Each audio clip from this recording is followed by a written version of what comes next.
Countdown for blast off. X minus 5, 4, 3, 2, X minus 1, fire.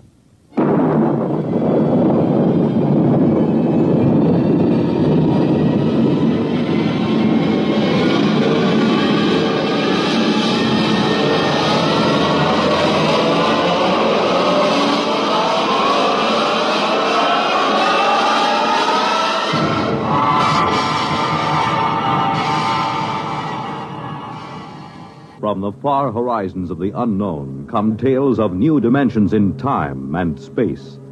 These are stories of the future, adventures in which you'll live in a million, could be years, on 1,000 maybe worlds. The National Broadcasting Company, in cooperation with Galaxy Science Fiction Magazine, presents X minus 1.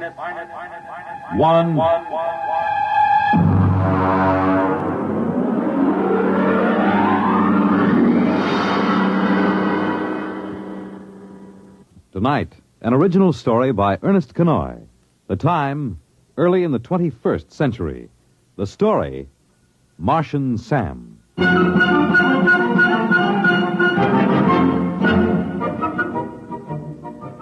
whole thing started the first day of spring training. I'd gotten into camp 2 or 3 days before and started to loosen up a little. Because at my age, even batting fungos to an outfielder can tie your muscles up into knots. Although, as a matter of fact, I'd bet that I was in better condition than half the Humpty Dumptys on the club. We hadn't won a pennant since, 1997, or was it 98? And it looked like we had a permanent lease on 12th place. The Los Angeles Dodgers were in pretty sad shape, and that's the honest truth. I was standing behind the batting cage watching a couple of kids from our Tokyo farm team when Tommy Watson from the New York Times Tribune News caught me by the elbow. Hi, Joe. Well, how does it look this spring? Well, Tommy, the club has been considerably improved. Mm-hmm. Several of the youngsters are ready to deliver this year, and, of course, we expect sterling performances from our veterans. Is that what you want? Oh, come on now, Joe. Come off it. Has old man Castle loosened up enough to buy a catcher? Not that I know of. Well, how about a left-handed pitcher? Well, they're those 2 boys from Tokyo. Oh, come on. They couldn't throw a cream puff across the dining room table.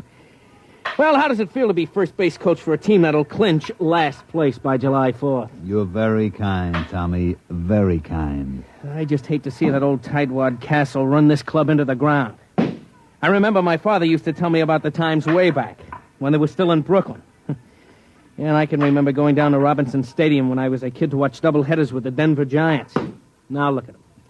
A bunch of overage bums and a few kids who could hardly make the high school team. And all Castle's money goes to buy sports rockets for that screwball son of his. Oh, Joe, baseball isn't what it used to be.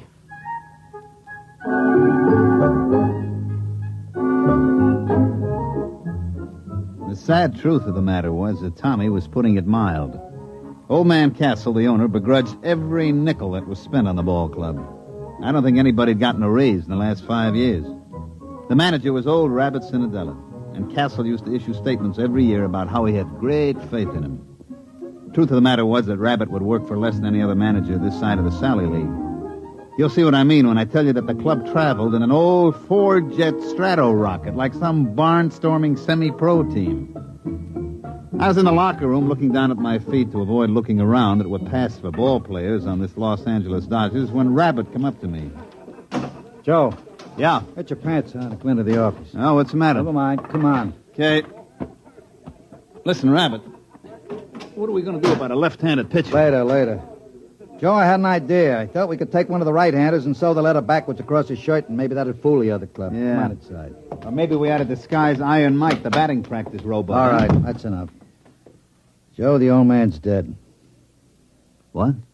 I said he's dead, old man Castle. Heart attack.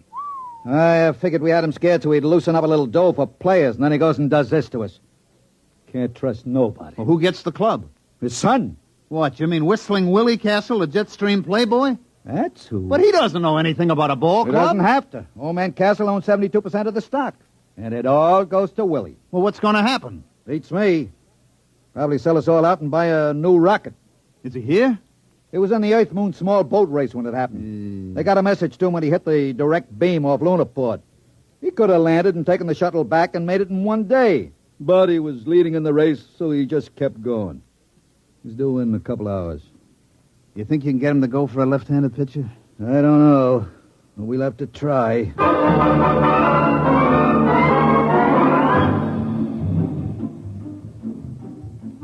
Of course, you've heard of Willie Castle. About once a year, he cracks up some expensive sports rocket or gets himself picked up in a survival suit by the IP, floating somewhere in an orbit around the moon. He almost got put away a couple of years ago when he took a debutante up in a Harrison Kilgore cruiser and kept her in orbit for 2 months. The old man was able to kill the abduction charges by claiming that they'd been married at the time. And one time when the old man had a couple of us up at the lodge he lives in during spring training, I saw the kid's room. It was filled with marak heads that he'd shot on safaris on Mars. He came down to the training camp a week later. He buzzed over in a Harley Donaldson atmospheric and set the ship down in the hole between second and third, burning out half the infield. I saw Rabbit get him to one side and start talking fast, so I sneaked over and listened. Well, Mr. Castle, of course, you know we're all very sorry about your father's death. And He had it coming, the old tightwad. Oh, well, I see. I couldn't convince him that a credit isn't any good to you, stuffed in a mattress. You got to spend, isn't that right? Yeah, it is. As a matter of fact, that's what I wanted to see you about. Now, there's a boy in one of the Milwaukee farm clubs, a left-handed pitcher. I can get him for about $30,000 and a couple of players. And What do you mean?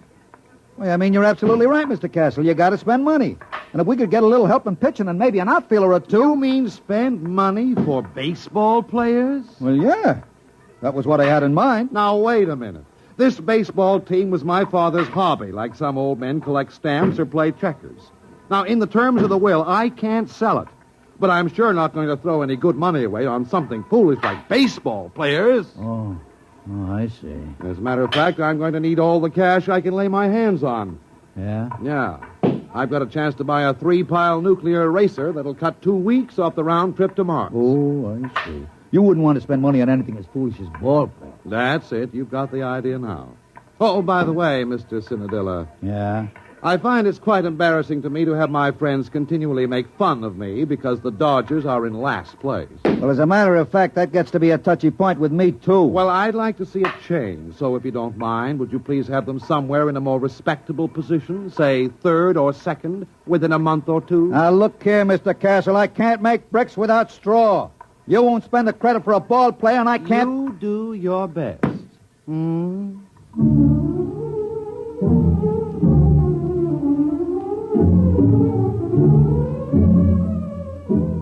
Well, after that interview with the new owner, Rabbit went out and tied one on, and I had to run the ball club for 2 days till we got him straightened out.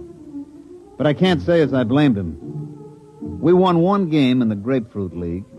We played the Jacksonville High School team and squeaked out a 13-12 victory. What the Yankees and Braves did to us, I'd rather not say. We opened the season at home, and a mediocre pitcher for Pittsburgh threw a no-hitter at us. Actually, that's not quite accurate. The truth is he just pitched, and we didn't hit anything. We lost 10 straight from opening day, and we didn't lose on the 11th day because it rained. Rabbit and me piled into his 97 copter and flew out to the Castle Estate up near Arrowhead. I was in pretty bad shape. For one thing, Rabbit's copter has a wobble, and I was feeling green around the gills by the time we dropped down on the port. Willie Castle was very excited by the time we finally got to see him. He was puttering around a whole mess of stuff piled up in the middle of the floor. Say, how do you like this? Isn't it exciting? Yeah? What is it? It's a Durgo stick. Oh, yeah, sure. And they use it in Mars in a game played between two villages. You see, all the men on one side line up, and then all the men on the other side try to knock them over with these sticks. Isn't it a beauty? Yeah, look, Mr. Castle, I got to speak to you. We got to have a left-handed pitcher. Oh, you mean for the baseball team? Yeah, that's right, the baseball team. That's what we got to have a left-handed pitcher for. Yeah. Well, now, I can't really be bothered with details of that sort. I'm leaving for Mars in the morning. Oh, by the way, I haven't had a chance to look at the standings recently. How are we doing? Mr. Castle, we may well set him out on record for consecutive games lost. Now, look here. You told me you can't sell the club. And you said you get tired of your friends kidding you about being last. Well, take it from me, Mr. Castle, and I know. Unless we get some ball players on that club, It's going to be last for the next 22 years. Now, look here, Cinadilla, I know you can fire me, but I don't care who you hire as manager. Unless you get him a left-handed pitcher and a couple of other players, that club is going to stay last. Oh. Oh, well, then I'll see what I can do. Don't worry about it. What do you mean, don't worry about it?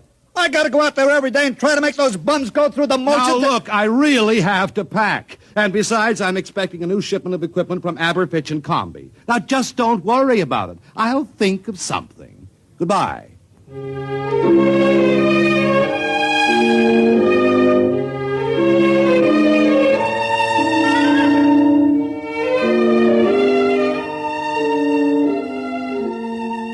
Next day, we lost a doubleheader to Cincinnati by a score faintly reminiscent of basketball.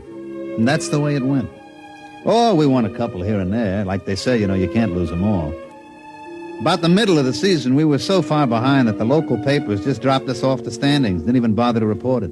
It was about this time that Willie Castle returned from Mars. He came out to see us at the ballpark just before the massacre. Well, I noticed, Mr. Cinadilla, that we're still in last place. Yeah, Mr. Castle, we are. We are lucky we are still in the league. With the ball players that you've given me. Well, I just wanted to tell you that I made a small bet with one of the boys at the country club. Yeah? Yes. I bet 1,000,000 credits that we'd win the pennant this year. That's nice. You don't seem to understand. I expect to win that bet. Yeah, sure. And I expect to put on a Monroe suit and win the Miss Universe title. I told you to leave everything to me. Now, I'd like you to come into my office, if you please. I have a few things I'd like to talk over with you. For one thing, I've signed a ball player. You what? Now, look here, Mr. Castle. This I got to complain about. My contract is clear. No ball player gets signed without my okay. Just come into my office, please. I'll explain everything.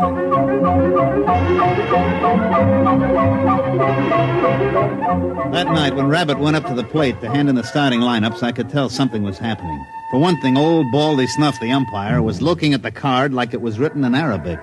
All right, who's the pitcher? It's written right there in the card. Saramo Castro Perbaco. What's the matter? Can't you read? Oh, come on now. You kidding? Is he Armenian? Nope. Martian. Martian? That's right. Martian.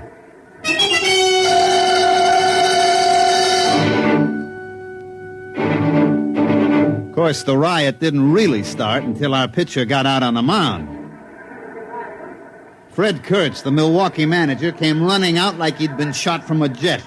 Baldy Snuff was hollering. The whole Milwaukee bench was looking for a fight, but Rabbit just stood there quiet and calm. He can't do that. He can't do that. Look at that thing. What is that? That's my pitcher.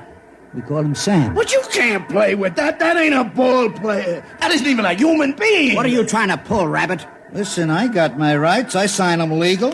Here's the contract. But now look here, Rabbit. You can't get away with that. That thing's only about 2 feet high. 18 inches, as a matter of fact. But how's he gonna pitch? He hasn't even got any arms. Sure he has. He's got it curled up. Hey, Sam, wind up. But that arm, It's 32 feet long. that ain't legal. You gonna let him get away with that? Oh, there's one other thing. On the end of that arm, look, you see? That's his eye. Rabbit, I'm gonna punch you right in the Now nose. take it easy, Kurtz. Take it easy. Look, I got the papers all here. I've got the United Nations Concordat with the Marshall Colonial Government, a Supreme Court decision in the case of Schultz versus Karawa, Kalpabo, Kalfitz, et al. It's legal. Any Martian citizen is entitled to the same legal rights and privileges as a citizen of Earth. And among those is the right to play ball in a national league. I protest again. I forfeit the game. Rabbit, I'm gonna punch you right in the nose.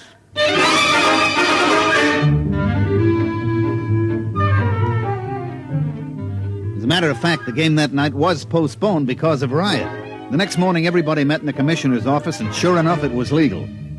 Martian Sam, we come to call him, was a legally signed player for the Los Angeles Dodgers. I told you not to worry. I found Sam in a village just north of Marsport. He's a klugel hunter. A what?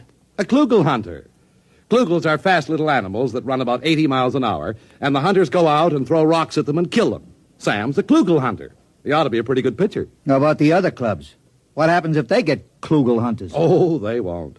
You see, it's basically contrary to Martian psychology. They won't ever leave their own villages. Then how come Sam left? Well, it was an unfortunate accident, really.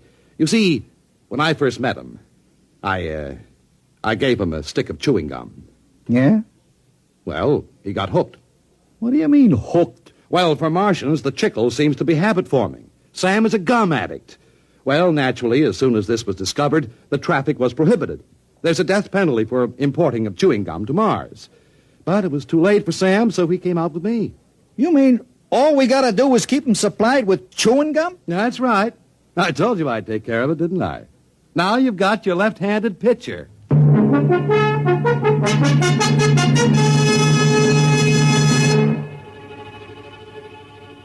Sam pitched that night. He struck out 27 batters, and we won 3-0. Horace Kelly, the catcher, had a little trouble at first, but he soon figured out how to get around it. He'd just hold his mitt up and close his eyes, and when he heard a thunk, he'd reach in and pull the ball out and throw it back to Sam.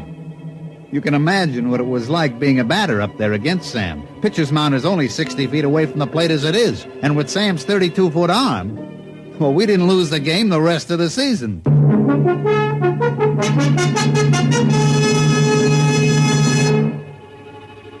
Of course, we started out so far behind that by the last game of the season, we were tied with the Milwaukees, and we were playing them at Milwaukee.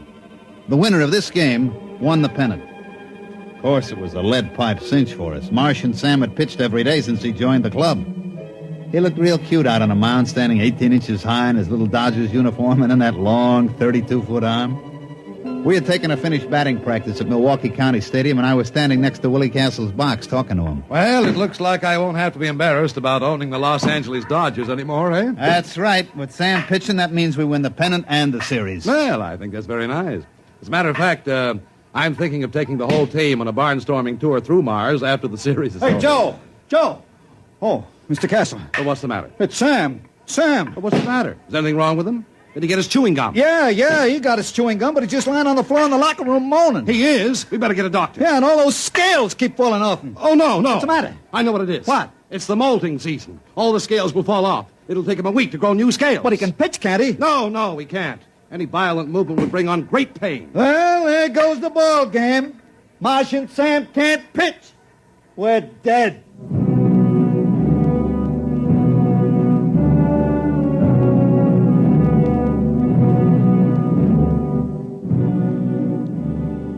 Rabbit put it mild. We were good and dead. We pitched Harry Kosnowski, our best human pitcher, but our best human pitcher was none too good. He rose to the occasion, however, and the score was tied going into the last half of the ninth.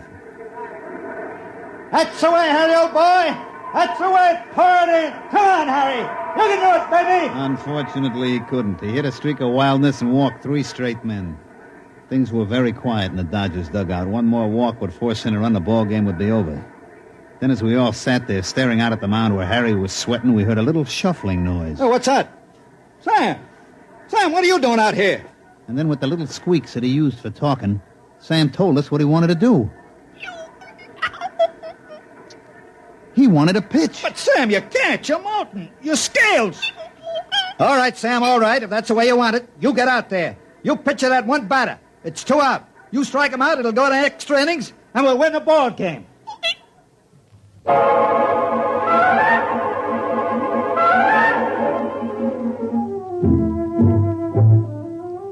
And so Marsh and Sam trudged out to the pitcher's mound, his tiny legs lagging with great pain. You could just tell the little guy was hurting bad.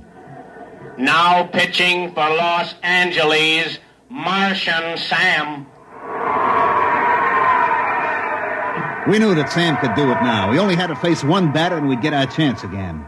Horse threw the ball out to him and Sam stood there, his eye on the end of his 32-foot arm, blinking with pain. All right, batter up. Let's get a batter in there. The umpire called for the batter and nobody came out of the Milwaukee dugout. Hey, come on, let's go. Hey, Kurtz, get a man up in there. What's the matter, Baldy? Let's get a batter in there. You're delaying the game. What do you mean I'm delaying the game? You get a batter up there. But I got a batter up there. What do you mean? There's nobody in the batter's box. Baldy, I got a contract here for you to read. What are you talking about? Yeah. Read it.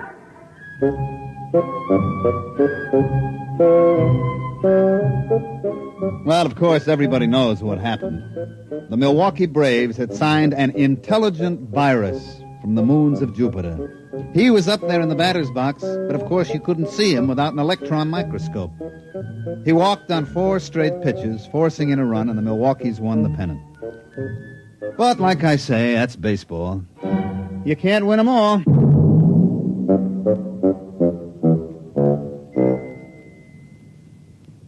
You have just heard X-1, presented by the National Broadcasting Company in cooperation with Galaxy Science Fiction Magazine, which this month features Time in the Round by Fritz Leiber, the story of a dictator who suffered more than any dictator in history.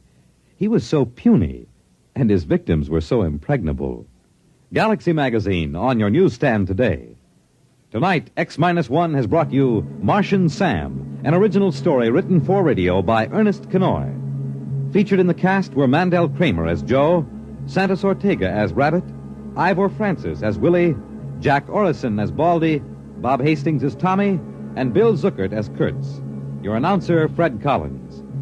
X-1 was directed by Daniel Sutter and is an NBC Radio Network production.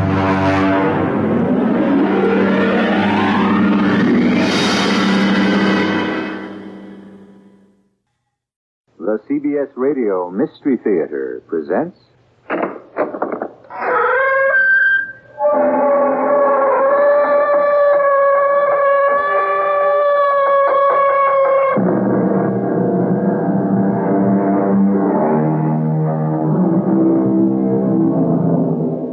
Come in. Welcome. I'm E.G. Marshall, celebrant of these somewhat ominous ceremonies. We are told when there is no law, there is no transgression. But the fact is, there is never the complete absence of law. Even where you have nothing, you still have law. A vacuum is absolutely nothing, isn't it? And yet, isn't it subject to a host of scientific laws, rules, standards? The point to all this? There are so many regulations, known and unknown, that govern our lives, that everybody has to be doing something wrong. Sometime. Somehow. Somewhere. The question is, of what are you guilty? I can't help you if you don't tell me the truth. I am telling the truth, Doctor. Now tell me what is really bothering you. I don't know what's bothering me. Why do you feel frightened? I don't know. I'm afraid of something. What? I don't know, Doctor. You have to help me. I can't. Because you lied to me. You say you are a stockbroker? That's the truth. Then why do you carry a gun? You have a small automatic in the special leg holster below your knee. Mr. Carpenter, are you now ready to tell the facts that you lied about, glossed over, or left out the first time?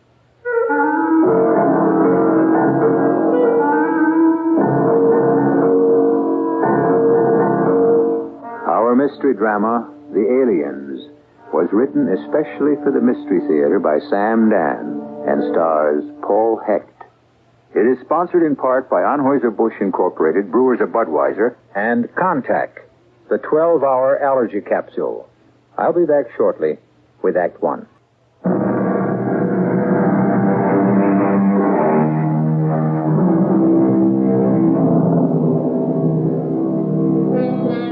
Man, arrogant, reckless, strides this earth as if he owns it, despoiling, destroying, abusing and wasting nature's bounty for his convenience and pleasure.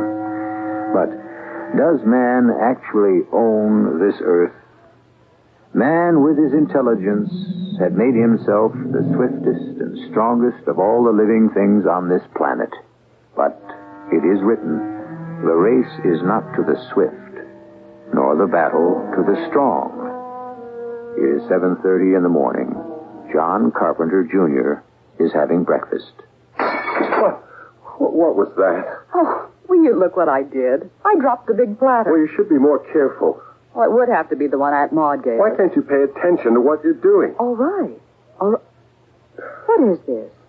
For the past week, you've been snarling at me like some neurotic Wolverine. Well, I'm... You're what? Nothing. I'm all right. This particular plate. You never liked it.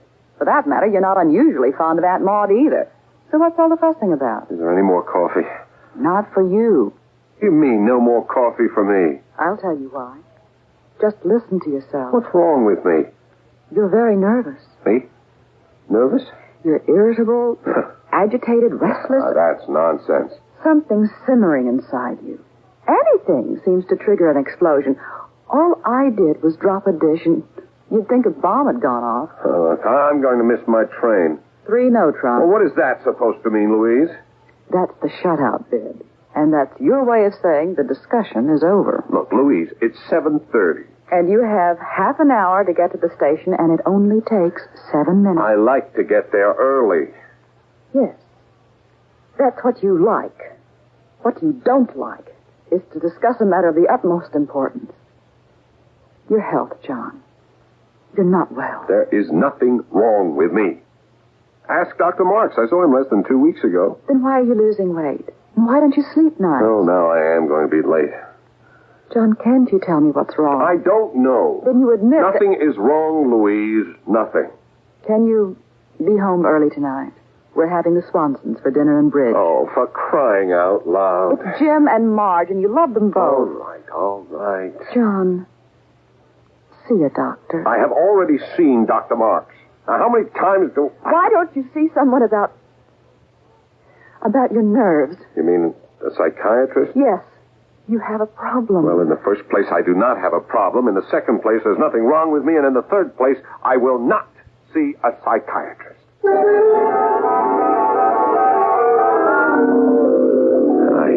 want to thank you, Dr. Byrne, for seeing me without an appointment. You said it was an emergency, Mr. Mr. Smith. John Smith. Your age? 37. Married? Yeah. Children? None. Well, we had a little boy, but he died in an accident. Look, I don't know what's the matter with me, Doctor. I'm edgy, fidgety. I blow up at trifles. There may be some systemic disorder. No, I had a complete checkup. Less than 2 weeks ago, the doctor found nothing. You told him about these symptoms? Yeah, he told me I was in excellent shape physically, but maybe I was working too hard. Are you? Well, no more than usual. What do you do for a living, Mr. Smith? Oh, I'm a stockbroker. Why did you pause when you answered? Are you telling me the truth? What do you mean? That doesn't answer my question. Of course I'm telling you the truth. You dislike your profession? Certainly not. What kind of a question is that? It's the kind of question you're paying me to ask. I'm sorry. Well, that was stupid of me. But you see now how I react to people. Are you under any unusual pressures? No. What are you concealing from me, Mr. Smith? What makes you think I'm concealing anything? Try to describe the way you feel. I've already told you, nervous. And you can't account for it. No problems at your office? No, none. At home? No. If I were to ask your wife, what would she tell me? She'd say I've suddenly become excitable, apprehensive. 2 words there I would like to discuss. First, suddenly. This is something new? Yeah, I've always been calm. I've had excellent self-control. I need that in my business. Oh, really? I know some highly excitable stockbrokers. Well, the second interesting word you used, apprehensive. Why are you apprehensive? Did I say apprehensive? Well, it's all part of being nervous and excitable, isn't it? No, not quite. Apprehensive suggests a feeling of foreboding, fear. Are you afraid of anything, Mr. Smith? Well, to tell you the truth, I am afraid of something. What? I don't know. You see, you keep asking these questions, and I have to keep answering, I don't know, because the truth is, I don't know. It's quite possible to be nervous without knowing why, but afraid? No. You must be afraid of someone. No one. something. Well, you see, that's what has me licked, Doctor. It's something unknown, something I can't name or describe. Can you help me?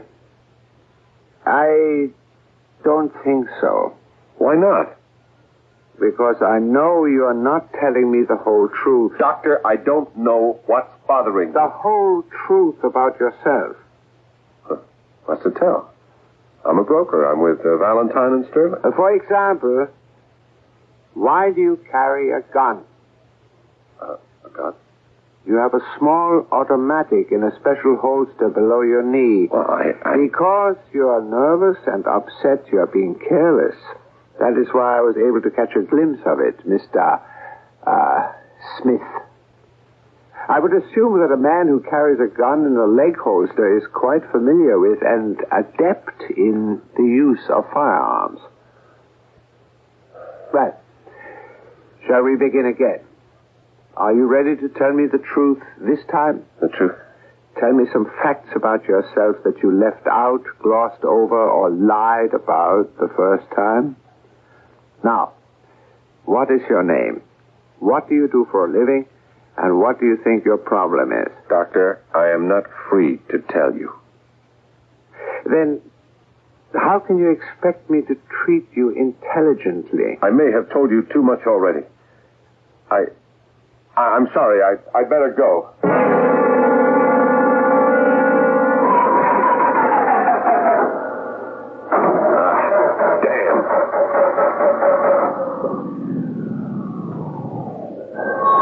I'm afraid your battery's dead. Yeah, I guess so. It was just perfect this morning. May I be of assistance? Oh, could you help me jump start it? Sorry, I don't have those wires. Oh, that's okay. I got it.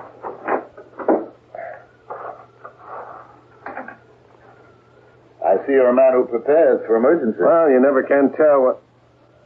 Now, what could have happened to my... Something wrong? What could have happened to the cables? I always keep them in the trunk. I know they were here. Well, may I give you a lift? Oh, no. Sorry, thanks. I can take a cab. Cab stand seems to be empty. Thanks. I'll call my wife, have her come down here to the station and pick me... Oh, no. I can't do that. Her car's in for service. Well, my offer is still good. Are you sure it's not an inconvenience? Not at all. Get into my car. Oh, you just saved my life. This is one night I can't afford to be late. My wife's best friends are coming to dinner. I understand. Oh, I live at 19 Cleveland Drive. I hope that isn't out of your way. Oh, no. I don't think I've seen you before. You live around here? Just visiting. My name is Carpenter. John Carpenter, Jr., to give it the full handle. How do you do? I'm Ivan Ivanovich Plotnik. Oh, you're not an American. I also have another name. Sasna. Sasna? I'm sure you heard of it. In English, it means pine tree. Pine tree? Yes, pine tree. It's my code name. And it happens to be your code name, too. What do you know about pine tree? Here we are on opposite sides. Yet each of us finds himself on a similar project. Pine tree. Why are you reaching for your gun? If I wanted to kill you, you'd be dead by now. All right, what do you want? I don't know. You're a foreign agent? So are you. Both of us are secret agents. But what's your purpose in revealing yourself? As far as revealing myself is concerned, your people know who I am. Just as my people know who you are.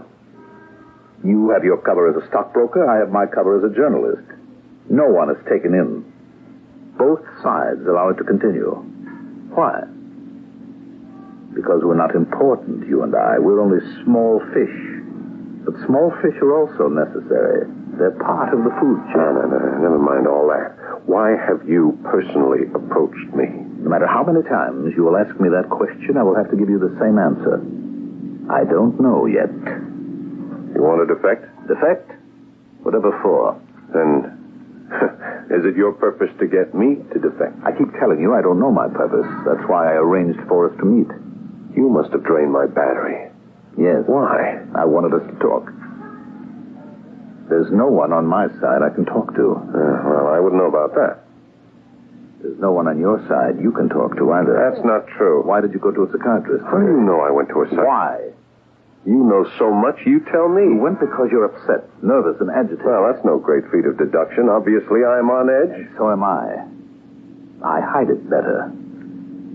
But for the past 2 weeks, I can't sleep. I'm just like you. I thought perhaps we could compare notes, help each other. Help each other? Why? We're enemies. I'm not your enemy right now. Come on, what do you think it's all about? It's your people against my people. I said right now. Right now. It's you and me. We are still enemies. Yes, but we have the same problem. We don't even know what the problem is. I need your help. You need my help? Yes, and you need mine. I think Sasna is just a little bit ahead of Pine Tree. So I just happen to be a little more frightened. Look, I don't know what you're talking about. It's the project that frightens both of us. Now, why? You can trust me? How do I know that? I'm trusting you. It's something terrifying is that the whole world is about to be destroyed. Yeah, I feel the same thing. Something that has nothing to do with my country, or your country, or any country. So I said to myself, why waste time fighting each other when we're faced with something that can destroy us both? Something that threatens to destroy us all. Now I know it. That's what I feel. That's what's being communicated to me. But what is it? Why?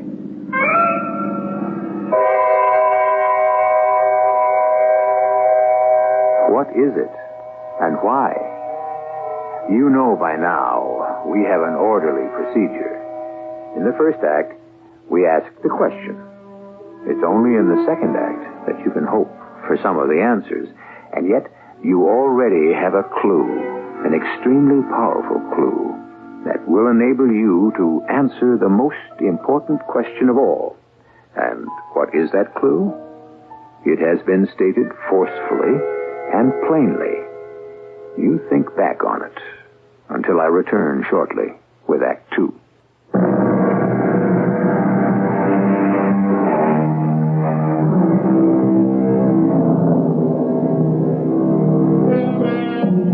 Life for all of us is subject to certain rules and regulations. Whatever we do is performed according to the guidelines set by society. And yet, now and then, a man decides to break the mold. A Caesar crosses the Rubicon. A Nelson holds a telescope to a blind eye and says, I do not see the signal. A Gauguin leaves a life of the utmost Parisian respectability to become a beachcomber painter in the South Seas.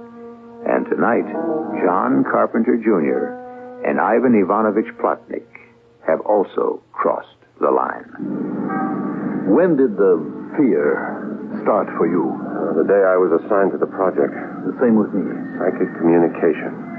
I didn't even know why I was put on it. I didn't either. My whole experience is in journalism. I always wanted to be a journalist, a reporter, a writer. What happened?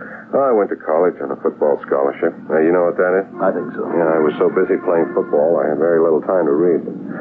I made All-America. You know what that is? I'm not sure. Oh, well, it doesn't matter. Anyhow, this brokerage firm offered me a job, and after a while I discovered the whole firm was a cover for a secret agency. Well, I stayed with it. You like it? Yeah, sure. It's interesting. What has your outfit discovered? Well, everybody knows there's psychic communication among animals. Now we've discovered it exists among plant life. Yeah, that's where we are. We're getting indications that even so-called non-living matter has a psychic system of communication. Well, maybe there's no such thing as non-living matter. Maybe all matter has some form of life. That's what's being told to me. How is it being told to you? How? Well, not in words. In thought? Not exactly. More by feeling. Feelings, yeah, that's right. Instead of understanding something, I just feel it. It's as if it hasn't been told to your brain, but absorbed by your nerves. Yeah, that's exactly how it is. And I have received this feeling that the world is about to be taken over by a force. An alien force. Aliens. Yes, aliens. Who are they? I don't know. But you do feel they're going to destroy us all. Yes, that's why I'm frightened. And you feel the same way. Did you try to tell anyone on Pine Tree? I started to. I could see from the looks I was getting, no one had the vaguest idea of what I was talking about. When I started to talk about it, I also got looks. So I dropped it. Pine Tree and Cessna. Why are you and I the only ones who feel this fear? Maybe we're the only ones who are psychically susceptible. I'm really the most down-to-earth, practical guy I know. So am I. Geez, I often wondered, how do you fellows handle your wives, huh? Mine thinks I'm a journalist. Yours? She thinks I'm a stockbroker. The aliens, if that's what they are. Could they be from another world? Yeah, I don't know. That's all I keep saying these days. I don't know. Ivan, what are we going to do? Well, you and I, we've taken the first step.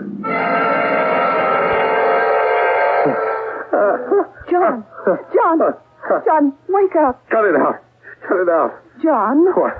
Oh, Louise. Oh, what's wrong? You were having a nightmare. Nightmare? No, that's impossible. I'm telling you. It can't be. I was sleeping very, very quietly. No. You were howling and shouting. If I were having a nightmare, I would know about it, wouldn't I? I'm telling you. I was howling and shouting. What was I saying? I don't know. It was a kind of funny shouting. Funny? As if there was a pattern to it. What does that mean? As if you were talking in some kind of new language. Oh, Louise. Oh, John. What's wrong? I can't tell you. That means that there is something wrong. Darling, please don't ask me questions. John, I have the right to know. Yes, you do have the right, but please, just now, don't insist on it. The best way, the only way you can help me is to let me alone.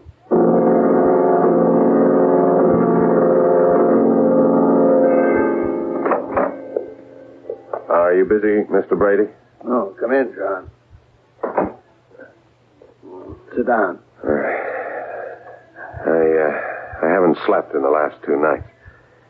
Anything wrong? Yes. I've wrestled with this, but I don't know any other way to handle it. I've been exchanging information with an agent from the other side. John. You're going to ask me how, when, why, and... Well, it's not that simple. Okay, well, to begin with, they also have a top-secret psychic communication project. Well, that's to be expected. It's called Cessna. Cessna? Yeah, it's their word for pine tree. Can you imagine that? Or is it a coincidence? Continue. There's something about this project that we're on that terrifies me. Why? I have a feeling that...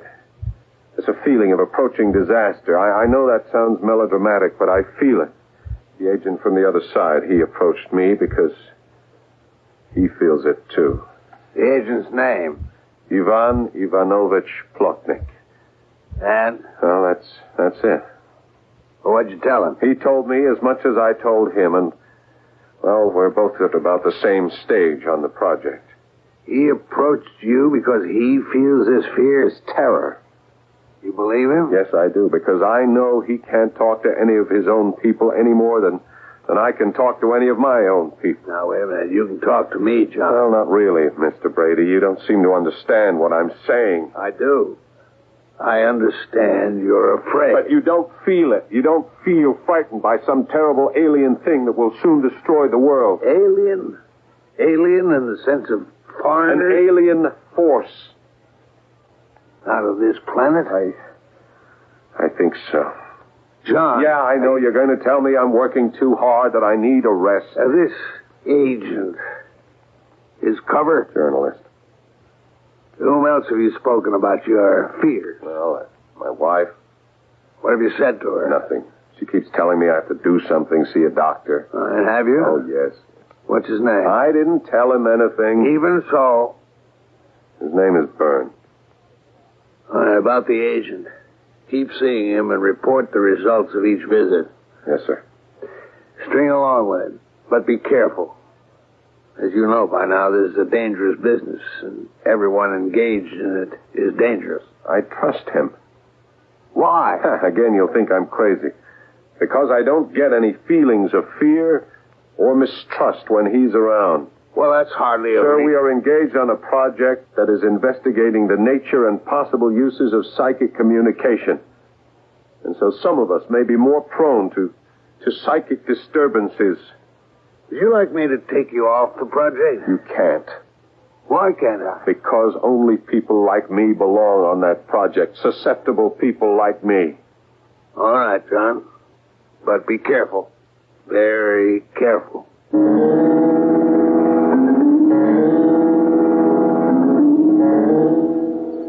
Ivan! Over here. I came as soon as I received your message. My message? Do you realize what you're saying? Yes. Yes, you sent a message. Not through a wire, not through an airwave, not on a paper. My brain to yours. How did you send it? How did you receive it? I don't know. It just happened. This thing, this force, it's entering into us. What we have just done, you and I, this is a revolution. But how do we explain it? I don't know. I think there's a kind of central communication system, and that anyone who knows how can hook into it. I feel that. But I also feel pain. Yeah. Something hurts. Do you feel it? What? Wait. Yeah, yes, I do. I feel as if I'm on fire. Ivan. Listen. What's that? Something's trying to reach me. It's saying something. The pain. Is it saying something to you, too? I don't know. The pain. Try to understand. I know only one thing, an alien force invading the Earth. Try to understand. We must fight it. Your people, my people, we must fight it together. I feel something else. We must go back together. Report back together. Tell them, warn them, the aliens. Yes, the aliens. Ivan, something about the aliens. We must fight them. Ivan, it is reaching me. An alien force is destroying the Earth. Is it too late? It is not too late. An attack. No, a counterattack is being ready. Counterattack? Against the aliens. Then our superiors do know. I feel the understanding now. We are preparing an attack against the aliens. Who is preparing the counterattack? Who? We are. Who are we? Your government. My government. Evidently in secret they've been working together, and they have prepared. Listen with all your nerves. That is not what's happening. The message we're getting is not coming from human beings. Try to understand. Then who? Who is sending the message? It is saying the aliens must be destroyed if we are to save the world. I think I understand. What? I know who the aliens are, Ivan. I know. Who? Tell me. Don't you hear? Yes. But it isn't true. Yes, it is. We are the aliens. We, the human race, are the aliens.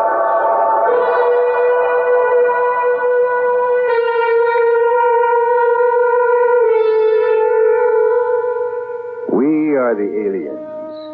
We, the human race. That's quite a discovery for an intelligence operative. Although, to tell the truth, such a thing has been suspected by many people for many years. But why has it become so apparent to John Carpenter and Ivan Plotnik? As I told you, the basic clue was handed to you back in the middle of Act 1. And it has even been repeated. Well, I suppose many of you will just have to wait for Act 3.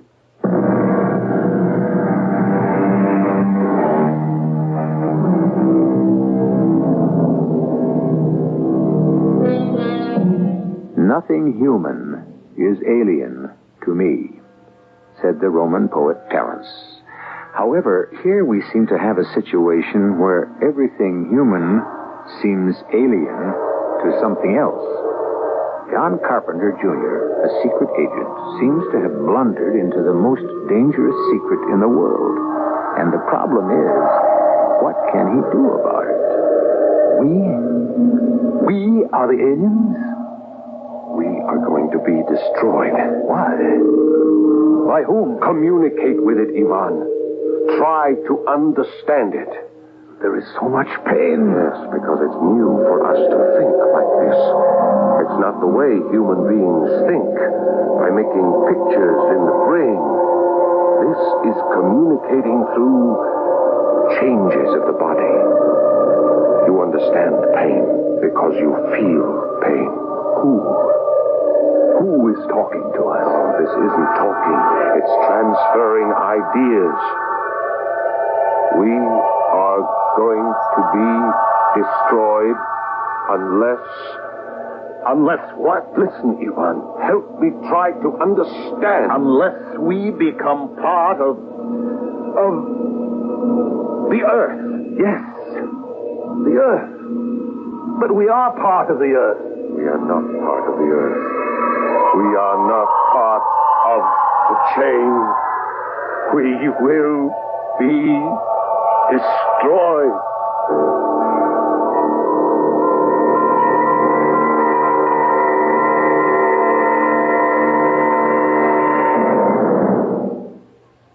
That's the message you've been getting. We will be destroyed. Yes, sir. Now, here's what I suggest. We should meet with the members of their project, compare notes, and try to find a way to save ourselves. Now, John... Please try to understand. The whole human race can be wiped out. John, I know this is unorthodox, and there might even be hell to pay upstairs, but it's an emergency. Now, John, there is stop no time. All right. We'll do it this way. Bring in Ivan Ivanovich Plotnik. Yes, sir. Well, go ahead, call him. I have already notified him. What? Oh, yes. You see, this is all part of it. Part of what? Part of our psychic communication. This is what our project was set up to discover. Plotnik and I already know how to use it. Now, the trouble is, in using it, we also learn other things. You see, because to use it, you sort of hook into a universal communication system and you hear what other things are thinking. Things? Yes. Yes, things, what we call inanimate objects, stones, forces, gravity, electricity, winds, clouds, everything that's part of the earth. I see. No. No, you don't. You're treating me like a newcomer. Look, I've been in the service for 15 years. I know that technique, lead the poor fish on. Now, John, wait a minute. I want to help you. What help is there you can give me? The whole human race faces a holocaust.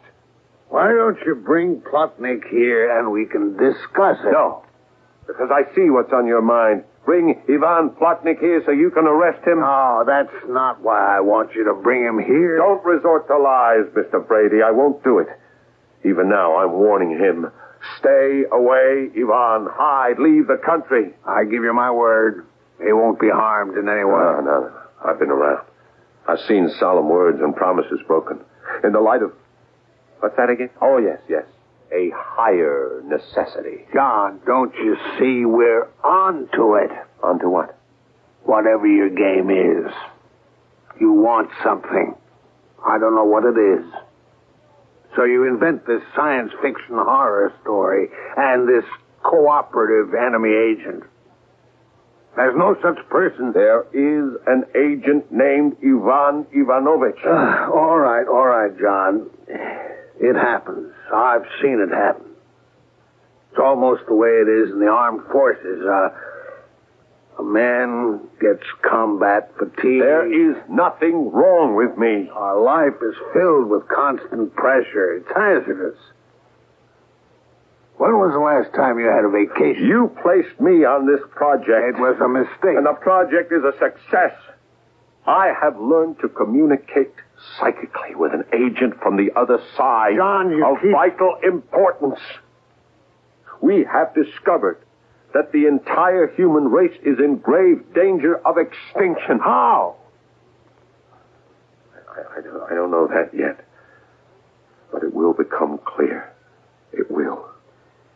Don't treat me as if I was some kind of a nut. Now, look, John, what happened to you happens to the best of us. A little rest. Yeah, in other words, you're going to put me away, huh? You need rest and treatment. What if I refuse to go? I'm sorry, John, but you simply don't have that option.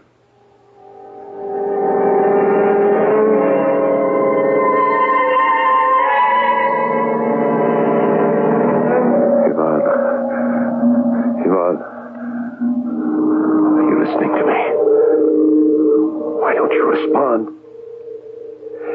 Ivan, I don't seem to be able to reach you. No, are you dead?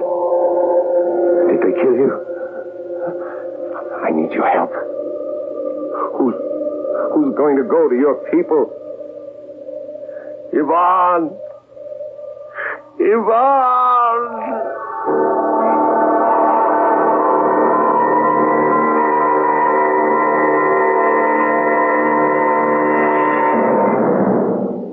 Good morning. Remember me? Yeah. I'm Dr. Byrne. Mr. Brady asked me to come and talk to you. Yeah. I understand now why you didn't feel free to talk about your job. What do you want, Doctor? I want to help you. Nobody's going to listen to me. They may listen to you. We are about to be removed from the earth. Human beings. By whom? I'm not sure, but let us say by the elementary forces of the earth itself. Why? Because we are alien. We are alien to the rest of all the living creatures in this world. How? All right, look, there's a life cycle, a chain. We were not part of it. Yes, we are. No. You see, we are on Earth, but we are no longer of it. We destroy other living things. They disappear. Whole species disappear. The chain is broken, and we destroy other things. We are alien. And so we are to be destroyed in our turn. You believe this? Yes. This happened before. There was the Ice Age, glaciers, great floods, upheavals. Why? The Earth had to rid itself of something foreign, something destructive. And now it's our turn. And how do you know all this? The Earth told me. How? I'm psychic. And so is Ivan. I could ask him to come here. Why? He'll back me up. If he comes, you won't give him away, will you? No, I promise. I'll send for him. How? I'm sending for him now. Right now, my mind can talk to his. Ivan Ivanovich Plotnik. Is that his name? He's answering me. He can come, Dr. Byrne. You promised me I could trust you. You can. Ivan, come to us. Come to us immediately.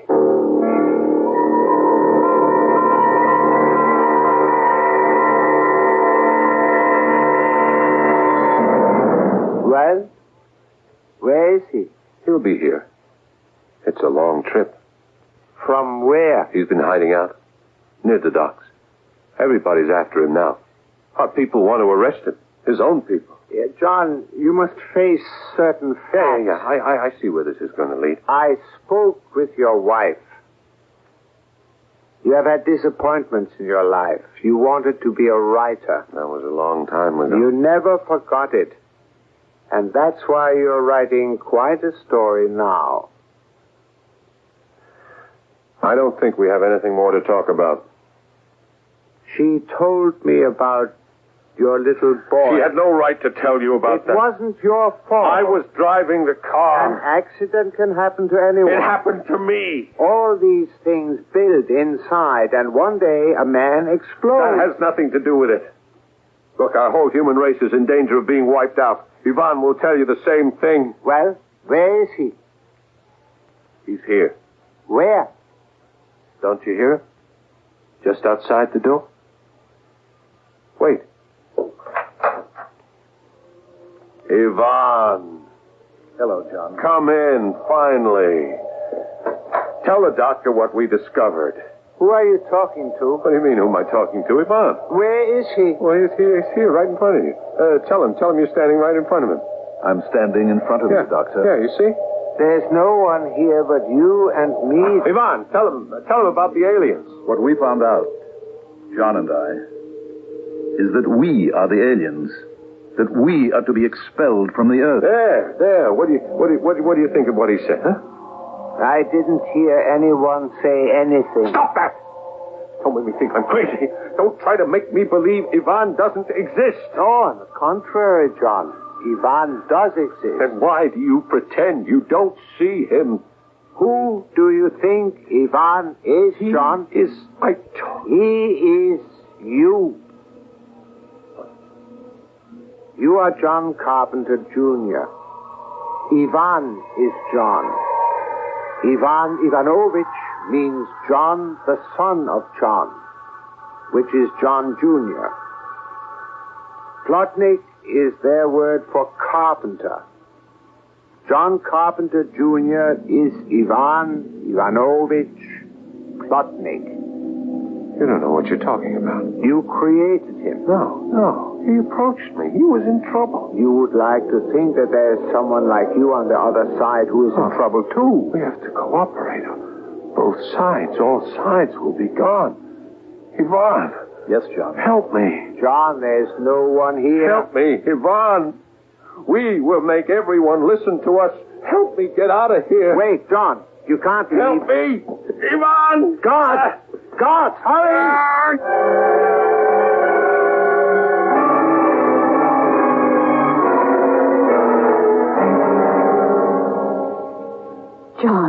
John, please, darling.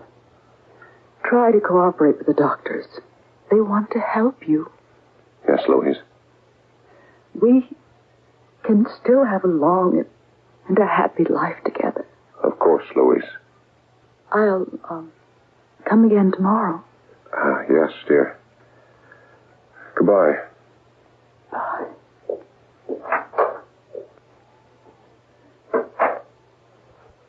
Maybe I should pretend to whatever it is they want. But I can't forgive them for killing Ivan when he tried to help me escape. They say Ivan isn't dead, but they try to humor people like me. I know he's dead. He doesn't come when I call him. And I no longer can communicate with the forces of the earth either. Doesn't matter. I know what happened. When Ivan died, I lost my psychic ability.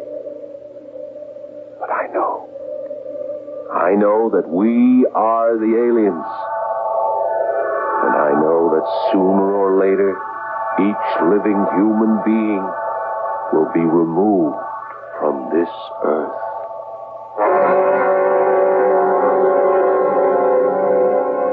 And he sits there in the sanitarium, and he makes the dire prediction you have just heard.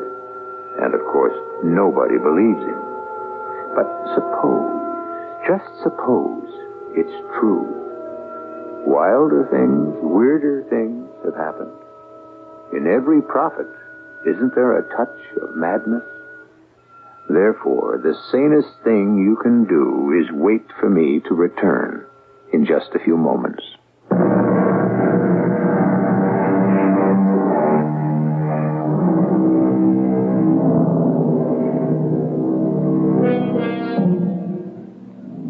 What lives? Only flesh, blood, root, stem, leaf, trunk. We should go further and ask, what is life? Can't we say that one aspect of life is personality? Don't machines have personalities, too? Don't they also at times seem contrary, out of sorts? And at others, don't they purr like satisfied kittens? The earth, the sea, the sky, don't they also seem to have their moods? As the philosopher says, there is only a single life force. And each thing in the world is a way of expressing it. Our cast included Paul Hecht, Mandel Kramer, Robert Dryden, and Marie Cheatham. The entire production was under the direction of Hyman Brown. Radio Mystery Theater was sponsored in part by Buick Motor Division. This is E.G. Marshall inviting you to return to our Mystery Theater for another adventure in the macabre. Until next time, pleasant dreams.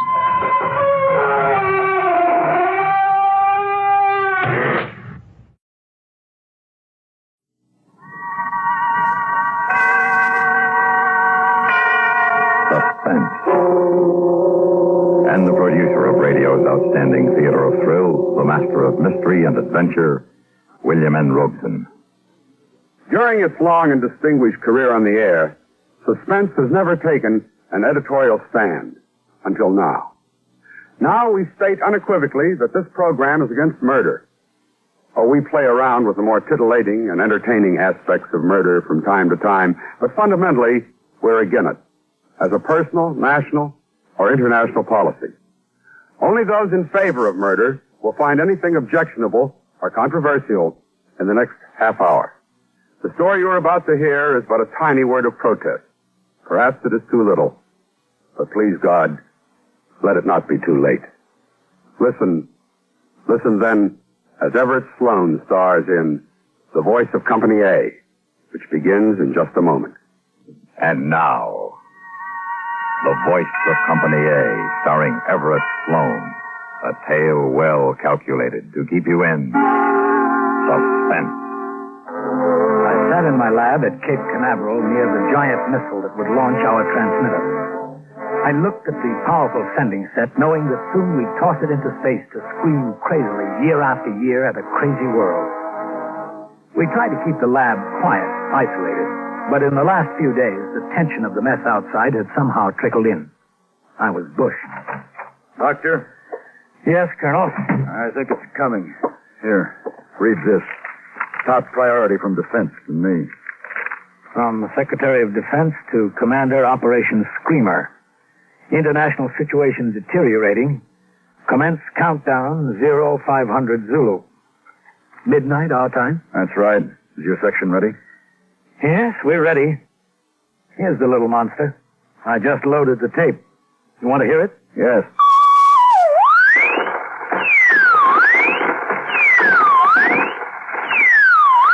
Oh, brother. Yes, when we get all 6 of these in orbit, you might as well throw away your radio and TV. This is all you'll hear. But this is what we wanted. Turn it off. Okay. Well, I guess we can do without the soap operas if it jams their military frequencies. The soap operas will lose their audience anyway when the ballistic missiles hit. You know, this thing will probably survive us, Colonel. You ever think of that? Screaming away up there when there's nobody left to hear it? It's kind of funny in a way. George, you're tired. Were you in London, Colonel, in World War II? No. Burma. Why? I was in London when the V-2s first hit. 2nd Louis, Company A, 16th Infantry. I was on a 72-hour pass with some of my guys. We thought the V-2s were the last word, Colonel. A regular bomb you could hear coming. You had somebody to be sore at that last few seconds. Some pilot risked his tail to drop it anyway. Somebody up there hated you. At least you knew that. It wasn't humane, but at least it was human. But a V-2, Colonel, it goes so fast you don't hear it.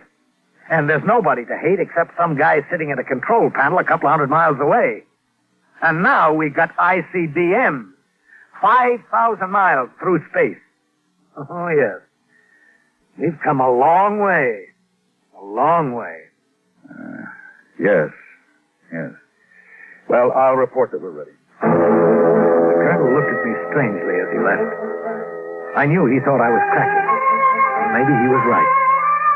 Almost hating to do it, I flicked on the radio, knowing what I'd hear. Under the age of 50 were called to the colors in France today. Germany has mobilized the reserve components of the new Wehrmacht. Ambassador Lippincott arrived this afternoon at Washington National Airport and said that he saw no hope of averting war. ICBM. I turned it off. Once I thought it could never happen again. lying in the broken plaster and spilled beer in a London pub with the Sarge's body pinning me down and Pinky yelling for his mother and Botchner groaning in a corner, I knew it couldn't. But it was happening again, and there seemed to be nothing I or anybody else could do to stop it. I turned to the transmitter to unplug it from the test console. That's when I saw him looking at the set. Hey, how did you get... Who are you? Hello, Lieutenant. Or it's Doctor now, ain't it? Botchner. Is it Botchner? Yeah, Lieutenant. It's me, Sad Sack Botchner. But you were killed. You got killed in that pub. Well, in a manner of speaking. No, I must be cracking up. No, Lieutenant. Relax. I got a message for you was all. Me and Pinky and the Sarge and Pete, we drew cards to see who'd come back. I won. But I don't... So you're gonna toss this thing into space. Yes. And it's got like a tape that plays over and over, fouls up the radios all over the world. Yes, except our military frequencies. Now, ain't that clever? Me and Pinky and the Sarge and Pete, we get creamed in that crummy pub in London, and you come out smelling like a rose. And for what? So you can figure out something like this? Now, look, Botchner, it wasn't only me, the Defense Department, and Yeah, I know. I've been down that road, Lieutenant. Well, me and Pinky and the Sarge and Pete figure you ought to put something better than what you got on that tape before it's too late. Something better? Like what? Well, I'll tell you, Lieutenant. Pinky thought it up. Remember, he was always kind of screwy on religion.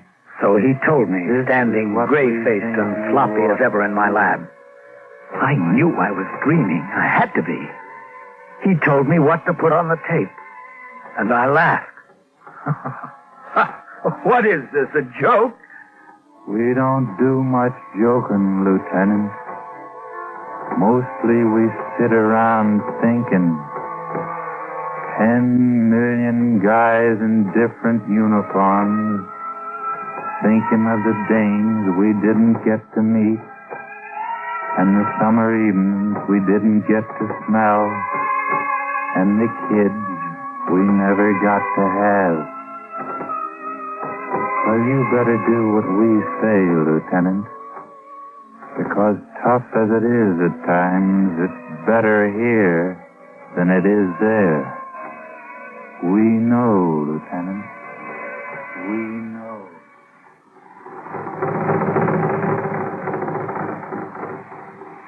In a moment, we continue with the second act of Suspense. And now, starring Everett Sloane, Act 2 of The Voice of Company A. I sat for a long time wondering if I'd really seen Botchner, wondering if I was losing my mind. And this idea of Pinky's, or whoever it was, it was crazy. But I knew suddenly that I had to try it. I had to try it, but I had to move fast. Once the installation crew arrived to pick up the jammer, it'd be too late. There were almost 100 technicians working in my section. Like any group of Americans, they came from every background. Some, like von Terhoff, were newly naturalized citizens. I buzzed my secretary on the intercom. Yes, Doctor. Get von Terhoff up here right away, Carolyn. And, Pierre Duval, he speaks French, doesn't he? Yes. And that new technician, Barbara Chung, does she speak Chinese? Yes, I think so. Why? Send her up. Who speaks Russian? Russian? I don't know. Poznansky. A lot of Poles know Russian. Send him in, too. And, Carolyn. Yes, Doctor. I want to see them one at a time. It was easy with Duval and Poznansky. They accepted my story without a question. But von Terhoff looked at me strangely. I did not know you were a religious man here, Doctor. You say that this is for your minister? Yes, it's just an idea he had for next Sunday's sermon, Von. If you'll just speak into the mic. Well, it seems to me a strange time to... Well, it'll only take a minute. All right. Ready? Ready. Du sollst dich töten. The pretty Chinese microwave expert was so enthusiastic, I hated myself when I lied to her. I hadn't been to church since World War II. You couldn't lie to his congregation, Doctor, but a native Chinese wouldn't understand the religious significance. Well, why not? Well, Confucius put it another way. Well, recite that then. Wun hui jogi sigogin yeloi wayi go dagani dasi guago gini. When she left, I held the mic in my hand for a long while. Finally, feeling strangely humble, I recorded the English version myself. When I was through, I spliced the tape into a loop like the jamming tape so that it would repeat over and over. Over and over, year after year. I took the jamming tape out of the transmitter and started to put in my new one. Was I crazy? Then I remembered the twisted bodies in the London pub, and Pinky and the Sergeant Pete, and of course, Sad Sack Botchner. They seemed suddenly very close. I finished. The installation crew arrived and took the transmitter away, and soon it was midnight and the countdown began. My launching station was in the blockhouse, but if I got there too soon, I'd have to ground test the screamer, and the colonel would learn what was on the tape. And if I didn't get there at all, they might not launch. So I waited and waited, watching through the lab window while the last man left the missile gleaming in the Florida moonlight. It was the longest half hour in my life. T-minus 3 minutes, 30 seconds. They were looking for me now. It was time to go. Running across the sand, I looked up at the missile. There, high in the nose, rode the sphere that carried the jammer. T-minus 2 minutes. Condition red. Had I cut it too close? As I reached the concrete blockhouse, the missile seemed to be straining at an invisible leash.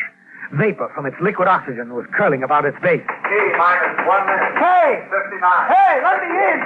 It's Dr. Green! 56. I looked again at the huge rocket. I could hear the pumps beginning to deliver fuel to the nozzle. In less than a minute, 250,000 pounds of fiery thrust would blast the area, and I'd shrivel like an ant on a hot coal. Hey! Hey! Dr. Green, holy cow, now get in here. 38. Where's the colonel? Right here. Where have you been? This thing hasn't been ground tested. Well, it isn't necessary. It'll transmit. Countdown procedure says do it, and we'll do it. Now move, Doctor. Well, I checked it on the console. I tell you, it'll transmit. I want to hear that signal. It'll work, I tell you. Oh, help me, Doctor. If you don't get going, I'll stop the launch. Now tune it in. 19. I had to do it. As slowly as I could, I twisted the knobs on the test receiver. 12, 11, 10, 9, 8, What's that?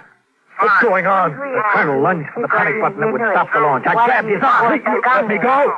Hold that bird. Corporal, put this man under arrest. He's crazy. Or he's an enemy spy. Thou shalt not kill. Thou shalt not kill. Who is the enemy, Colonel? Who is the enemy?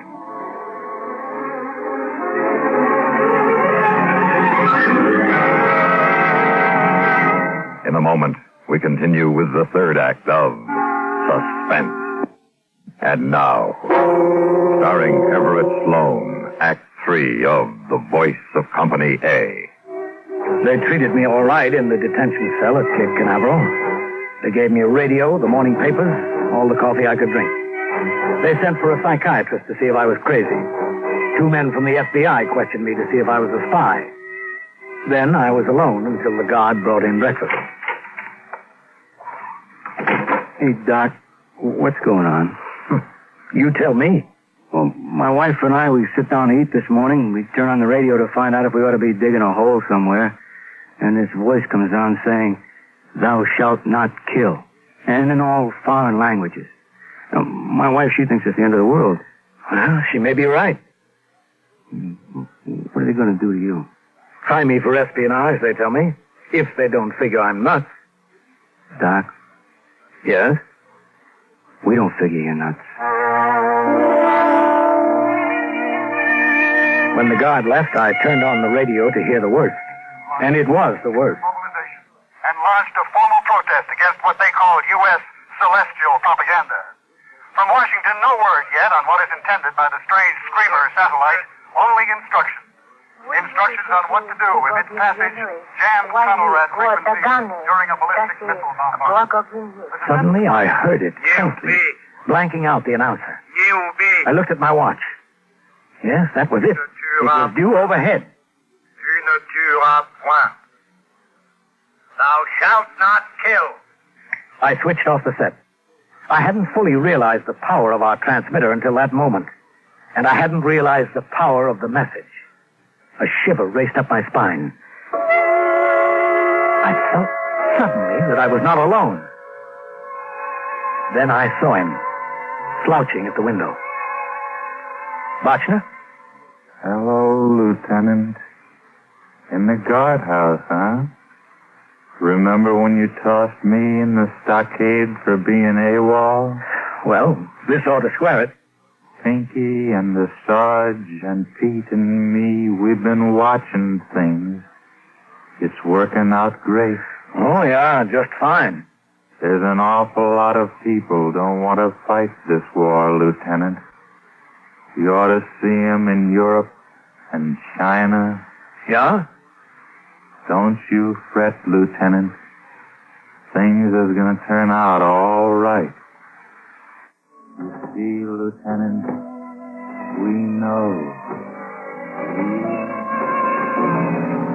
Slowly, he disappeared. Slowly fading. It was weird. I knew that he only existed in my mind, but as the day wore on, and the next day, and the next, I wondered if he weren't right. Every 4 hours, the satellite broke in with that simple message.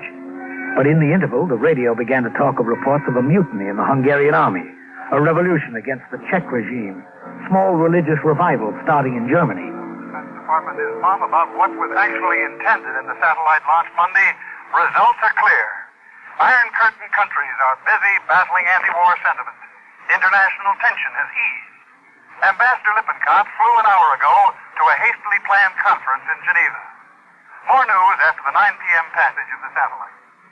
And the fourth night, the cell door opened for the colonel.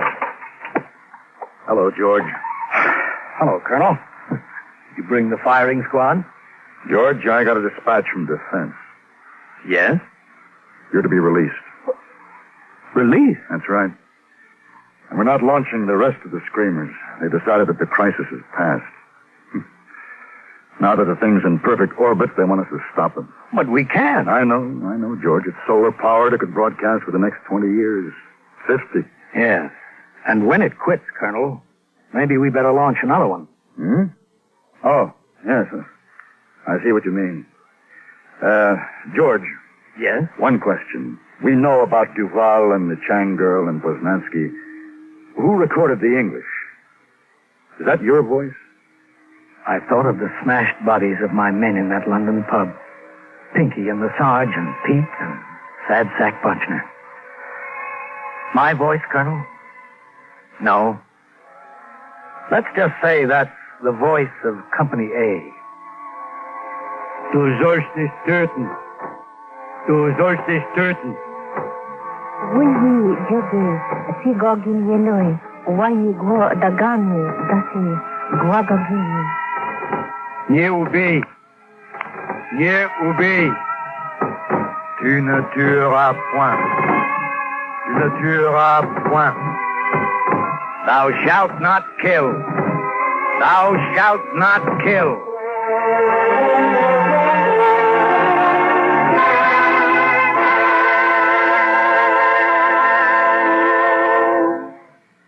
Suspense, in which Everett Sloan starred in William N. Robeson's production of The Voice of Company A by Michael Frost.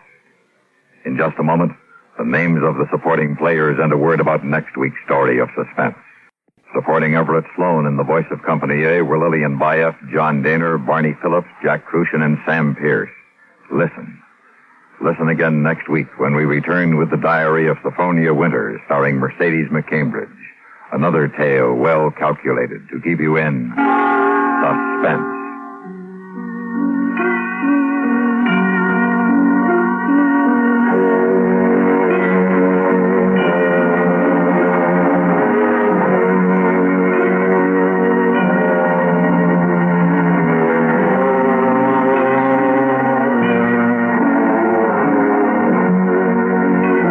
Get the complete news first on the CBS Radio Network.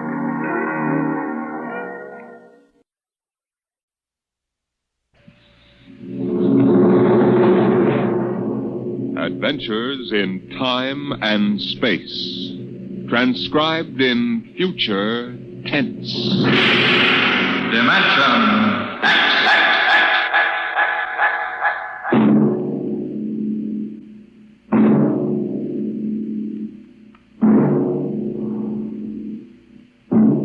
The National Broadcasting Company, in cooperation with Street and Smith, publishers of astounding science fiction, bring you Dimension X.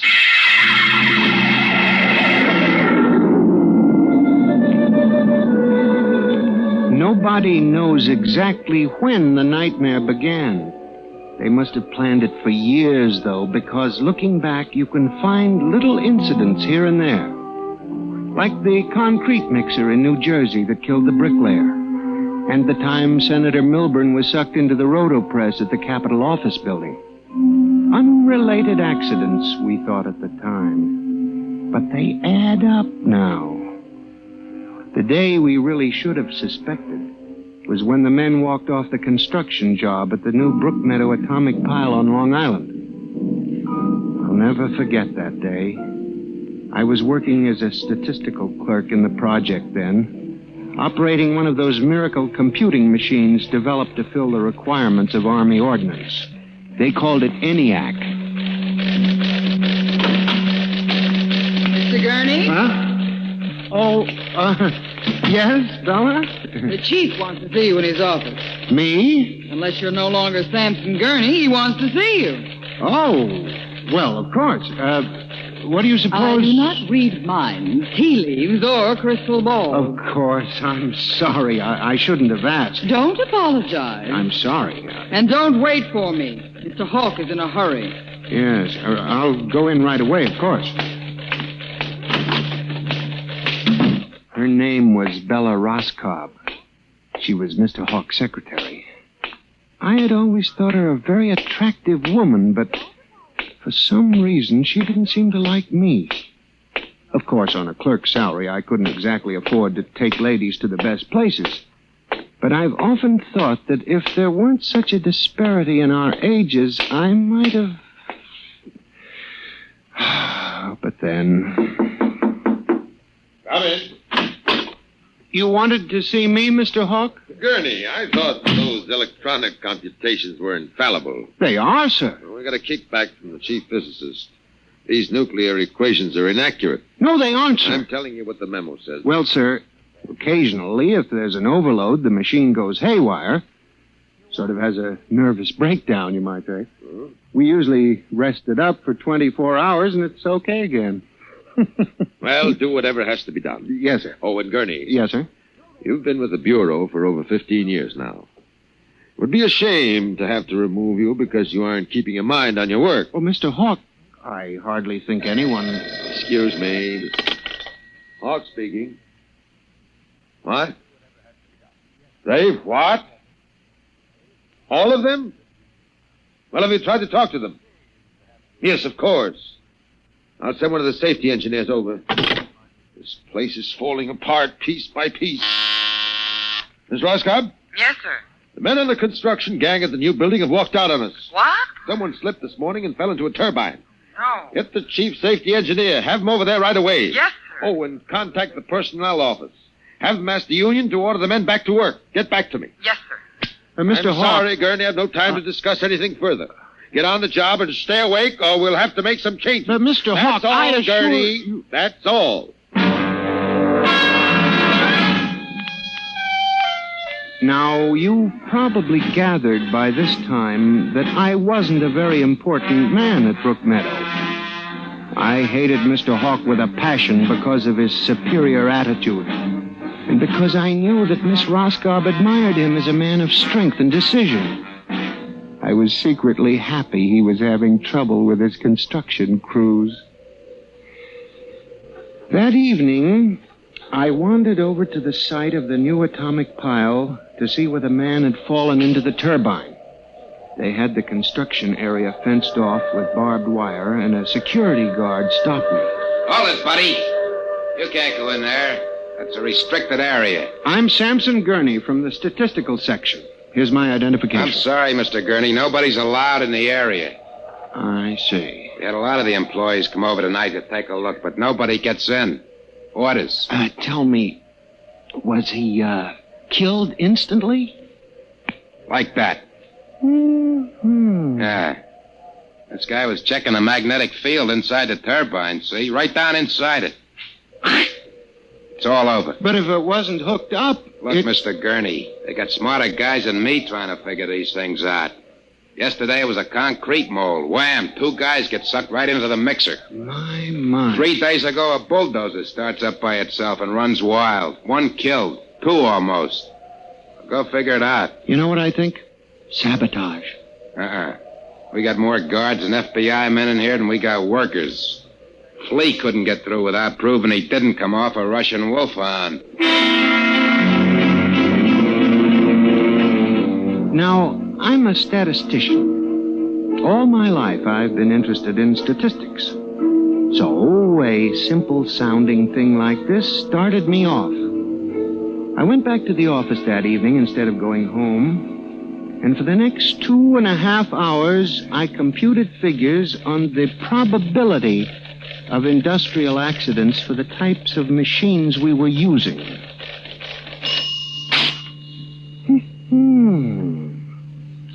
I took one look at my figures and went down to Hawk's office. Just as I figured, he was staying late working on a settlement with the construction workers. Yes? Oh, good evening. I saw the light. Well, Mr. Gurney, what are you doing here? Is Mr. Hawk working late? Yes, I am too. Oh.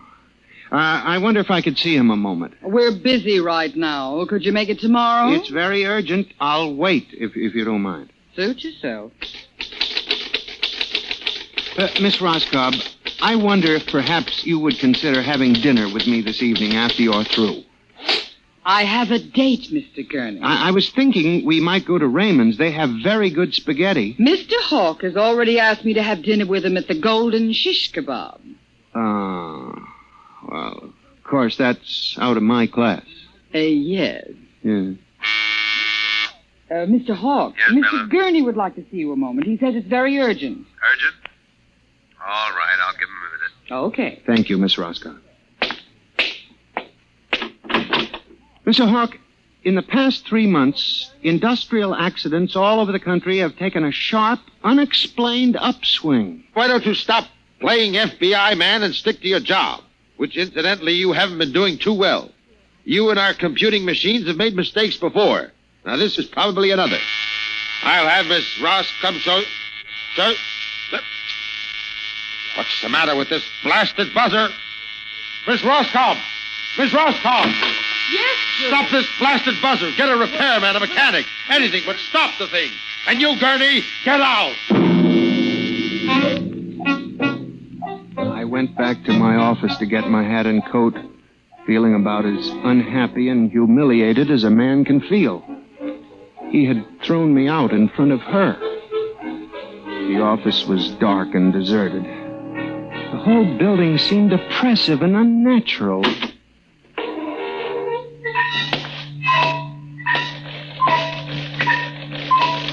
I walked across to my desk. In front of me, the ENIAC glowed and chattered eerily as it worked on the equations we had fed it that morning. Its many-fingered circuits hung against the wall like some great octopus. And the thousands of tubes glowed orange and blue in the dark like 1,000 eyes staring at me. It almost seemed alive. Then it increased its tempo a moment, and a fleeting notion crossed my brain that it was laughing at me. Laughing like all the others. What was the matter with me? What? I shut my desk drawer and began to put the cover on my ENIAC typewriter when an amazing thing happened. The most amazing single incident of my life. Alone, in the darkness, with no one at the keyboard, the ENIAC typewriter began to type. Am I going crazy? This can't be. There's nobody here. There's nobody here. Oh, no. I'm just imagining it. It's in my mind. But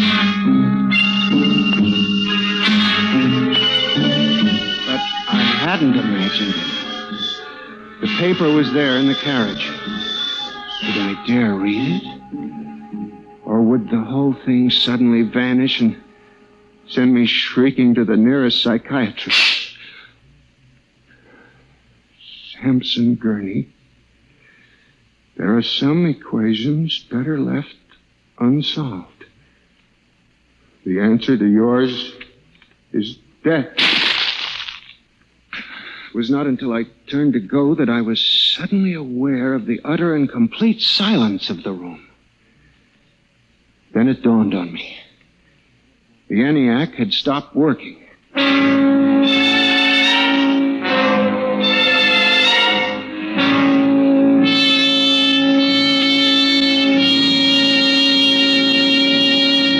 Gurney, do you expect me to believe this? It's insane. Mr. Hawk, I'm a safe... Take it easy, Gurney. Now, this is just some practical joke someone in the office is playing. There was no one in the office. Of course not. They wired up the machine and left. I checked the machine myself, Mr. Hawk. All right, Gurney. You leave this note with me, and I'll turn it over to the security force for further investigation. What? No buts, Gurney. The security men will handle it. Yes, sir. Well, maybe you've been working too hard lately. You've got to relax more. Now, here, let me light that cigarette for you. I watched him trying to make the lighter work. I don't understand this. I just put fluid in it. There's a brand new flame. It seemed ridiculous. A little piece of mechanism like a cigarette lighter frustrating the big, important executive. Oh, blast this lighter. Here's a match. It was such a small thing. And yet as I watched him, a thought began to take shape in my mind. Nebulous at first, incredible perhaps, but it grew. You just relax for a few days. Everything will turn out all right. Well, the main thing is not to let little things upset you.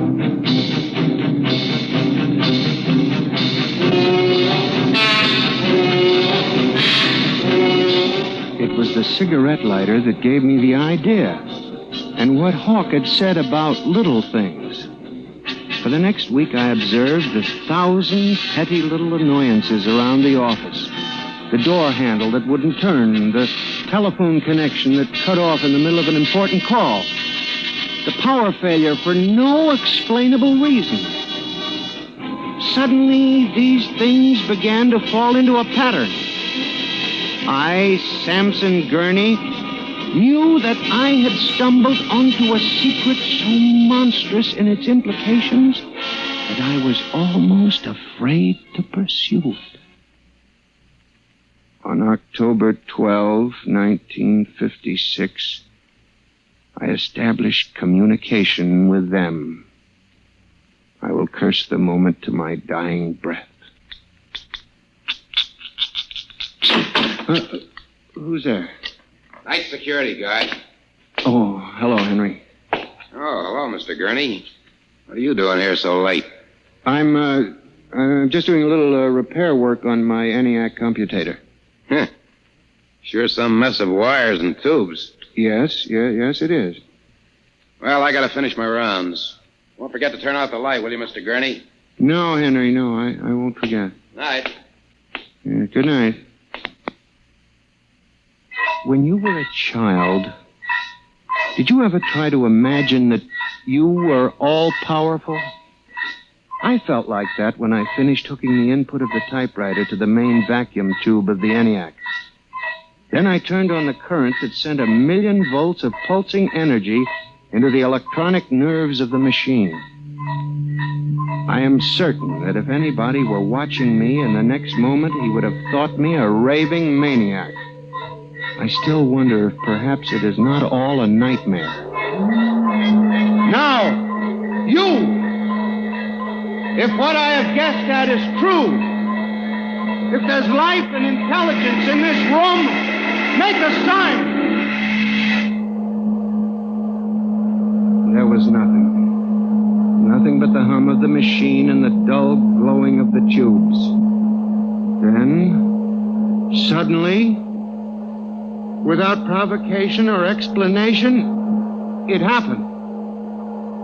The ENIAC typewriter began to respond to the impulses from the machine. The letters were Y, E, S. Yes. It had happened. I, Samson Gurney, had communicated with a machine.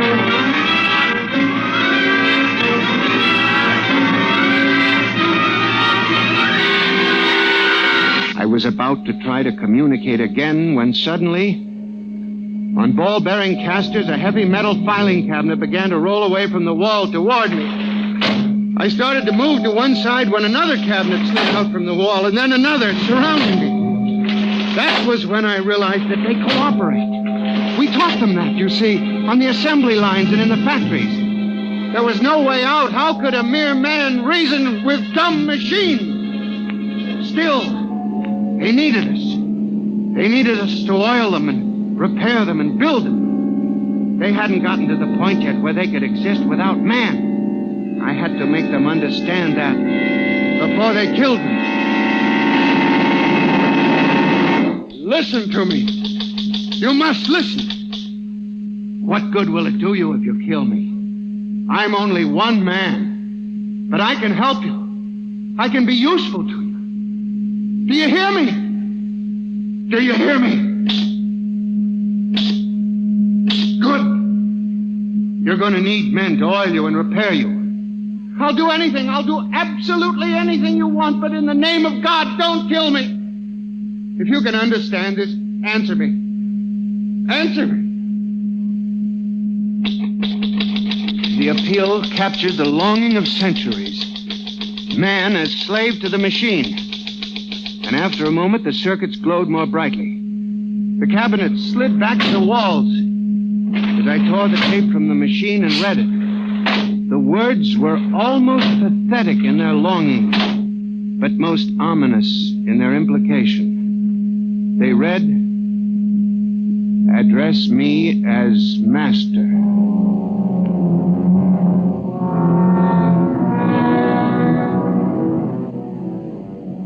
My life for the next 6 months was a nightmare. The ENIAC gave me messages which I had to transmit into my telephone. I was frantic. I began to lose weight. I couldn't sleep. My nights were torture, a constant fear. It was in December, just after Christmas. I was sitting in my room, listening to a broadcast. Ladies and gentlemen, a special bulletin. Already 24 hours before the peak of the New Year's traffic, over 1,000 deaths have been reported. This is an unprecedented figure. Again, if you... That very afternoon, I had transmitted a message to the telephones for relay to all machines of transportation. The message was one word. Kill.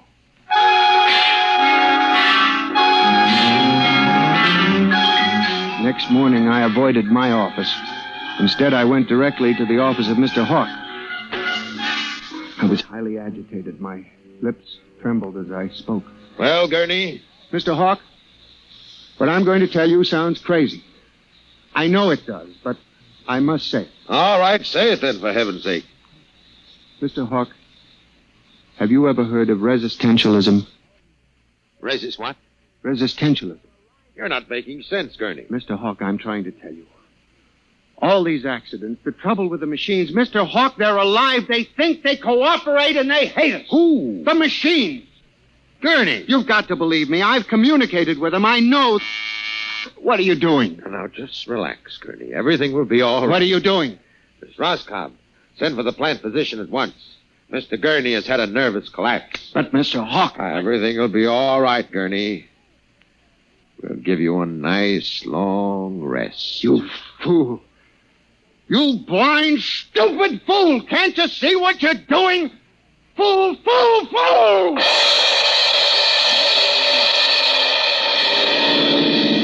When the plant physician arrived a few moments later, Lucius Hawk was found at his desk, strangled to death in a nest of telephones. The wires were still humming softly.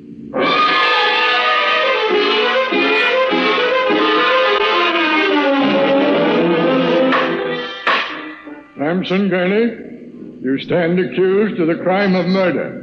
How do you plead? I did not kill him. I didn't. So record. Prosecution will proceed with testimony.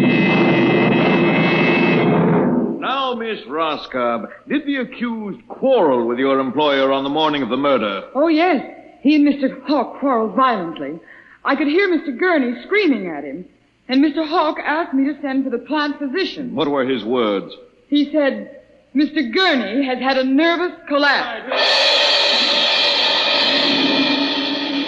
Now, Mr. Simpson, you are a guard at the Brook Meadow Project? Yes, sir. When did you have occasion to meet the accused? Right after those accidents. He was snooping around the construction area.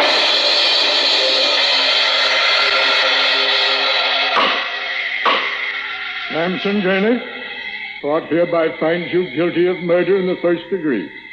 Recommendation that you be examined, committed to the state hospital for the criminally insane at Matawan.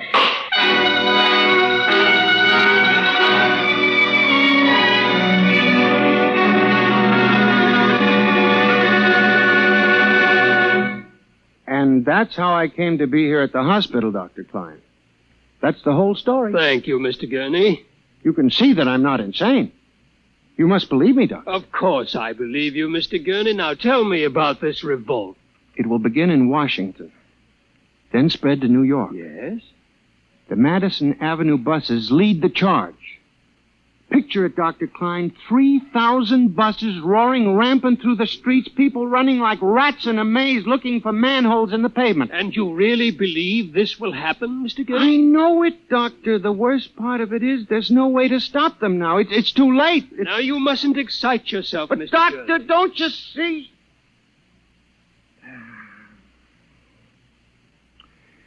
It's fair enough, I suppose. We built them. We taught them to think for themselves. It was bound to come. I guess the female machines will be worst of all in the beauty parlors. They're more high-strung, you know. Well, since there's nothing we can do about it, Mr. Gurney, suppose you go to your room and Maybe if I went to my old Plymouth, I could make a deal before the police cars got me. Yes, Doctor? Would you take Mr. Gurney to his room, guard? He's already been given sedation. Yes, sir. Those concrete mixers may have made a mistake, you know. Just high spirits and all that. But if they got so they liked the flavor... We'll see you later, Mr. Gurney. Now, try not to worry too much. All right, guard. This way, sir. Oh, machines revolting. Telephones strangling people. Oh, blasted cigarette lighter. Why won't it work? I just filled it. Flint is good. Oh, well, you can never trust this newfangled machinery.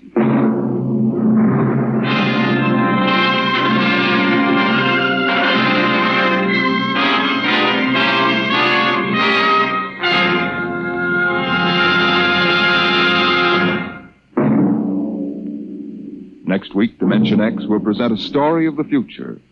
A story of an insignificant pebble in the sky called Earth, and of a man from a distant star who grew to love this unimportant planet.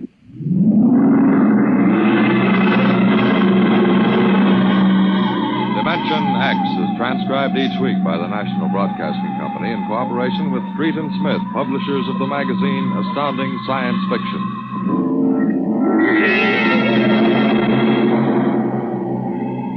Nightmare was written by George Lefferts and based on a poem, The Revolt of the Machines by Stephen Vincent Benet. Featured players in the cast were John Gibson as Mr. Gurney and Rita Lynn as Bella Roscoe. Norman Rose is your host. Music by Albert Berman. Engineer Bill Chambers. Dimension X is produced by William Welch and directed by Edward King.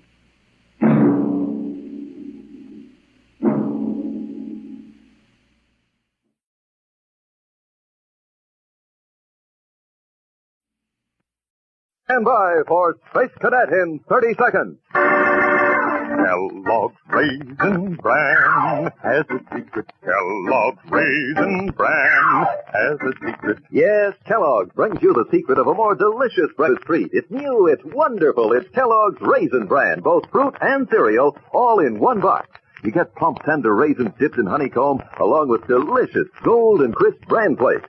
So try the new fruit and cereal combination. Get Kellogg's Raisin Bran, because Kellogg's Raisin Bran has a secret. And now, Kellogg's Corn Flakes, the cereal that helps you have more punch till lunch, invites you to rocket into the future with Tom Corbett, Space Cadet. Stand by to raise ship. Blast off -5, 4, 3, 2, 1, 0! As rolling rockets blast off to distant planets and far-flung stars, we take you to the age of the conquest of space with Tom Corbett, Space Cadet.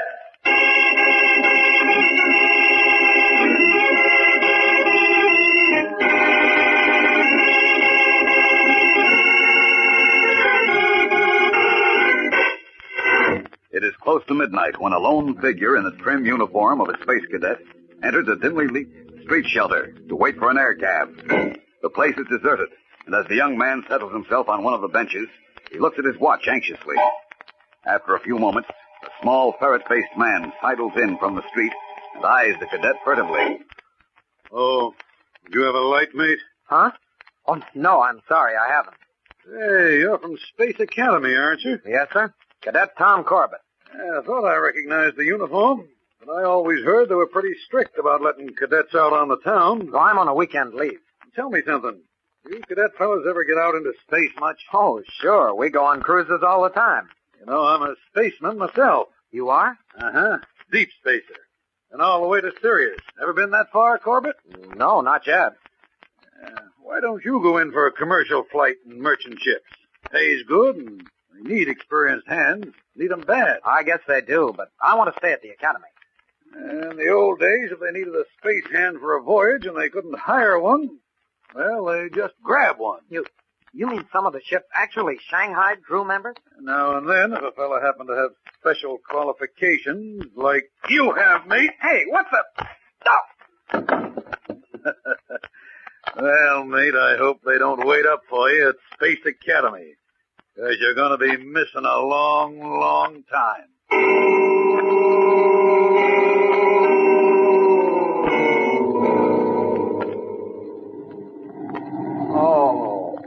Take it easy, lad. Take it easy. Hey, where am I? And who are you? I'm Jim Harris. You're aboard the Constellation. The Constellation? Look, I don't know exactly what happened or how I got here, but I've got to get back to the academy by midnight. Tonight, Sunday. Sunday? Oh, what's so funny? Well, this is already Monday. It's 0700 Earth time. 07. But my leave, I've got to... Hey, what happened to my uniform? What uniform? My academy uniform. Don't you understand? I'm a space cadet. Space cadet? Hey, you must have had a worse bump than I thought you had. Stop stalling. I'm Tom Corbett of Space Academy. Now I want to know who took my uniform and put me in these dungarees, and how did I get here? Well, if I were you, son, I'd just relax and have a bite of breakfast. You've got work to do. What are you talking about? You're a member of this ship's crew. We blasted off last night, and we're headed for deep space. Great jumping Jupiter. I've been Shanghai. That's right. And you might as well make up your mind to one thing. You ain't gonna see Space Academy for a long, long time.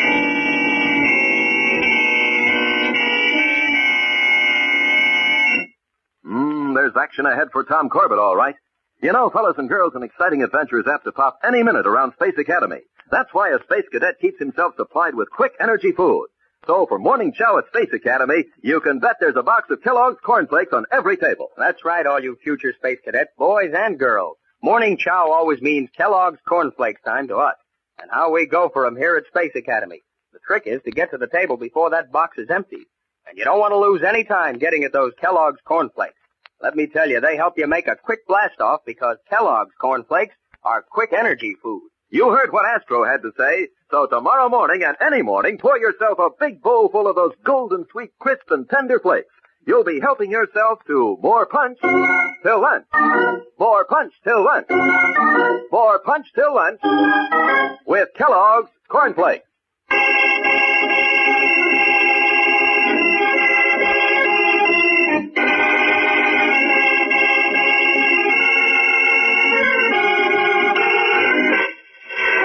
As the rocket ship Constellation hurtles through the cold blackness of space away from Earth, Tom Corbett regains consciousness to find himself clad in space dungarees instead of his cadet uniform, and learns from Harris, a crew member, that he has been shanghaied and that he is now bound for deep space.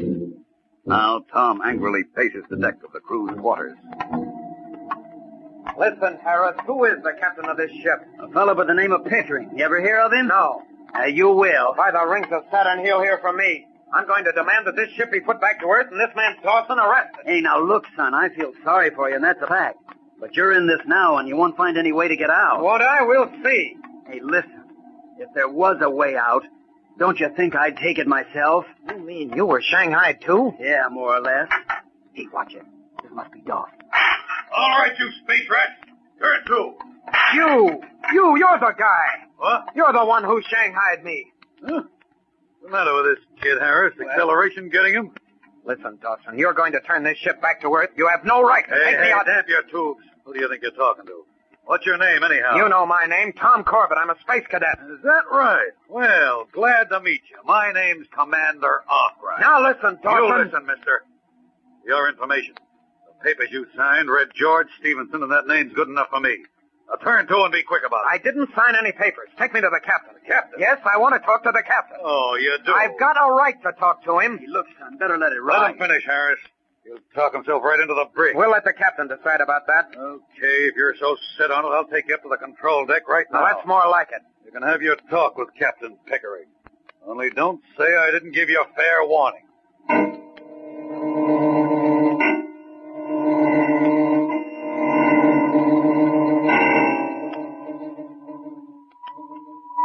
Captain Pickering, Dawson committed a crime in bringing me aboard this ship. You've got to take me back. Lad, I don't like space lawyers on my ship, and I don't like belly achers either. Now stow the chatter and get below. But I'm a space cadet. You've got to take me back. This is insubordination, mister. All I'm asking is that you let me contact Commander Arkwright at the Academy. He'll verify my story. That's enough, Mr. Dawson. Take this man below and put him in the brig. Yes, sir. Come on, you. No, I'm not leaving the bridge until you let me call the Academy. I'm not going to be a... Maybe that'll show you who's running this ship. Now, Dawson, take him below and lock him up.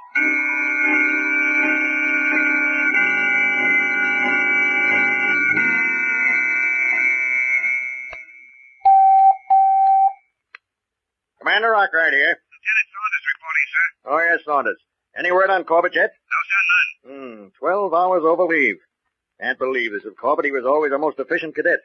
But this is serious. Yes, sir. Captain Strong has a request to make, sir. What is it? Cadets Astro and Manning, Corbett's roommates, are worried about his disappearance. They've asked permission to investigate. What do they want to do? They know their roommate's habits, sir. They're sure something happened to him, and they want to check on his activities. Captain Strong requests they be granted permission. Very well. You may tell Strong they may be relieved of duty for the rest of the day. Aye, aye, sir. And you may also tell Captain Strong that when Corbett is found, he will be disciplined severely.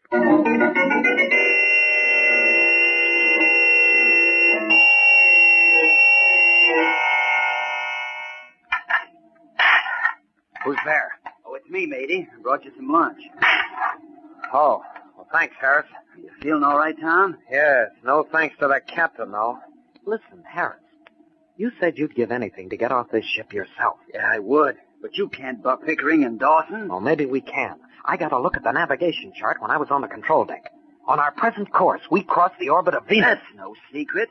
We put in at Venusport for fuel and supplies before blasting off to deep space. That's our answer, then. We'll be there in a few hours. Sure we'll be there. And you'll be here, locked in the brig the whole time. Not if you'll help me. Help you? How? When we land at Venusport, watch your chance and slip open the bolts on that door. I'll get out and find the port commander. Well, then what? He'll arrest Pickering and Dawson, and the ship won't be given clearance to leave Venus. Oh, I don't know. If they ever caught me... As long as you have the run of the ship and keep quiet about it, we can't fail. All right, Tom, I'll do it. Good for you. Now take the tray back and act as though nothing has happened. Yeah, right you are. Just a minute, Harris. Mr. Dawson. Stay right where you are. I was just going to take this tray back to the galley. It can wait. You know, Harris, I didn't think you were so stupid. Stupid, sir? Didn't you think we'd have the brig rigged with a telecam? Great galaxy, then you heard every word we said. Yes, and saw you, too. Oh, no. So you were planning to jump ship, Mr. Harris. No, he wasn't going to desert. And he was going to help you, which is the same thing. So you two don't leave this brig until we've blasted off from Venus. After that, the captain will have plenty of time to figure out what kind of hooks to throw into you. And believe me, they'll be rough.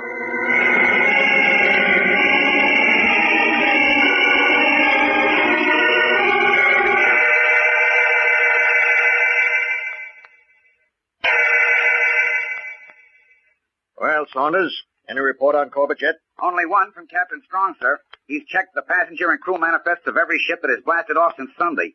Corbett's not on any of them. Anything else? Yes, sir. Cadets Manning and Astro request permission to continue their investigation on off-duty hours. Very well. But I want Corbett's listing changed from overleave to AWOL. Notify all Earth Police to that effect at once. We've got to find him fast.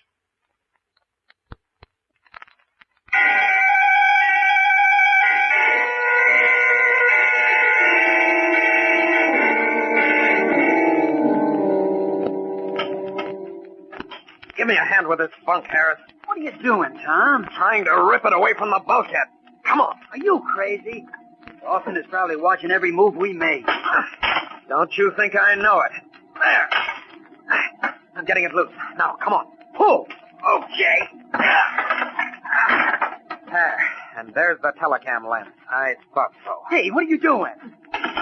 Tom, you kicked it out. Of course. Now he can't watch us. You're out of your mind. That'll bring him running. Maybe that's what I want him to do. Those are the braking rockets. We're decelerating for the landing. I know, which means we've got to work fast. Once we take off from Venus, we might as well be dead. I'd like to know what you expect to do locked in this brig. We're not going to be locked in here long. Oh, somebody's at the hatch. It's Dawson again. All right, you two. Stay back against the bulkhead. You didn't lose any time getting here, did you, Dawson? What's the idea of kicking out the telecam lens? To make you come in here. I want to talk to you. Real smart kid, aren't you? Well, I'm here. Talk. How about a deal, Dawson? Deal? Huh?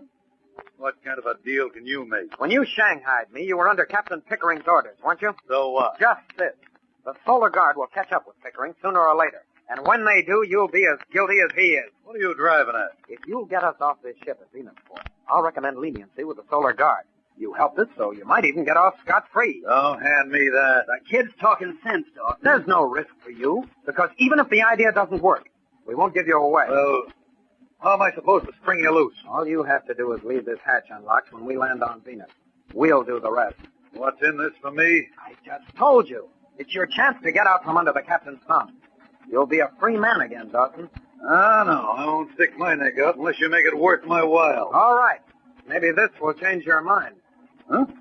Your watch? It's not an ordinary watch. It's platinum. Worth a lot of money. If you help us, it's yours. Give it here. Hey, wait, Tom. Not until he promised. I said hand it over. All right. Here. Hey, not a bad watch at that. Thanks, mate. Now hear this. Approaching Venusport.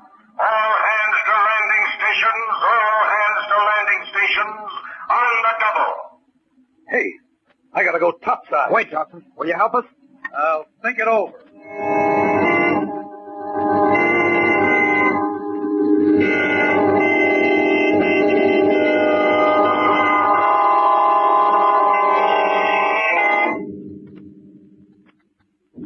What did I tell you, Tom? We've been on the ground for over 3 hours now. How much longer before we blast off again, Harris? 15 minutes. Well, there's still time. Dawson may come back. Not him. He tricked you. If I could only contact the port commander. Well, shaking that hatch won't do you any good. Jumping Jupiter. Harris, come here. Yeah, what's the matter? Look, this hatch isn't bolted. Well, I'll be... Dawson kept his word. But I sure had that guy pegged wrong. Now, which way is the auxiliary airlock? Down the companionway and to the left. Well, then come on. With any kind of brake, we'll be off this ship in 2 minutes.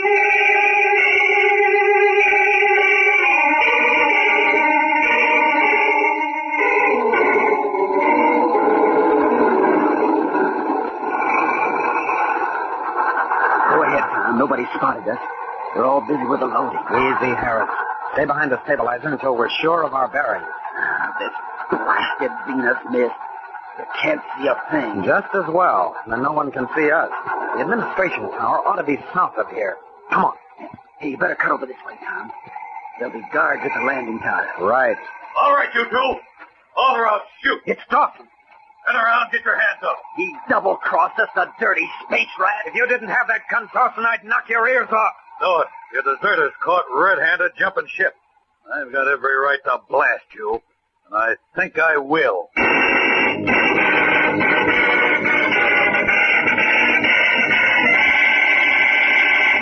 Looks like somebody got some big ideas today.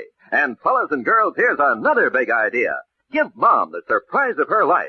Get her the big, colorful 10-piece baking set Kellogg's Cornflakes is offering. She'll thank you 1,000 times. You bet your boots, because this baking set is so handy, so useful, it actually makes baking fun. Listen to all you get. The most up-to-date mixing bowl, 4 measuring spoons, all held together so they won't get lost, 4 cookie cutters, and a special bowl scraper. Your eyes will pop when you see the bright, sparkling colors. Sunshine yellows, cherry reds, brilliant greens. They sure will dress up Mom's kitchen. And the mixing bowl is amazing. Made of the newest plastic, so lightweight and flexible, it's easier for Mom or you to handle. Also, absolutely unbreakable. You can even wash it in hottest water. And wait till you see those cookie cutters. Such keen, sharp edges, and such fun. You'll cut cookies to look like hearts, clubs, spades, and diamonds. Mom will thank you, too, for that bowl scraper. Great for beating, scraping, folding. Best of all, you get all 10 pieces of this baking set for less money than the bowl alone would cost. It's a great bargain, and a great way to surprise Mom. Just do this. Send 50 cents in the tops from any 2 boxes of Kellogg's Cornflakes to Kellogg's, Box 926, Toronto, Ontario.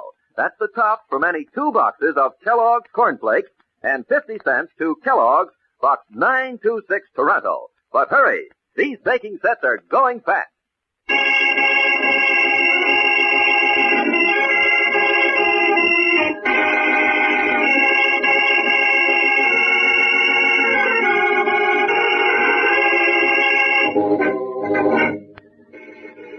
Escaping from the rocket ship Constellation, Tom Corbett and his friend Harris are betrayed by the first mate, Dawson, who captures them on the mist-shrouded plains of Venus.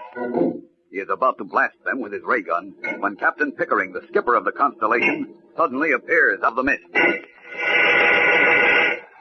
What's going on here, Mr. Dawson? These men tried to jump ship, Captain. The pair we had in the brig, Stevenson and Harris. Deserters, eh? On the Constellation, we shoot deserters. That's against space law, Captain Pickering. You're supposed to turn over all captured deserters to the Solar Guard. I told you once I don't like space lawyers. That still goes. Let me blast them now, sir. Get rid of them once and for all. No, Mr. Dawson, put them back aboard. I want them in irons and under double guard until we blast off. Aye, aye, sir.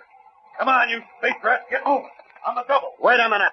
Move, I said. Captain Pickering, don't you want to know how we got out of the brig? What? Tap your tubes and move. Ask Dawson how we got out. He took a bribe from us. He let us out. He what? Don't listen to them, Skipper. Then how did they get out? Harris, stand by to move. Right. Maybe they walked through the bulkhead, eh? Skipper, I don't know how they did it. You're responsible for them. Get ready. You take out Dawson. Okay. Come on, answer me. They're lying, Skipper. Honest they are. God, give me that. I'll break every bone in your body. No, Skipper. Let go my arm. Now, Harris. Pile in. Hey, Skipper, look out. You look out, Dawson. Why, you little space pop. You missing, Captain. Oh, let's take care of you. Harris, are you all right? See what you get a second, Tom. Oh. Brother, you really plowed him under. I waited a long time for the chance, Tom. Someone's firing at us. Those are ray gun blasts. We've been spotted by the crew. Come on. Run for it.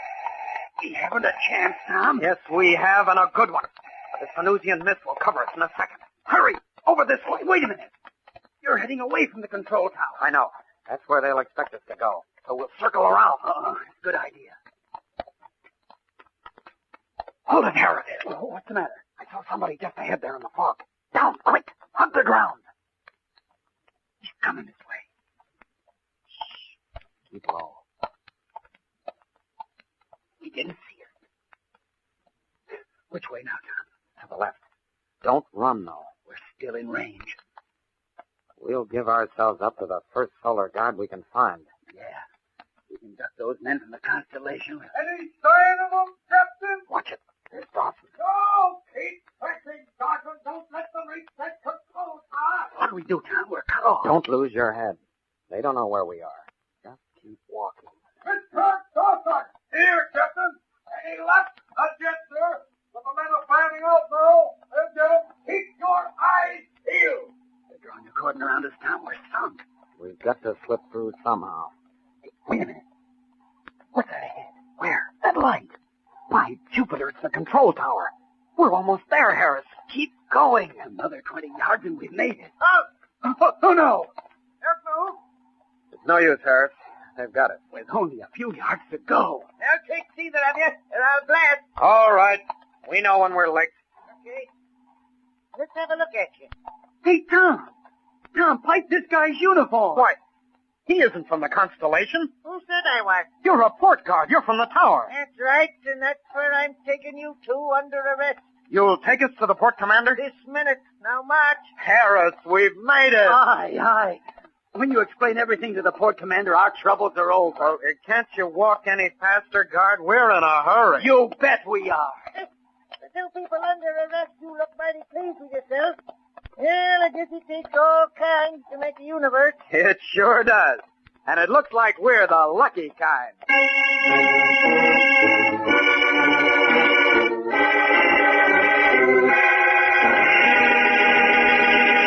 Don't miss the next action-packed adventure with Tom Corbett and the Space Cadets on Thursday, when the meeting with the port commander suddenly takes a sudden deadly turn, and Tom is sent back aboard the Constellation, headed for deep space. Tune in, same time, same station, for the next thrilling interplanetary adventure with Tom Corbett, Space Cadet. Brought to you by Kellogg's Corn Flakes, the cereal that helps you have more punch till lunch.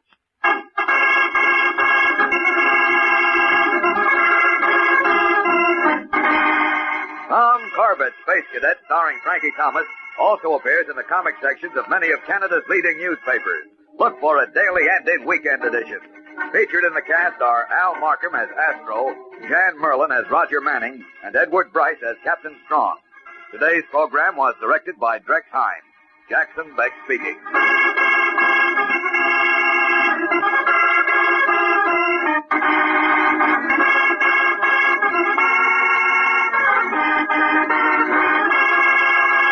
The whole day starts out better when breakfast is fun. And one way to make breakfast fun is to have a different cereal every morning. How? That's easy. Easy for Mom, too. Ask her to get Kellogg's Variety Pack. Kellogg's Variety Pack is an assortment of cereals. 10 individual-sized boxes in one handy carton. And each individual box holds exactly one generous serving of a favorite Kellogg cereal. Yes, in Kellogg's Variety, they're all favorite cereals. Kellogg's Corn Flakes, Pep, Rice Krispies, and the new favorite Kellogg's Corn Pops, to mention just 4. And each serving stays extra crisp and fresh because it's in its own individual package. So just for fun, make breakfast fun. Ask Mom to get Canada's only cereal assortment, Kellogg's Variety Pack.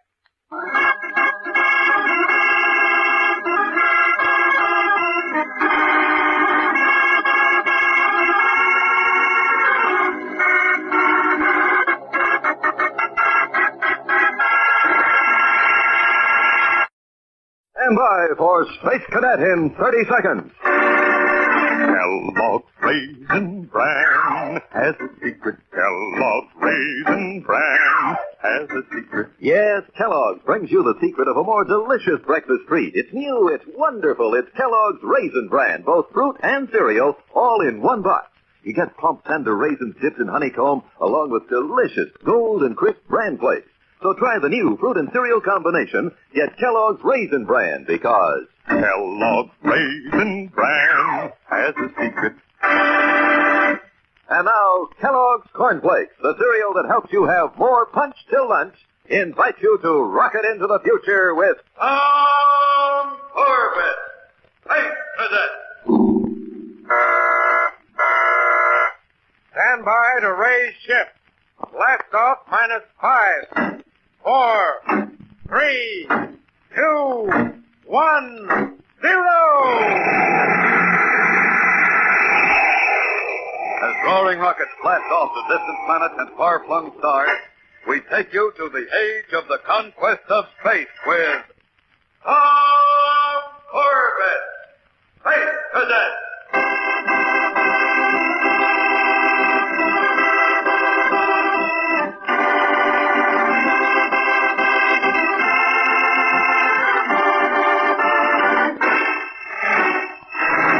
Shanghaied from Earth and taken aboard the rocket ship Constellation bound for the star systems of outer space, Tom Corbett and Harris, the crewman who has befriended him, managed to escape while the ship refueled at Venusport, but were then captured by the port guards. Without delay, they were taken to the office of the port commander. And now, Tom and Harris, still dressed in the drab dungarees of ordinary spacemen, stand at attention before a grim-faced warrant officer. All right, now, let's get this straight. You say your name is Tom Corbett, and that you're a cadet from Space Academy. Yes, sir. And you, Harris, are you a cadet too? No, sir. I'm a spaceman. Second class in the Constellation. I see. Corbett, what's a space cadet doing aboard the Constellation? I told you, sir, I was Shanghai. That's true, sir. He was. I suppose you can identify yourself, Corbett? Well, they took my uniform away from me. All my papers were in it. You tell a pretty good story, Corbett, but that's all it is. Unless you can give me proof, I'll have to turn you over to your captain. Wait, sir. It's easy enough to check. Radio Space Academy. Talk to Commander Arkwright. That is impossible. Venus is in apposition to Earth. We're on the other side of the sun. We can't make radio contact for another week. But there must be some way. Check on Captain Pickering yourself. Talk to the crew. I don't have to. Captain Pickering can speak for himself. He's waiting in the outer office. What? Send Captain Pickering in, please. But, sir, he'll deny everything. If you have any accusations to make, you can make them to his face. You sent for me, Mr. Porter? Yes, Captain. Come in, please. I expected to find the port commander here. He is inspecting the space stations on the equator. I'm handling this case. That suits me, as long as I get my men back. They tell a strange story, Captain Pickering. This fellow, Corbett, claims to be a space cadet. Well, that's one I never heard before. I wanted to check with you before I took action. Nothing to check. It's a fairy tale. Fairy tale, huh? Then how about letting Mr. Porter aboard the Constellation?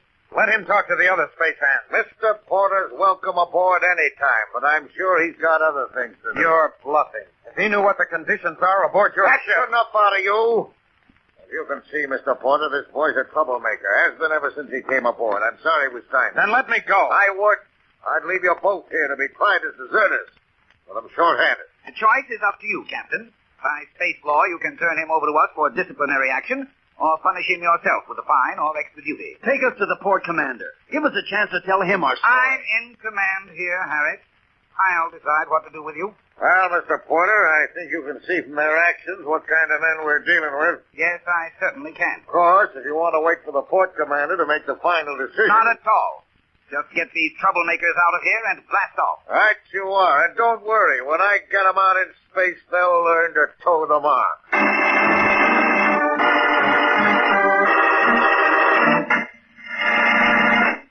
Wow, looks like the space cadets are rocketing in all tubes. There's real adventure ahead, but they're ready for it. Have to be prepared for it all the time. And one way to do it is to make sure they get enough quick energy food. Helps them blast off in a hurry.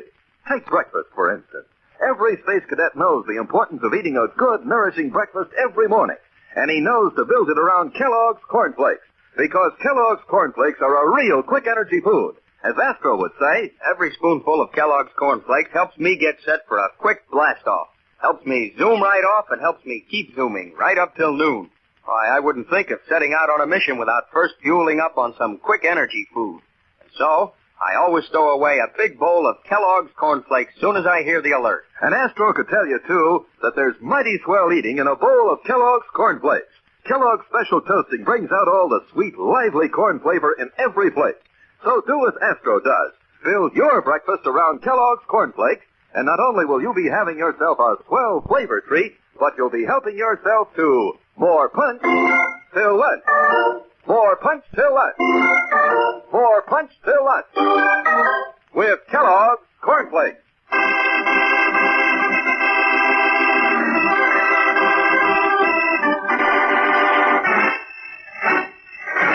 Unable to persuade the warrant officer in command of Venusport that he has been shanghaied, Tom Corbett is taken back aboard the rocket ship Constellation with his newfound friend, Harris.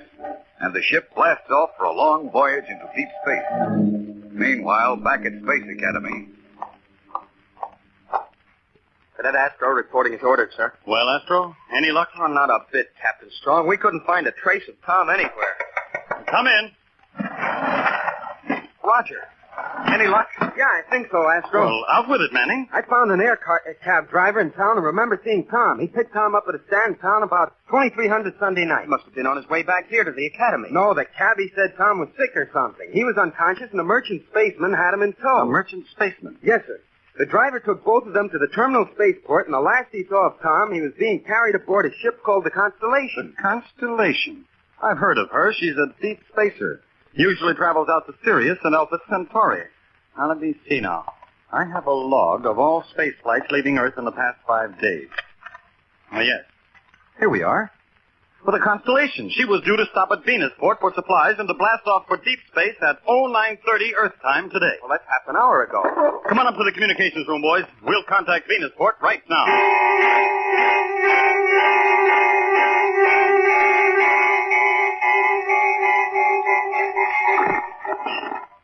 What are we waiting for, Captain Strong? Now, we're in apposition to Venus. A direct signal can't get through. They're setting up a relay transmission, Earth to Mars, to Titan, and back to Venus. Well, Captain Strong here. Warrant Officer Porter, Venusport. Go ahead, Captain Strong. Listen, Porter, this is urgent. Have you cleared the deep spacer Constellation yet? The Constellation? She blasted off the Sirius 15 minutes ago. Why? Well, we have good reason to believe that one of our cadets is being held illegally aboard that ship. What? A cadet by the name of Corbett. Tom Corbett. Corbett? Are you sure, Captain? Almost. Why? Have you seen him or heard anything about him? Well, I don't quite know how to say this. I'm afraid I've made a terrible mistake. Well, get to the point, man. Well, Corbett was here, told me a fantastic story about being shanghaied, and I didn't believe it. You didn't? No, he didn't have any identification. Couldn't prove his story, so I sent him back to the Constellation. Oh, that rockhead. I'm sorry, Captain. Well, never mind that now. Listen. Send every available patrol ship after the Constellation. But there are none in port now. I can pull them off orbit, but it would take 2 days to catch up. 2 days? Blast it, that's too long. They'd never make it. Well, I'm terribly sorry, Captain. If there's anything else I can... Oh, you've done enough already, Porter. End transmission. Well, there's only one ship faster than the Constellation, and that's the Polaris. How long will it take you two to get ready? We're ready now, sir. Good. Then get aboard the Polaris. We raise ship immediately.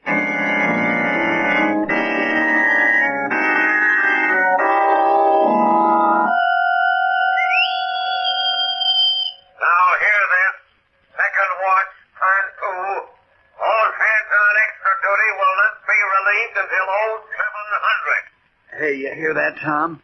4 more hours on the power deck for us. What does Pickering think we are? We can't work like this on short rations. You'll see that we do. That warrant officer at Venusport had only listened to me. You made a good try, Tom. Well, they don't pay off on tries, Harris. And now what? Do we just keep slaving down here until we drop? That's just about it, Tom. Until we drop.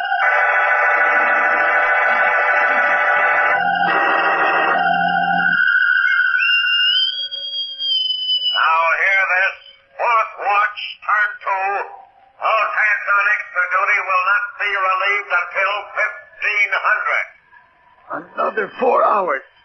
I can't take it, Tom. This heat. No water, no food. Okay. Take a breather, Harris. I'll cover for you. No, Tom, you'd only get yourself in trouble.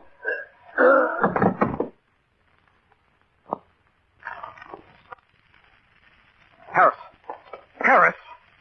Hey, give me a hand here. Someone help me. Quick!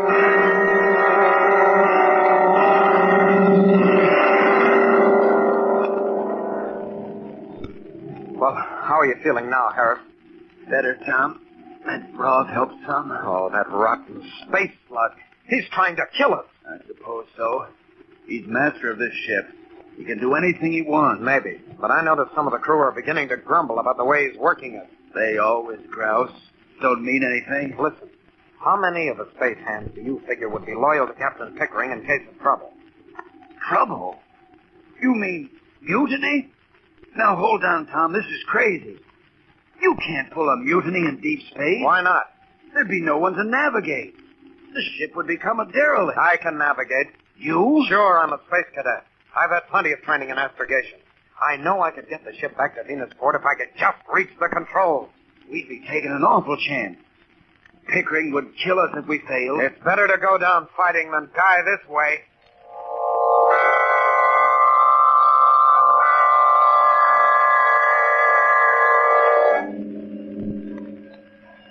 I've talked to some of the space ends, Tom. 5 of them are with us. Good. Uh-oh. What now? Now hear this.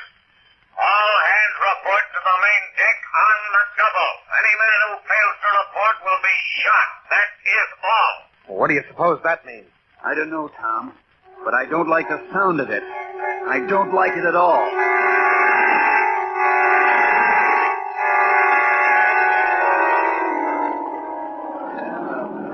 All right, you men, stand to. Look, Harris, there's Captain Pickering. And there's Dawson. With a couple of deck officers. They're all armed, ready for trouble. Come on, tap your tubes and pay attention. That's better. Now, I don't have to tell you I'm an old hand in dealing with spacemen, and I've been watching you ever since we blasted off. You're a surly bunch of space rats. I don't like the looks of you, and I can smell a mutiny a light year away. What do you mean? You heard me. I said mutiny. I know who the ringleaders are, and I'm going to make an example of them. I promise it'll be an example you'll never forget. When I pick out these 2 men, I want the rest of you to go back to your station.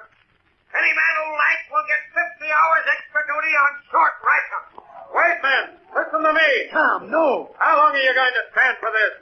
Captain Pickering's no better than a pirate. Come on, stand the rest, that man. This is your last chance. Take over the ship. I can get you back to Earth, and we'll put Pickering behind bars where he belongs. Catch him up. You did it, Tom. The men are starting to mutiny. I got to get up to the control deck before Pickering does. Go on, I'll take care of Dawson. Right, but watch yourself. He's armed. Don't worry. Get going. No, you don't. Look out, Harris! Never mind me. Get to the control room. All right, Tom. Dawson's through. I'll take care of Pickering now. Right. I'm at the control room hatch. Hold him for another second. Stop him! Stop him! Don't let him close that hatchman! Kill him! Made it. Now for the controls. No time to plot a new orbit back to Earth. I'll have to swing her into a 180 turn and rack up a true course later. Let's see. Steering vane set for 1.5. Full burst on starboard jets. And take a lateral sweep. That should do it. Corbett, this is Captain Pickering. Now listen to me. What do you want, Pickering? I'll make a deal with you. Fat chance. I've got control of the ship now. Open the hatch, Corbett. Give yourself up. Nothing doing, Pickering. You're over a barrel and you know it. We put down the mutiny and captured your friend Harris. What? I have him right here beside me. If you give yourself up, I won't blast him. You have my word on that. If you refuse, he gets it. How do I know you're telling the truth? I'll put him on so you'll know he's still alive. All right, Harris, go ahead. Tom, don't trust him. Save yourself. Nobody can help me anymore. All right, Corbett, his life is in your hands. Now I'm going to count to 10. If you don't open the hatch, Harris gets it. 1, 2. I can't let him shoot Harris in cold blood. But if I give myself up... Oh, what's the use? I don't have any choice. Just 2 more seconds left, Corbett. Okay, Pickering, you win. Don't shoot, Pickering. The hatch is open.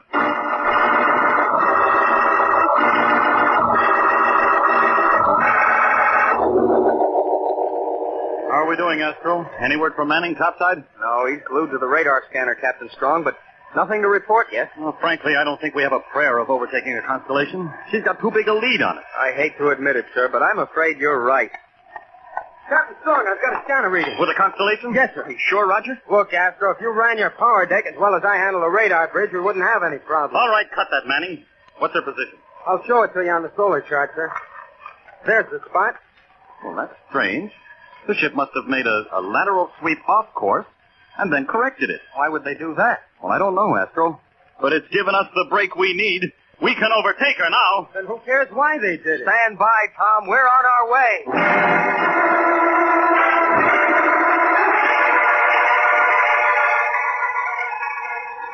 All right, Captain Pickering, you're back in control of your ship. Now, where's Harris? You won't be seeing Harris anymore, Corbett. What do you mean?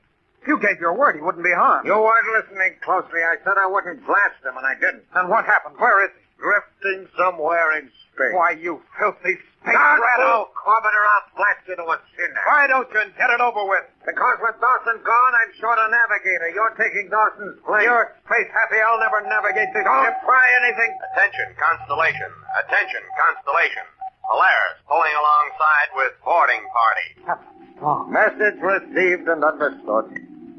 Looks like you're all washed up, Pickering. When they find me here, Sorry to disappoint you, Corbett, but when the boarding party arrives, they won't find any trace of you on this ship. I'm getting rid of you once and for all.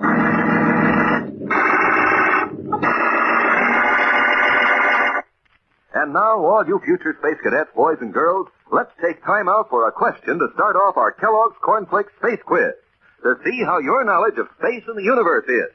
Here's our first question. What is it that distinguishes the planet Saturn that makes it different? The one thing that helps you tell it from all others. Well, it's simply that the planet Saturn is surrounded by a tremendous ring. That's where the space cadets get the expression rings of Saturn. And here's an easier question. What is it that makes Kellogg's Cornflakes the favorite ready-to-eat cereal of the whole universe? The answer to that one is easy. It's that famous Kellogg flavor. The way Kellogg's special toasting process brings out all the sweet, lively corn flavor in each golden flake makes each flake crisp and tender. Yes, flavor is what makes Kellogg's Cornflakes the favorite ready-to-eat cereal of people everywhere. It's the kind of flavor that brings you back for seconds. Keeps you reaching for that box of Kellogg's Cornflakes time after time, morning after morning. So make sure you get the one and only Kellogg's Cornflakes.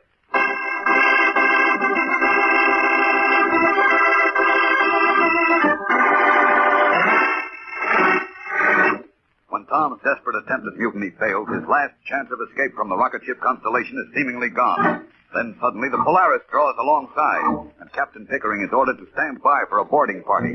Captain Strong and Cadets Astro and Manning make a thorough search of the Constellation, but can find no trace of Tom. Now, look here, Strong. I'm getting a little fed up with this. You're delaying my voyage for no reason at all. You and your blasted cadets don't get off my ship in 2 minutes. I'll see that you're broken. You'll be cleared when we've finished our search, Pickering, not before. Captain Strong! Captain Strong! Yes, Astro. We found something. You sir. did? Yes, sir. Tom. Tried to search the entire ship from nose to tail. The cadet you're looking for isn't aboard. Now, listen. Now I insist that you let me resume course. You've had your chance. I've given you every bit of cooperation. What more do you want? Please, Skipper, don't let him talk you out of it. Oh, it isn't a question of talking me out of anything. We've searched the ship and we haven't found Tom. But his watch, You sir. might be mistaken, Astro. All right, Pickering. Let's go back to the control deck and I'll sign your clearance into the log.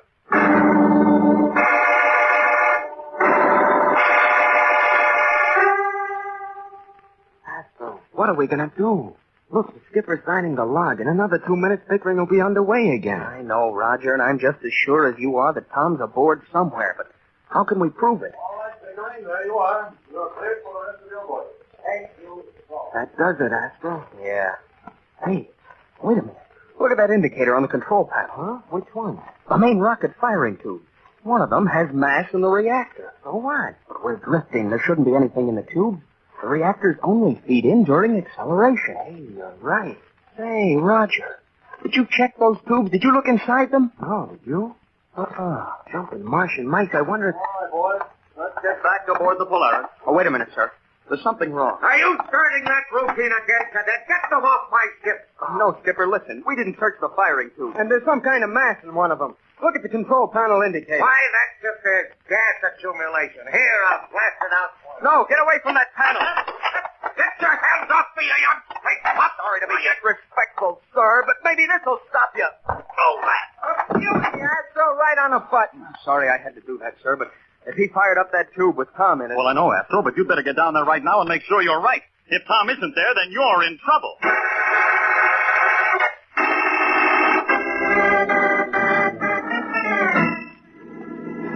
Well, Tom, how does it feel to be in a cadet uniform again? I never thought I'd be so glad to wear one, Roger. You sure had us worried, Tom. Speak for yourself, Astro. I wasn't worried about the lug for a minute. All right, boys, take your stations and prepare for deceleration. We enter Earth's atmosphere in 4 minutes. Right, Captain Strong. It can't be too soon for me, sir. Aren't you worried about getting back, Tom? Worried, sir? Well, you're over 2 weeks AWOL, you know. Jumping jets? I forgot about that. Look at his face. He really is worried. Well, who wouldn't be? 2 weeks AWOL? Oh, gosh, sir, what do you think they'll do to me? Well, under the circumstances, I think Commander Arkwright won't be too hard on you. Of course, he may not give you any weekend leave for a while. Weekend leave? After what happened on my last one, I don't think I'll ever take another as long as I live.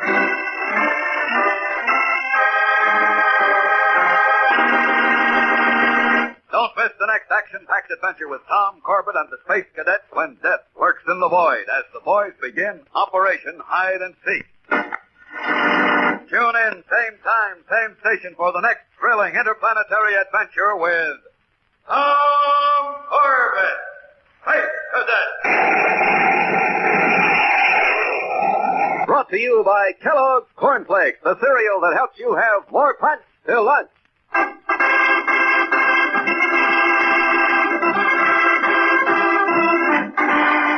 Tom Corbett, Space Cadet, starring Frankie Thomas, also appears in the comic sections of many of Canada's leading newspapers. Look for a daily and in weekend edition. Featured in the cast are Al Markham as Astro, Jan Merlin as Roger Manning, and Edward Bright as Captain Strong. Today's program was directed by Drex Hine. Jackson Beck speaking.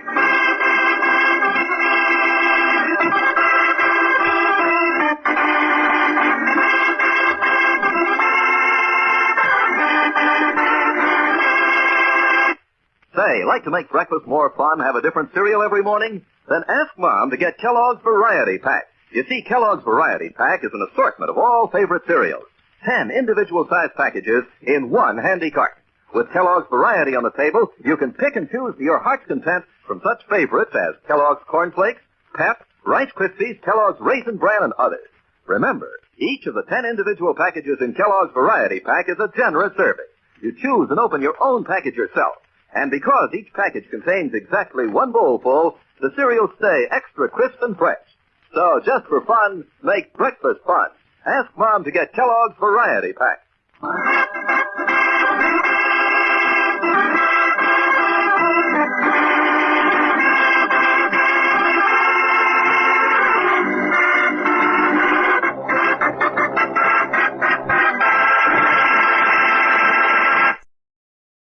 I hope you're enjoying these science fiction radio shows so far. Let's dive into the next few shows. First up, Mysterious Traveler, which was a unique mystery, suspense, supernatural show that ran on Mutual from 1943 to 1952. It also did a few science fiction stories as well. And all were known for the excellent writing, production, and acting that the show was famous for. Maurice Tarplin was the narrator/host, who rode the locomotive and told his fellow traveler each week's strange tale. In this one, The Last Survivor, a group of astronauts are returning to Earth from the very first manned voyage to Mars.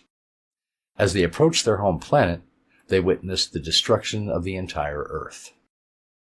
A really thrilling and compelling sci-fi story. It starred Robert Dryan in the main role, and it aired on October 11th, 1949. Next up, we have Escape, which was radio's top anthology adventure radio drama, running from 1947 to 1954 on CBS. It didn't have a regular sponsor, like its sister program Suspense did, which used the same actors and many of the same scripts. so it was subject to a lower production budget and frequent time slot changes. Despite this, it was massively popular, and it produced both original stories and adaptations of published stories. And it also did more science fiction tales than suspense did, like Earth Abides by George R. Stewart, Mars is Heaven by Ray Bradbury, and Leiningen vs. the Ants by Carl Stevenson. Today we're bringing you The Earthman, written by Ray Bradbury, which aired on July 25th, 1951. In this one, a crew of 4 Earthmen make the first landing on Mars, where they're greeted by native Martians. Amazingly to the Earthmen, the Martians speak English, and they look and dress and act just like they do. But things are not as kosher as they seem, and the Martians believe the Earthmen are insane and delusional. This is a chilling science fiction story of suspense, and probably the best adaptation of the story, in my opinion. Next is Space Patrol, which was a space adventure radio show aimed at juvenile listeners on ABC Radio from October of 52 to March of 55. It was a spin-off of the popular TV show of the same name, and followed the adventures of Commander Buzz Corey of the United Planets Space Patrol and his sidekick, Cadet Happy.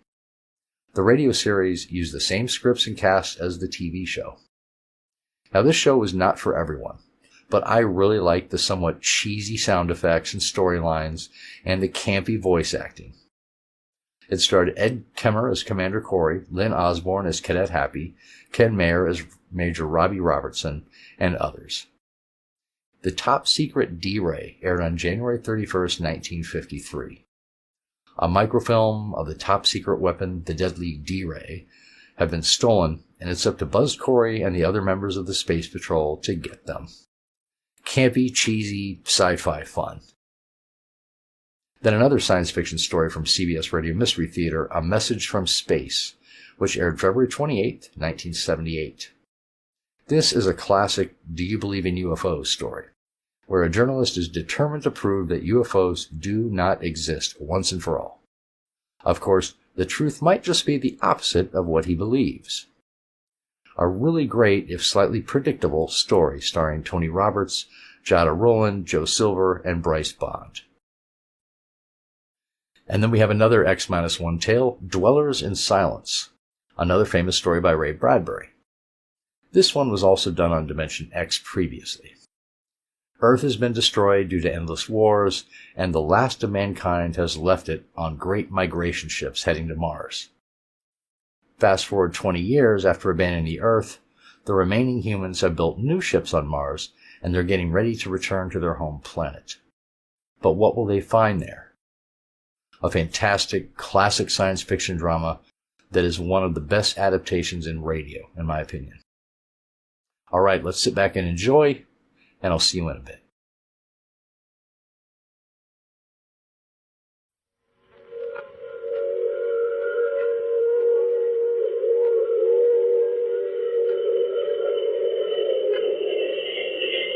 The Mutual Broadcasting System presents The Mysterious Traveler, written, produced, and directed by Robert A. Arthur and David Cogan, and starring tonight 2 of radio's foremost actors, Ralph Bell and Robert Dryden, in The Last Survivor.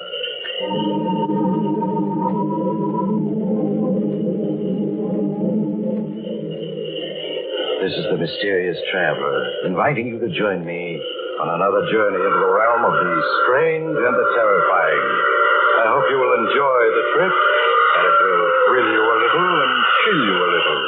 So settle back, get a good grip on your nerves, and be comfortable, if you can, as we journey into the unknown in the story I call The Last Survivor.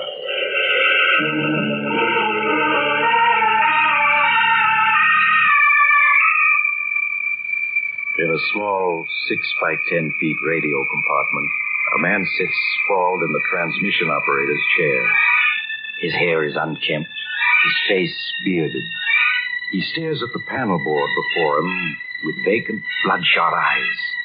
Now and then, as though in a dream, and as if for the 1000th time, he leans forward and picks up a wireless radio phone.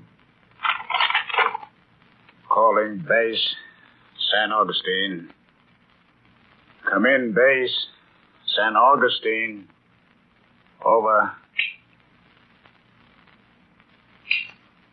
Calling base, San Augustine. Come in, San Augustine.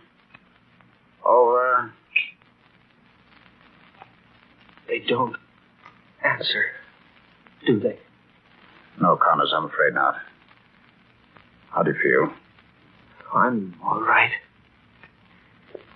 Colonel, why don't you try another channel? I've tried them all. Haven't been able to make contact. Have you checked the equipment? Yes, to the best of my ability. As far as I can see, it seems to be in working order. Maybe if you were to help me to my feet, I could double-check it for you. No, Connors, lie where you are. Don't try getting up. Take it easy. But I'm a radio man. I know the equipment. Later, Connors, later. Is there anything I can get you? Food, water? No. No, thank you, Colonel. It's strange. Just the two of us out here. Like this. Yes. What will you do when you're alone, Colonel? Alone? I can't laugh much longer. Oh, nonsense, Connors. You're going to be all right. You're going to be all right, do you hear? Who are you kidding, Colonel? Me? Or yourself? It's a strange way to end up, isn't it? A strange way to end up. Yes. I remember that day so long ago. So very long ago. I feel as if I were looking back on another age. And perhaps I am. What year was it? 1947? Yes. It was a year like so many the world has known. It was a year of war and peace, of fear and hope, of feast and famine. And I was stationed at the Army Air Base at San Augustine, New Mexico, chief of the experimental rocket section. It was in the spring of 1947, May 8th to be exact, that I was ordered to report at General Farnsworth's office. Come in. Colonel Worthy reporting, sir. Come in, Dick. Have a seat. Thank you, sir.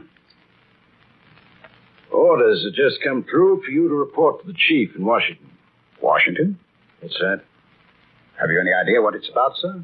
Yes, I was speaking to the chief just a few minutes ago. Seems they're interested in those spaceship plans you submitted to them. My interplanet rocket ship plan? Yes. The chief and his technical staff seem to think you did an excellent job. It started a certain amount of activity. But, sir, I clearly stated in my accompanying report that a flight into space is impossible at this time. The fuel just doesn't exist that can power an interplanet spaceship. It seems that you're wrong, Dick. Wrong? Yes. According to Professor Murray, atomic power could make your interplanet ship practical. And if anyone should know, it would be Professor Murray. He helped develop the atomic bomb. You mean he's interested? So I understand. The chief's going to ask for an appropriation of $20 million for the development and construction of an atomic-powered spaceship. You and Professor Murray are to work on the project jointly. How soon can you leave? I'll be ready in an hour, sir. There'll be a plane at your disposal. Good luck. Thank you, sir.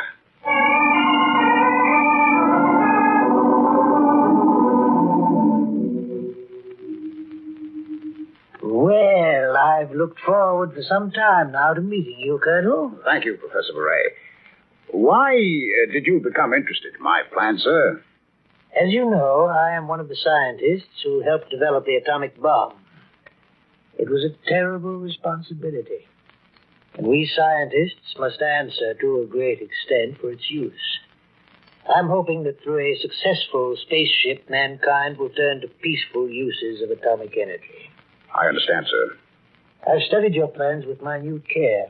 And the ship you've blueprinted is a masterpiece of design. Thank you, Professor. Oh, not at all. You deserve praise for your work. Now, as for the fuel problem, I'm convinced atomic energy is the answer. But, Professor, what about the radiation danger, if it were used? We would have to design and construct an engine that would be a complete unit in itself and completely sealed off from the rest of the ship. Now, according to my calculations, very rough calculations at the moment, the ship would have to achieve an acceleration of 4h to reach a velocity of 8 miles a second, at which speed it could attain enough momentum to break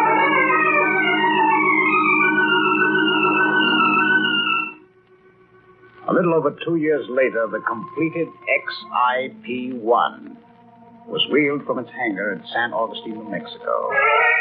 Its towering cylindrical body rose 240 feet into the air, and its silver nose, pointing skyward, gleamed under the strong sun. The field was cleared of all personnel, and from a concrete observation control tower 2 miles away, Professor Murray and I prepared to send it on its first test flight. Well, Dick, this is it. The culmination of all our years of work. There's the XIP out there ready for flight. Yes.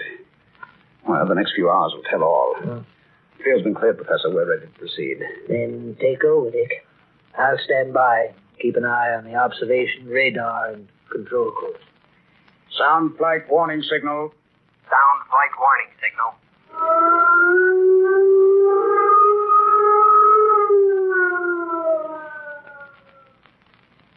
Switch on control panel. Switch on control panel. Switch on tower receiver. Switch on tower receiver. Switch on XIP flight radio center. Switch on XIP flight radio center. Cut in nuclear jet number 1. Cut in nuclear jet number 1. The ship is hovering, Dick. Yes.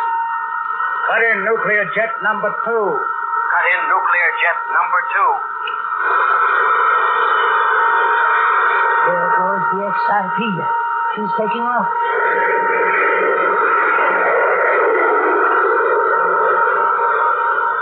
Instrument reading. Rate of flight, 500 miles per hour. Altitude, 1,000 feet.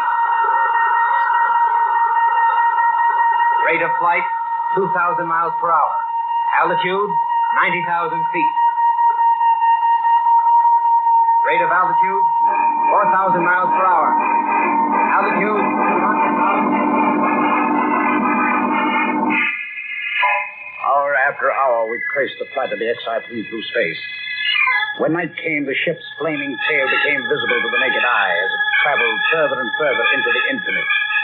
At dawn, after the XIP had flown well over 1 million miles, electronic light signals were sent out to reverse the ship's course and direct it back toward Earth.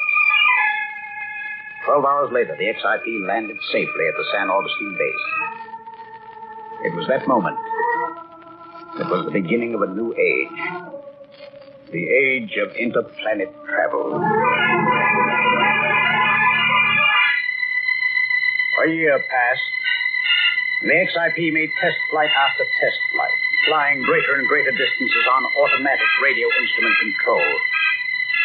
And finally, the day came when we were ready. Ready to consider the first human flight into space.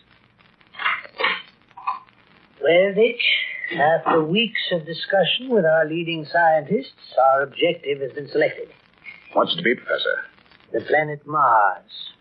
Oh, why Mars? Oh, for a number of very excellent reasons. Mars is the closest planet to us. Furthermore, it's the planet that we know the most about, little as that may be. Mars, that would be a flight of approximately 50 million miles one way. Yes. How soon do you think the XIP can be prepared for such a flight? Oh, I should estimate 30 days. 30 days. All right, Dick. We'll set September 15th as flight day.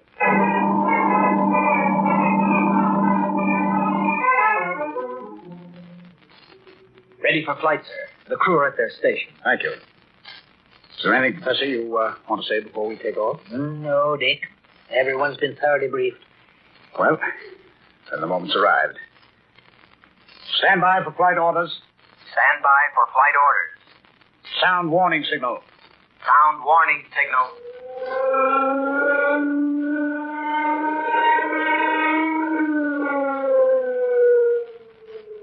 Fasten safety belts. Fasten safety belt. Switch on flight vision screen. Switch on flight vision screen. Establish contact with base. Establish contact with base. Cut in nuclear jet number 1. Cut in nuclear jet number 1. Cut in nuclear jet number 2. Cut in nuclear jet number 2. We're off.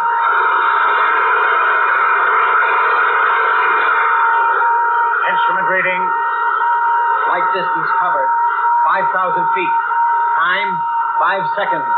Flight velocity, 600 miles per hour. Flight distance covered. 80,000 feet. Time, 9 seconds. Flight velocity, 2,000 miles per hour.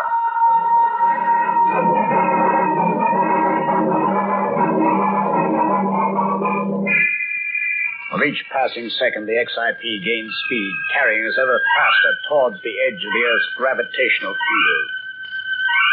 All was silent in the command room, except for the voice of the control officer reading the instrument panels. As the 8-minute flight mark approached, we reached the zenith of our speed, the professor blacked out, held from falling only by his safety belt. One by one, the technicians and crew members lost consciousness. And then I, too, found my vision failing, and all became black. When I regained consciousness, I found other members of the crew already recovered and at their stations. The professor was slowly coming to as I got to my feet.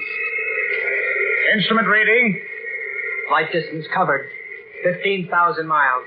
Time, 27 minutes, 30 seconds. Flight velocity, 26,000 miles per hour. How do you feel, Professor? Oh, my heart's acting up a bit, but I can't expect too much from it at my age. Everyone else all right? Yes, everyone came through fine. Professor, look at the flight vision screen. You can see the Earth, 16,000 miles behind us. As a scientist, I knew what it would look like from this distance. And yet, it's incredible. You can see the Atlantic and Pacific Oceans and the North and South American continents from pole to pole. Half the world. Yes. It's like looking down on a small globe of the world. Beautiful. Beautiful. Are we holding to our course, Dick? Oh, yes, Professor. The automatic instrument controls haven't deviated a hairline. We're dead on course. Good.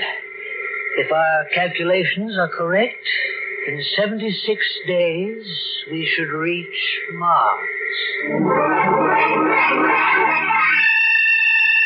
The days and weeks passed, and each was one of discovery, of new knowledge, of sights never before seen by human beings.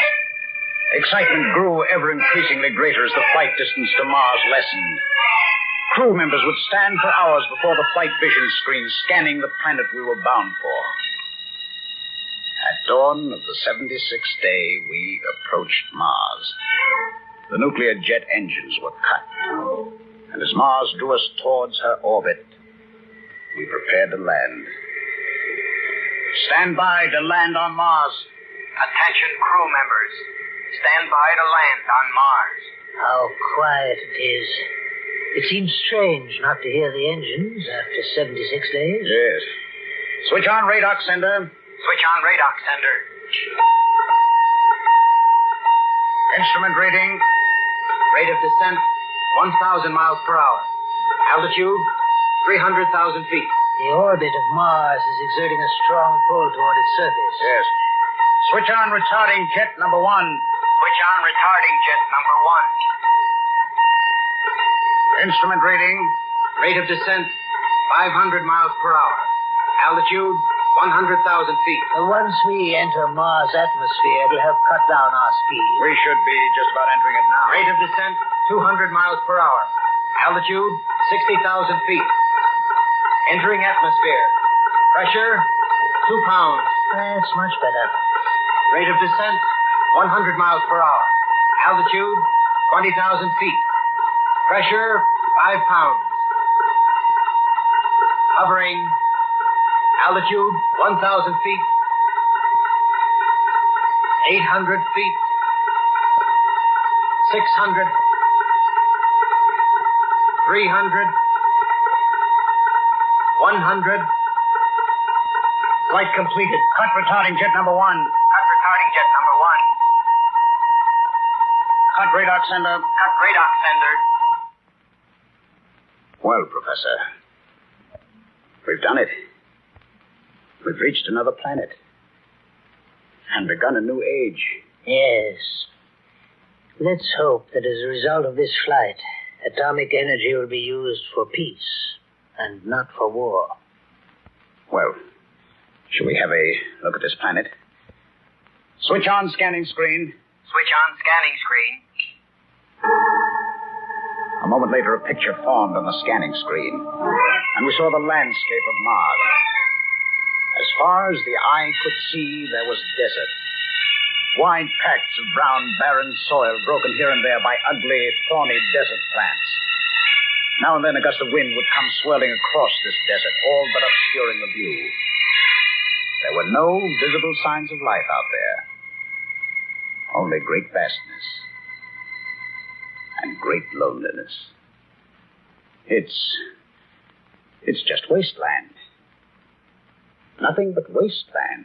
It reminds me a great deal of the deserts of Tibet. Disappointing, isn't it? Oh, come now. This is only a small part of Mars. Who knows what the countryside may be a few hundred miles from here? Yes, that's true.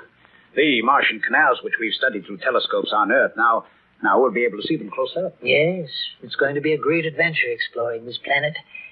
Well, we'd better proceed with our preliminary test, Dick.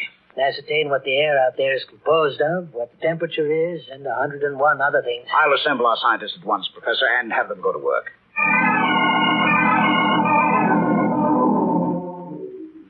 We seem to have accumulated over 1,000 pages of scientific notes almost overnight, Professor. Yes, we've accomplished quite a bit. The air out there is composed of 15% oxygen, 83.7% nitrogen, and traces of other gases. Is that sufficient oxygen for us to live out there? Yes, but you'll find yourself constantly gasping for breath. It'll be necessary to carry along pure oxygen and breathe it in now and then. I see. When may we leave the ship? I suggest we start this afternoon. I'll draw up a list of the equipment we'll need. What's that? Our radar alarm. Someone has broken through the radar system. Connors, what zone is this breakthrough from? Zone 5, sir. Zone 5. That means 250 miles away. Connors, can you pick up anything? I can hear something very faintly, sir. Sounds like motors. Motors? Well, it looks as if we've learned something else. Not only is Mars inhabited, but it apparently has a highly developed civilization. Yes. They're in Zone 4 now, sir. I can pick up the sound of motors quite clearly. Zone 4. That means they'll reach us in another 3 minutes. Professor, you've seen my orders. In a situation such as this, I'm to take off and return to Earth. Yes, I know. What a pity to have come so far and have to return now. I know, but those are my orders. We can't risk the XIP and all the knowledge we've gained. Yes, you're right. Zone 3 has been penetrated, sir. Stand by to take off. Attention, crew members. Stand by to take off. Cut off radar system. Cut off radar system. Cut in nuclear jet number 1. Cut in nuclear jet number 1. Cut in nuclear jet number 2. Cut in nuclear jet number 2.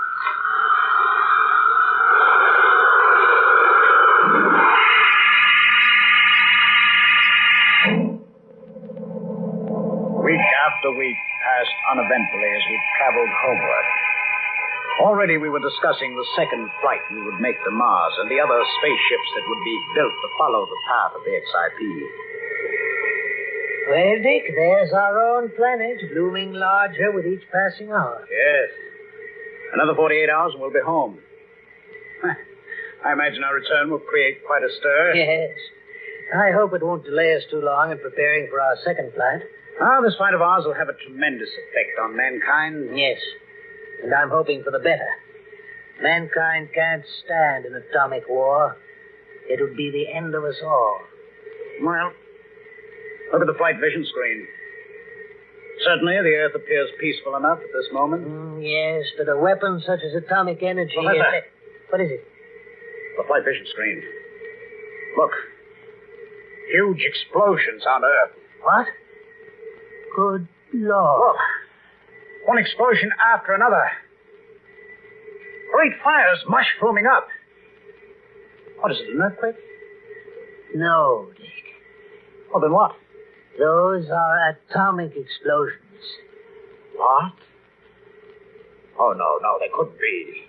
I was at Los Alamos, Bikini. I've seen atomic explosions before. Connors. Yes, sir. Establish radio contact with San Augustine. Yes, sir. XIP calling base. It's horrible. San Augustine. Horrible. XIP calling base. One explosion after another. Come in, base. The whole Earth appears to be in flames. Yes. Over. It's the end of the world. Now, don't talk like that. It can't be. Connors, what's wrong? I don't know, sir. San Augustine doesn't answer. All I hear are explosions. Good Lord. Why?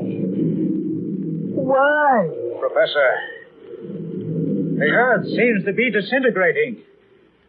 Great fiery pieces are being blown into space. It is disintegrating. The atomic explosions have started a chain reaction. In a few more seconds, the XIP will feel the impact. You mean out here? Yes, even out here. Sound the alarm. All crew members to stations. It's too late, Dick. Nothing can save us. It's the end of the world and us. Any moment now, there'll be a gigantic explosion which will reach...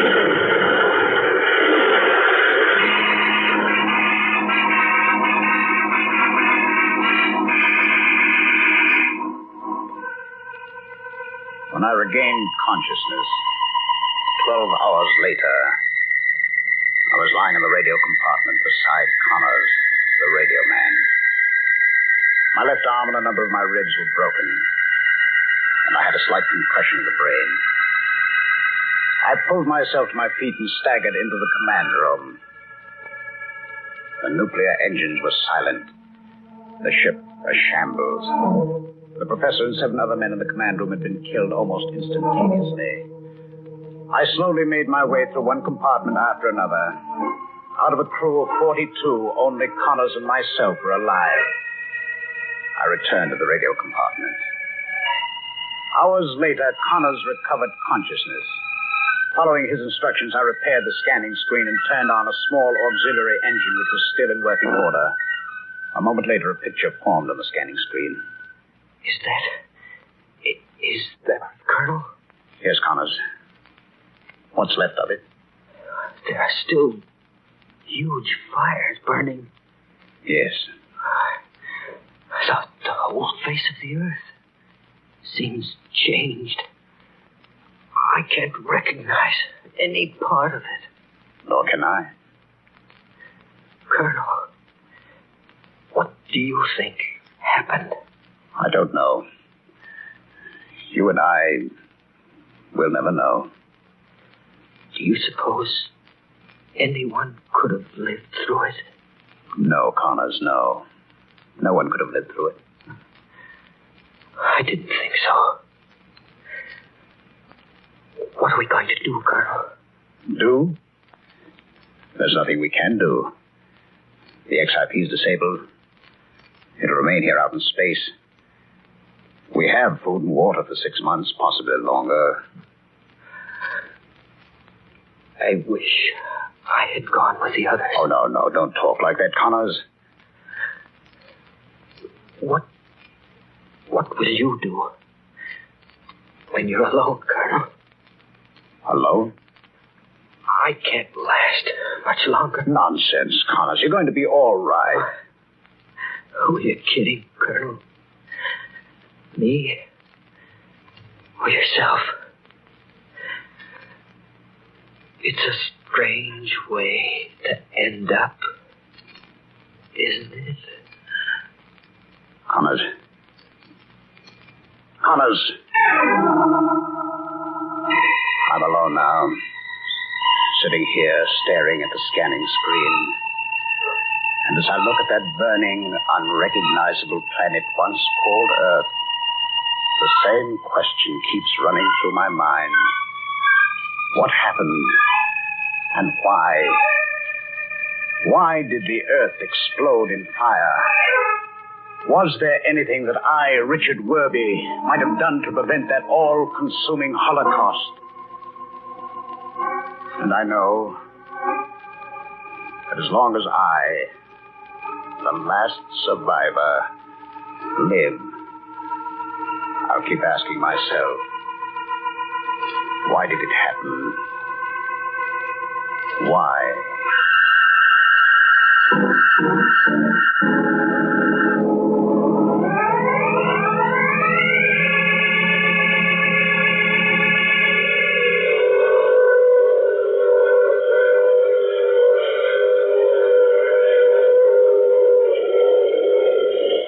This is the mysterious traveler again.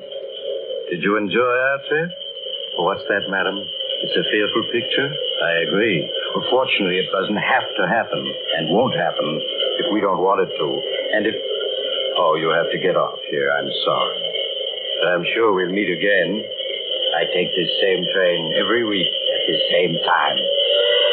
Listen for The Mysterious Traveler at its new time next Tuesday night at 7. Listen for Secret Missions next week at this time. And now stay tuned for the latest news. This is the Mutual Don Lee Broadcasting System.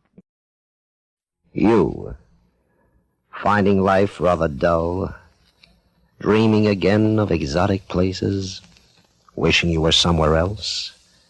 We offer you Escape.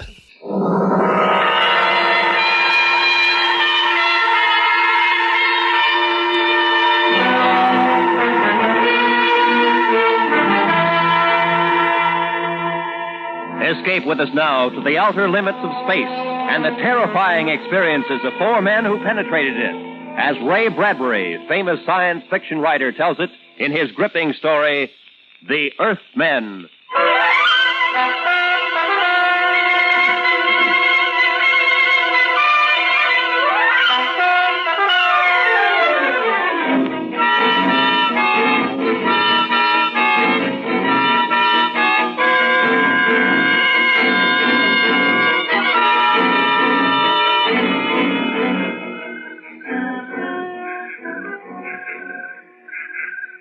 You ready, Clitheroe? Yes, sir. Communication number 1. Mission accomplished. Yes, sir. You better make sure you pause after that. Give them a few seconds to get over their excitement down there. They'll go crazy. Be bigger than New Year's Eve. New Year's Eve? Be bigger than the armistice. Only one celebration will top it in our lifetime. What's that, sir? The one they throw when we get back. All right, now where was I? Mission accomplished. Yeah. First rocket expedition to Mars landed upon Mars 12:03 Earth time. Estimated position of landing, approximately longitude 345 degrees, latitude -7 degrees. Yes, sir. Landed without incident at edge of forest. Atmosphere, what's a good word to say it's all right for breathing? Optimal? Yeah. Found atmosphere optimal. Descended from rocket. Captain Williams. Yeah? Prescott, sir. I see Prescott. He's running this way. Running? Something after him? No, he's just loping along. I think he's smiling. Keep your binoculars on him. Sound off. It looks like he's in trouble. Descended from rocket. Sent Lieutenant Prescott on reconnaissance mission. Dugan, Prescott all right? Yes, sir. Want me to yell to him? No, just stay up there and watch him. Morale high. Commend efficiency and discipline of entire crew. Lieutenant Prescott and Dugan, Sergeant Clitheroe. Thanks, Captain. There's enough glory for all, Sergeant. Any chance of sending that in now? Not for 2 hours. Channels won't be clear for voice communication until 3 o'clock Earth time. They don't even know yet that we made it. I'd like to be down there when they get that message. What excitement. Sirens, bands, playing, artillery salutes. Here's Prescott, sir. Good. Come on down, Dugan. Prescott, you all right? People. Here, sit down. Catch your breath. People.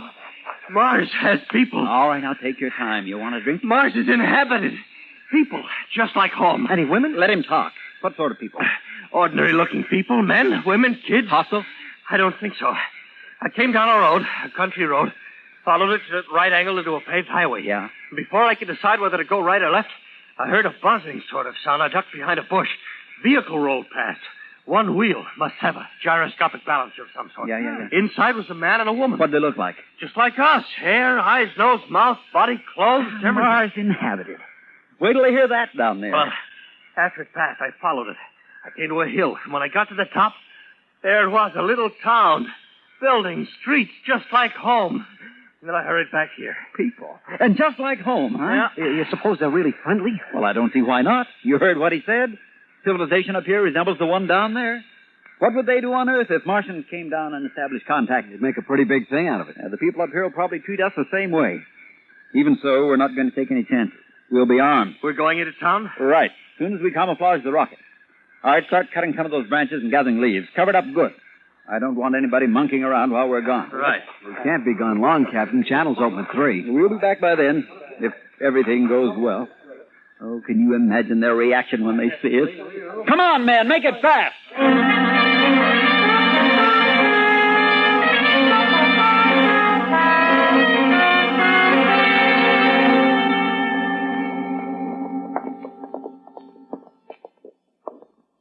All right, men, dress it up. I'm going to knock on the door now, and keep smiling to show we're friendly, and let me do all the talking. Understand? Yes. Right, sir.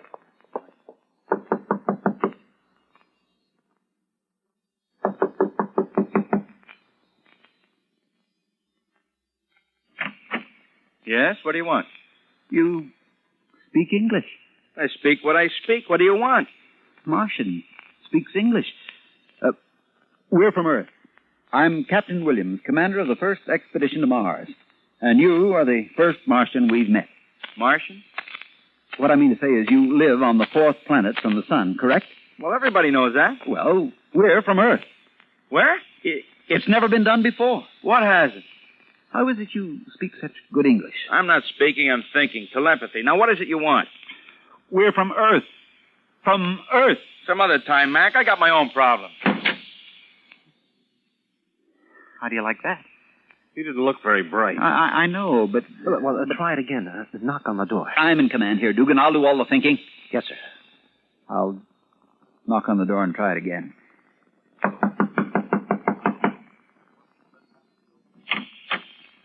Yes?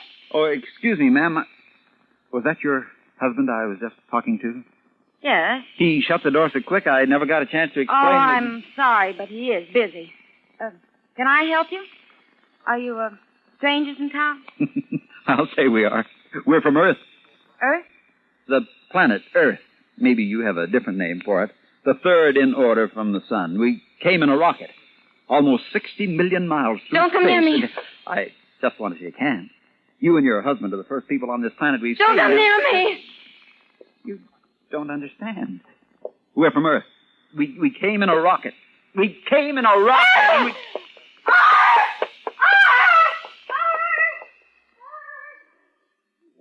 What'd I do? Captain, don't you think we'd better get away from here, maybe?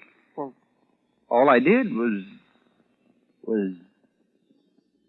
How far is it to town, Prescott? 1/4 of a mile. I just wanted to shake hands. What was it that scared you?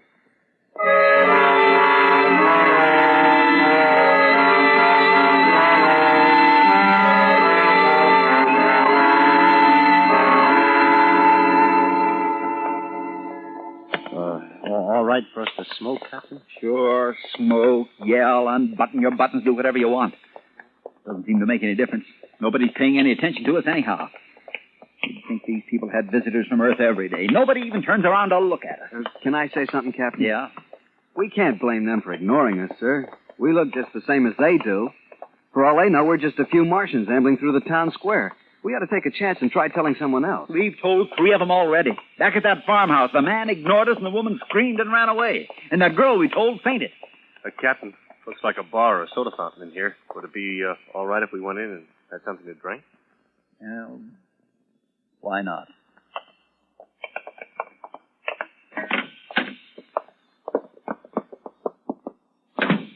Good afternoon. Good afternoon.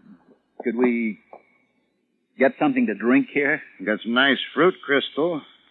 It's all right. The same for everyone. Sergeant. I don't think I've ever seen you fellas around. You strangers? We're from Earth. Where? Earth. Third planet from the sun.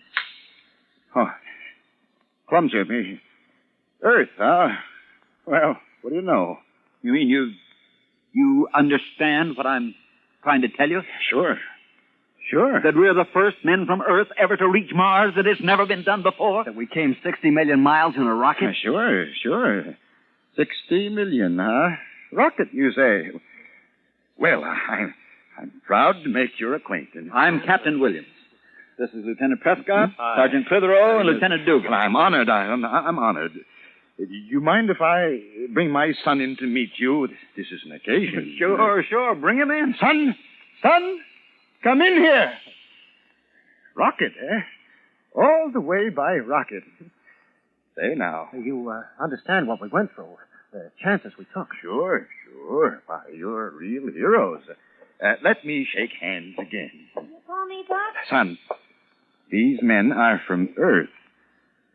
From Earth. Understand? Yes, Pop. We're the first men from Earth ever to reach Mars. Isn't that wonderful, son? Think of it. It's wonderful. Go tell everyone. You don't mind if he tells people, do you? Mind? I should say not. Oh, we'd like him to. As many as possible. Go ahead, son. Hurry. Think of it, all the way from Earth. There were times in there when I didn't think we'd make it, I can tell you. Hey, I'll bet there were. Turbine conked out when we hit the stratosphere, and I began to sweat the big drop. I can imagine. Turbine, it's pretty serious. Well, even before we left, we were told we only had about 1 chance in 3 of making it. Hey, I don't see where you found the courage. We didn't even know what we'd find when we got here. You see, it's never been done before. Never. Let me shake your hand again. Lots of men were killed trying, but they never succeeded. It was an honor for our little town. You're the first to know, really. The very first. Oh? Your name will go down in history in all the school books with ours. Yes, and the monuments on both planets. Hey, what is your name? Hey, wait a minute. Hold on. What's up, Skipper? Outside. All those people.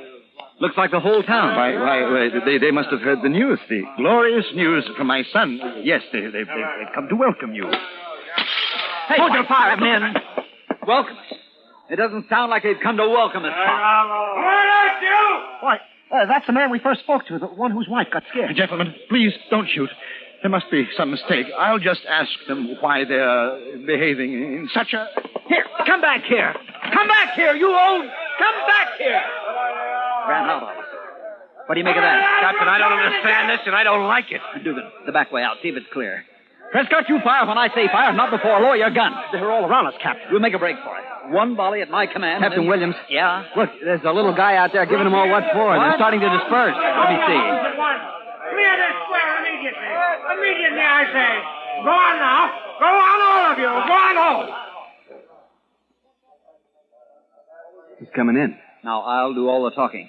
Put your guns away, but stay on your toes. Dugan, let's keep our eye on the back, huh? Gentlemen, may I apologize for the unforgivable actions of my fellow townspeople. They've acted barbarously. We didn't do a thing. We were as friendly as we could be. But they're ignorant, just ignorant. No reverence for science, none whatever. We're from Earth. Did they tell you? Oh, yes. A great honor, sir. This is without a doubt the most memorable moment of my life. As a man of science, I greet you. What have we done to make them so hostile? Oh, no, please, put it out of your thoughts. They're dolts, idiots. Simply because 2 women were stupid enough to be frightened. My apologies, my sincere apologies. Believe me, sir, I would never have forgiven them if they had harmed so much as a hair of your head. A scientific marvel, and they would do you harm. Unforgivable. Oh, we're wasting time. The members of the Institute are waiting. Institute? The Institute of Science. We have sole jurisdiction in such matters. The members have already been informed and are eagerly awaiting your appearance. It will cause a sensation. Well, that's a little more like it. This way, if you please. I have transportation waiting. And have no fear of these rustics. You're in my care now. I'm Captain Williams, sir. Who are you? I'm president of the Institute. My name is Dr. Brew. This way, gentlemen. This way.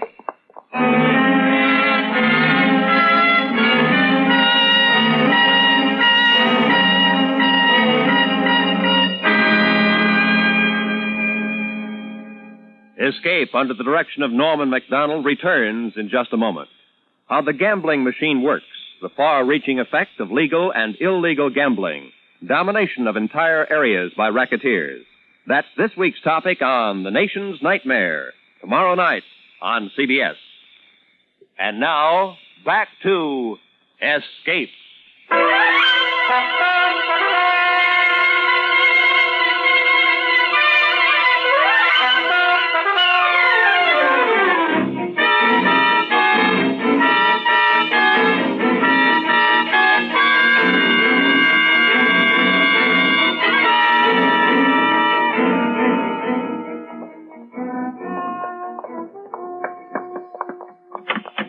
In here, Captain Williams. Go right in. I won't make a speech, you understand, just a few informal remarks. The members of the Institute will listen to you with the greatest interest, no matter how informal your remarks. Go right in and make yourself at home. Thank you, Doctor. I'll keep it short. We have to be back at our rocket by 3 o'clock our time in order to... To communicate with Earth, yes. You told me, yes. Go right in. I'll join you very soon. Thank you. After you, men. He's a nice fella. Wow.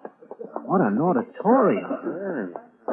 Must be hundreds of people here. I wonder how they managed to get them together at such short notice. Straighten up, men. They're looking at us. Good afternoon. Good afternoon. I am Mr. U. And I'm Captain Jonathan Williams of New York City, on Earth.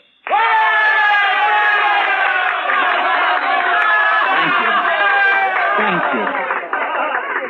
Thank you, one and all, on behalf of myself and my crew. Thank you. Well, it's good to see another man from Earth. I am from Earth also. How was that again? There are many of us here from Earth. You? From Earth? Yes. But is that possible? Did you come by rocket? Has space travel been going on for centuries? What country are you from? Tuirio. I came by the spirit of my body years ago. Tuirio? I never heard of it. What was that about the spirit of your body? Well, what do you mean there are many of us here from Earth? Not only from Earth. He's from Jupiter. He's from Saturn. Jupiter? Saturn? Wait a minute, this is confusing. Where on Earth is this Tuirio? Tuirio? Is it near America? America? What is America? You never heard of America? No. You say you're from Earth and you never heard of America? Earth is a place of seas and nothing but seas. There is no land. I am from Earth, and I know. Earth is a place of all jungle. I am from Orion Earth, a civilization built of silver. Silver? Men, come over here a second.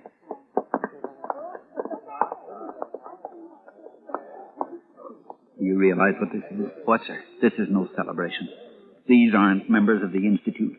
This isn't a banquet or a surprise party. Huh? Look at their eyes. Listen to them. Now I understand why the woman screamed, why the girl fainted, why the old boy in the soda fountain ran out on us, why the crowd was hostile, why they brought us here. Oh, where are we, sir? In an insane asylum. They think we're crazy.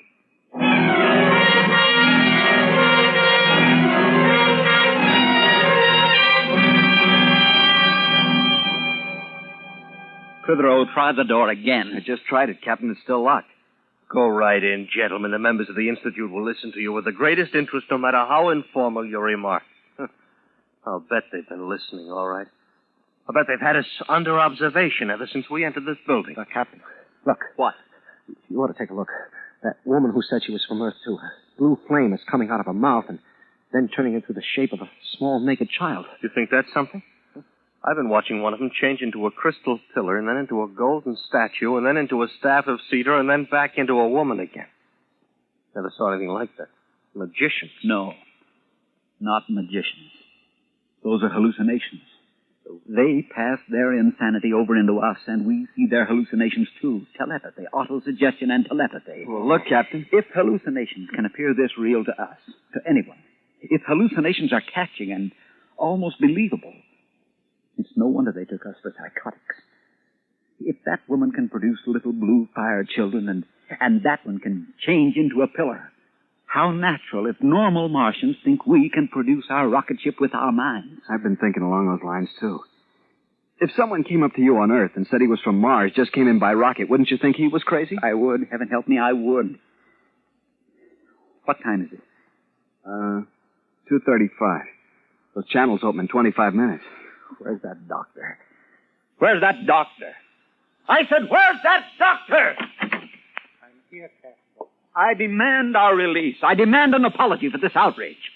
My government will certainly hear of this. All the governments of Earth will hear of it. I shall tell them of the indignities heaped upon their representatives. Yes, of course. Don't humor me! Are you going to release us, or must I take steps? What sort of steps? I'll kill you. That's very interesting. Excuse me a moment. Dr. O. Yes, Doctor. Did you call me, Doctor? The case is developing along classic lines. I thought you might be interested. He's just threatened to kill me. Proceed, please, Captain. I wasn't joking, I tell you. Are you going to stand aside? No. All right. Jan. Most interesting. What do you suppose the next phase will be? Denial of insanity. Reaffirmation of sanity. But we are sane. We are. You see? Classic men try to think of something. He thinks we're insane, and he won't understand that we're not. No, not at all. I do not think all of you are insane. Oh, no. Just you, sir. The others, the ones you persist in referring to as your crew, they do not exist. They are secondary hallucinations. Secondary? Hallucinations. But you can touch them. You can hear them. Go ahead and touch them. They will prove nothing. Patients have come to me with snakes crawling from their ears. When I cured them, the snakes vanished. We'll be glad to be cured. Go ahead. It's unusual. Not many want to be cured. The cure is drastic, you know. Cure ahead. I'm confident you'll find we're all sane. He persists in referring to the others. Oh, they never stop. You know, Captain, such cases as yours need special treatment. The others in this hall are simpler forms, but once a patient has deteriorated as much as you have with primary, secondary, tertiary, auditory, olfactory, and lingual delusions, as well as tactile and optical fantasies, it's a pretty bad business. We may have to resort to euthanasia. Euthanasia? You're crazy! Now, listen. My crew and I left Earth 3 days ago in a rocket. We landed here in Mars. Yes, you've already told me, Captain. Most detailed dream fantasy I've ever heard. But I can show you the rocket ship! I'd like to see it. Can you manifest it in this hall? No, certainly. It's over there on the corner. I don't see it. Of course you don't. It's not there. Why did you tell me to look if the rocket isn't there? I was joking, idiot. Joking. Really? You have an odd sense of humor. If you give us transportation and come with us, I can show you the rocket. It's in a small forest near that town where we first saw you. Be rather interesting to observe his reaction at the failure to show it to us. Yes. Would you care to accompany me, Dr. O? Oh, I'd be delighted. Very well, Captain. Lead us to your rocket.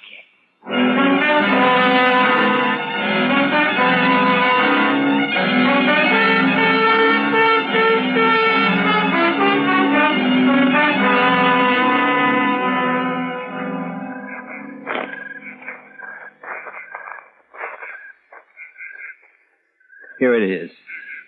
Here's the rocket. Now are you satisfied? Now are you convinced? I see nothing resembling a rocket. Dugan, Prescott, Clitheroe, clear away the camouflage. Hurry! You'll see, Doctor. You'll see. All right, there. There. Okay, men, that's enough. There you are, Doctor. That's the main hatch. Now, are you convinced?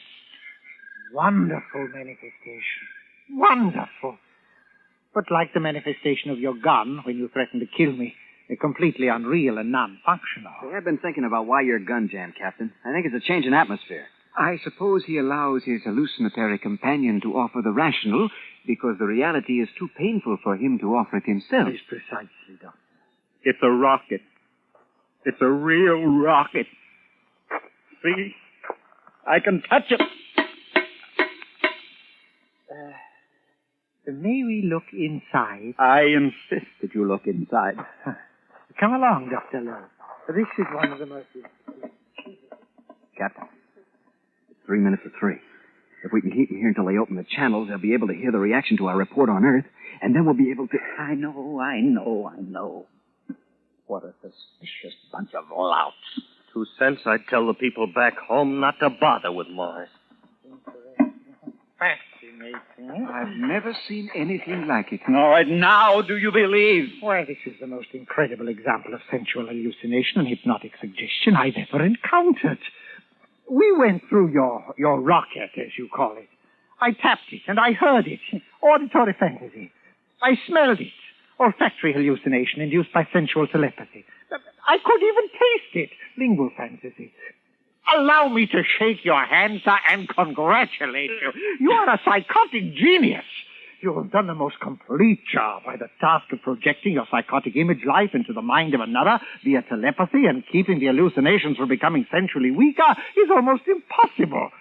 Those people in the house usually concentrate on visuals, or at the most visual and auditory fantasies combined. But you, Captain, have balanced the whole conglomeration. Your insanity is beautifully complete. My insanity. Yes. What a lovely insanity. Metal, rubber, foods, clothing, fuel, nuts, bolts, 10,000 separate items we've checked on your vessel, sir.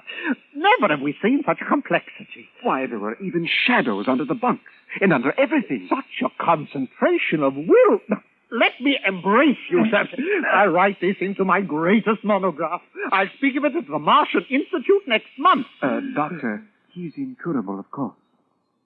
Of course. You poor, wonderful man. You'll be much happier dead. What?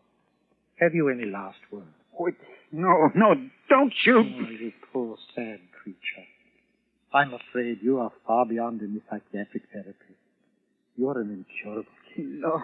I shall put you out of this misery which has driven you to imagine this rocket and these 3 men. I did not... It will be most engrossing to watch your 3 friends and your rocket vanish once I've killed you. Doctor. And then I will write a paper on the dissolution of neurotic images from what I observed here today. I'm from Earth. My name is Jonathan Williams, and these men are... Yes, I know. From Earth. Honest. Captain Williams. They continue to exist. Superb. Hallucinations with time and spatial existence. I wonder how they will react to a bullet. What? No. Oh, no. Put on that gun. No, don't. An auditory appeal, even with the patient dead. Run!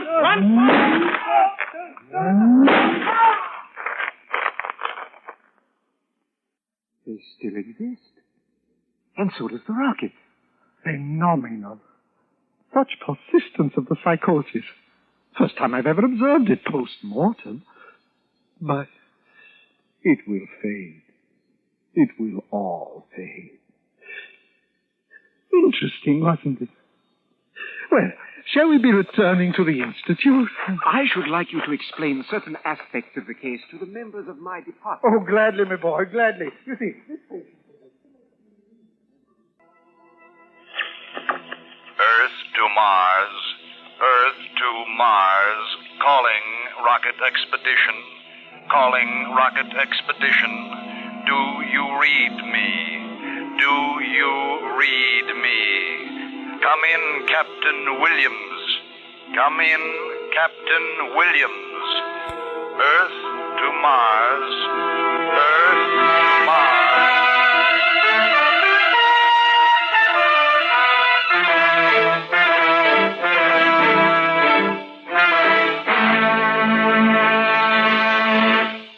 Under the direction of Norman MacDonald, Escape has brought you The Earthman by Ray Bradbury, especially adapted for Escape by Walter Newman, starring Parley Bear with Harry Bartell, Hans Conried, Larry Dobkin, and Lou Krugman. Featured in the cast were John Daner, Sidney Miller, Georgia Ellis, Jack Crucian, and Byron Kane. The special music for Escape is composed and conducted by Leith Stevens.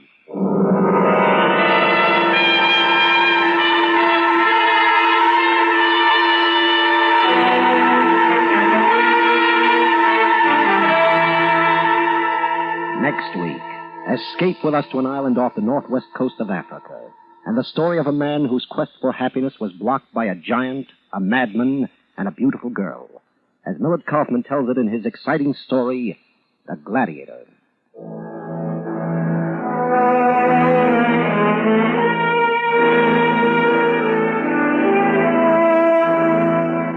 There's all fun each and every weekday when most of these same stations bring you CBS Radio's Arthur Godfrey Time. This is Roy Rowan speaking.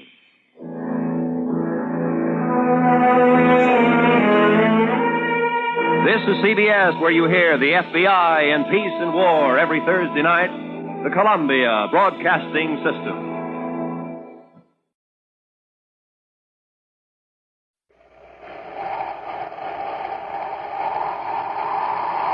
Wheat Chex, Rice Chex, and Good Hot Ralston present Space Patrol! High adventure in the wild, vast reaches of space. Missions of daring in the name of interplanetary justice. Travel into the future with Buzz Corey, Commander-in-Chief of the Space Patrol! In today's transcribed adventure, two criminals are holding Tonga in the subcellar of a Venus skyscraper. As Buzz and Happy advance toward the men, they pass a large ventilating tunnel covered with a metal screen. One of the men throws a switch, and behind the screen, the blades of a giant fan start to whirl. They've turned the ventilator fan on. Rush them, Happy. Yes, sir. I can't stay on my feet. Keep away from the grating. I can't move. The air suction pulled me against the grating. It's got me, too. Try to pull loose, Happy. The wind's too strong. Commander, the grating is sliding up. Pull, Happy. Pull hard. If you don't get out of this tunnel, we'll be pulled into the fan. We'll be back in just a moment with today's Space Patrol story, The Top Secret D-Ray.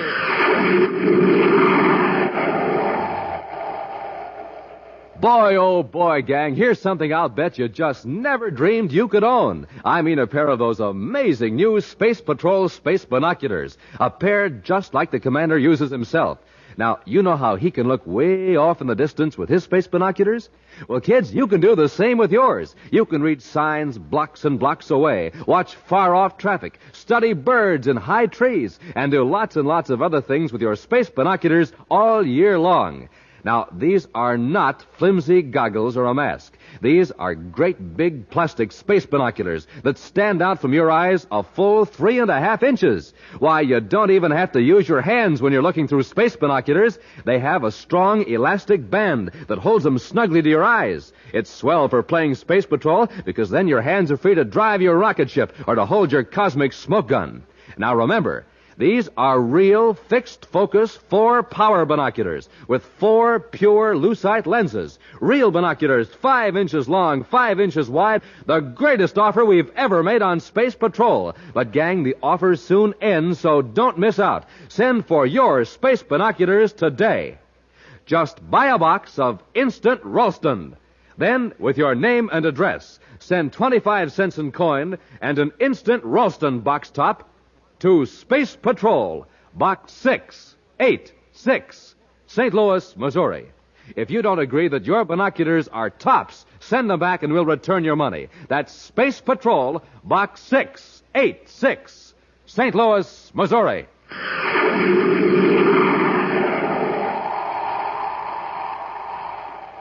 Commander Corey and Cadet Happy have just blasted off from Terra and have set their vector for the lunar fleet base on the Earth's moon.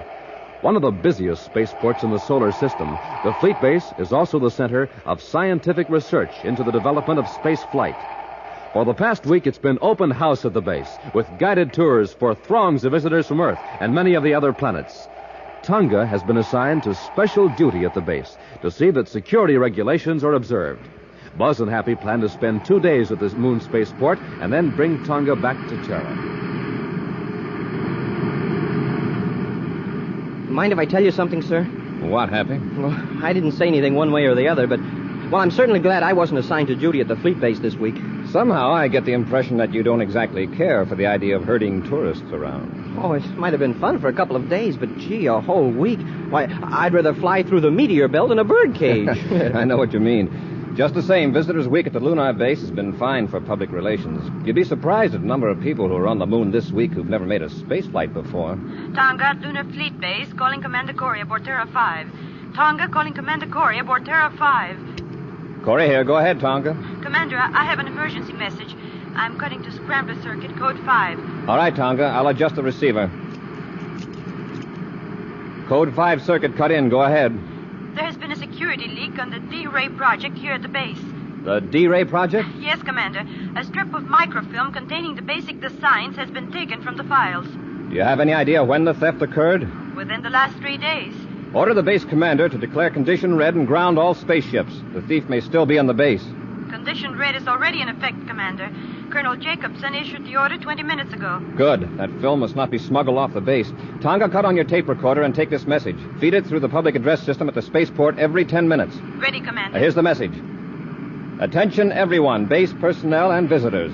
No film of any kind is to be taken from the base until checked by security officers. Film that is cleared will be sealed and returned to passengers after they're permitted to board their ships. Film not surrendered to security officers will be automatically blanked out by cancel ray machines as passengers and luggage pass through the gates. To preserve your personal films, follow these regulations. End of message. I have it recorded, Commander. It will be put on the base PA system immediately. We don't want to keep innocent people on the base longer than necessary, so run the films through inspection as rapidly as full security methods permit. Yes, Commander. Happy and I will arrive at Lunar Fleet Base in approximately 3 hours. We'll contact you upon arrival. Corey out. Commander, what is this D-Ray project? The D-Ray is a new defense ray. It can make any unfriendly spaceship completely powerless, even at great distances. It neutralizes all electrical fields. Yeah, it would cut off all controls so you couldn't maneuver the ship or fire weapons. You couldn't even use the spaceophone or viewscope. And those are the plans that have been stolen? Yes, and that means that somebody could build a D-Ray to use against Space Patrol ships, if they got away. That's why we have to get that microfilm back. Smoking rockets. I want to spaceophone Major Robertson and have him transmit the pictures and records of everyone suspected of espionage to the Lunar Fleet Base. Take over the controls, Happy. Yes, sir. And keep it on vector. Yes, sir.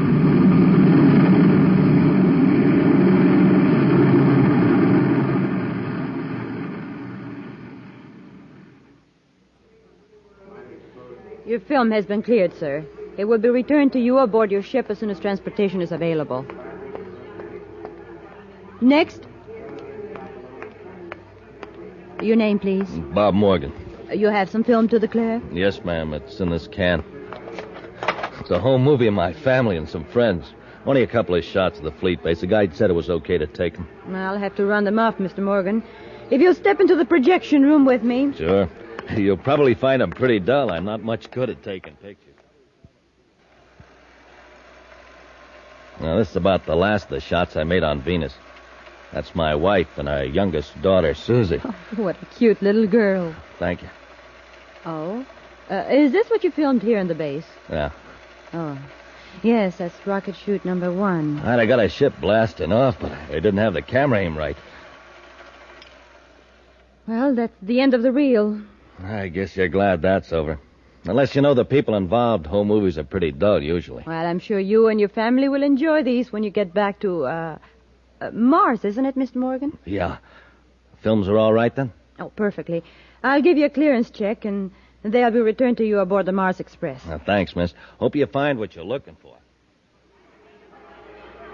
Ladies and gentlemen, please. We're checking your films as rapidly as we can. Just wait your turn and be patient, please. Now, who's next? Is the crowd giving you much trouble, Tonga? Oh, Commander. No, I haven't had any trouble, but the people have had their holiday and they're impatient to get home. The thief or thieves must have planned to take the microfilms when we had thousands of visitors on our hands. Can we go somewhere where we can talk? We can use the room next to the projection room. Fine. Let's go. Happy will be with us in a few minutes. I have him waiting for some pictures and data Robbie's sending us by viewscope facsimile. Oh, and here, Commander. Any trace of microfilm, Tonga? No. The only microfilm any of the security officers have found is of a regular business record nature. Any indication of blow-ups of microfilm to regular amateur size? None. Wow, what a mob. I thought I'd never get through. Cadet, how much longer do I have to wait? Cadet, why is the Space Patrol interested in pictures of my daughter's wedding? It's understandable, Happy. Got the pictures? Oh, yes, sir, quite a batch of them. And background data as well. Look through these, Tonga. See if you can recognize any of these people as having been here at the fleet base. All right, Commander. Anything on the D-Ray films, Commander? Not yet, Happy. Commander, this man looks familiar. I think I've seen him here. Which one? This one. He had some amateur movies of his family. A reel he'd taken on Venus. Morgan is his name. Bob Morgan. Very interesting. According to the record, Morgan was picked up on Mars last week. He was suspected of violating security regulations there, and released for lack of evidence. Well, there was nothing wrong with his films. Just his wife and daughter Susie, and, well, a couple of harmless shots of the base. Yes, but look at this. Morgan was also questioned on Venus with a certain Art Robertson, also released for lack of evidence. Say, Morgan doesn't have any children. In fact, he isn't married. What? Now, why would a man lie about a perfectly harmless amateur film? Tonga, have you got someone who can take over your duties here? Well, Captain Thornton has been working with me. He will assume your duties. You're to blast off for Venus City and try to get a line on Morgan's friend, Art Robertson. Happy and I'll head for Mars to check on Mr. Morgan. As soon as you have any information, relay it to me through Space Patrol Unit Headquarters on Mars. Can't you speed up that projector, Morgan? I'm tired of looking at these phony home movies. You're tired of them. I've seen this film a dozen times while I was editing and doctoring it at the fleet base. And I had to look at it again at security. Okay, I'll speed it up.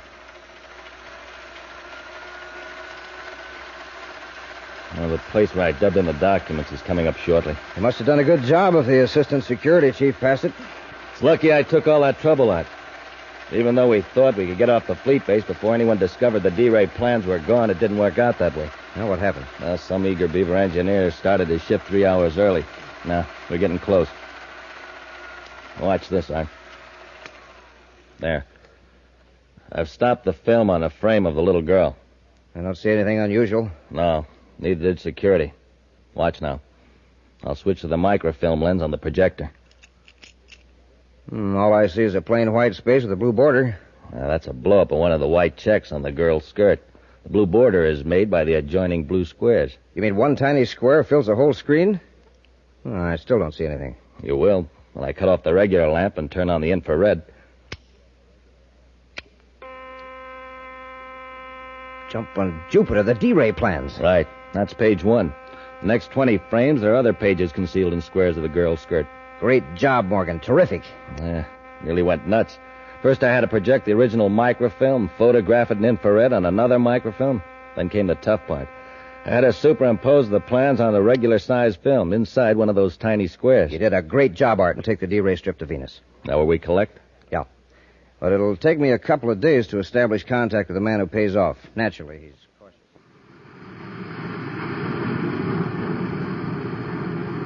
4 minutes out of Lowell City, sir. Take over for the landing, Happy. Tonga at Venus City Space Patrol Headquarters calling Commander Corey aboard Terra 5. Tonga calling Commander Corey. Corey here. Go ahead. I've been checking on Art Robertson, Commander. I got the word earlier than I thought I would. Let's have it. He left here for Lowell City about 5 days ago. Then there's a good chance he came to Mars to meet Morgan. One of our agents at Lowell City has found Morgan's location. We'll stay in Venus City, Tonga. Find out who Robertson's friends are. See if you can run down any definite contacts or connections between Robertson and Morgan. Yes, Commander. Happy and I'll handle things at Lowell City end. Corey out.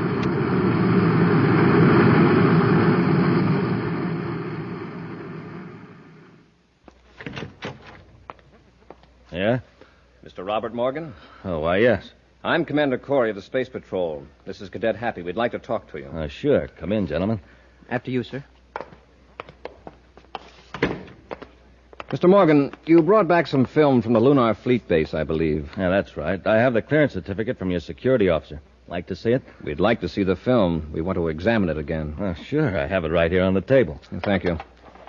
Here, Hap, take care of this. Yes, sir. Anything wrong, Commander? I mean, with the film? I hope not. Oh, by the way, is your wife home? Oh, she's visiting her sister in Jupiter City. I see. And your daughter Sally is with her, I suppose. Yeah, Sally's with her. Mr. Morgan, unless I'm mistaken, when our security officer was running the film at the base, you told her your daughter's name was Susie. Well, we call her Sally as a sort of a nickname. In our files, Mr. Morgan, you're listed as being single. Well, I'll tell you. Actually, that film belongs to a friend of mine. I thought I could get it through inspection quicker if I acted as though it were mine. I realize now it was foolish and unnecessary. We'll give the reel a very thorough examination at the security lab. You'll hear from us then. Fine, Commander. Say, that's a pretty fancy projector. I was just noticing that, Happy. An expensive professional model, isn't it? Yes, hobby of mine. Yeah, it's got a lot of extra gadgets on it, too. And they seem to be similar to those in the security lab. Mm-hmm. A turret with several different lenses, including one for microfilm, and with an infrared attachment. Hey, we could run it off right here. Say, Morgan. Get him, Robertson. It's a space patrol. Hey, look out, Commander! Commander! You warned him too late, Cadet. You got in just in time. Get the film. What do we do with Corey and the cadet? We got to get him out of here. We'll have to take him to Venus with us. Maybe on the way we'll finish him off without leaving a clue.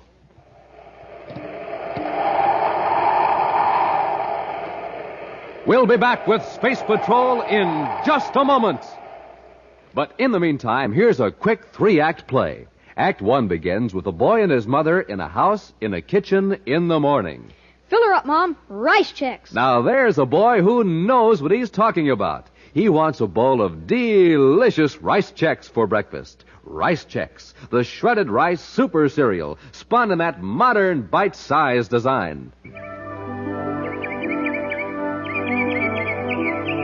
Act 2, next morning, same house, same boy. And in the kitchen, he's lifting up that bowl again. Fill her up, Mom. Wheat checks. Yep, today he wants Wheat Chex. Power-packed Wheat Chex. Swell-tasting shredded wheat biscuits in that same modern bite-sized design.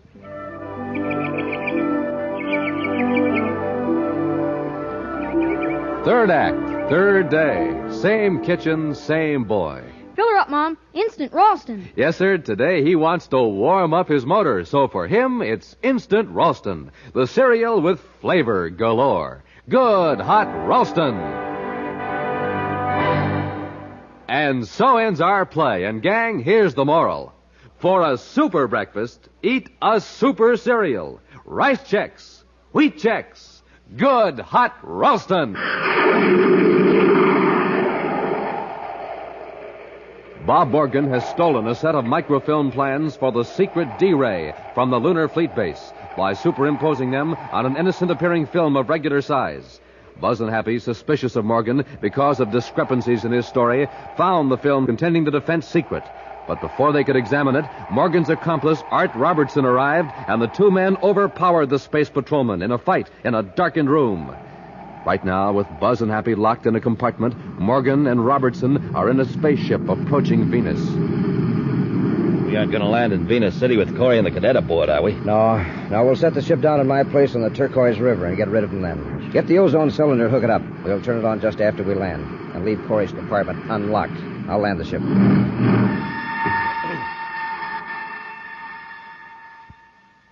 Commander, they've landed. I wonder where we are. Listen. They're out in the corridor by the door. Watch your chance. If they open it, we'll jump them. Yes, sir. Leave them in there, Morgan. We'll attend to them when we come back. Okay. Sounds like they're leaving the ship for something. Yeah. Did you hear a click just then? I don't think so, sir. I think one of them was about to open the door when the other one called him away. Try the handle. Right, sir. It's unlocked. Open the door a little. Listen. Hear anything? I thought I heard the hatch close. Let's get out of here. Happy, look out the viewport. There they are. Yeah, heading for that little building. By the looks of the landscape, we must be on Venus.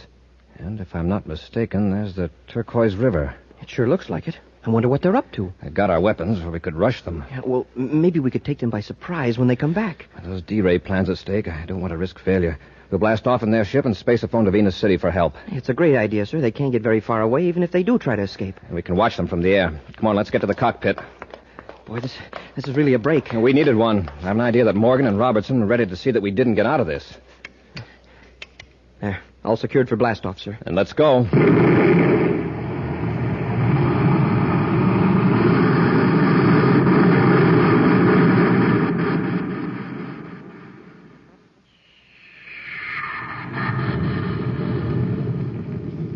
There they go. Yeah, just the way you planned it. How long will it take for that ozone to take effect? Just a couple of minutes. After a few lungfuls of that contaminated oxygen, they'll get sick and dizzy. Before they can land, they'll black out. And there'll be a terrible tragedy on the Space Patrol records. Where's your submarine? It's hidden under the wharf on the river. Come on, let's get down to it. We'll maintain this altitude, Happy, and keep circling over them. I can see them in the viewscope, sir. They're heading for the river. Do you see any boat they could escape in? What's the matter, Hap? Oh, nothing, sir. My eyes blurred for a minute, that's all. No, there's no boat near the wharf. I'll put that spacephone call through now. Commander Corey aboard private cruiser VP-784, calling Space Patrol Venus City. Commander Corey aboard private cruiser V... What was that number, Hap? Wait, it's on the panel, sir. Hey, smoking rockets I can hardly see. Commander Corey calling Space Patrol Venus City. Hey, Commander, the controls. Oh, thanks, Hap. Yeah, I feel sick. Something's wrong with the air in this ship. Happy, quickly. See if you can find a couple of spacesuits. Yes, sir. Hurry. The suit's hard to get on. I feel so weak. I'll help you, Happy. There. Now close the facepiece. Let's hope the oxygen supply works. Is your suit receiver working, Happy? Yes, sir. I read you. Take several deep breaths. My head's clearing already. So is mine. I checked the viewscope. Do you see Morgan and Robertson? No, sir. The last I saw of them, they were headed for the wharf. Hey, do you suppose they're swimming across the river? Well, keep watching, Happy. I'll check the air analyzer and see what's wrong. Of course, they might have gone back to the building while we were putting on our suits. Boy, I sure thought I was going out there for a while. No wonder. The ship's air indicator's in the red. A few more breaths and we'd have been finished. Hey, there is a boat down there. It's coming out from under the wharf. It's an odd-looking craft. Hey, now it's gone. It sank. Submerged is more accurate. A submarine? A miniature sub? Right. I'm afraid we fell into a trap. They wanted us to blast off in this ship. Happy, check the air system and see what they rigged up. I'll notify Venus River Patrol to take soundings up and down the river for that sub. Where are we now? Right where we want to be. Pier 7, Venus City dock area. 8 fathoms deep. Safe to surface here? Sure. We come up under Pier 7. There's a ladder that leads up through a trapdoor into a tool shed.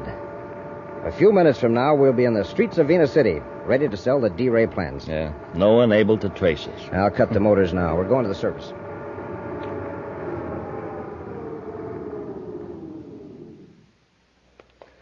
We hit Venus City at just the right time. The streets are deserted. Yeah. Turn left at this corner. We'll walk over to the business section and hail a surface taxi. No. Sorry, lady. Why don't you look where you're going? I beg your pardon, but you came around the corner. Yeah, our fault. We're sorry. Wait, you're Bob Morgan. We're in a hurry. Wait, you're under arrest, both of you. We're bumping into you? Don't be stupid. She's from the fleet base, a security officer. That's right. And you have to come with me to headquarters. That's what you think. Let go of me. Put your hand over her mouth so she can't yell. Okay. Hold still, you. We can't ever spread in the news we're in town. Drag her into the alley. Leave her there? No. The new building my company is moving to is a block from here. There won't be anybody there this time of night. I'll guard her while you go get a surface car. Surface car? Yeah, so we can haul her to the river. Come on, I'll help you carry her. Where am I now? Told you before, you're in the basement of the Marcab Building, 4th Avenue and Venus Boulevard, Venus City.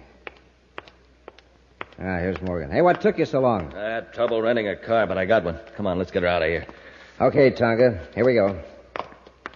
All right, Morgan, Robertson. It's Corey and the cadet. Let go of Tonga and get your hands up. Quick, Morgan, down this corridor toward the ventilator intake. Take the girl. Corey won't dare shoot. Let go. Come on. Commander! They're getting away, Commander. After them, Happy. Robertson, it's a dead end. Go to the far wall. We'll make a stand there. Come on, you. Commander! You haven't got a chance. With the girl here, we can bargain with Corey. All right, press back into this corner, under the switch box. You might as well give up, you two. Come and get us. Come on, Happy. Are you crazy? We left our ray guns in the sub. Corey will have to pass in front of that big grating. When he does, I'll throw the switch. What'll that do? There's an 8-foot ventilator fan back there. It'll create a vacuum strong enough to pull him right up against the grating. Commander! Happy, don't come any closer. Shut up. Morgan, pull the switch. Rush him, Happy. Yes, sir. Turn that off. Commander, I can't move. Come on and get us, Corey. That suction. Now, Corey, I'm going to release the grating. Happy, if we could slump down, maybe we could crawl away from the vent. Commander, the grating is sliding up. We'll be pulled back into the fan. I can still move my arm. If I can throw my gun and hit that switch and short it out. Aim straight, Commander. Here goes. Hey, you did it, sir. A bullseye. Quickly, Happy, rush them. They hit the switch. Morgan, pick up that ray gun. No, you don't. Get away from it, Morgan. All right, Robertson. No more. No more. I've had enough. How about you, Morgan? Sorry, Commander, but Mr. Morgan is out. Are you all right, Tonka? Yes, Commander. I guess you heard my miniature spaceophone. Yes, and Robertson's ship. Good thing you had it on. It was lucky Morgan had trouble locating a surface car. All right, Robertson, where's that film strip? It's right here in my pocket. Hand it over. Happy, see if you can revive our fleet-based tourist, Morgan. Oh, he's not a tourist any longer. Where he's going, he'll be a permanent resident. We'll be back with an action preview of next week's exciting Space Patrol story in just a moment. Hey, gang, have you sent for your Space Patrol space binoculars yet? Well, you better hurry, because this offer is soon going to end. Now, remember, space binoculars are real binoculars. Big, powerful binoculars you can see way off in the distance with. And when I say they're big, when I say they're powerful, I mean it. Space binoculars are 5 inches long, 5 inches wide. They're 4 power binoculars, and that means they make people, cars, buildings, everything else in the distance look 4 times closer. Now, they're not old-fashioned binoculars that you have to hold in your hand. They're sleek, new, modern plastic binoculars with an elastic band that holds them snugly to your eyes. Just think of the fun. You can spot planes in the sky, watch birds and squirrels in the trees, identify cars blocks away, read signs way off in the distance, and do lots and lots of other things with them day and night all year long. Absolutely the greatest value we've ever offered. But don't forget, this offer soon ends. So hurry. Send for your official Space Patrol space binoculars today. Just buy a box of Instant Ralston. Then, with your name and address, send 25 cents in coin and an Instant Ralston box top to Space Patrol, Box 686, St. Louis, Missouri. This offer good only in the USA and may be withdrawn at any time. That's Space Patrol, Box 686, St. Louis, Missouri. And now, an exciting preview of next week's exciting Space Patrol story. Buzz and Happy have conceived an extremely daring and dangerous plan to surprise 2 criminals who are holding Carol captive in the Martian hills. Right now, they're nearing the hideout in a small atmosphere ship. We're getting close, sir. Fasten your safety belt, Happy. Here's where we would develop power failure intentionally. I'm all set, sir. Hang on. I'm about to make the worst landing of my career. The ground's coming up awfully fast. You gotta make this look like a disastrous crash. Okay, but it's beginning to look too realistic. Brace yourself. It's beginning to look like a real thing to me, too. We're losing control.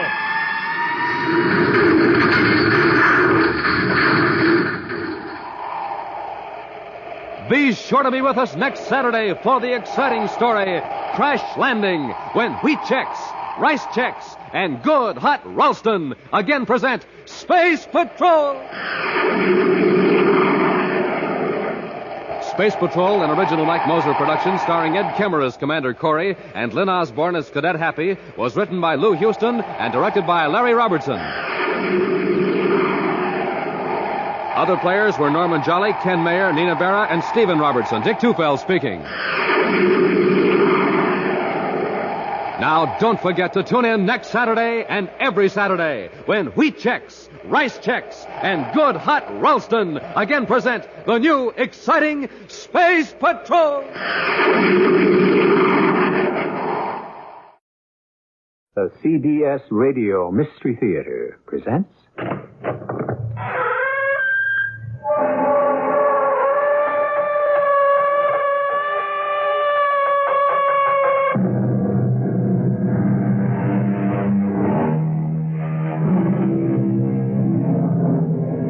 in. Welcome. I'm E.G. Marshall. But before you come in, stop a minute and look up at the night sky. Familiar? But there are those who will tell you that our sky is not all that familiar. That more and more it is filled with unidentified flying objects, and they will offer you stronger and stronger factual proof that they are there. Is it true? Are they really UFOs? Or to use a less scientific phrase, flying saucers? Well, Pete, did I steer you wrong? What do you mean, Bryce? The spacecraft. You just sighted it, didn't you? One way or another, I've seen quite a few stars tonight. Including your first UFO.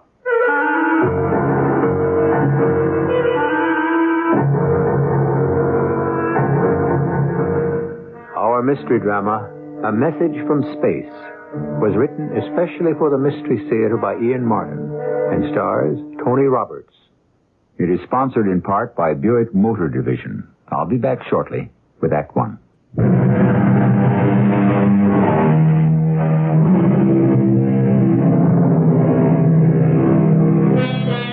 The term flying saucer was first used by a Texas farmer who saw one over his ranch in 1878. That's right, 100 years ago. For this information, I'm indebted to Arthur Shuttlewood, one of the foremost authorities in the world on UFOs.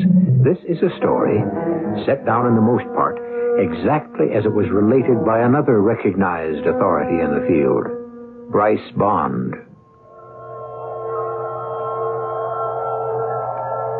Of course, you must decide for yourself. The mystery, which ended in Warminster, England, began in the office of the features editor of one of America's largest newspapers. It's open. Come on in. You wanted to see me, Prez? Come in. Come on in. Close the door. And don't call me Prez. Do I have to be that formal and call you Mr. Riley? I am your nephew. Well, you can call me by my initials like everyone else does. Well, I do. RX. Prescription. Translation, Prez. All right. Anyway, you're not my real nephew, except once removed. You can't wriggle out of it, Uncle.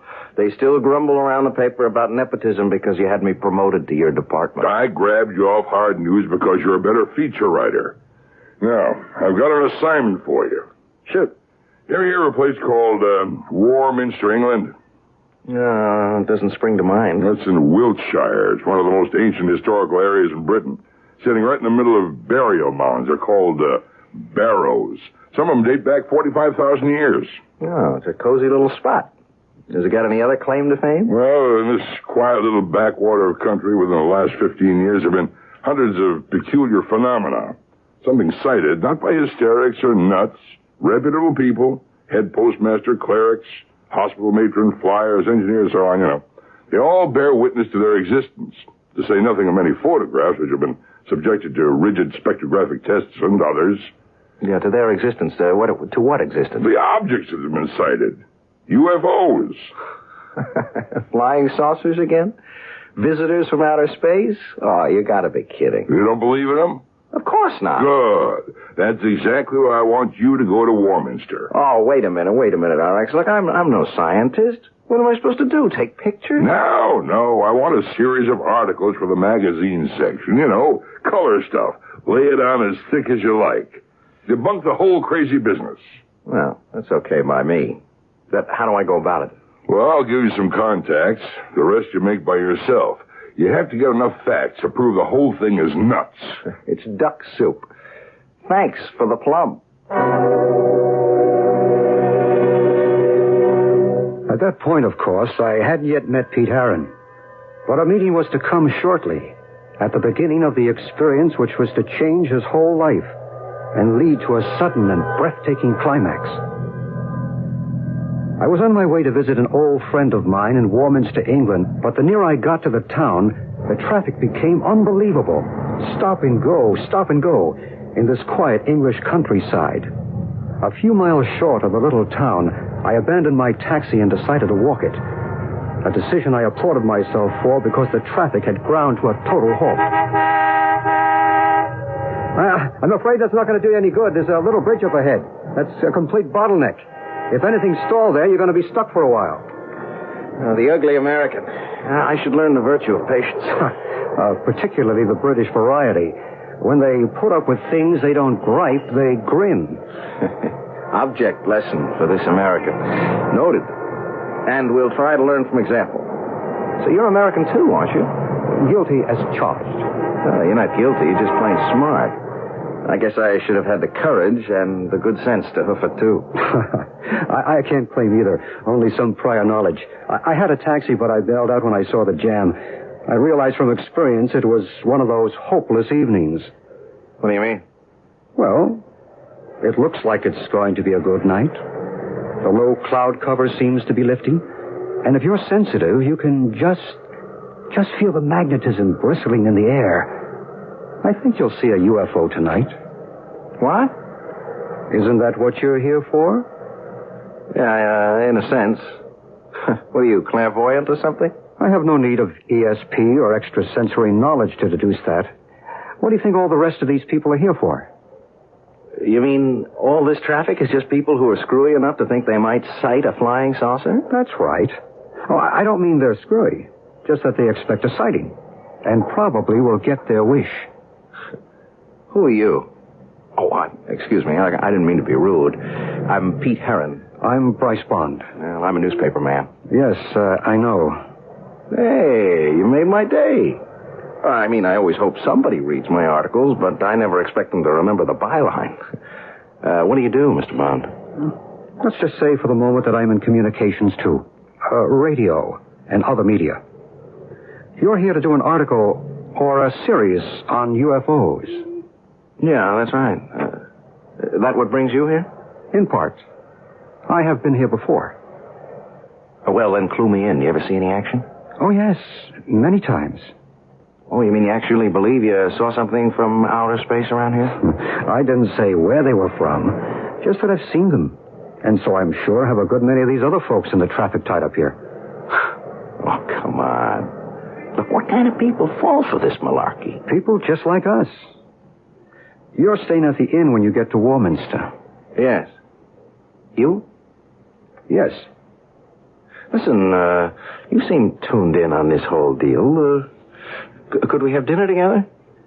Or, on me, of course. I mean, on the paper.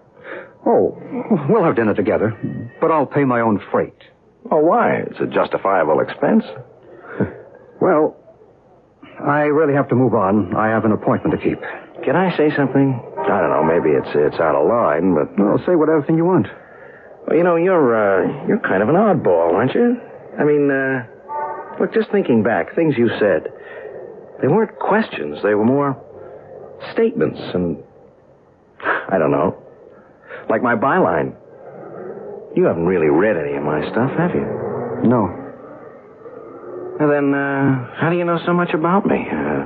Why I'm here, and all that? Right where you are, you're sitting in an electrical matrix of energy beyond belief, or most human conception. You'd be surprised to know how much knowledge and communication can be carried on its waves. Well, meet you at 6:30 in the common room at the inn. If you ever get out of the traffic jam.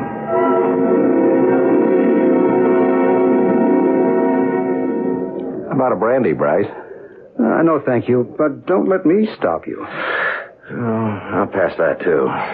Look, please go on. Look, you were telling me about the magic triangle. Well, it's formed if you draw a line, say, from Glastonbury to Avebury to Salisbury and back to Glastonbury. Warminster lies right in the middle of it, at a point where all the ley lines intersect. The what? The ley lines. Invisible lines of electromagnetic energy. How do you spell ley? L-E-Y. It's an obsolete Old English word for a flame or a blaze or a fire. You can see the obvious derivation. Ancient people knew about these ley lines? It seems incontrovertible. This was a cradle of early English civilization. The burial mounds everywhere attest to that. King Arthur is supposed to be buried in Glastonbury. The Druids built their temple at Stonehenge. More than a temple as we know today, scientifically. Really a giant computer from which the date, star shifts, eclipses, equinoxes, and solstices can be reckoned. Heaven knows how many other universal discoveries that we consider modern discoveries were common knowledge to these people 2,000 years before the birth of Christ. There's an even bigger one at the north of the triangle, at Avebury. And right in the center is this matrix of energy. But what is this energy? Electromagnetic, psychic, spiritual. Each man may have his own explanation. Well, why here? Why in this little dump? I suppose the best answer to that is why not? You're skeptical. Yeah, you're too darn right. Then it's time to go up to Cradle Hill and see for yourself. By the time you come down tonight, or tomorrow morning, you may have changed your mind. You want to bet? Perhaps I can't guarantee you a UFO, but I think I can guarantee you that you will see something that will change your mind. I went out into the soft but damp and chill English night with my new friend, Bryce Bond. Friend. There is something about him that's compelling. Some inner strength that kind of gets to you. We drove a few miles in my rented car and stopped beside a field. There was only one other car parked there. You can cut the motor, Pete. We'll go by foot from here on. Check. There's a flashlight in the glove compartment. Okay. I have one, too, but I don't think we'll need them. The moon's pretty bright. Shall I leave the parking lights on? Better not. We might be all night, if you're up to it. Oh, I'm up to it. Good. Let's go. Is there a gate or a road or something? We duck through the fence and across the fields. Well, the moonlight is pretty bright. Get through all right? Yeah. Where'd they all go, by the by? The crowd is over on Cradle Hill. This is Star Hill. Yeah, well, why'd you bring me here? It's a good question for which I don't have a definitive answer. In terms we both understand, can I call it a gut hunch? You got some antenna that sends you the message I might get to see something here? Give your own antenna a chance, and maybe you will. I think I'll let you climb the rest of the hill yourself. Then if anything does turn up, you'll know I had nothing to do with it. What's on the other side? Just some wheat fields and quiet, rolling Wilshire country. Plus whatever else you might see. You're on your own. The moonlight was bright, of course, but with that soft brightness that leaves everything just a little uncertain in outline. It was as if Bryce had walked away into water. One minute I saw him, and the next he was gone as the night swallowed him up. I walked on up toward the top of the hill with the corona of moonlight outlining it, and as I came over the top, I witnessed something which in all my dreams I could never have imagined. Now, what do you suppose Pete Heron, success-oriented, skeptical, but otherwise completely normal and totally adjusted to life as we live it, saw on the other side of that hill? Well, you're an intelligent listener, and you have probably gone way ahead of me since we have been building to this moment. But don't be too sure.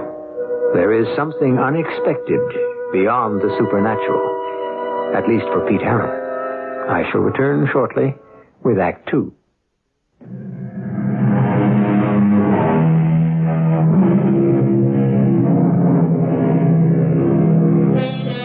Now let me see. Where were we? Oh, of course. Just coming over the brow of Star Hill in the moonlight, magically diffused through the damp, cool, early spring English weather. A healthy young skeptic, Pete Heron, sent by his newspaper to write a series of feature articles on the appearance of UFOs, seems about to meet the ultimate test, face to face. So, let's meet it with him.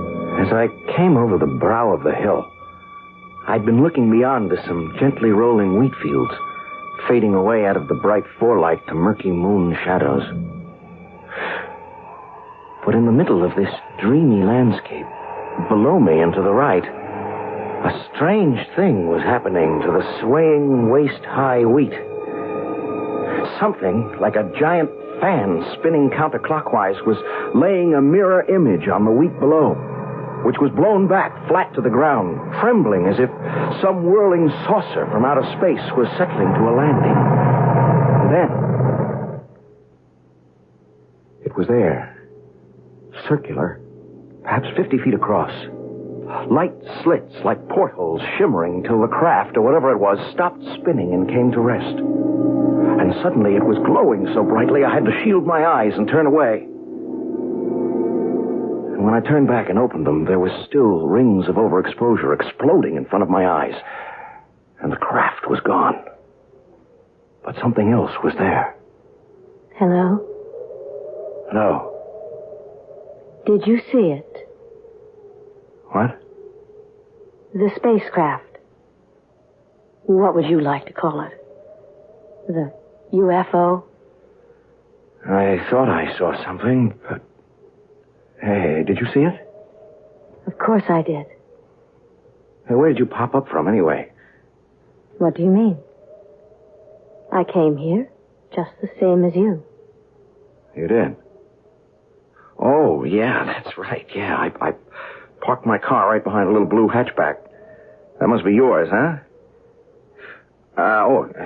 Excuse me, I'm sorry. I ought to introduce myself. I'm Pete Harron, World Features. A reporter.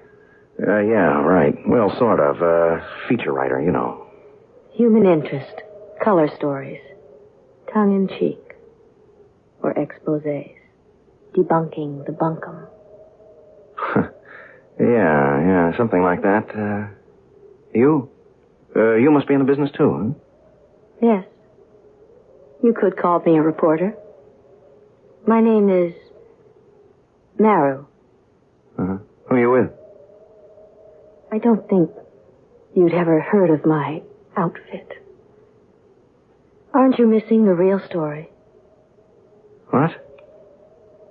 Oh, the thing. It was so bright I couldn't look at it anymore. But hey, it's gone. You mean you can't see it anymore? Yeah, if I ever did see it.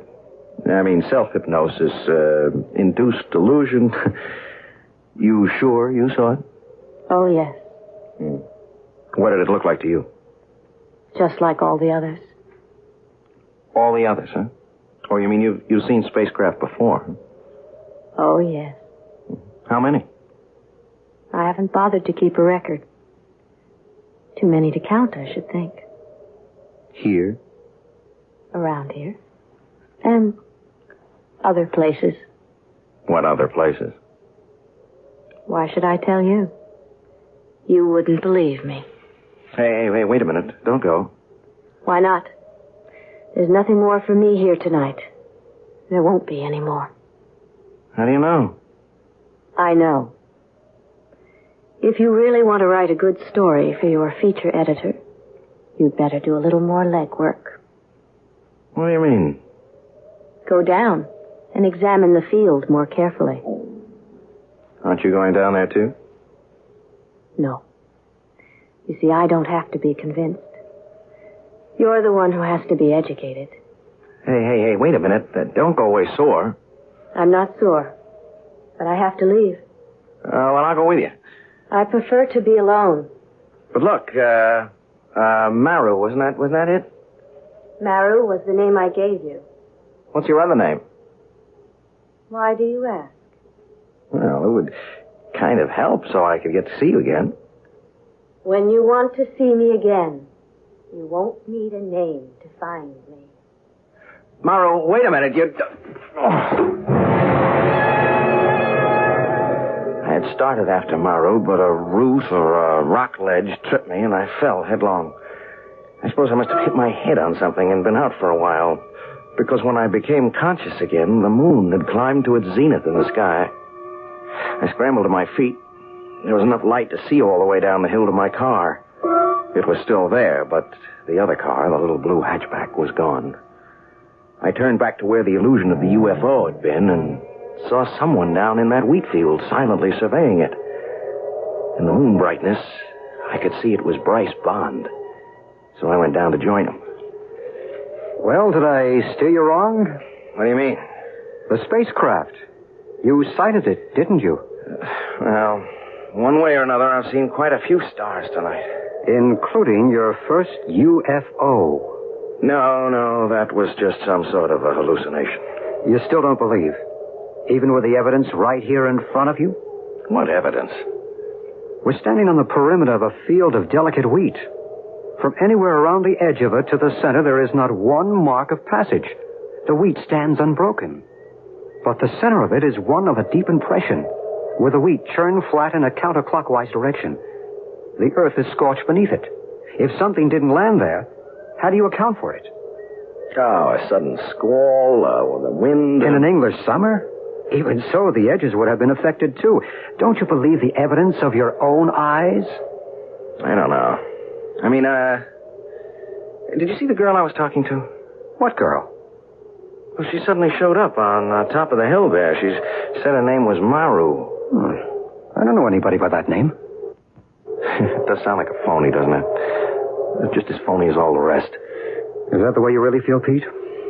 Now, look, I'm sorry, Bryce. I don't mean to be a dog in the manger. It's just that I feel like one. Hey, I took a fall up there. I gave my head a whack. Oh, let's have a look. You feel dizzy? No.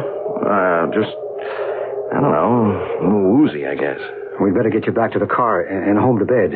Hey, look, I wouldn't kid you. I could use some shut-eye. I think I still have jet lag.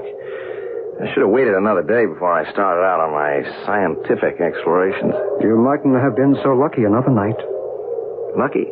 Yes. Whether you want to admit it or not, you did have some visions. I'm afraid in my book that's just what they were. My timing got out of sync. Maybe everything I saw was after I fell and hit my head. Including the girl? What did she look like? Oh, man, what a dream. Great violet eyes, skin like mother of pearl, long, dark hair, and she smelled like a mixture of roses and lily of the valley. Yeah, something like that. Like a summer garden. You have been fortunate. Well, yeah. At least I dream in Technicolor. You refuse to count your blessings.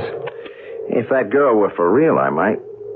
I'll look for her tomorrow, but I don't even know her second name or what town she lives in. She was out of this world. Hasn't it occurred to you that is exactly what she must have been? I was too beat and my head ached too much to bother to reply or think about anything more. I let Bryce drive the car back to the inn and I hit the sack.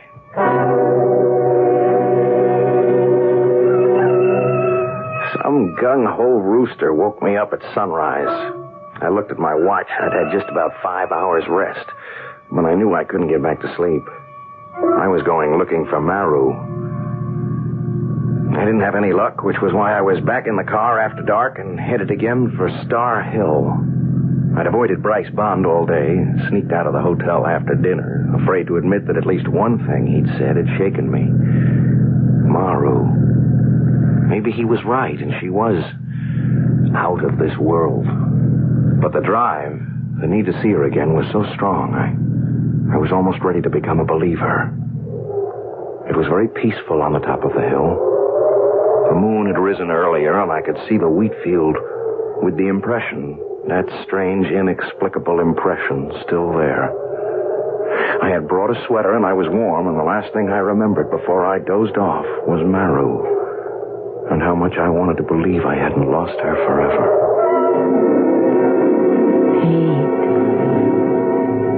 Pete. Oh. Maru. Where did you come from? I told you. When you wanted to find me, you wouldn't need a name. I've been hunting for you all day. Everywhere. You must have been looking in the wrong places. Well, at last I found the right one. Where two worlds meet. What does that mean? Just what it says. A point in time where the lines cross. What lines? Force, energy, communication. Maru, are you for real? I'm just as real as you. But you're not a reporter. Oh, yes. I've already written my account. That's where I've been today. What about you? I haven't had time. You were more important. Why? I don't know. Yes, I do. It's crazy. It doesn't make any sense, but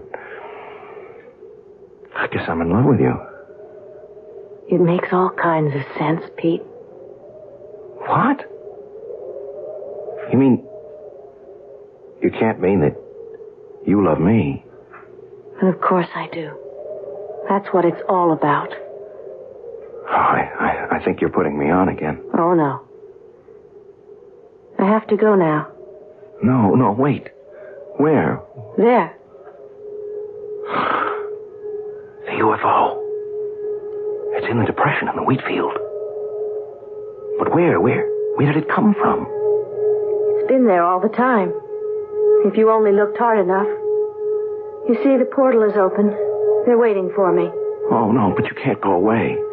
I must. They're calling me. What are you? What are you, some kind of a prisoner? Oh, of course not. Yeah, but who are they? What are they? What's inside that thing? Knowledge. Peace. Love. I don't believe it. Come see for yourself. Take my hand. I can't. I'm afraid. When you're filled with love, there's no room for fear. I can't, Maru. I'm still afraid. You are not yet ready. I must go now. Will I see you again? That will be up to you, Pete. Up to you. With lightning speed, Maru was suddenly through that strange portal that closed like a mouth and became an indistinguishable part of the hull. Immediately, the thing glowed with a light so intense I had to shield my eyes. I heard a great whoosh, and the hum like a dynamo drummed in my ears, spinning away like some giant top into the vastness of space. When I could look again, it was gone. There was nothing left but the depression in the field, and I started to run towards it like a madman. I've never felt so alone in all my life. These words of Pete's, reported to me by Bryce Bond, still ring in my ears. The presence and reality of that strange UFO sends tingles up and down my spine. A reaction to the unknown. But nothing in this eerie otherworld tale could have prepared me for the astounding climax. I'll return with that shortly, and the rest of Act 3.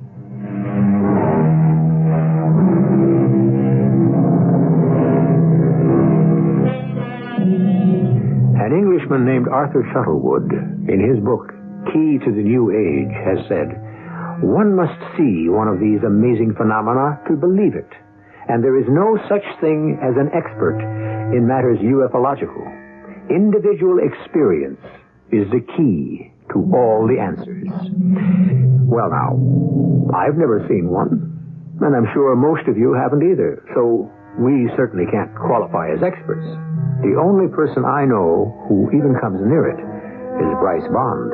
So, let's turn this account back to him. I was concerned about young Pete Harron after that knock on the head. He had remained incommunicado all day, and I was busy myself. So when I returned to the inn and found he had gone out after dark, I suspected where he had left for. So I borrowed a car to drive out to Star Hill. I came over the brow of the hill by full moonlight to see Pete rush suddenly from the edge of the wheat field to that curious depression, only to stop suddenly, his shoulders drooping, forlorn. "Pete!" Yeah? Oh, Bryce. How long have you been here? "I just arrived." Then you You didn't see it? A UFO? Yeah. No. And you didn't see her either. You mean the girl you met last night, Maru? Yes. No, I didn't. I could have gone with her. Oh, what's the use? I didn't. I didn't have the guts. Come on, Pete, take it easy. How's the head? Solid bone, clean through. Why couldn't I have... Oh, you mean the bump last night? Oh, that's nothing. It's just a scrape. Sure you're all right? Yeah. I'm all right, except for what happened tonight? Yeah. You want to talk about it? Maybe I do. There's so much to sort out. Yeah, I do. But not here. I need a drink. Come on, I got a bottle in my room. Aren't you coming? Right with you. Yes, they've been here. I can feel the warmth. The electricity still pulsating in the air. And that smell. That glorious scent. Roses and lily of the valley. Yeah, that's her smell. It's the way they all smell, Pete. Come on, let's go talk.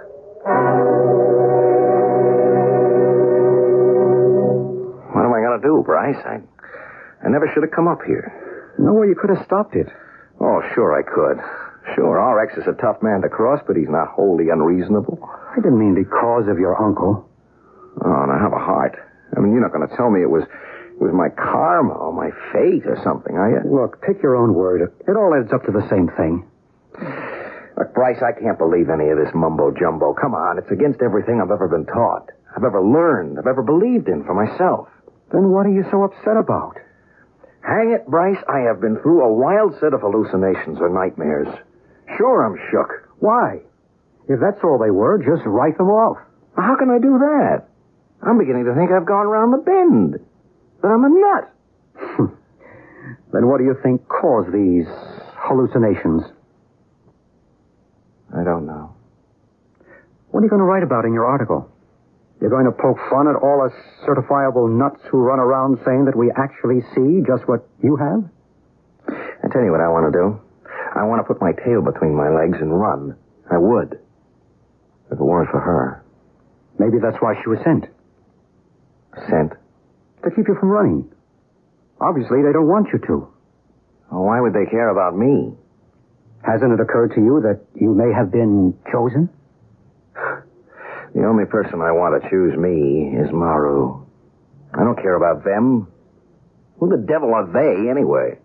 People like you and me, a higher order, of course. Yeah? Well, where do they come from? From another planet. From another point in time. Perhaps they are right here with us, living in a world alongside ours, in a time continuum with us. But what do they want with us? To help us, to guide us. Why? I believe because they are extensions of us. Another evolvement in the pattern of life. Another step upwards on the road to peace and perfect resolution. Oh, not all this and reincarnation, too. Why not? Listen, I don't want to open that can of beans, huh? I have enough trouble swallowing the UFO business. Help me, Bryce. If I can. Well, all right, tell me, why now? Okay, why at this point in time do they suddenly start showing up? Well, there are a lot of theories on that. I won't go into them because I don't believe it is only, as you say, at this point in time. What about Elijah's fiery chariot, or Moses' burning bush, or Ezekiel's wheel within a wheel? Or even the Star of Bethlehem. We know that no star could come into our system without overturning the axial tilt of the Earth, even a comet. So why not a UFO? You have eventually to take it on faith. It's a matter of what you believe. Well, I don't know what I believe anymore. Then stay. Write your articles. Once you start to put your thoughts down in black and white, I think it'll all come clear. So I stayed. Nights I waited on the hill, but nothing happened. Days I wrote my articles, and 3 days after I sent off the first one, another visitor from another world contacted me. Pete? Are you Pete? Okay, RX, you don't have to try to shout all the way across the Atlantic. I can What's hear... all this gibberish from me all over here for the I'm only reporting the facts, all right. What facts? Were you drunk or something? All this gobbledygook about seeing UFOs? Well, that's what you sent me over here to report on, RX. Well, you sound as if you believe this hogwash. I just reported what I saw. Well, you couldn't have seen what you said you did. There ain't any such thing as UFOs. There just ain't any such animal. And that girl business. Look, I didn't ask you for a comic strip. Violet eyes. Hooey. I want the truth on this story. If you don't believe that's what I'm reporting, maybe you better come over here and see for yourself. Well, I might just take you up on that. You just stay put at that end. I suppose I should have waited for the old boy, but I didn't know what plane he was coming in on, or even perhaps if he mightn't have changed his mind. Besides, when darkness came that night, wild horses couldn't have dragged me away from Star Hill, and the off chance that this might be the night for Maru's return. I left word at the inn where I'd gone, and Bryce was nice enough to say he'd keep an eye out for my uncle. I almost turned back at one point, but some inner voice drove me on. It was chilly and dark on Star Hill, and this night watch seemed interminable. Then, shortly after midnight, the air was suddenly warm and balmy, and the field below the hill was bathed in golden light, and the sound of it came. The strange portal in the spacecraft gaped open like a mouth, and from it, Maru came straight to me. We meet again, Pete. I thought you might never come. I hated to waste the time. What time? Till you believed. You believe now, don't you? Yes. Yes. Of course I believe. But I don't understand. You will. It will all be made clear to you. Shall we go? Where? To the craft. To meet the others. What do you feel? I don't know. The air is warm. You could bask in it. Sunbathe in it. I feel alive. Liberated. And yet at peace. Don't you understand? They're reaching out to you. Communicating. Telling you you are not alone in the universe. It's a message of love. Well, I don't need them. Only you, Maru. You're the one I love. We'll have each other, my darling. But don't you see that is not enough? It's got to reach out. That love. And wash over everyone else. Till we are all one. As we are in our world. Perfect love.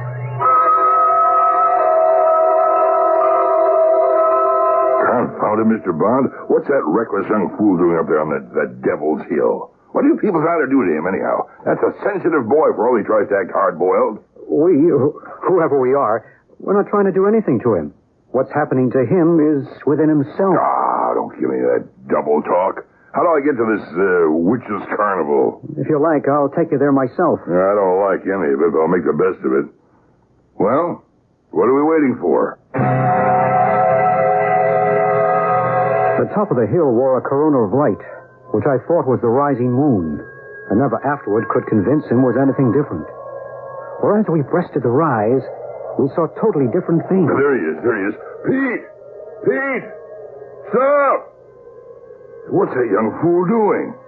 He's walking to the middle of that wheat field by moonlight by himself. He's not by himself. Can't you see the girl with him? Oh, I may be old, but there's nothing the matter with my eyes. There's no girl. He's alone. Where does he think he's going? To the spacecraft that's waiting. The door is open for them. What are you talking about? What spacecraft? You out of your mind? That's an empty field. Don't be too sure. Watch. What I saw was Pete and Maru, hand in hand as they walked to that shining ship, outlined in the aura of golden light as they stepped through the portal. And suddenly... Good Lord. He disappeared. Like that, into thin air. Not into thin air, Mr. Riley. Listen. Listen to what? I don't hear anything. I suppose not. But then you didn't see either. Well, there's nothing to see. An empty field and feet just vanished. What kind of a trick is this? No trick, sir. He just chose to go with a girl and love. Chose and was chosen. There was no girl. He was alone. Oh, no, Mr. Riley. He will never be alone again.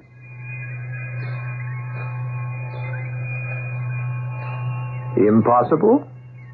Fantasy? If you wish. But within this same triangle, in a town named Shepton Mallet, with snow everywhere on the ground, a man once walked off his front porch and disappeared from the face of the earth, without, incidentally, leaving a single footprint. You see, nothing is really impossible. I'll be back shortly.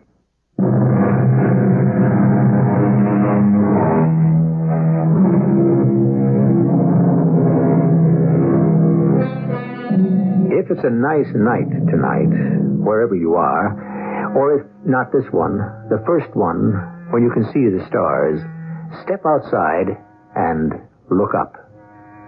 Is it the same familiar sky, or can you spot any unidentified flying objects wheeling with the stars? Perhaps you can't. But remember, you have many fellow human beings who think they can, and who are sure we are not alone. Our cast included Tony Roberts, Bryce Bond, Jana Rowland, and Joe Silver. The entire production was under the direction of Hyman Brown. This is E.G. Marshall inviting you to return to our Mystery Theater for another adventure in the macabre. Until next time, pleasant dreams.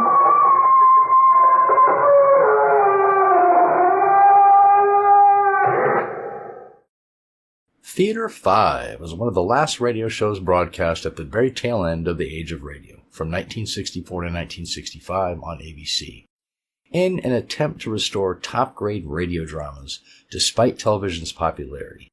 And it broadcast stories across a wide range of genres, including science fiction, of which they did particularly excellent shows. A House of Cards aired on August 4th, 1964. Imagine that your worst fears have been realized. A nuclear war has happened.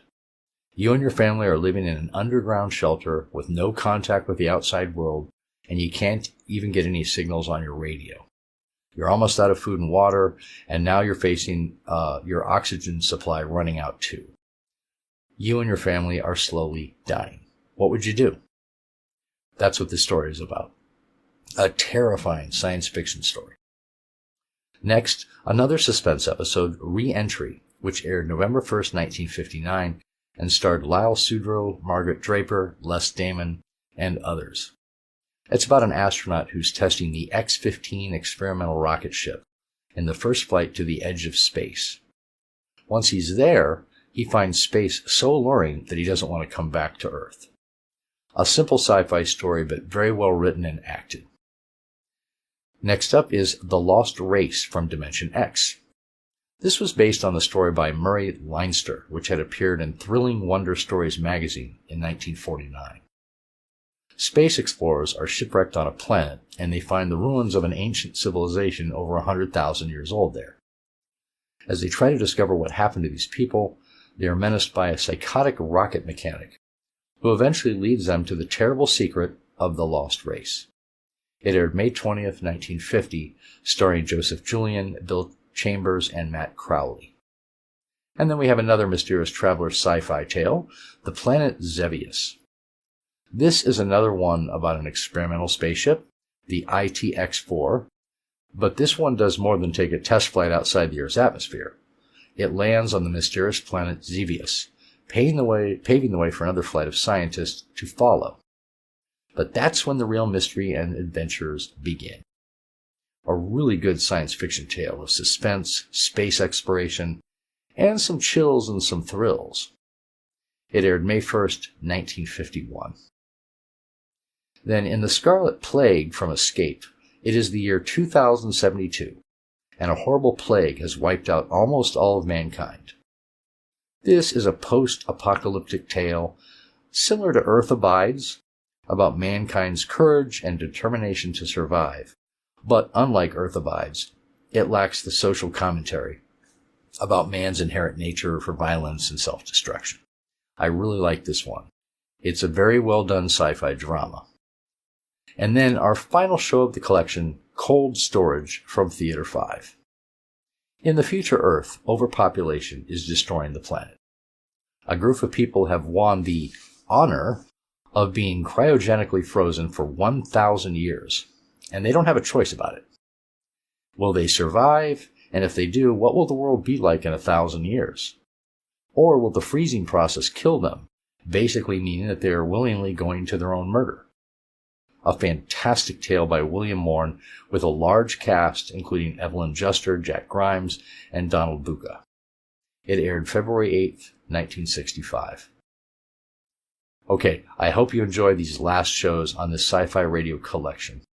If you have, please give the video a like and subscribe, if you haven't already. I'm Greg, and I'll see you on the next one.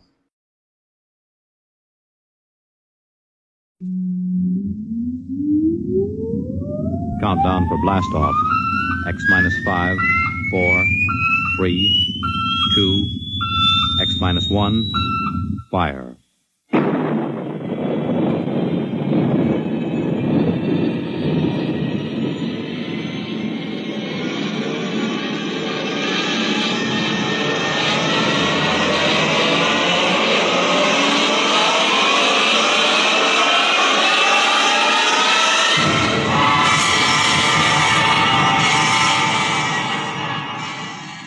From the far horizons of the unknown come transcribed tales of new dimensions in time and space.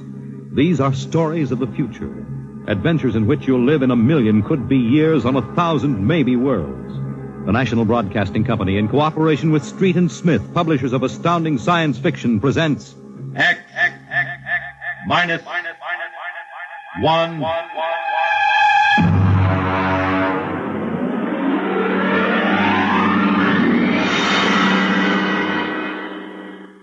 Tonight's story, Ray Bradbury's Dwellers in Silence.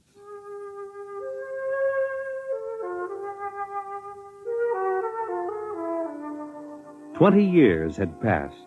20 years since the last of the giant migration ships had crashed to the surface of Mars, bearing its pitiful handful of survivors of the Earth Wars. 20 years of longing, of turning eyes toward the green Earth as it hung on the horizon like a beckoning light. And now it was done. And the first new ship, built of shining Martian chromaton, had lifted bravely toward home with 3 men locked in its metal belly. There it is. You can barely see the top of the Atomic Trades building in the twilight. They never finished building. Captain. What is it? Am I going out of my mind? Look, out that way, to the west. Could that be? Heaven, it is. Those are lights. Turn the ship. Full cruising speed. They are lights. Captain, it's the city, a whole blasted city lit up like a Christmas tree. What do you think of your dead planet now, Williams? Decelerate to -5. We're going to take her down.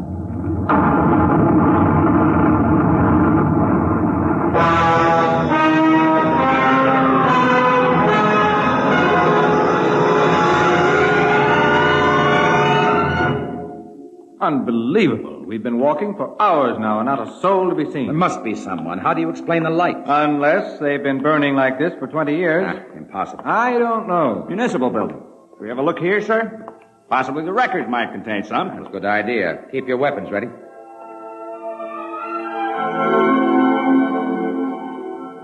We'll start right here with the city clerk's office. Better check radiation again, Doctor. Well, not enough to do any damage. Gives you the creeps, doesn't it? Look at this desk. Papers crumpled, inkstand, just as if somebody came in and worked here every day. Dog licenses, hunting permits. That's strange. There's ink in that inkstand. Well, what of it? Well, you'd think standing open for 20 years it would have dried up. Good heavens. If I hadn't heard it with my own ears. Evans, did that phone ring? Yes. Well? Pick it up, Doctor. Hello? Good day, Doctor. How are you? I called to ask some advice about a trepanning problem. Can you tell me if the lateral cut should be made first? Hello. Hello. This is absolutely insane. Hello. Thank you, Doctor. I'll do that. By the way, how is your wife, Alice? And the girls? And your son, John? Fine boy, John. I'll call again tomorrow. Goodbye, Doctor. Hello. Hello. Huh. Gone dead. Who was it? I don't know. Strange voice carried on a conversation about some surgical operation without paying the slightest attention to anything I said.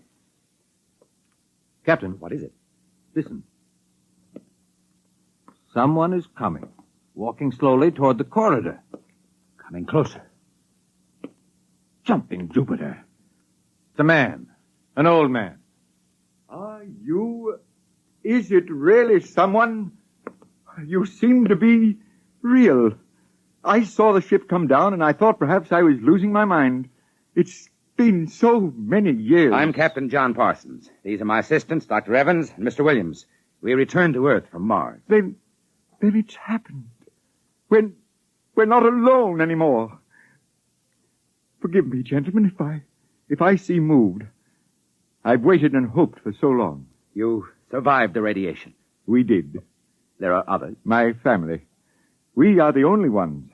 I answered the phone a moment ago. Who was it? You heard my voice, Doctor. Yours? Yes. To break the loneliness. I've recorded my voice and rigged up an automatic telephone.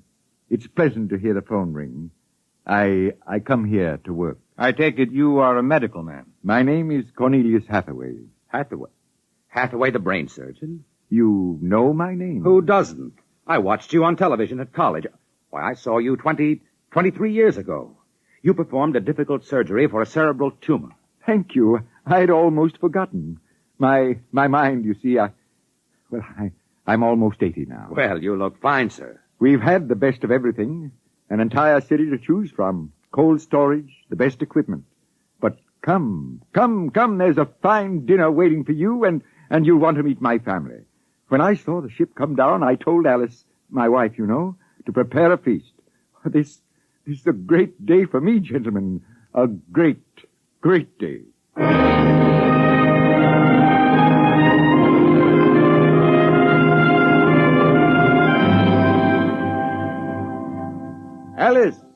Alice, come out to the porch and see who we have here. Alice, you here? Come out. My wife, gentlemen. Alice, Captain Parsons, Dr. Evans, Mr. Williams. How do you do, Hathaway? How do you do? And now, if you will follow me in, gentlemen, we'll meet my children. Lord, what a beautiful woman. She looks no more than 35. Do you suppose the radiation could have done that to her? I don't know. And these are my daughters, Susan and Marguerite, and my son, John. How do you do? How do you do, sir? Sit down, gentlemen, sit down. We'll have a feast in honor of this occasion. Susan, Marguerite, get the best silverware and the damask napkins. And John, fetch the champagne. Yes, Father. Excuse me a moment, John. Sir? How old are you? 23, sir. Thank you. What is it, Captain? Something wrong? Nothing. Except that it's impossible. You see, Dr. Hathaway's son was already in college when I started. That would make him at least 45.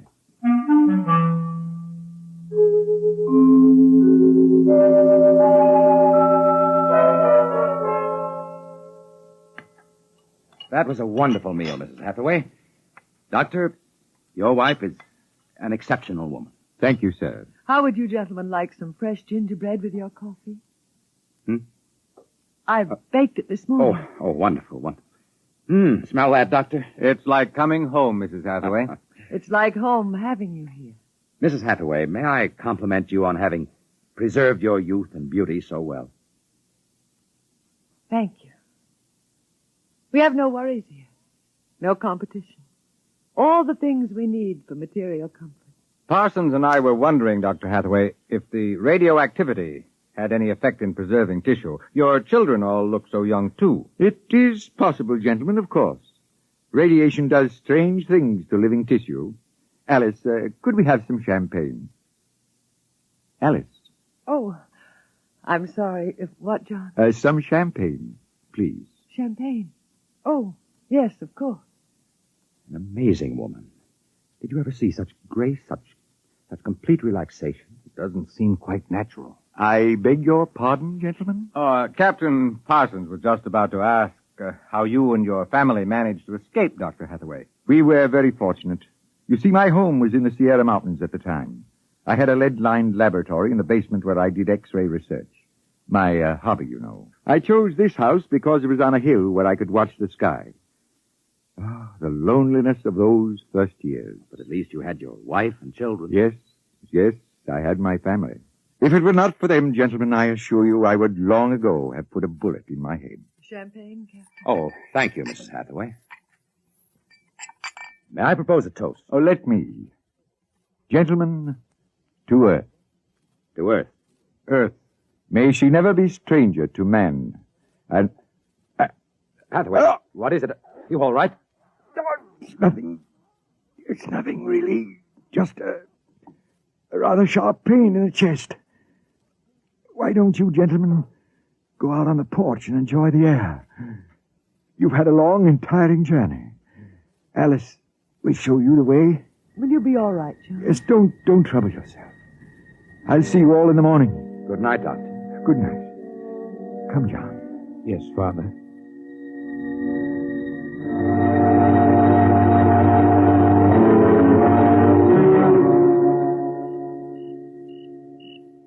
Well, what do you think of old Mother Earth now, Williams? Smell that summer breeze. Look at that view of the city, lighted up against the sky. It has a certain quality. Well, score 1 point for the back-to-earth proponents. I didn't say that. You're beginning to feel it, though, Williams, I can tell.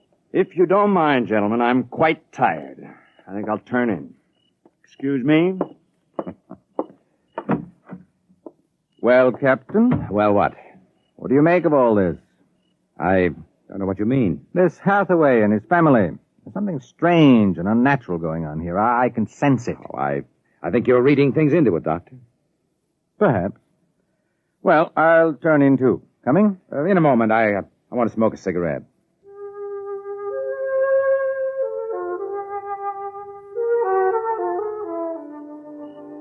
It's a very beautiful view, is it not? Oh, I didn't hear you come out. How is he? Resting. I've never seen him this bad. Yes, he's an old man. I'm sorry, but the difference in your ages is so apparent. You must have been married very young. You don't know about us, then? No. Perhaps it is better that way. I don't follow you. Is it something about your husband?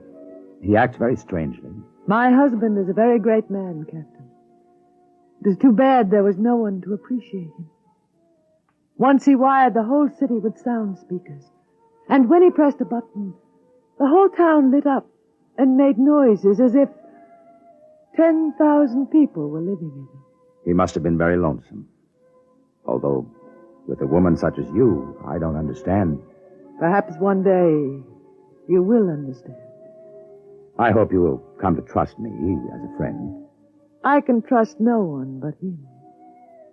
Good night, Captain. Good night, Mrs. Hathaway.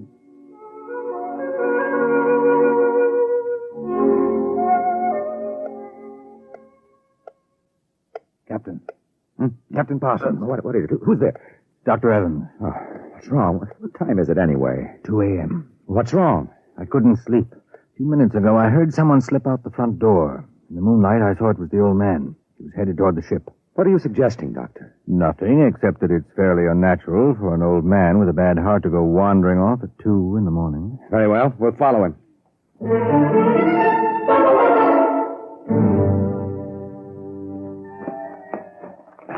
This is far enough. What do you suppose he's doing? What are those on the ground? Good Lord, those are grave markers. 4 of them. You're right. He seems to be praying over them. Listen. Do you forgive me for what I had done? I had to do it. I was so lonely, so terribly lonely. You don't mind too much? You do forgive me, don't you? Yes. Yes, I feel you do. Well, I'm glad. I think perhaps I can Rest now. I think He's having another attack. Come on. Hathaway. Dr. Hathaway, can you hear me? Raise his head, Evans. Dr. Hathaway. His lips are moving. What is it, Doctor? Closer. Lean closer. I'm sorry I had to spoil all of this. I've expected it for some time. We'll fix you up. No, I'm an excellent diagnostician. It really doesn't matter. Except for them. What about them, Hathaway? You suspected, didn't you? Yes, I suspected. But I couldn't believe it until now. Do they know? No, they wouldn't understand. I wouldn't want them to know. Ever. Doctor? He's dead, Captain. What was it he meant about your suspecting? Light a match, Dr. Evans. Look on those 4 grave markers and tell me what you see. Good heavens. Well? Alice Hathaway, Marguerite Hathaway, Susan Hathaway, John Hathaway. Died July 1987. But that's 20 years ago. It's impossible. If these markers are correct, then who are those others? Can't you guess, Doctor? Can't you guess?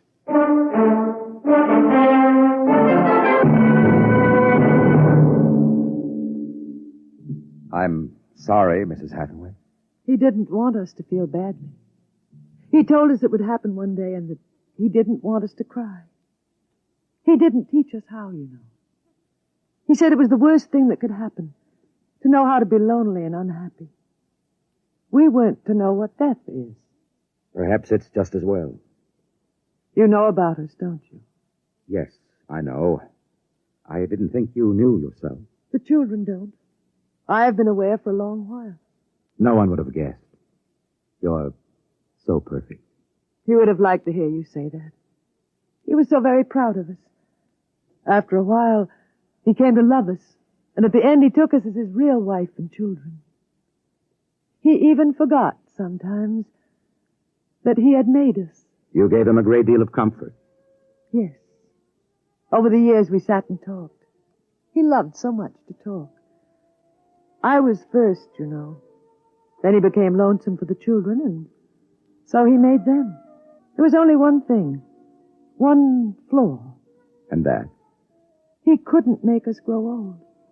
And so he had to watch himself become an old, old man while we stayed young. It was a great blow to him. We'll bury him on the hillside where the other 4 crosses are. I think he would like that. Yes, he would. Mrs. Hathaway, Alice, I think that you are a very great and wonderful woman.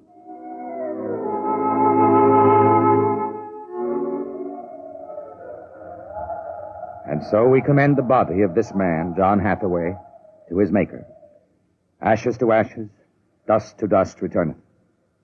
Amen. Come, John. Yes, Mother. Susan, Marguerite. Evans, Williams, stay here a moment, please. What is it? Let them go back to the house. I want to speak to you. I know what you're going to tell us, Captain. I saw the names on the grave markers. Well? It's a mockery, a blasphemy of everything we believe in. For a man to do something so evil. Can't you imagine what he faced? Can't you imagine what it must have been like to have watched his wife and children die slowly of radiation burns? To know that he was the last man on the face of the earth. Alone. Eternally and unalterably alone. Good Lord, man. What would you have done if you'd had his medical and technical genius? I'll tell you. You'd have come back to your laboratory just as he did and tried to recapture all the wonderful things that they had been to you. You'd use all the power of your memory, all the accuracy of your fingers, and you'd try to put together, bit by bit, all those things that were wife, son, and daughter. It's incredible. So you suggest that we take them back, Captain? I don't know. We haven't enough space in the ship for that. Every ounce counts. Still, to leave them here like that, alone... I think I have an answer, cold-blooded as it may seem. Go on. I suggested we Turn them off. Do you think I could do that? No, but I think I could. After all, they aren't human. They're worse than robots. They're ghoulish. I suggest you go back to the ship, Captain, and leave me to deal with them. I will not permit it. You've no choice in the matter. I assure you it'll be quick and entirely painless. I hate to admit it, but he's right, Captain. We can't take them with us, and it would be less than human to leave them here without Hathaway. They were created by him for himself. They have no other feelings, no other purpose. If you leave them, they'll go on year after year, night after night, talking, laughing, baking strawberry biscuits for no reason, not knowing who they are, why they exist. Could you do it, Doctor? I don't know. I've already offered to do it. No, I wouldn't want it to be you, Williams. You're sick. You have no feelings. If Dr. Evans here can do it, well, so be it. It's a difficult thing, Captain. Still, as you say, they aren't human. Logic is on your side. It isn't as if you were murdering someone. Well, give me the blast gun, Williams. We'll wait in the ship. Take off in half an hour. Half an hour.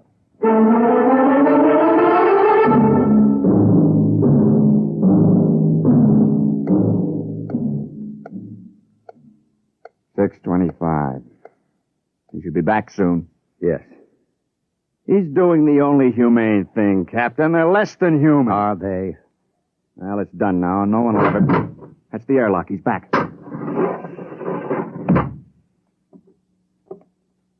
Well, here's your gun. Did you do it? When I entered the house, one of the daughters looked up at me, and she smiled. The others smiled. He taught them that, taught them to make him feel welcome when he came home at night. I knew that, and yet, well, I should have done it then. I might have, but she came in. The wife. She said something about sitting down for a cup of tea. She looked at me with those fine, intelligent eyes. I couldn't do it. It would be murder. Cold-blooded murder. I prayed you wouldn't be able to do it. There will never be anything as fine as they are, you know. Built to last 100, 200, perhaps 1,000 years. Well, get the course in the integrator, Williams. We'll take off in 20 minutes. I should be back by then. You're going out, sir? I'm going to say goodbye.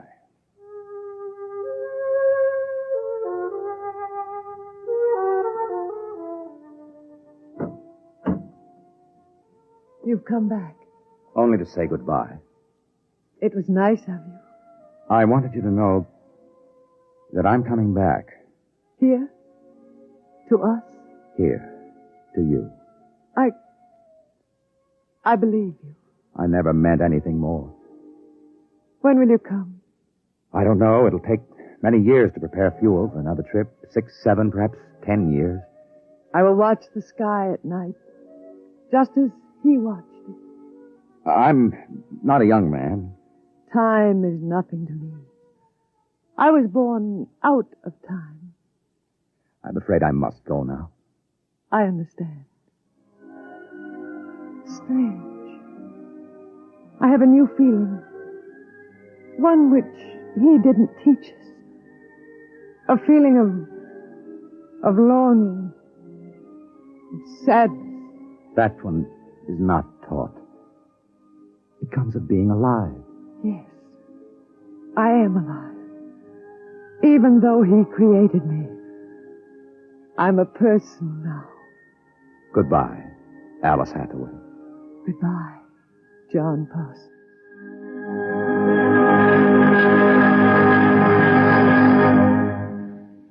You have just heard X-1, presented by the National Broadcasting Company in cooperation with Street and Smith, publishers of astounding science fiction.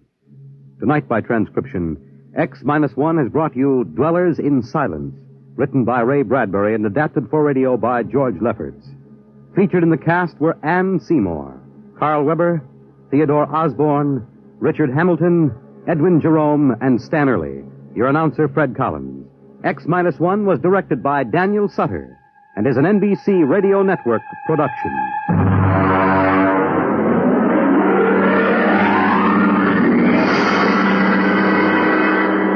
Don't forget, next week, X-1 will be heard on Wednesday at 8 p.m. Eastern Standard Time.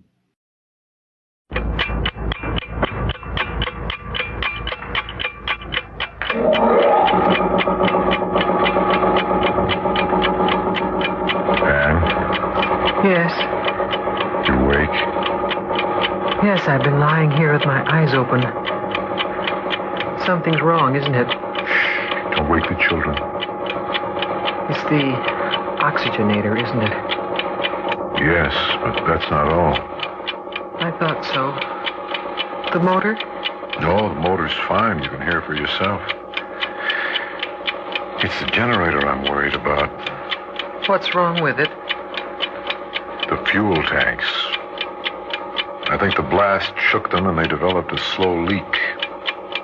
We've been losing fuel steadily for over 3 months now. Isn't there anything we can do to fix it? You know as well as I do that we can't. They're buried the same as we are. 40 feet away, under 20 feet of earth. Even if I could dig over to them, it wouldn't do any good.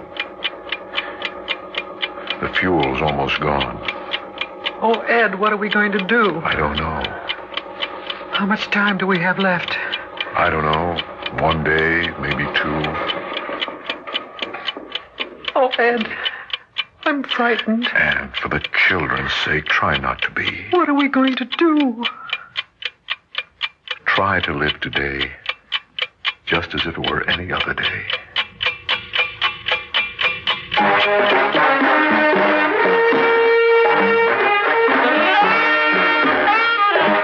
Theater 5 presents A House of Cards.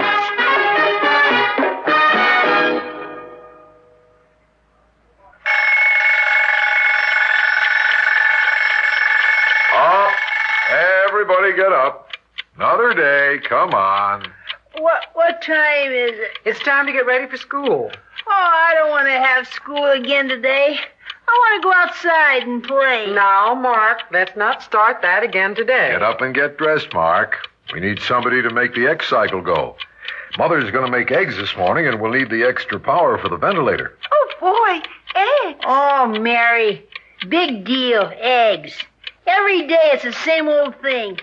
Get up, ride the egg cycle, have school, take a nap, read, have more school. Mark? I want to go outside and play. Play? Now, Mark, you know very well why we can't go outside and play. The next thing you know, you'll have Mary all upset.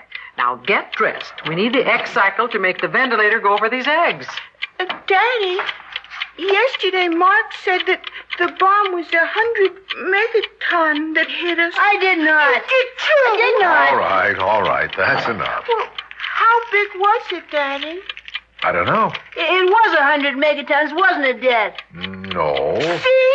On the radio, they said it was 100 megatons. Let's not talk about the bomb. It's all right, Ann. On the radio, they said it was between 50 and 100. They didn't know for sure. They have no way of knowing. Well, did it knock down our house? Yes. And my school? Probably. How about Grandpa and Grandma's house? I don't know. I think not. They're pretty far away. Are Grandpa and Grandma still alive? Ed. It's all right, Ann. I think they're still alive, Mary. Grandpa's a pretty smart man. He could have gotten them away before the fire got to them. Well, Mark said there was nobody left alive in the world but us. Mark. I did not. You did too. Now, Mark, that was a terrible thing to say. Well, then how come we can't get anything on the radio anymore? Ed, I don't think this is a subject we ought to discuss before breakfast. I think it's better they know the truth when they ask for it, Ann. It's better than guessing about half-truths. Now, there could be any number of reasons why we can't pick up anything on the radio anymore, Mark. Maybe our antenna was destroyed by the firestorm that followed the blast. Maybe it's covered with radioactive ash. We know that most of the major cities were hit the same time ours was. Maybe the smaller cities don't have broadcasting stations powerful enough to reach us. It could be any number of things. But I can assure you of one thing. Somewhere, somehow, there are people left. Is my bicycle going too? Yes.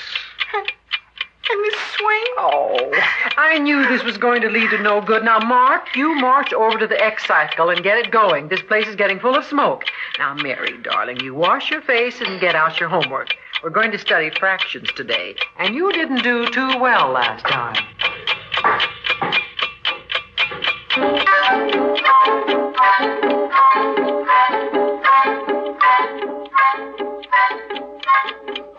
Ed? Yes? The children are asleep now. You gave them a pill? Mm-hmm. In their orange juice. It should be safe to talk now. What are we going to do? I don't know. I've been thinking about it. Couldn't we run for it? What do you mean? When the air gives out in here, pick up the children and run. Maybe if we run fast and long enough, maybe we could get out of it. I've thought about that, too. But the circle of radiation may be anywhere from 50 to 100 miles, depending on the size of the bomb and the wind drift. We couldn't make it in a day or 2 days, even if we ran. Can't we open the ventilators? No, it's still too hot out there. The exterior Geiger counter still reads more than 80 Roentgens an hour. If we open the exterior ventilator an hour, it'd be as radioactive in here as it is out there. Why has it stayed so hot so long? You said that within 3 months it would cool down long enough for us to leave. I thought it would. Well, what's gone wrong? I don't know. Any number of things could have. Maybe we were closer to the blast than we figured we would be. Maybe we're covered with radioactive earth. It could be any number of things. Couldn't we open the door and see? No, it's too hot to expose the children to. It could ruin them. Just a crack. I'm afraid not. Oh, I wonder what time it is. 2 o'clock. No, I mean, I wonder what time it is outside. About the same. We don't even know what time it is. The day of the week or anything. Yes, we do. I've kept it all marked off on the calendar. Yes, but how many times has the clock stopped? Twice? 3 times? Exactly twice. Because you forgot to wind it. Because we both forgot to wind Well, it. I can't do everything. Cook meals on a single burner, keep house, and raise 2 children in a 9-by-12 room. Anne. Oh, I'm sorry, Ed. I didn't mean to snap at you that way. I'm just so tired of it all. It seems you try so hard and you never win. You build a fallout shelter to be safe from the bomb, and you have to worry about the firestorms that follow. So you make it completely self-contained. Water, food, air, enough to last you 6 months in case the radiation's hotter than you think. Annie. And the blast knocks the fuel line loose, and all your plans go up in the air like a puff of smoke. Annie. It just isn't fair, Ed. It just isn't fair. Anne, you've got to control yourself. I'm tired of being in control of myself. It's like a house of cards. You put one in wrong and the whole thing comes tumbling down. Annie, please. It isn't fair. It just isn't fair. Annie. Is that it? Is that the generator?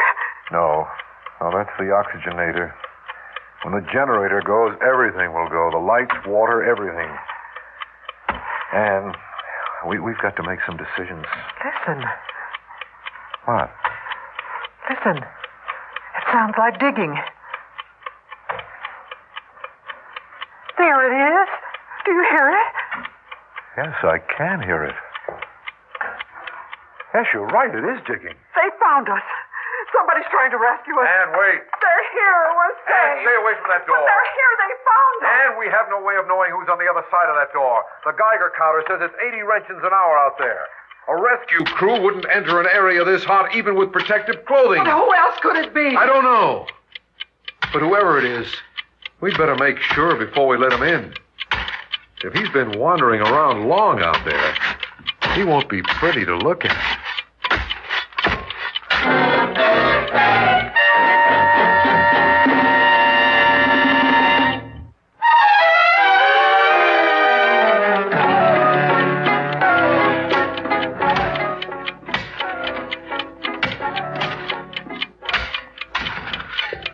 Listen, he's still at it. Whoever it is, he's kept it up over 2 hours. Who's out there, Dad?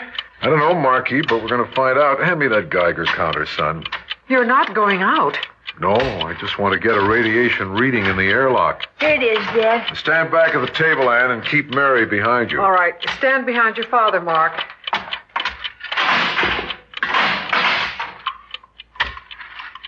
There's a reading of 10 just inside the inner door. Oh, boy. It's hotter in here. 10, 20, 40 at the door. That's hot. That means it's in excess of 80 outside. Who's out there, Daddy? I don't know. Let's see if I can make him hear us.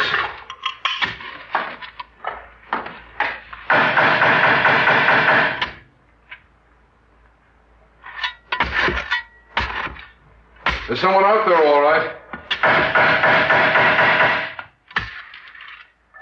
He hears me, but he won't answer. Who do you suppose it is? I don't know. Bill Bigler. What? Bill Bigler from over the next block. He's the only one in our neighborhood that built a fallout shelter besides us. But what would he be doing out there? He's got a Geiger counter. He knows it's too hot to be moving around out there. Food. What? Food. They've run out of food. Do you suppose? I know it is. I talked to Alice on the phone the day after they finished their shelter. She asked me how much food we were stocking, and I said enough for 6 months.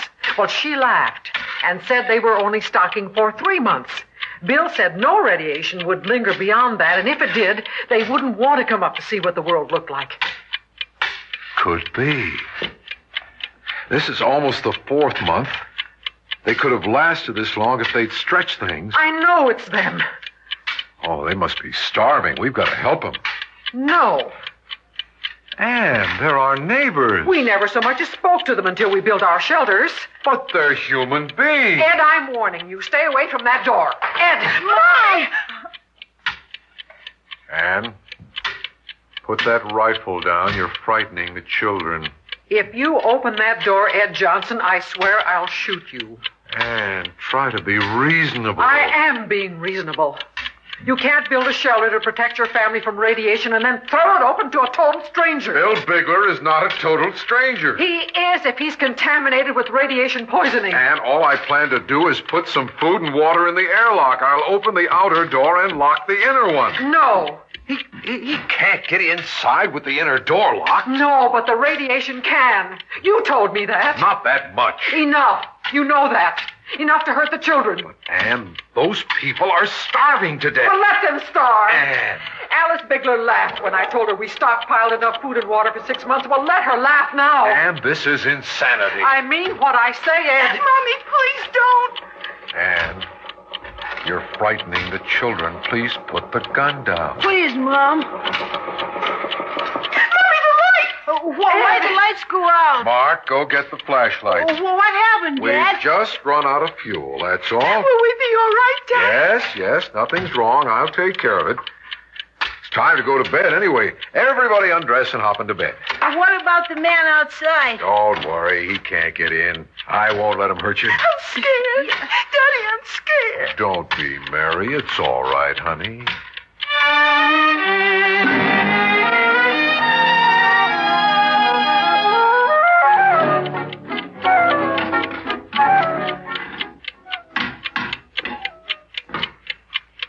He's still at it.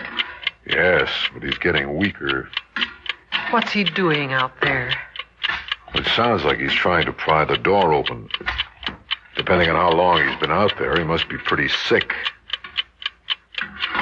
He's probably leaning against the door, vomiting. Oh, Ed, please. I'm sorry. Are the children asleep? Yes, finally. What are we going to do? I don't know. Ed, couldn't we please try and run for it? And the most distance we could cover would be 20, 30 miles. In places, the ashes would be hip deep, maybe higher. In the end, we'd wind up like him. There just wouldn't be any point in it. Couldn't we try and open the air vents? No, it's still too radioactive for that. We We might just as well open the door. Oh, why has it stayed so hot for so long? The brochures, everything said you'd be able to leave at the end of 3 months, 4 at the most. Now, what went wrong? If I knew, Ann, we wouldn't be here. So many things can go wrong that you never count on. Maybe we were just too close to the blast. I don't know.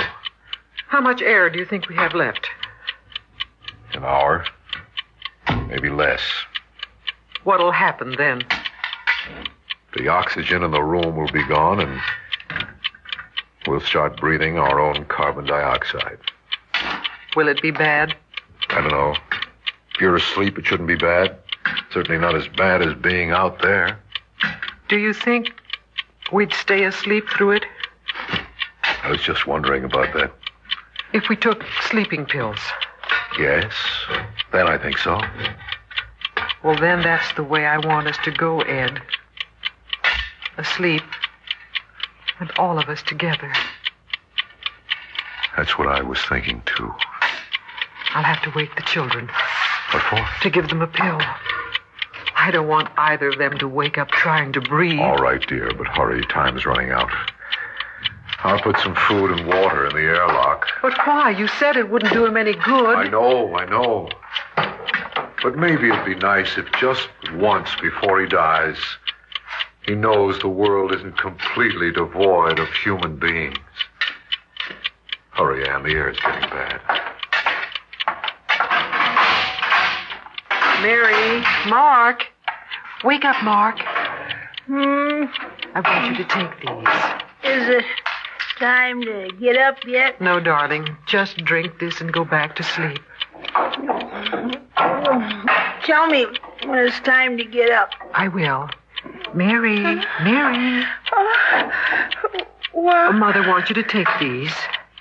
What for? To help you sleep. I don't want any. Oh, but Mary, they're good for you. I don't want any. Ed, That's all right. Here.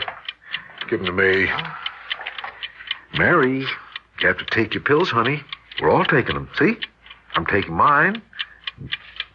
And Mommy's going to take hers. Oh, what are they? Oh, they're just sleeping pills so we can all go to sleep together. Will we wake up together?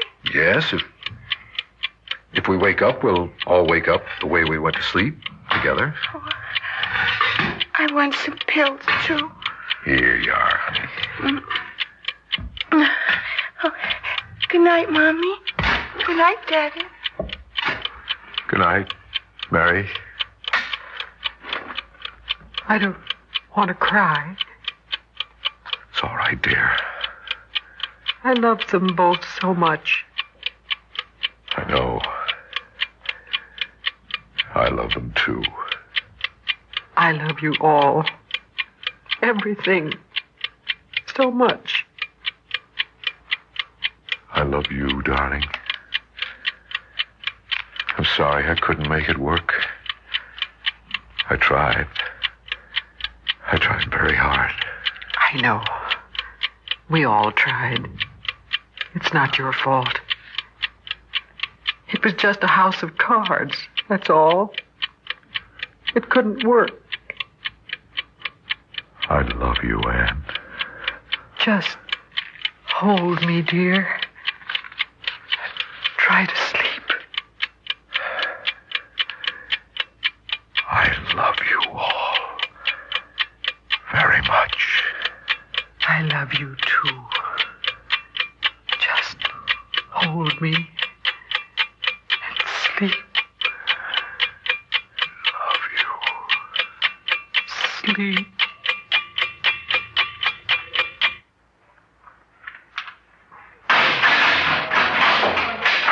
Get those stretchers in here. Take the children first. Take the woman's pulse, Greg. She got too hysterical near the end. Do we have their stomachs pumped, Doctor? No, they took only one sleeping pill apiece. That much will just help them sleep the whole thing off. Be careful with those children there.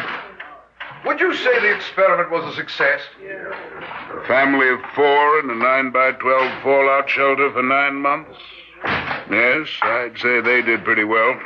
But they lost touch with reality toward the end. You probably would have, too, if your only contact with reality was the radio. And suddenly that was taken away from you. But they really thought they were survivors in a fallout shelter. The last people left alive on Earth.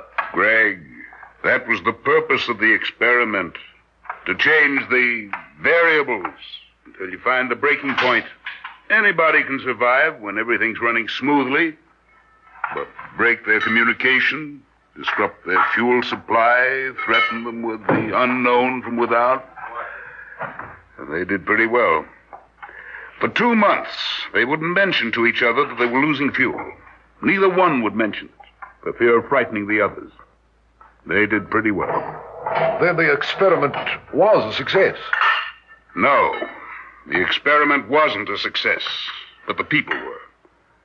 As long as people have to hide under the ground, all experiments are failures. But maybe we can learn how to protect the people so they can outlive the failures of experimenters. Watch that stretcher there. Be as gentle as you can. That's a human being you're carrying.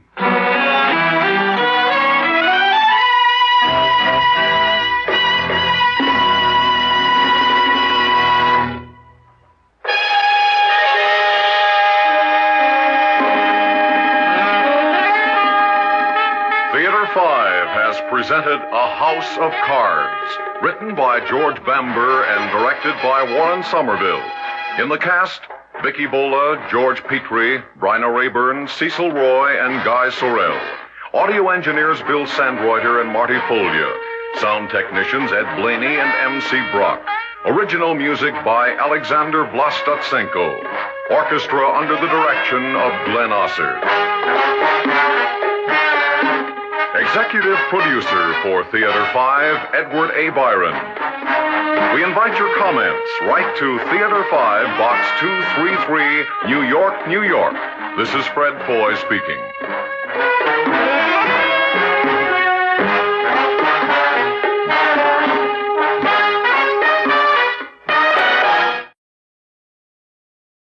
And now, another tale well calculated to keep you in suspense. What will man's first flight into space be like? Will he be able to re-enter the Earth's atmosphere? And how will he feel? Well, we don't know for sure, so this is only imagination as we bring you George Bamber's Flight of Fancy, Re-Entry.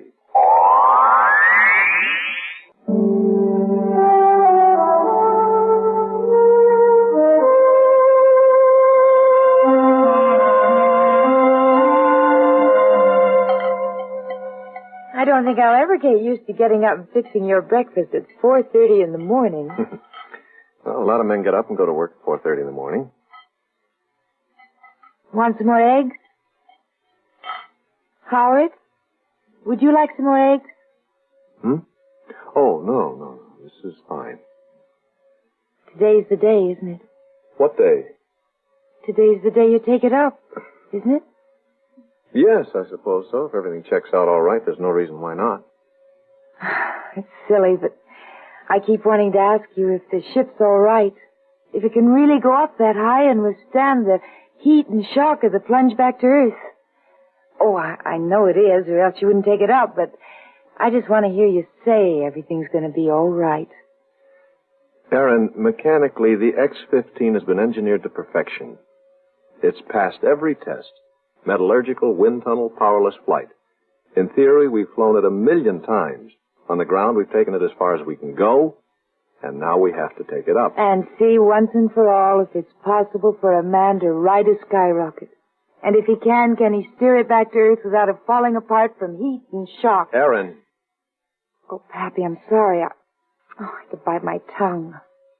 I promised myself 1,000,000 times that when the day came, I wouldn't say a word. Here I am. Oh, please forgive me.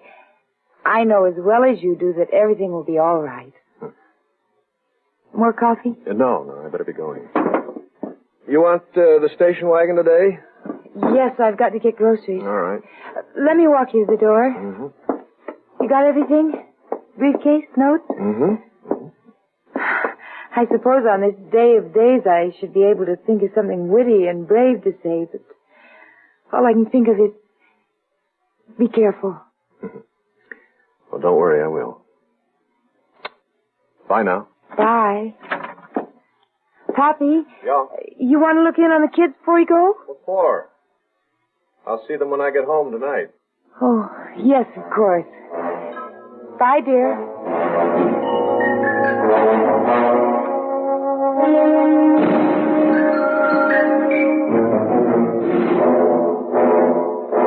Well, that's it, Pappy. Everything has been checked and double-checked. The X-15's locked in and ready to go. At 0730 hours, Ed here will take off and carry you and your craft to 36,500 feet. Ground control will wait 2 seconds and then ignite your rockets. From then on, you're on your own. There's no change in aircraft test? No. Just don't take it more than 100 miles up. All we're interested in this trip is re-entry. And I don't think we'll have any problems there. Any questions? No, sir. Very well, then. I've got to get over to operations or I'll miss the whole show. Good luck to you both. Thank you. Thank you, sir. Well, let's take the Jeep over. Right? Well, how does it feel to be a white-collar hero? What do you mean by that? Is there any doubt in your mind, Pappy, that you'll make it? There's always doubt, Ed. That's why I fly. To eliminate doubt. Tell me something, Pappy. Are you scared? What do you think? Well, if you're like me, I know. I wonder what it will feel like to fly into the edge of space, to be out there all alone, the first man up. Ed, I know that at first I'll be heavy from the thrust of the rocket, 7 times my own weight. And then I know I'll be weightless when they cut out. And then during re-entry, as the atmosphere starts to drag against the hull of the ship, I'll slowly gain weight again. More than that, I don't know what I'll feel. I'll find out when I get there. Pappy, when we're 7 miles up, I might be so busy getting ready to drop your plane, I might forget to wish you luck. Let me do it now. Thanks, Ed. I might need it. You drive or shall I? I'll drive.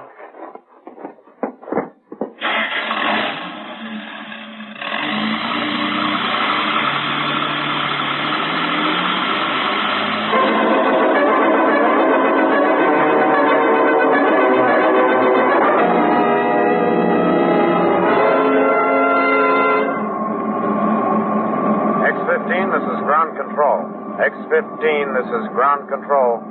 You are now 0 minus 1 minute from drop-off. Roger, ground control. X-15, this is aircraft commander. X-15, this is aircraft commander. Your LOXY and ammonia have been topped off and disconnected. You are free to fall. Thanks, Ed. Our altitude is 36,500 feet and our airspeed is 50 constant. The flight plan is now yours. Okay, Ed. Everything checks out across the board. Just for kicks, do you have your rocket throttle set on prime? I've been through this maneuver so many times I can do it in my sleep. Everything here is straight stick. Good. Well, you are now 7 miles above the face of the Earth. Would you like to try for 100? I have a lady in the balcony, Doctor. This is ground control. Please clear the air. You are now 0 minus 30 seconds from drop-off. Please clear the air. Will you listen to them up there talking just like it was any other day? What do you want them to do? Get out on the wing and pray? Well, do something. You know, they've never fired those engines in the air before. I'll bet they blow right up in his face if they fire at all. Oh, knock it off, Sarge. When they were making the free fall test, you swore that ship would fall like a stone. Well, it didn't. He flew it down better than a glider. The free fall was different. This time, I'm right. She doesn't blow to smithereens when he cuts in them rockets, and she'll heat up and fall apart on re-entry. One way or the other, he's not coming back. You wouldn't like to make a little wager on that, would you? And bet you a month's pay. You're on. Make it 2 months of your pay. You E3s don't make enough for a man to live on. Okay, my 2 against your 1 says he makes it back. And I say he don't. All right, men, knock it off. Tend to your equipment. Yes, sir.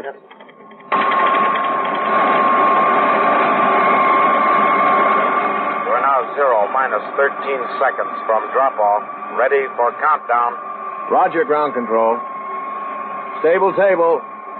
On. Primer. On. All controls. Operational. I'm ready to roll. Countdown. 10, 9, 8, 7, 6, 5, 4, 3, 2, drop off.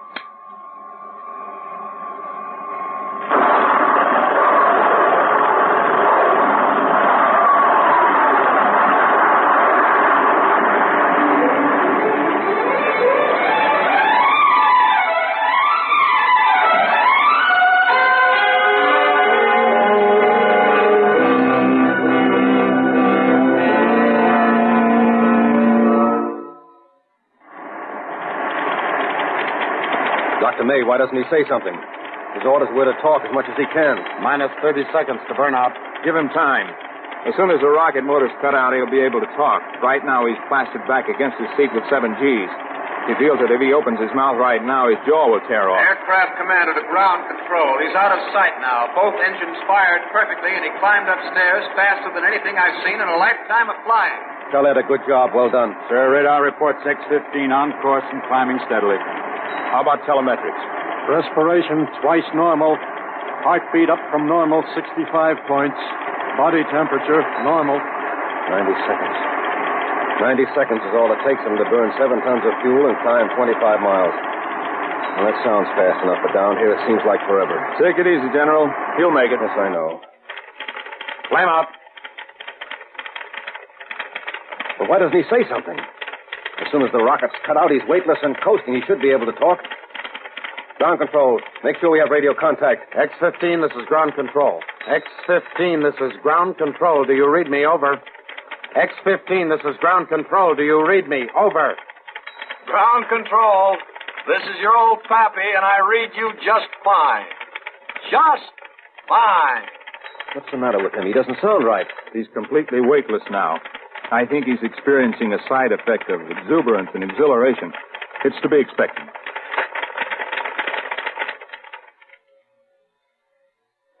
Hello, Pappy. This is General Brighton. Can you read me? Yes, General. Us chickens hear you loud and clear. Try to keep us informed as much as possible on your observations and operations. How does the ship handle? Like a dream, baby. Like an effortless dream. Everything is pinpoint control. It seems like I'm just sitting still, but the stable table says we're still climbing at 45 degrees. And if I'm to believe the airspeed indicator hanging on the wall, I'm traveling at 3,900 miles an hour. Pappy, describe the effects of weightlessness. Do you feel nauseated, dizzy? No, I feel fine. I feel like I'm home for the first time in my life. And like this is where I belong and I want to stay. It's so easy to move. If I want to lift my arm, it jumps up. If I stick it straight out in the air and relax, it stays where I leave it so I can rest it anywhere I want it. But that isn't the best, Dr. May. Not the best. Oh, you should be up here, Doctor. It's beautiful. Just beautiful. What's beautiful? Space. The threshold of the universe. It's the beginning, Dr. May, and it's the end. Describe it, Pappy. Well, it's black. The universe is black. Well, for a long while it was misty blue-gray, but now it's just black velvet. And the stars are brilliant. They crawl through the universe like huge Christmas tree bulbs. Steady, blue, green, yellow. And they don't twinkle. They just hang there.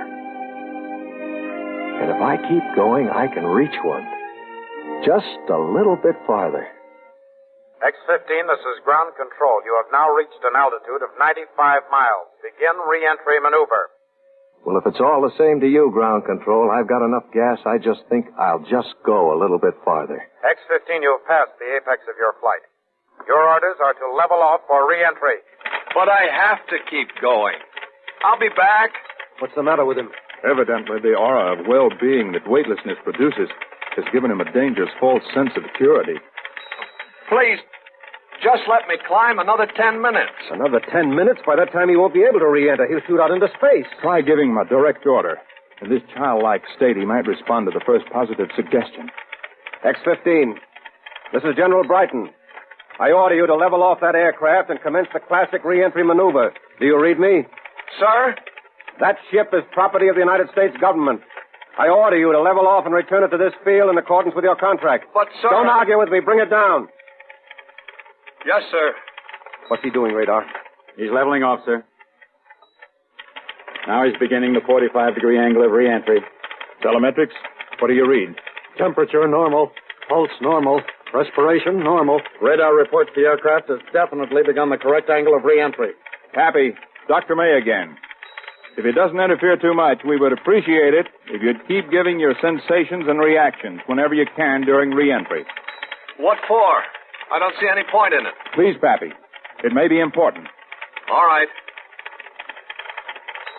When I pushed the nose down, the edge of the earth broke above my instrument panel like the rim of a great sea. A sea that has turned to blue-green mud, covered with a cataract film of clouds. The rivers of lead are beginning to pour through my veins, weighting down my arms. It's getting harder to breathe. Sound is beginning to come back, and I feel like I'm turning my back on a new world and re-entering a dead one. Sound is beginning to come back. Sounds like the plane is falling apart, and there are people standing on my wings outside. She's getting difficult to handle. The ship is pitching and yawing as she hits each shock wave of atmosphere. And I can feel it start to heat up. In spite of the air conditioning and insulation, the heat is almost unbearable in here. No! What's happened? No! No! I can't! I can't! Happy, do you read me? What's going on out there? I can't! I can't come back to that crumbling world of gravity and death! I can't! He's entering the thermal thicket. What's going on out there? This is where he'll melt apart in midair. I don't belong down there. Nobody does.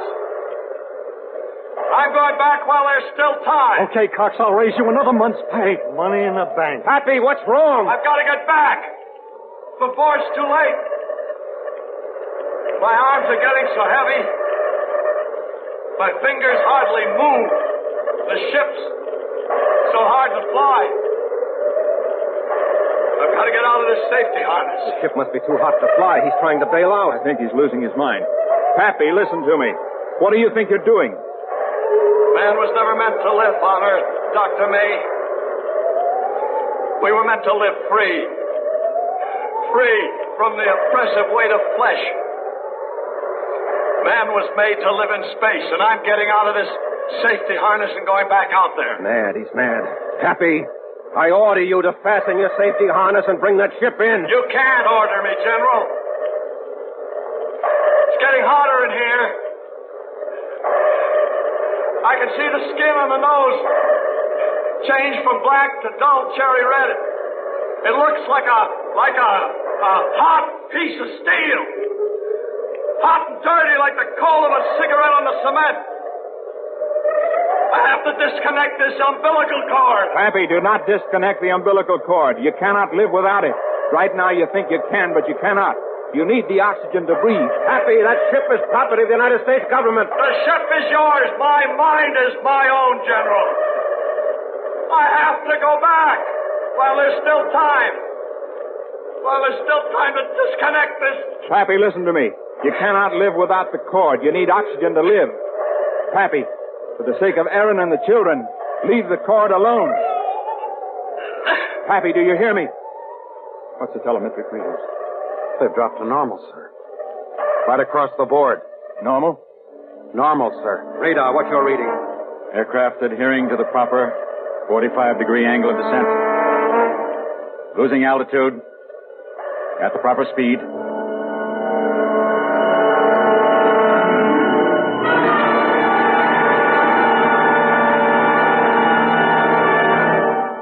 just a moment, we will return for the concluding act of Suspense.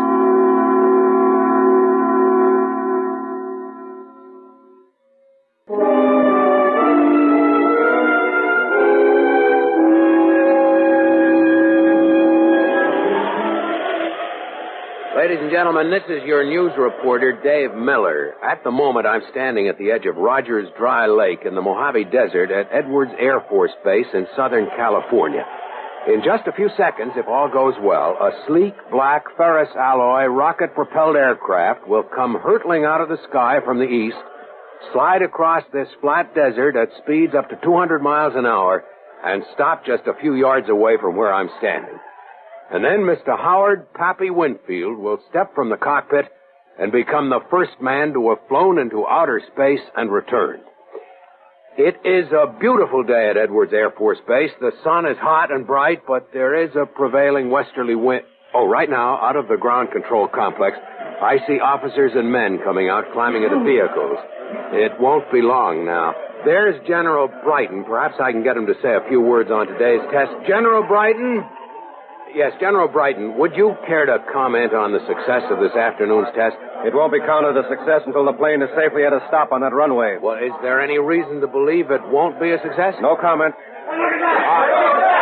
Several men are pointing off to the east, but as yet... Yes, now I see it too. It looks to be hardly bigger than a speck, just a few feet above the horizon. But it's growing bigger all the time. Now we can see it quite clearly. The pilot has jettisoned his ventral stabilizer. This strange, dart-like aircraft has no wheels. It lands on steel skids on its underside. There, she's touching down. You can see a cloud of smoke from the floor where she hit. She bounced up. Now she's trying again. This is the ship the newspaper men call the missile with the man in it. And that's exactly what she looks like. A huge black missile with stubby wings. A plume of dust is following her. It decreases as the ship slows down, and it is slowing.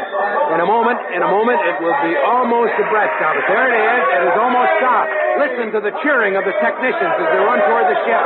I'm trying to keep up with them. It sounds like Cape Canaveral on a good day. Hey, you want me? I'm getting closer to the ship. The dust is settling over her dull black surface. Her sharp needle nose looks deadly. Now they're moving an aluminum ladder into place next to the ship.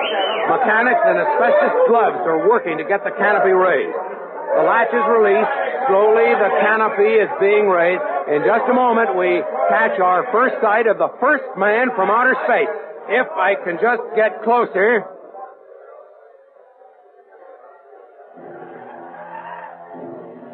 Ladies and gentlemen,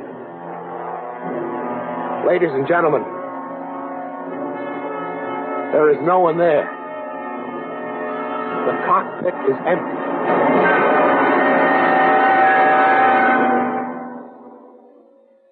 Suspense.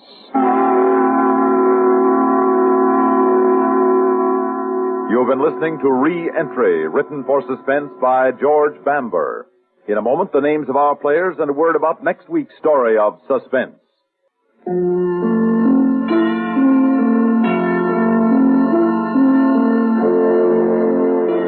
Heard in tonight's story were Lyle Sudrow as Patty, with Margaret Draper, Les Damon, Bob Reddick, Frank Thomas Jr., Robert Donnelly, Mason Adams, Jim Bowl, Frank Butler, and Whitfield Connor. Listen again next week when we return with The Last Trip, written especially for Suspense by Ralph Bell and Eugene Francis. The story of a man's last ride. Another tale well calculated to keep you in suspense. On CBS Radio. Adventures in time and space, told in future tense. Dimension X.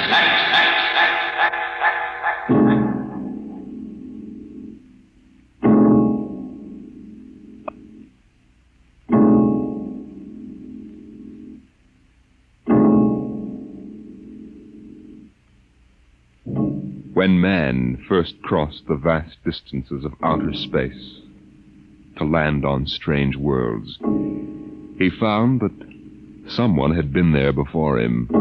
The ruined canals of Mars, the smashed cities of Titan and Centaurus II and III, all these were evidence that 100,000 years ago, a race of intelligent beings built their cities across the galaxy. They knew space travel, atomic power, astrophysics, and engineering. And then they destroyed themselves. Completely. So that of all the cities on 1,000 worlds, only dust and rubble remained. Why? Why did these beings obliterate all record of themselves? That is the mystery of the lost race. The freighter Carillia, bound out of Earth for Cetus Alpha 2, came into normal flight after 103 days in overdrive. The stars were unfamiliar. The constellations known on Earth had disappeared. But there was a yellow sun off to port, and about it revolved 3 planets.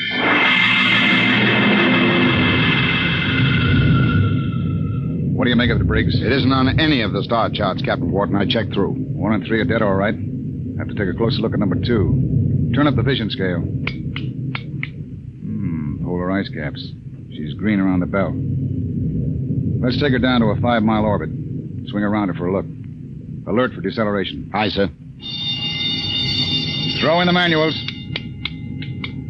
Power room. Power room, aye. We're going down to have a look at something. Give us just enough power to keep her under control. All right, Briggs. Hang on to your stomach.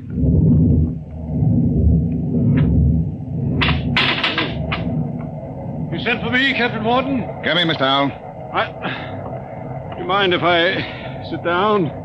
Free fall sickness? Well, I'm afraid I'm not an old space hand. Oof. We'll level out in a minute. Do you want something? Yes.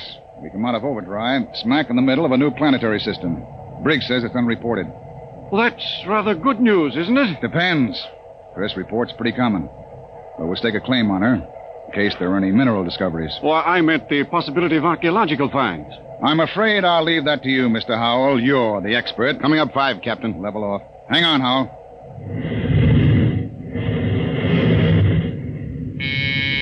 Power room. Hold her steady she goes. We'll orbit at slow cruising speed. All right. Clear the scope, Briggs. Aye, sir. Nice-looking piece of real estate. Well, the Space Guard requires I check up for radioactives, gold, and lost race rooms. You're landing? Landing? I've got a schedule to keep, Mr. Howell. I can't sit down on every lump of dirt I run into. We'll do a spectroscope check, and I figured you'd spot any ruins. All right.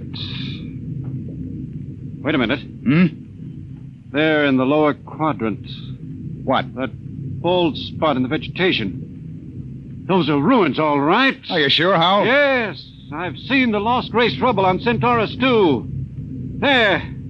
You can see it plainly, dust and rubble. No, that's what I get for calling in an expert. Briggs, stand by to take it down to 5,000 feet. Aye, sir. All this stinking luck. There goes my schedule.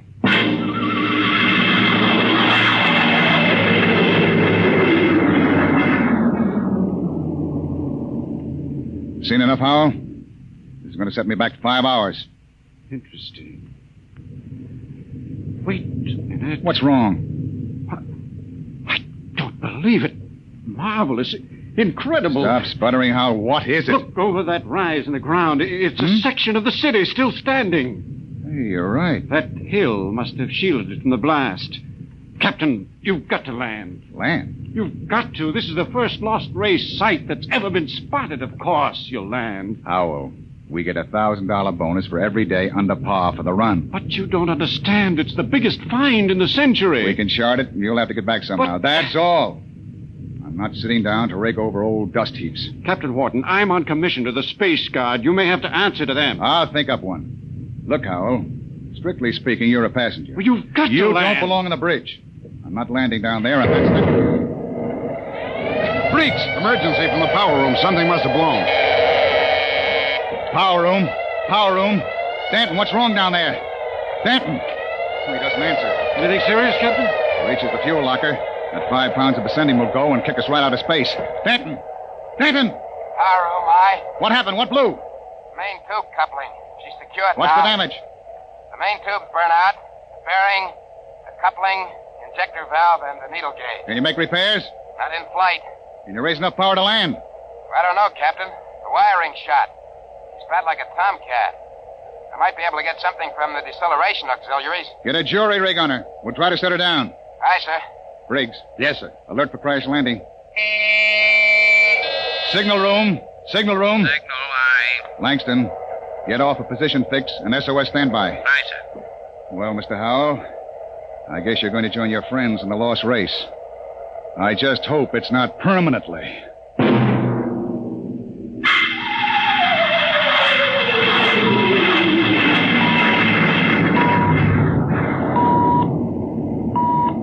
Leveled off now, Captain.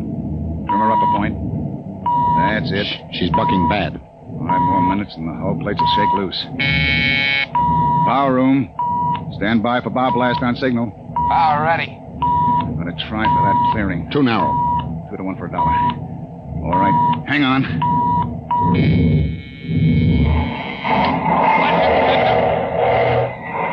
Briggs!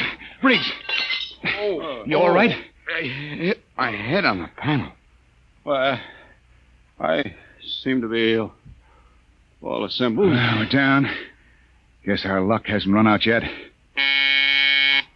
Calling power room. Power room, aye. All right down there? Yeah, I'm all right. Danton, I want a complete damage check and repair estimate.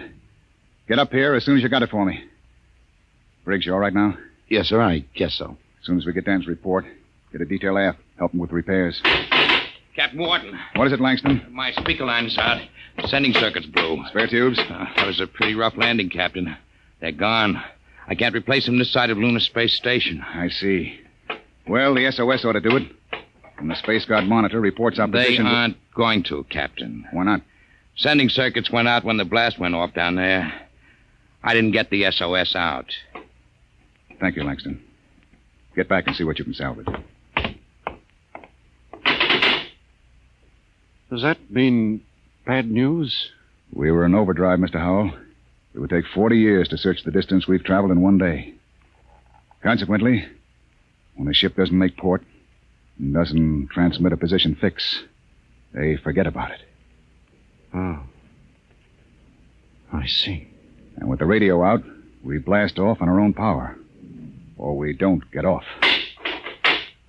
Got your damage report, Captain. Well?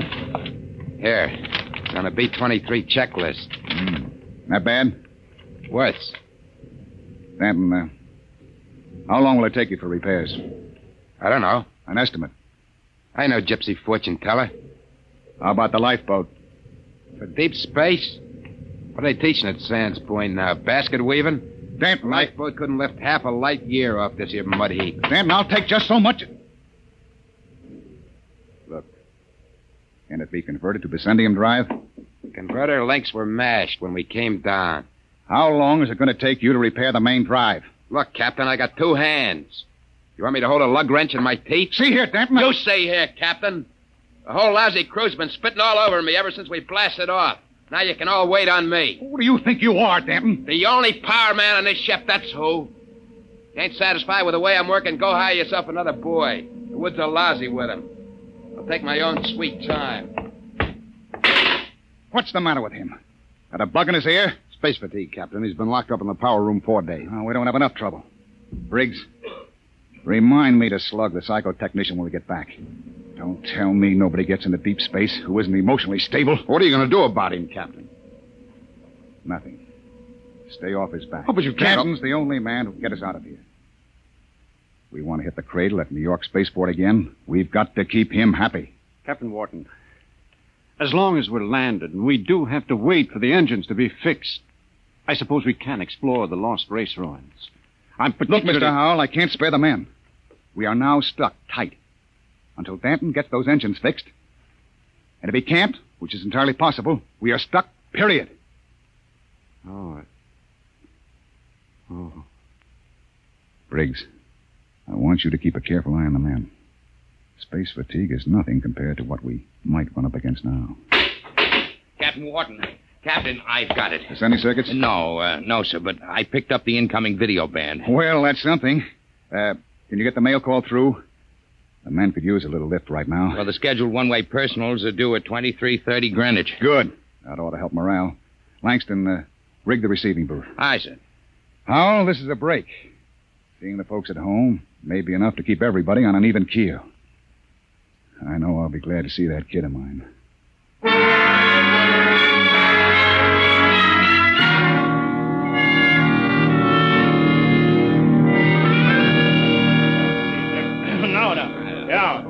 Mr. Langston, get Hanson out of the booth. You wear the glass right off the tube. Ah, take it easy, Williams. Everybody gets 3 minutes. Hey, Kelly, I bet that dame of yours burned up the circuits, huh? How'd you know it was his girl? You can't tell through the booth. Well, who else would call that eight?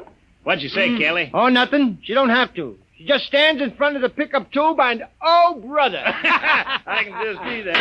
Hey, it's a boy. A boy. Alice had a boy. They're going to show him to me in the circuit tomorrow. Congratulations. Who's next, Mr. Langston? The last call's coming through now on ticker. It's for Williams. Well, wait a minute, Williams. Hey, let go of my arm. What happened to my call? No call today, Dan. You're a liar, Langston. Hey. My girl calls on every scheduled circuit. That must be mine. Let go, Dad. Maybe Janie was busy waiting tables at the lunchroom. What do you know about her, Hanson? You kidding? She's a swell kid. Everybody at New York Spaceport knows her. Yeah, I've seen you hanging around Jane, too. Now, wait a minute, Danton. Take it easy, Danton. You and Williams made this up between you, didn't you? You're going to take my call, huh, William? You're space happy. You used to hang around with her before I cut you out. Now, listen, Danton, you were lucky enough to get her. Let well enough alone. You bet I got her all right, and you're not going to steal her back. Williams, I'm going to... You crazy. Danton, get him off. You lying. Get him off. Hey, what's going on in here? Let him fight. I'm going to kill you, double-crossing. Behind my back. Grab him, Hanson. Get his arm. Let go of me. Nobody took your call. Now, calm down, Danton. I'll fix all of you. Look out. He's got a wrench. Stanton! He's nuts. Nobody gets a call. Nobody. How do you like that, Williams? You ain't going to hear from Janie no more. How do you like that? After him. Kelly! Hanson! The airlock. He's left the ship. Let him go, the jealous screwball. Sure. But that's the only man who can get us off of here.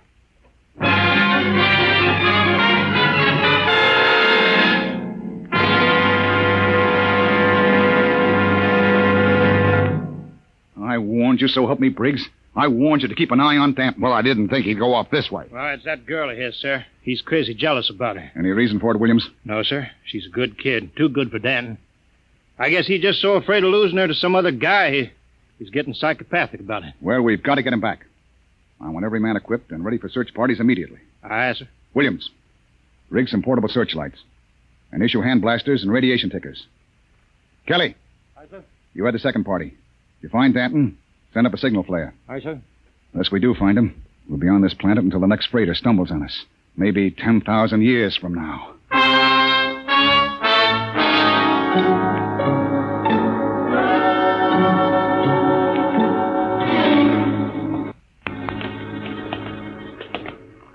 Hold that light up, Hanson. This is amazing, Captain. Lost Race buildings actually standing. Hey! What is it?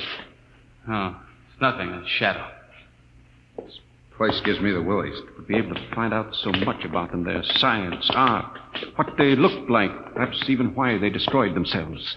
I'm beginning to wonder about that, Howell. You sure they destroyed themselves? Maybe they lost a war to another race. The winners would have left traces. Genghis Khan, the Mongol emperor, left a pile of skulls as a monument after he destroyed his enemies. But there's been nothing like that found. No clues at all, eh? Nothing. When they decided to wipe themselves out, they did a thorough job. But why? That's what we've been asking for 50 years. They wanted to end like that. Captain, there's a rise ahead. Keep going. Anything on your side, Briggs? No, sir. Hanson, what is it? I don't know, sir. It's a funny kind of a glow. I guess I shot without thinking. Don't get trigger happy. Howell. Yes? Where do you think the light is coming from? Down there. It's an amphitheater. Stone seats and a hood. It looks like a band shell. What's up, Captain? Wait a minute. Well, Howell? No. That's the Lost Race sign on the hood. The what? A sort of hieroglyphic. The only thing we'd ever found before. One in each ruin. What does it mean? Some kind of a warning, I think. Come on. We're going down there. Careful now. There's a platform of some kind down there. Looks like a lecture platform, doesn't it? Or an altar. This might have been a temple. Perhaps the lost race sign had a religious significance. It looks like a throne to me. A throne 5 feet high. Briggs, climb up there. And see if there are any controls for this machinery. Aye, sir. This wasn't meant for any man to sit on. There's a lever up here. Shall I try it? Sure, go ahead. Hey, what's that mist? It's like a steam bath. I wonder if Kelly and Williams ran into anything Kelly, like... hold that light up. Shut up and keep looking for Danton. What? Look there, in the hood. It's Williams and Kelly. That crazy jet jockey. When I find Wait, him, I'm pull the going to lever. beat his brains out. You could see him, a 3-dimensional image. Some kind of television. Get down, Briggs. Aye, sir. Did you see it, Skipper? I was just thinking about him, and there he was. We all saw it. Out of the way. I'm going to try it. This thing can pick up Earth. It'll replace the receiver Danton smashed. Just throw the lever, eh?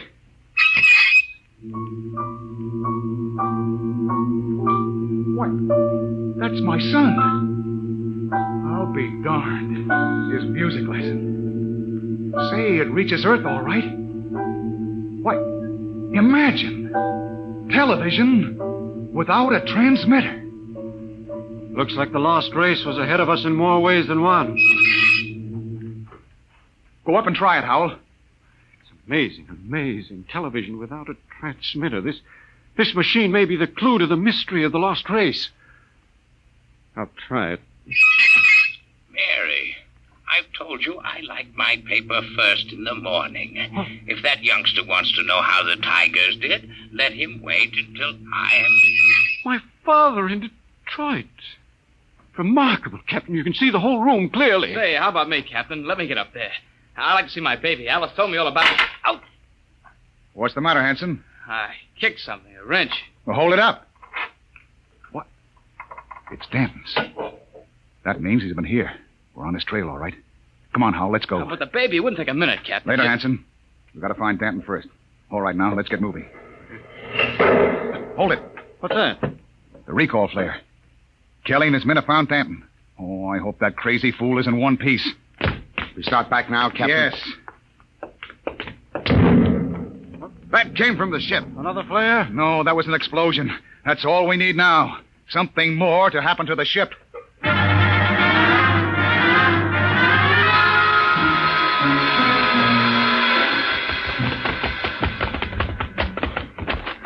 Oh, it's the main jets. Smashed flat. With all the sleeping rot. Check through the ship for further damage. Aye, sir. Oh, look at those plates. Crumpled like an accordion. Captain! Oh, Captain! Here comes Kelly's party. We got him. We got Danton. Hold it. What happened here? Somebody blew up the main jets.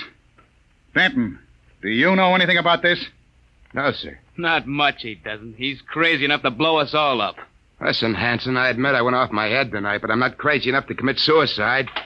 The jets are smashed. We're all marooned up the same creek. I still think he's got something to do with it. Lay off, Hanson. We found him wandering up in the hills. And he was with us when the blast went off. Yes, that's right. We saw your recall flare before the explosions. Oh, I guess that puts Danton on the clear. Well, then who did it, Captain? I don't know, Howell. Looks like somebody didn't want us to leave this planet. Well, we still got one slim chance left. If we can repair the lifeboat... Skipper, it's gone. Gone? The escape port is open. The boat's missing. Oh, what else? The arms chest was cleaned out, sir, and the fuel locker was jimmied open. The sending bars are gone. You sure? You can look for yourself, sir. She's clean. I see. There's only one answer left. There's something or somebody out in those ruins trying to get us. Maybe that lost race decided they weren't going to stay lost. You think some of them may still be alive? Who else could have blown up our ship?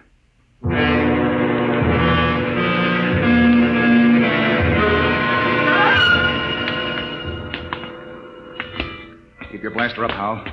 And be careful. It's a hair trigger. What are we doing back at the television machine, Captain? I thought we were looking for the lifeboat. We are. Whoever blew up the ship must be around here. Might as well try to use the machine to track them down. Yeah. Catch them with their own gadget, huh? That's right. All right, Howell, you're the expert. Get up there and try to find him. I hope it works. Well? Trying, Captain. Nothing but mist. I don't understand it. It reached all the way to Earth before. I saw my father in Detroit. Mary, my paper's all rumpled again. What the? There it is again.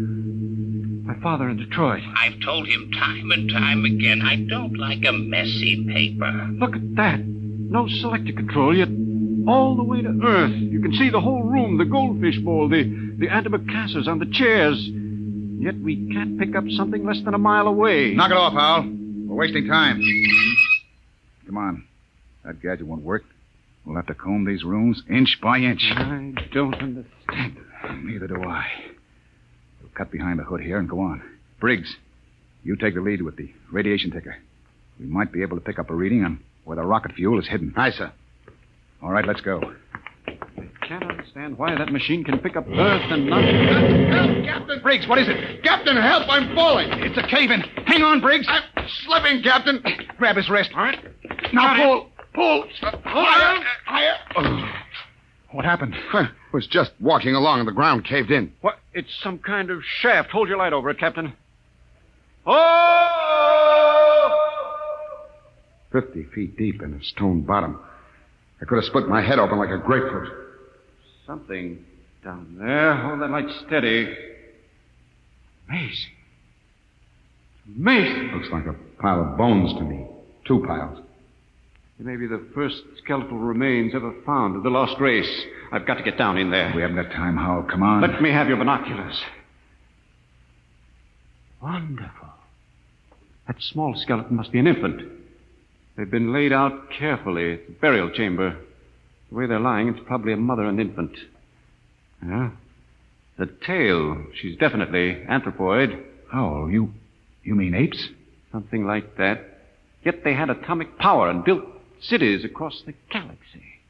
Amazing. Oh, we haven't got time. Hello, that's funny. The little one is different. The caudal bones are different. No tail. Listen, Hal. What do I care whether they had tails or not? Come on now. It's almost as if... Well, they did have atomics, and radiation does funny things to heredity. They had that problem of mutations in Detroit. What? Detroit? That must be it. What? The new atomics plant at Detroit. They tore down my father's house to make room for it. Quickly, Captain. Oh, where are you going? Back to the machine. I've got a theory that may solve the whole mystery of what happened to the lost race. I don't care what happened to the dead ones, Hal. I want to find the living ones who wrecked my ship. I think this machine may give us both answers. There's the house, Detroit, down to the last detail. Oh, come on down. We know all that. But don't you understand? That house was torn down. I got a letter before we lifted off Earth. It's gone. But it's on the television machine. Captain, that machine isn't television. It's a thought projector. What? It only mirrors what's in your own mind. But, Mr. Howell, we saw Earth. It was really there. But it was just because we imagined it, Briggs. It's a thought projection. I can produce any mental image that occurs to me on this machine. New York spaceport, a space guard patrol, anything. Anything? Yes.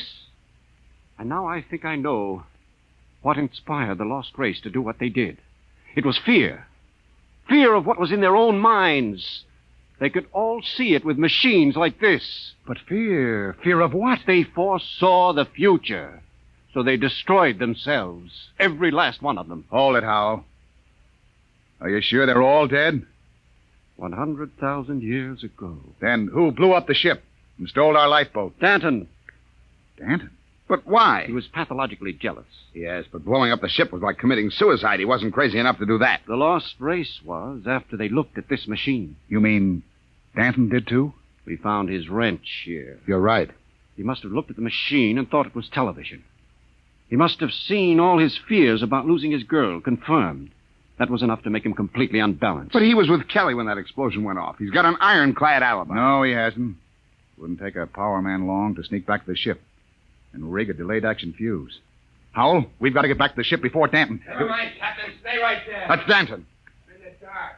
You make a perfect target there. Stop your guns. I got a blaster set at wide angle. Drop him. He's got us cold. I've been following you, Warden. I wanted to tell you. I'm going back to Earth. I got the lifeboat hidden over that rise. It won't work in deep space. You believed me when I told you that, didn't you? Well, I've got it fixed. And with that Vicendium fuel, it'll be a milk run. I'll reach the Space Guard station at Volta with a long, sad story about how the rest of you exploded in mid-space. Danton, that's murder. Yeah, that's just what it is. And easy, too. Danton, you can't just leave us here. Watch me. Sit in front of that machine and watch me. Yeah, I know what it is. I know it's a television without a transmitter. And I did some checking up.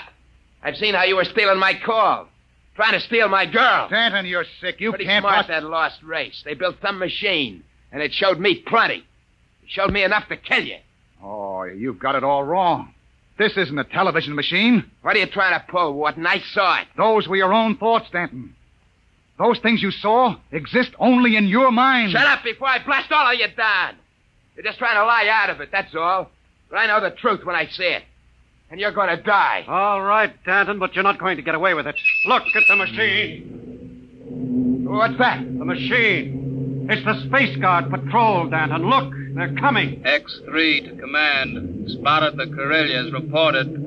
Preparing to land. That's the Space Guard, Danton. Yeah, whole patrol. You're lying. They couldn't come. There wasn't any SOS. X3 to command. Preparing to land. There's the clearing. That's enough, Howell. All right, Danton. They'll be coming over the horizon. Drop your gun and give yourself up. No, they're not going to catch me. I'll be away in that lifeboat before they land. Stay still, all of you. Stay where you are. I still got you covered. Danton, look out behind you! Burial shaft. He fell in it. Hold the light down, Briggs. Well? He's dead. Deader than the lost race. And what about those Space Guard cruisers? Out of my head. I just imagined them. There they were on the machine. Poor Danton believed they were real. I wish they were real so we could get off this planet. No, it doesn't matter. We know where the lifeboat is now. We can send one man to bring back help. And it won't be Danton. The machine got him the same way it got the lost race. Through fear. But what was the lost race afraid of, Howell? Changing. Changing? Look at those skeletons down there. They had atomic energy, but they couldn't control it. Look, the baby is different from the other. The race was changing by mutation. Mutation? Look at those skeletons. Now imagine a shifted hip socket so they could walk upright. The baby was already without a tail. But how? That would mean they were changing into... Yes, Captain. The lost race committed suicide rather than face the fear of seeing their descendants become such horrible creatures as men.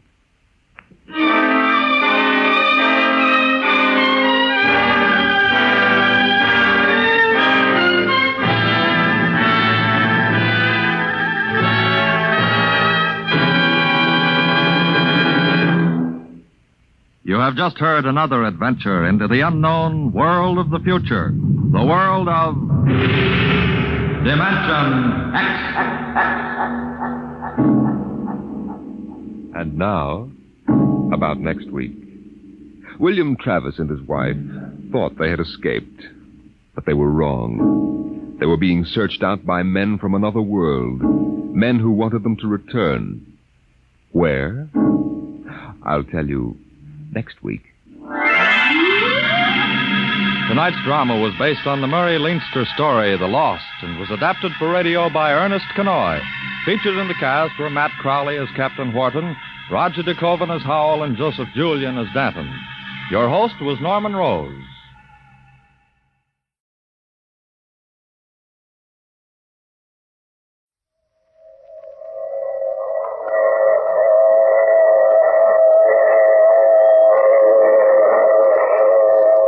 Transcribed. The Mutual Broadcasting System presents The Mysterious Traveler. Written, produced, and directed by Robert A. Arthur and David Coben, and starring two of radio's foremost actors, Ralph Bell and Brett Morrison, in The Planet Zitius.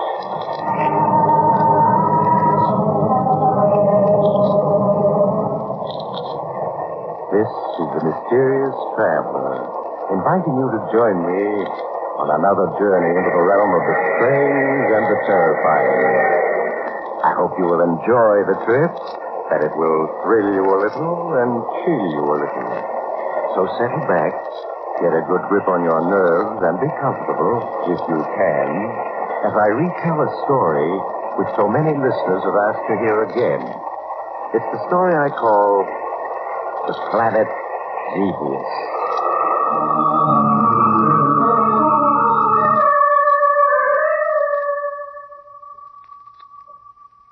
Our story begins in a large, darkened laboratory filled with intricate machinery and instruments. A half-dozen engineers are seated before control panels which run the length of the laboratory, while two small, slender men stand in the middle of the room looking up at a large screen. A screen which reveals the celestial heavens to them. The two men follow closely, anxiously, the movement of a pinpoint light across the screen. Signal's coming in much stronger, Commander. Yes. The ship is approaching the stratosphere. I think that this time we've succeeded. Let's hope it all goes well in the landing. Yes, we've waited so long for success.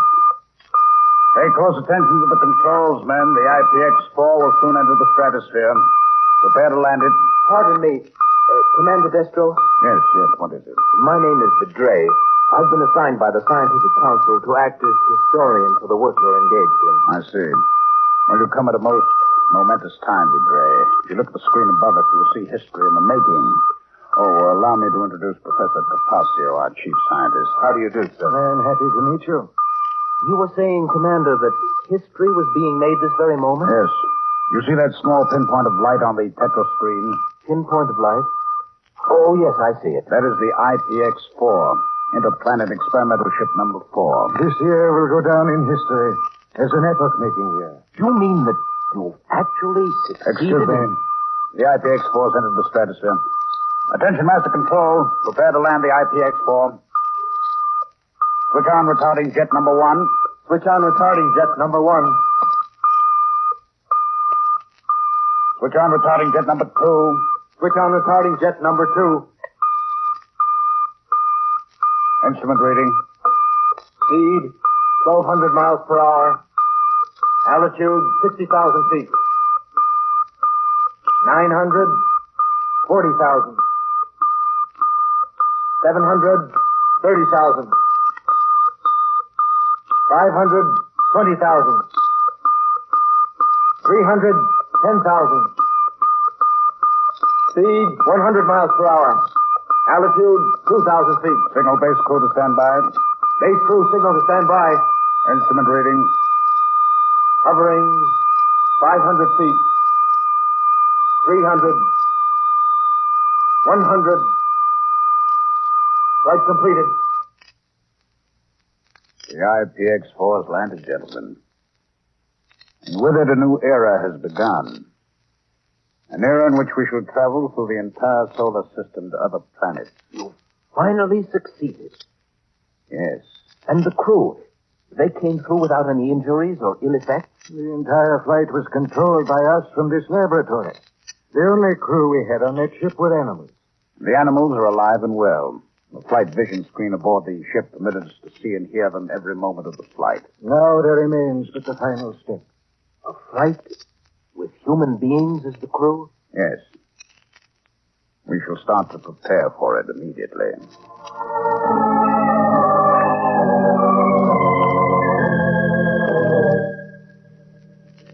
Ready for flight, sir. The crew are at their stations. Thank you. Professor, why don't you show our young friend through the ship while I have a last-minute conference with my officers? Of course, Commander. Come along, Vidray. You'll be more than interested. Well, thank you. I should like to see the rest of the ship. Well, as you probably gathered, this is the fuel room. Mm-hmm. Well, on the deck below are the nuclear propulsion engines. Watch your head. Oh, yeah. Now, this is the crew's quarters. And beneath it are storage quarters for ship supplies and equipment. It's strange, Professor, but from the outside, the IPX-4 seems so much larger than from in here. Well, that's easy enough to explain, Vidray. You see, the IPX-4 is a hull within a hull, and this is the inner hull. Oh, I see. And it's the outer hull that protects it. Yes. To break through the field of gravitation of this planet, we must achieve a speed of 20,000 miles per hour. At that speed, friction creates great heat on the outer hull. Heat which we, fortunately, won't feel in this hull. I understand. Is this the control room? Yes. And don't be overawed by these hundreds of controls and instruments. In time, you'll come to understand them all. That large screen, is that the eye of the ship? Yes. Once we're in flight, what lies before us is projected on the screen. Stand by, Zal, for flight orders. Yes, sir. Stand by for flight orders. Well, gentlemen, the moment has arrived. Sound warning signal. Sound warning signal.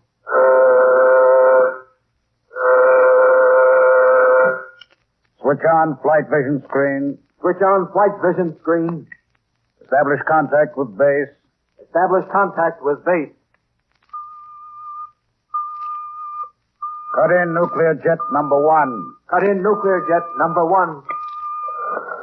We're taking off, EJ. Cut in nuclear jet number 2. Cut in nuclear jet number 2. Instrument reading.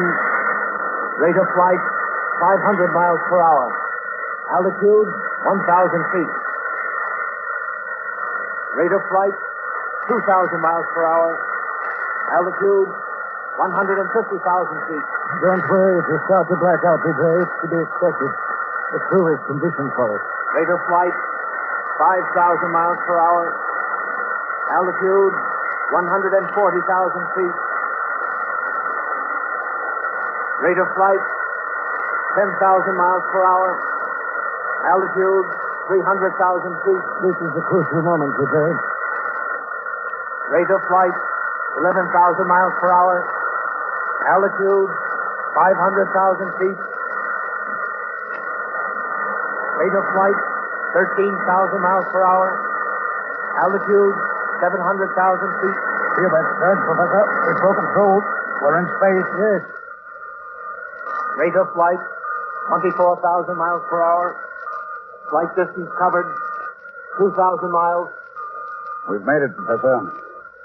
With each minute of flight, our speed accelerates. Yes. We should soon reach our maximum speed of 50,000 miles per hour. Rate of flight, 30,000 miles per hour. Flight distance covered, 3,000 miles. Take over, Zal. Yes, sir.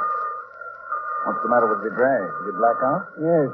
He wasn't conditioned for the flight. Oh, he'll be all right in a few minutes. When he is, bring him into the chart room. I'll be plotting our course.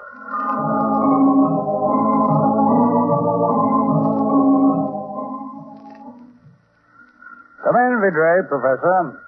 How do you feel, Vidray? I'm all right now, sir. Have a seat. Thank you. I've just been plotting our course to the planet Xevious. Xevious, sir? Why Xevious? It isn't the nearest planet. Well, that's quite true, Vidray. But through the use of a spectrometer, we've been able to determine that Xevious can support human life.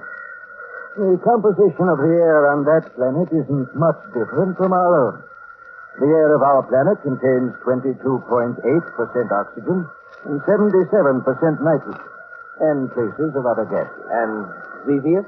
On Xevious, the oxygen content is 20.5%, a little less than our own.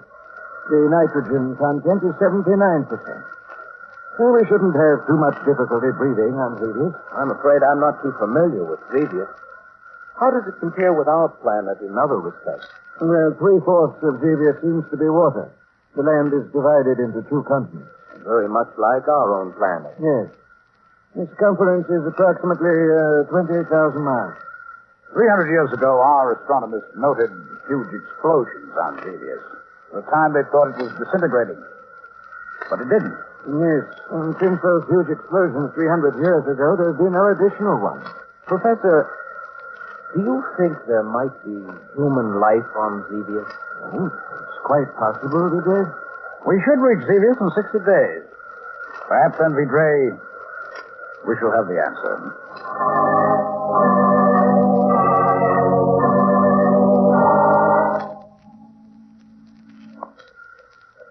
Stand by to land on Xevious. Attention, crew members. Stand by to land on Xevious. We're approaching Xevious already. It's exerting a strong pull toward its surface. Yes. Switch on radar sender. Switch on radar sender. Our radar signals are reaching Xevious and being reflected back off its surface. As we get closer, the speed of the signal will accelerate. I see.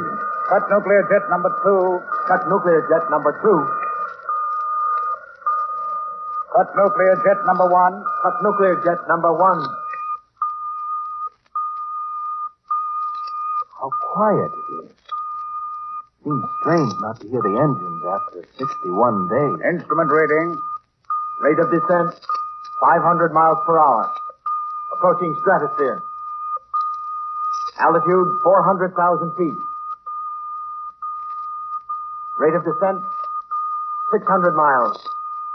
Altitude, 300,000 feet. Our speed is increasing. Why? We're in devious orbit. Gravity is pulling us down toward it. Switch on retarding jet number 1. Switch on retarding jet number 1. Instrument reading. Rate of descent, 400 miles per hour. Altitude, 200,000 feet. Professor, look. You can clearly make out Devious' surface now. 300 miles. Yes. Altitude, We're near the coast of one of the continents. That small silvery thread is a river flowing into the 100 sea. miles per hour. How green it is. Altitude. Devious has plant life, just like our own planet. Yes. That river's quite a large one. Far larger than any we have. Hovering only 50,000 feet. Commander's evidently going to land near that mountain overlooking the river. Rather hilly country. Yes. 800. Too bad darkness is falling. 600. 400. 200. 100. Flight completed. We've landed. Cut retarding jet number 1. Cut retarding jet number 1. Cut radar sender. Cut radar sender. Well, gentlemen, we've done it. Flown 80 million miles from our own planet to Zeus. Congratulations. Thank you. Well, it's already grown dark. We'll wait until morning before leaving the ship. Meanwhile, Professor, I suggest you make extensive tests of the air on Zeus. We can't be too careful. I quite agree. I'll proceed at once, Commander. You'll have a full report by morning.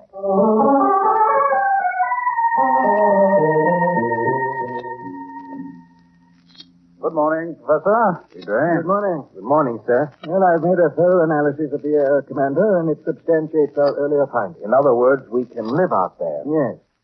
Well, we may find ourselves a little short of breath now and then due to less oxygen, and where you stay, it's perfectly safe. Good.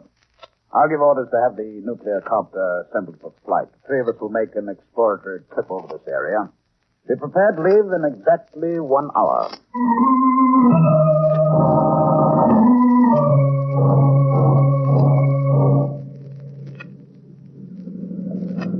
We're ready for takeoff. I suggest you fasten your safety belts, gentlemen. I'm ready. Stand clear. We'll rise straight up and have a look around. Look, we're high enough now to see the river. It's enormous. Yes.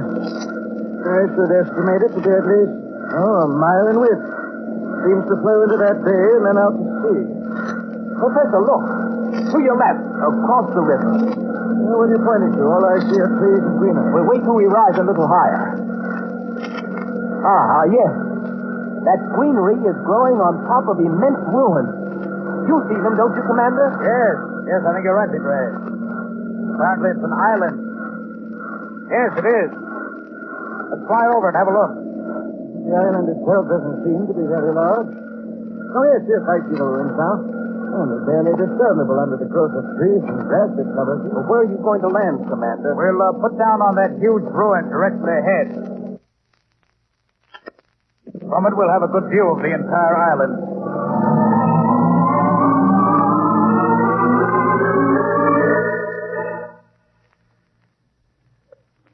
These ruins are truly amazing, Commander. Thousands and thousands of buildings and dwellings covered by trees and grass. These are the ruins of a great civilization. How old would you estimate these ruins to be, Professor? From a rather hasty study of the plant life that's grown over it, I should say approximately, 300 years. 300 years. Do you think those huge explosions our astronomers saw on this planet 300 years ago might have wiped out this civilization? That's quite possible, Commander. Where's Vidre gotten to? Oh, there he is. Oh, Vidre! Don't get too near the edge. You may fall over. I'm being quite careful, Professor. I just wanted to see what was below us. This ruin we're standing on must have been a huge building leveled by some great force. If you look over the edge, you'll see that it slopes down to what seems to be streets. Streets? Yes, very much like those on our own planet. It would be quite possible for us to make our way down the side of this ruin to the bottom. Can't be more than 200 feet. What do you think, Professor? Why not? By all means, let's descend and have a look around.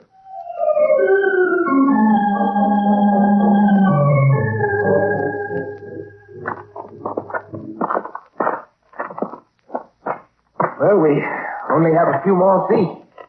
Watch your footing here. These rocks keep giving way beneath me. Yes. It'd be quite easy to break a leg here. You all right, Professor? Yes, Commander. Well, here we are. Oh, it seems as though we've descended 1,000 feet instead of only 200. Yes. It's rather dark down here. Everything's in shadows. Yes, you were quite right, Vidre. Beneath this rubble we're standing on, there seems to be a paved street. Let's have a look around, shall we?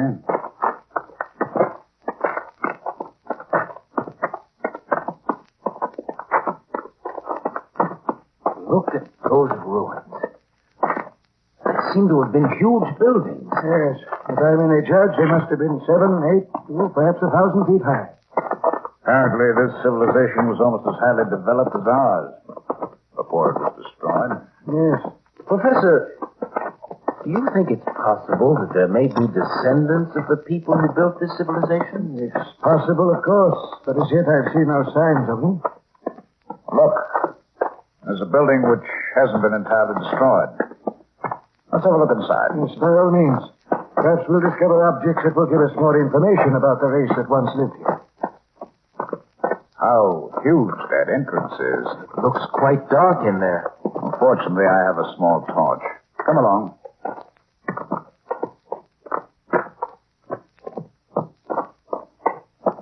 Look at the size of this chamber. Why, the ceiling is at least 40 feet high. Professor, this building must have been an institution, a library. Look at the thousands of books lying on the floor, simply rotting away. Yes, you're right. Look at this book, Professor. It's about twice the size of our own. Yes. It's too bad it's been exposed to the elements. Pages are yellow. The printing is all but faded. Here's another one on the floor. It's a much larger book, and bound in some sort of animal skin. Let me see it. Yes, this is in much better condition. We shall take it back to the ship, Vidre. See if one of our scientists can decipher the language it's printed in. Professor, would you come here for a minute? Oh, yes, of course. Look. These ashes on the floor. Looks like the remains of a fire. Yes, you're right. It appears to be only a few weeks old. A few weeks old? Then that means... Yes. There were survivors of the Holocaust that destroyed this civilization. Their descendants may be here, in these ruins, watching us. That's quite possible. However, we're armed. I wonder what they look like. Perhaps after a time when they get used to the sight of us, they'll show themselves. Yes. What was that? Sounds like a signal of some sort. Yes, you're right. I suggest we leave, Commander. Yes, come along.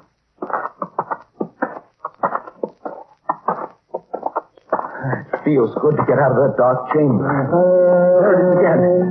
Only much closer. There's no need to get alarmed, Vidre. If we only knew what they look like. I dare say we frighten them as much as they do us. I think we're being followed. I saw a huge figure back there slipping from one ruin to another. Oh, nonsense, Vidre. It's your imagining. Yes, I think you're right. For a moment, I caught a glimpse of someone behind us, too. We're almost at the foot of the ruin, which we descended. We haven't much further to go. Perhaps we ought to fire our weapons as a warning. No. They'd surely take it as a threatening gesture. We don't want to do that. Yes, well, here we are. Let's not waste any time climbing to the top.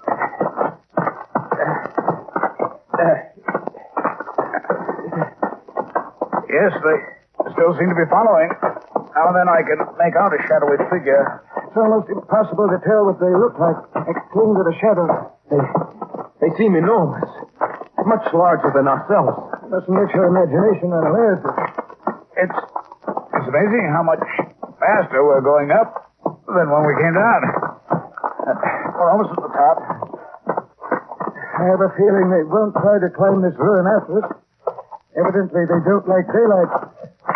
Here we are. Professor, look out! Oh, it's close. What was it? They threw some sort of weapon at you. Oh, it's nothing but a long, round pole with a sharp piece of metal on the end. It's a spear. We have them in our museums. It's the weapon of a primitive tribe. Then they must be little more than savages. Yes. Well, I don't think they'll come after us, but I suggest we take off and return to the ship.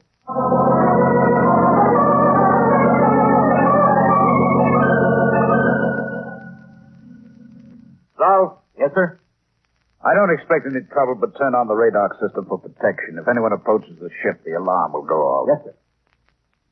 Why are you so fascinated by that spear, Vidray? You've been examining it for 10 minutes now. But it's just that... Well, it's an enigma, Commander. We find the ruins of a great civilization. Huge buildings, dwellings, streets. A city that must have had 4 or 5 million people. What happened to them? We can only surmise, Vidray. Perhaps it was a violent quake, a gigantic tidal wave, or some other huge force that all but wiped them out. And this spear, could it have been hurled by a descendant of that great race that built all that? Yes, it's quite likely. But look at this spear.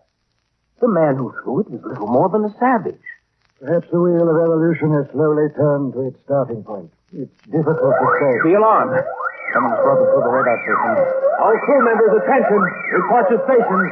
Switch on radar screen. Switch on radar screen. It's too bad night has fallen. Screen reveals nothing but shadowy trees. Yes. What's that? Sounds very much like spears bouncing off the hull. Yes, we're being attacked. Oh, those spears can certainly do us no harm. Commander, look at the radar screen. It's a huge figure. It's hard to make out. He's carrying a burning torch. Yes. Zal. Yes, sir? If that figure carrying that torch attempts to approach, fire on him with a ray beam. Yes, sir. Look, he's running towards us. Yes, he's out to set the ship on fire. Look how huge he is. He's simply gigantic. Yes, you're right. Zal, fire. Yes, sir. He's down. Only a few yards from the ship. Yes. He doesn't seem to be dead. I can see him moving. Burst from a ray beam would have killed any of us. It only seems to have wounded him. Zal. Yes, sir? Order a party of 6 men to go out and bring that monster in here. Yes, sir, at once.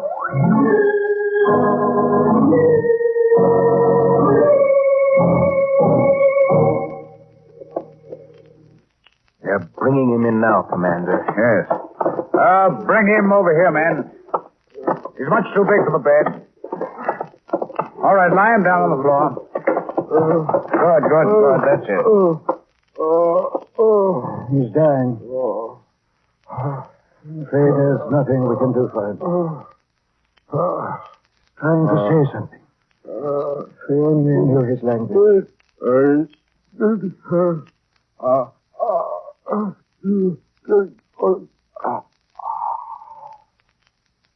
Professor. He's dead. Too bad. Sorry we had to fire on him. I was hoping we could establish friendly relations with the people of Xevious. Look at the size of him. He's gigantic. Even larger than I thought. Yes.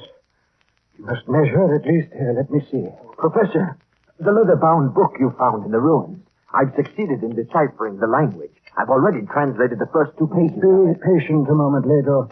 I want to finish my examination of this man of Xevious. Amazing. Simply amazing. This book you found is apparently the key to their civilization. As soon as I've translated the rest of it, I'm sure we'll have a... This man of Xevious, I should say, he weighs at least 200 pounds. And as for his height, he's at least 6 feet 1. 6 feet 1? Why, that would make him almost twice as tall as we are. Yes. But that isn't all. He only has 5 fingers. 5 fingers? Are you sure? Positive. Please, sir, I wish you'd let me read you the translation of the book you found in the ruins. Oh, yes, Pedro. By all means. Go ahead. Well, I've translated only the first 2 pages. It begins this way. When God began to create the heavens and the earth was a desolate waste, with darkness covering the abyss, and a tempestuous wind raging over the surface of the waters. It's evident, sir, that this planet we know as Xevious was called Earth by the race that wrote this book. Earth. I wonder what happened to the people of Earth that brought their civilization to an end.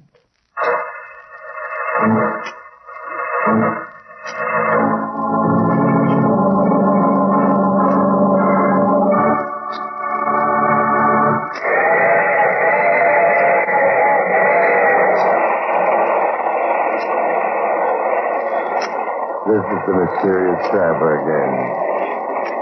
Did you enjoy our little visit to the planet Scifi, or better known to us as Earth? What's that, madam? You don't like the thought of civilization being destroyed? Well, fortunately, it doesn't have to happen. Not if we don't want it to. Oh, by the way, all names of characters in this story were fictitious, and any resemblance to the names of actual persons is strictly out of this world. And, oh, you have to get off here. I'm sorry. But I'm sure we'll meet again. I take this same train every week at this same time.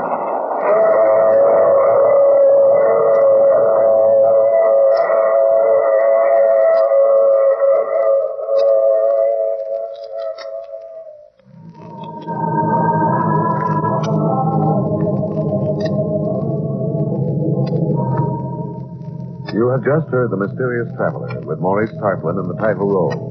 Others in our cast were Ralph Bell, Larry Haynes, and Lawson Zerby. All characters in this story were fictitious. Any resemblance to the names of actual persons living or dead was purely coincidental.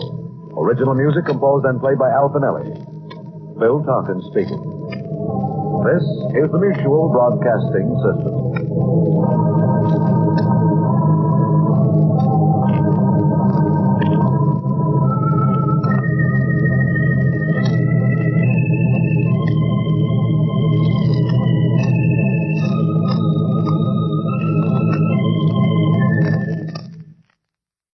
Tired of the everyday grind?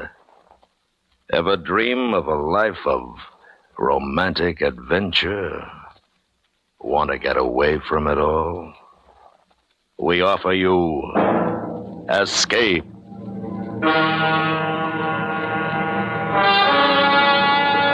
Escape, designed to free you from the 4 walls of today for a half hour of high adventure.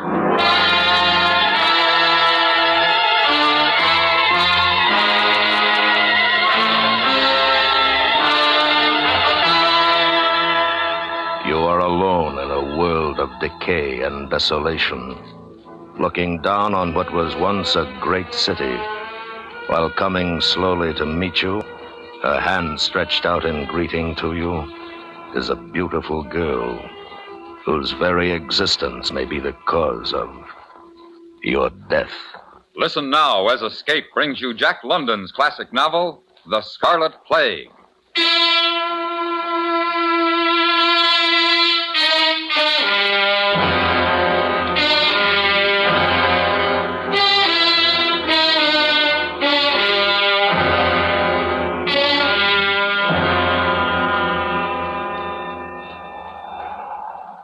I am recording this only for myself, for my own sanity. Perhaps even from some age-old sense of duty, for I have not the slightest hope that it will ever be heard by any living human being. I was at one time a professor of English literature in the great university at San Francisco. Professor James Smith, a man who believed in reason and intellect and who abhorred the instincts of animal nature. But that was before the terror and the madness of the Scarlet Plague. This morning I killed a sheep with my bare hands. Then, squatting on the ground, I tore a haunch from my prey and ate it raw.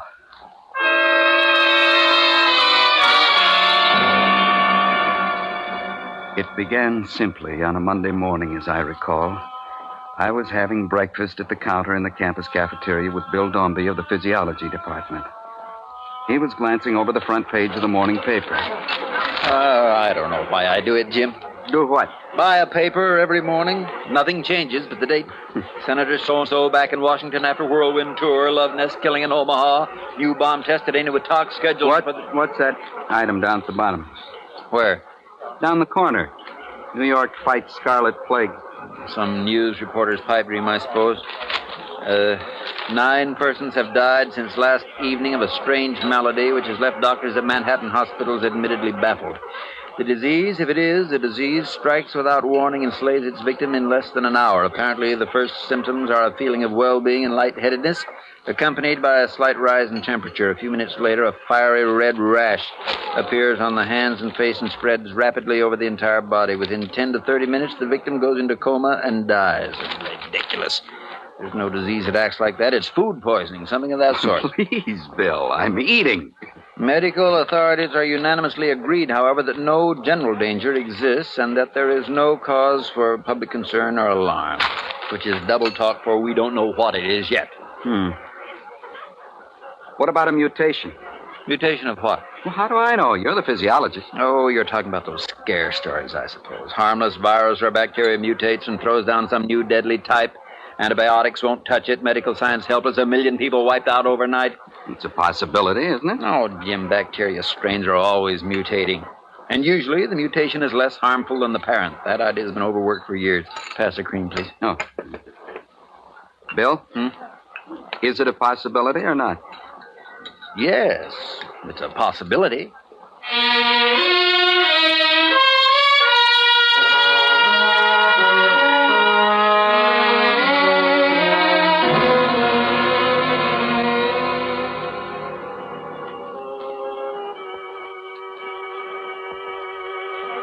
Hey, you're stalling, Jim.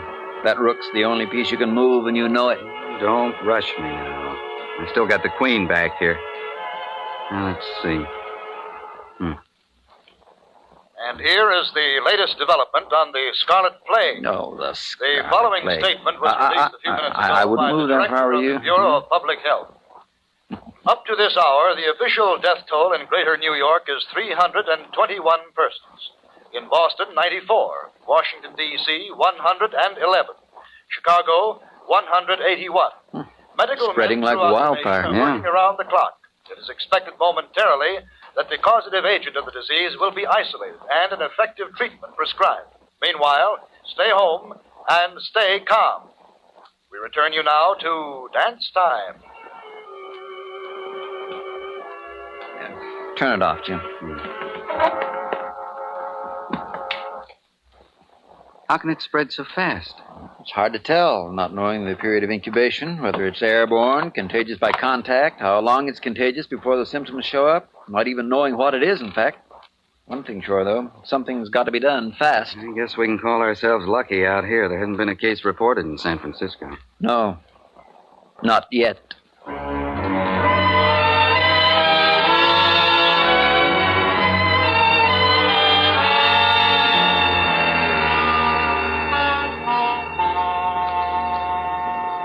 When all the breathers of this world are dead, you still shall live. Such virtue hath my pen, where breath most breathes, even in the mouths of men. Now, I did not choose this particular sonnet because of possible contemporary suitability, but because it does, I think, best keynote the transitional phase that later appears in the philosophies and the poetic... Is something wrong back there? Mrs. Smith! Yes, what's the trouble, Miss Baxter? Steve, it's the Scarlet Plague! Oh, now wait. Marley, Everett, wait and give me a hand here.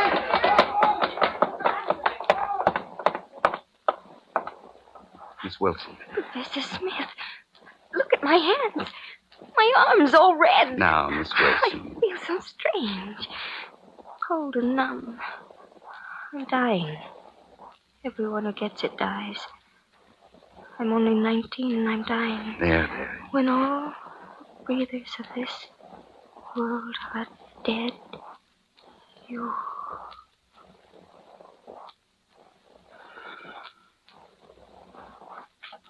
Now it's in San Francisco.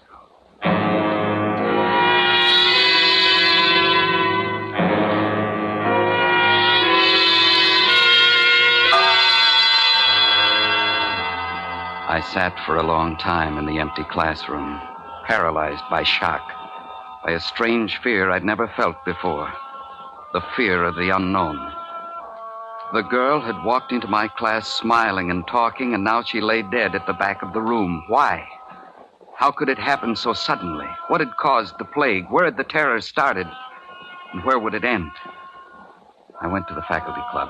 Bill Dombey was listening to the latest reports. Latest reports from around the nation include the following figures. Greater New York, estimated 184,000 deaths.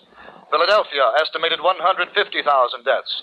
St. Louis, estimated 83,000 deaths. Chicago, one moment, please. A bulletin has just been handed to me from London. The Scarlet Plague is raging in Europe. Unofficial reports from Russia estimate the death toll in Moscow at 180,000, with additional millions dead and dying throughout the Soviet Union and China. New bulletins will be broadcast whenever they are received for as long as our facilities last. And we... No word of any cure yet? Jim, I didn't hear you come in. I just walked across the campus. It's completely deserted. Yes. Guess the faculty club here is the only holdout.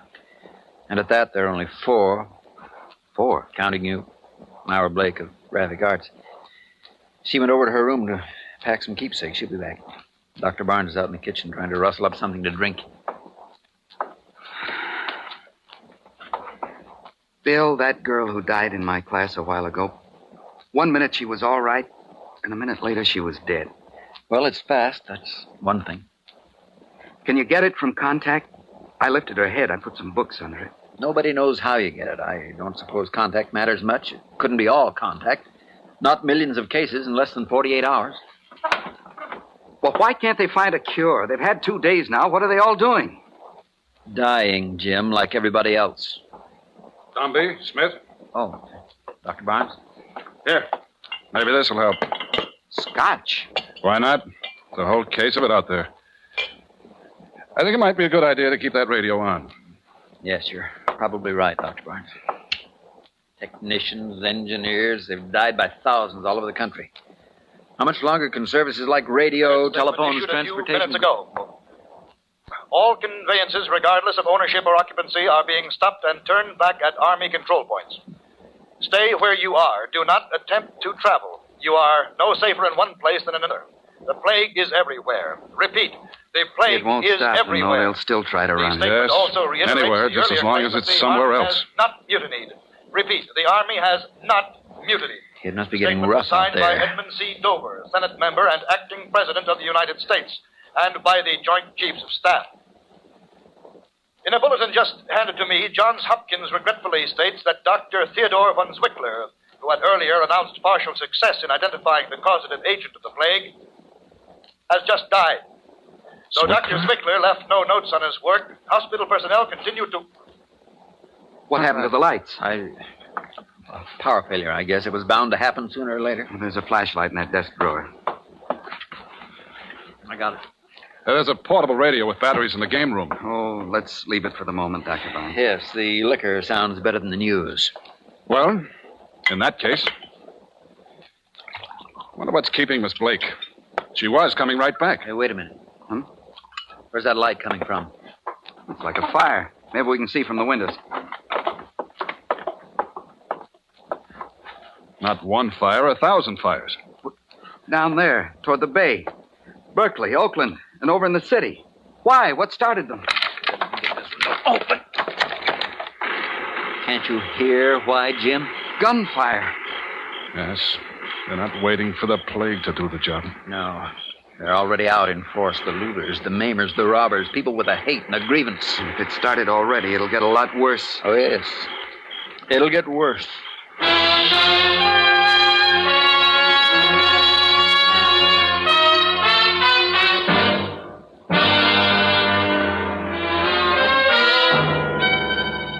You are listening to The Scarlet Plague, tonight's presentation on Escape. Sunday afternoon, CBS Radio will bring you another of its successful on-the-scene reports gathered by its feature project team. This time, we'll take you to the United States' wide-open back door, the Mexican border, the crossing point for 2 million illegal entrants last year alone. We call this report the Wetbacks, because that's what so many of these illegal entrants are called as they swim the Rio Grande into the United States. Hear the Wetbacks, Sunday on most of these same stations. And now, Escape, and the second act of The Scarlet Plague.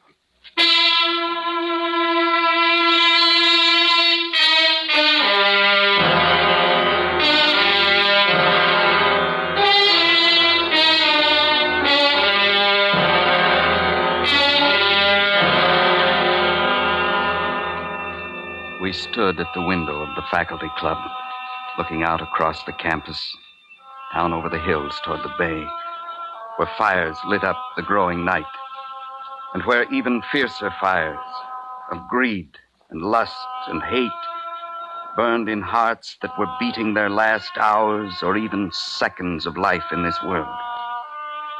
For a world was dying at our feet, and though we had so far been spared, we knew we too were dying with it. Contact is still being maintained with Buenos Aires, and since London Overseas went silent a few minutes ago, this is now our only contact outside continental North America. Makes you know you're We alone. are at present able really to maintain alone. contact with only 2 stations in this country, Washington and Chicago. The West Coast has been silent for some 30 minutes, and we do not know whether we are being heard there at this time. Oh, this is unbelievable. At A the moment, we crazy are waiting dream. for word It from can't be Washington naming happening. the new president of the United States to replace Edmund C. Dover, who died on the Senate platform while attempting to conduct... What's the use? Well, are we still agreed on leaving? We must. If by some miracle we do survive, we'll be out of food here in 3 days. And tonight may be the last chance to find any. They're probably looting every store in the Bay Area. Grocery stores, liquor stores, jewelers, fur shops. More the reason to get started now, then. Right. If we can make 3 or 4 trips with the station wagon tonight, we ought to be set here for quite a while. What about those pistols, Dr. Barnes? You said there were a couple in the safe. Yes, I'll get them. It's funny how things are changing. He was chancellor of this university. Now he's foraging for food. Yes, well, I'll gas up the station wagon and get it over here so we can... Is anybody here? Well, Jim, turn that flashlight on the door. Myra. Jim, thank heaven you're still here. Oh, Dr. Barnes was worried about you, Myra. He just went into the other room. I'll tell him you're here. All right, Jim. I was afraid there might not be anybody here. I was hurrying to get back, and I caught my heel on the edge of the walk and fell.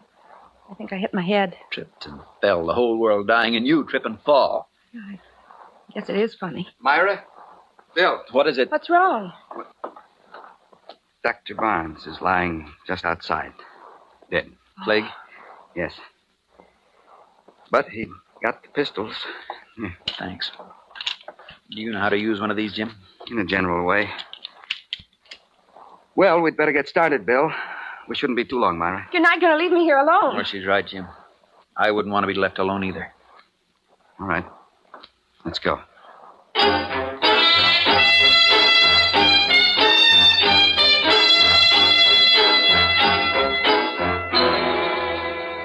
We tried the Oakland docks first, the big food warehouses along the railroad tracks.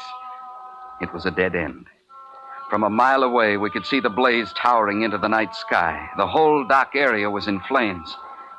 We swung the station wagon back onto the ramp and headed across the Bay Bridge toward the city itself, fighting our way in and out of the jumbled traffic and the terrified crowds on foot, turning and twisting among the dead and dying. We'd better go back, Bill. This is getting worse every block. Yeah, I know. I'm trying to get a chance to turn around. There's an alley there by the hotel. Maybe you can edge in there. It's worth a try anyway. Look out, Bill! Hey, watch who you're bumping into. Sorry? I ain't taking a pushing around from nobody. Not anymore, you understand? I told That's on you I account of what I got. You take a look at a 45, wise guy. Careful, Bill. He's drunk. Look close, and you can see the bullet coming out. Watch now. I bet he saw it all right. I bet he got a real good look at He's crazy, Myra. Come on, hurry. We've got to get out of here. What about the other men? We'll leave the car. Come on, out this side. This way, Myra. The hotel entrance. Out of the way. One side. Step aside. All right, come on.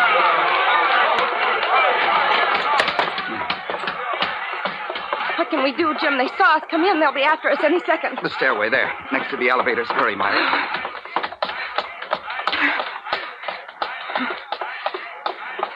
Maybe we can find a room, someplace to hide in case they come up the stairs. Try that one, Jim. All right. Hey, look! We've got more guests. Sorry. Come on in and live. That's what all of us are doing. Living while we're dying. Party. Come on in. We got plenty to eat, plenty to drink. 50 pounds of diamonds, tons of money, lots of women, and not a worry in the world. Come on, Myra, let's go. Sore heads? Come on, let me open another bottle. Jim, where can we go? Well, the hotel's about 12 or 14 stories high. The elevators aren't working. I doubt if anybody'd bother us on one of the top floors. They wouldn't have any reason to climb up there. You want to try it? All right, Jim. Let's go.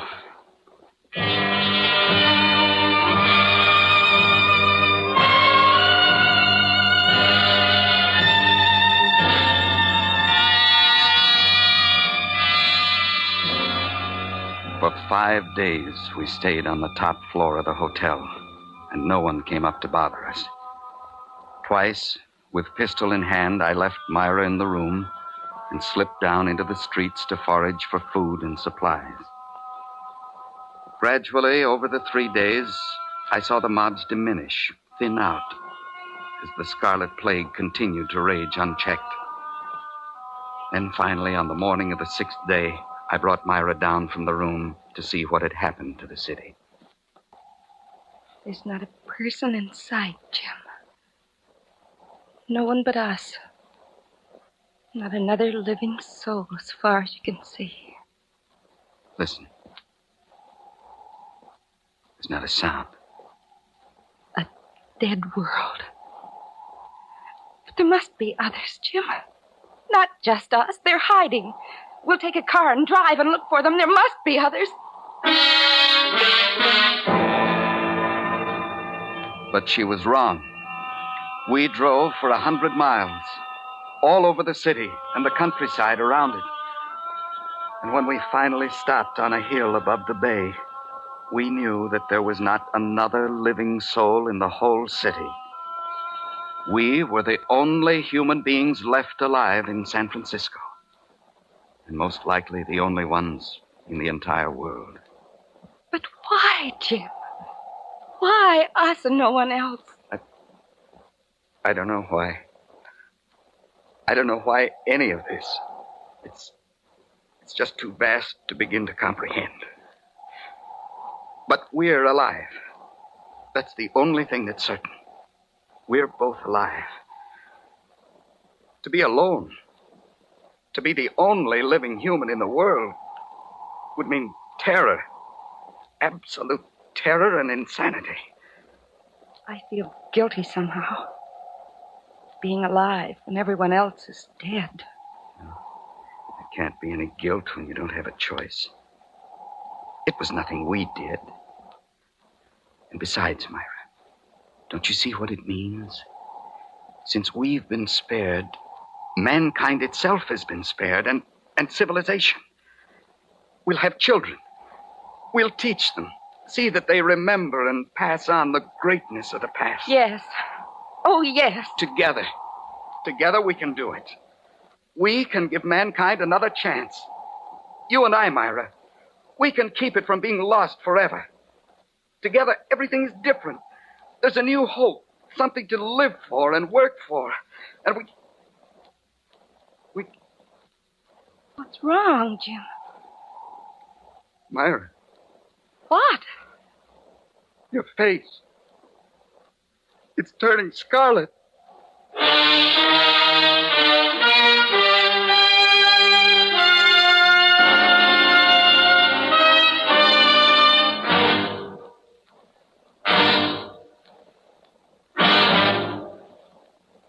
Under the direction of Norman Macdonnell, Escape has brought you The Scarlet Plague by Jack London, specially adapted for radio by Les Crutchfield, starring Vic Perrin. Featured in the cast were Parley Bear, Virginia Gregg, and John Daner, with Eleanor Tannen, John Larch, Barney Phillips, and Sam Edwards. Your announcer, George Walsh. The special music for Escape is composed and conducted by Leith Stevens. Next week.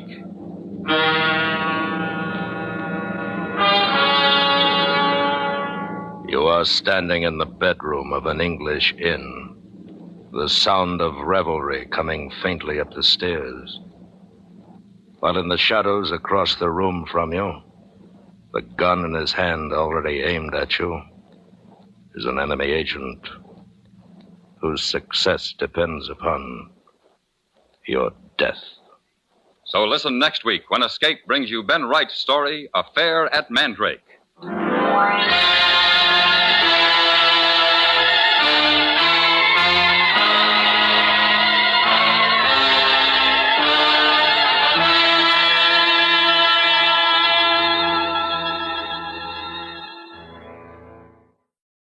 There's nothing to the process, I assure you. There's no pain, no sensation. How long are we supposed to lie there? 20 years? 100? 1,000? 1,000 years? My great-grandchildren will be grown, dead, buried, and turned to dust. Who could even find their grave? Kill me. Why don't they kill me?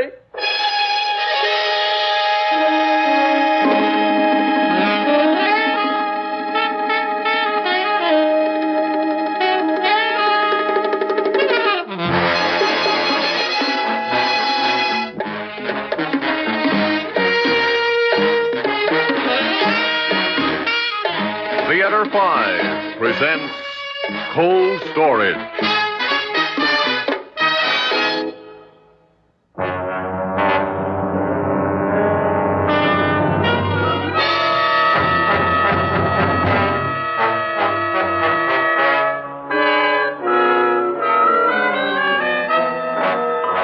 I'm going, mister. Look, I was here on time, baby and all. So was this lady. If the lady would like me to hold the child. Oh, it's not holding she needs. It's her bath and bottle. The very idea to keep us sitting I'm here. sorry, Mrs. Passy. There's nothing I can do. But if you're not even sure the others will come. I'm sure they'll come. Oh, but, well, how long will it be after they come? Not long at all. It never is. Oh, 10 minutes? 20? In here? Is this where we go?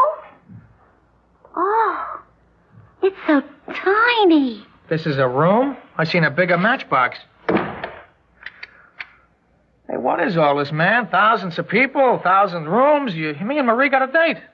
You know each other already? What's already? Arnie and me are engaged. We're engaged to be married. Yeah, you didn't know that, huh? Only statistically, I knew it was possible.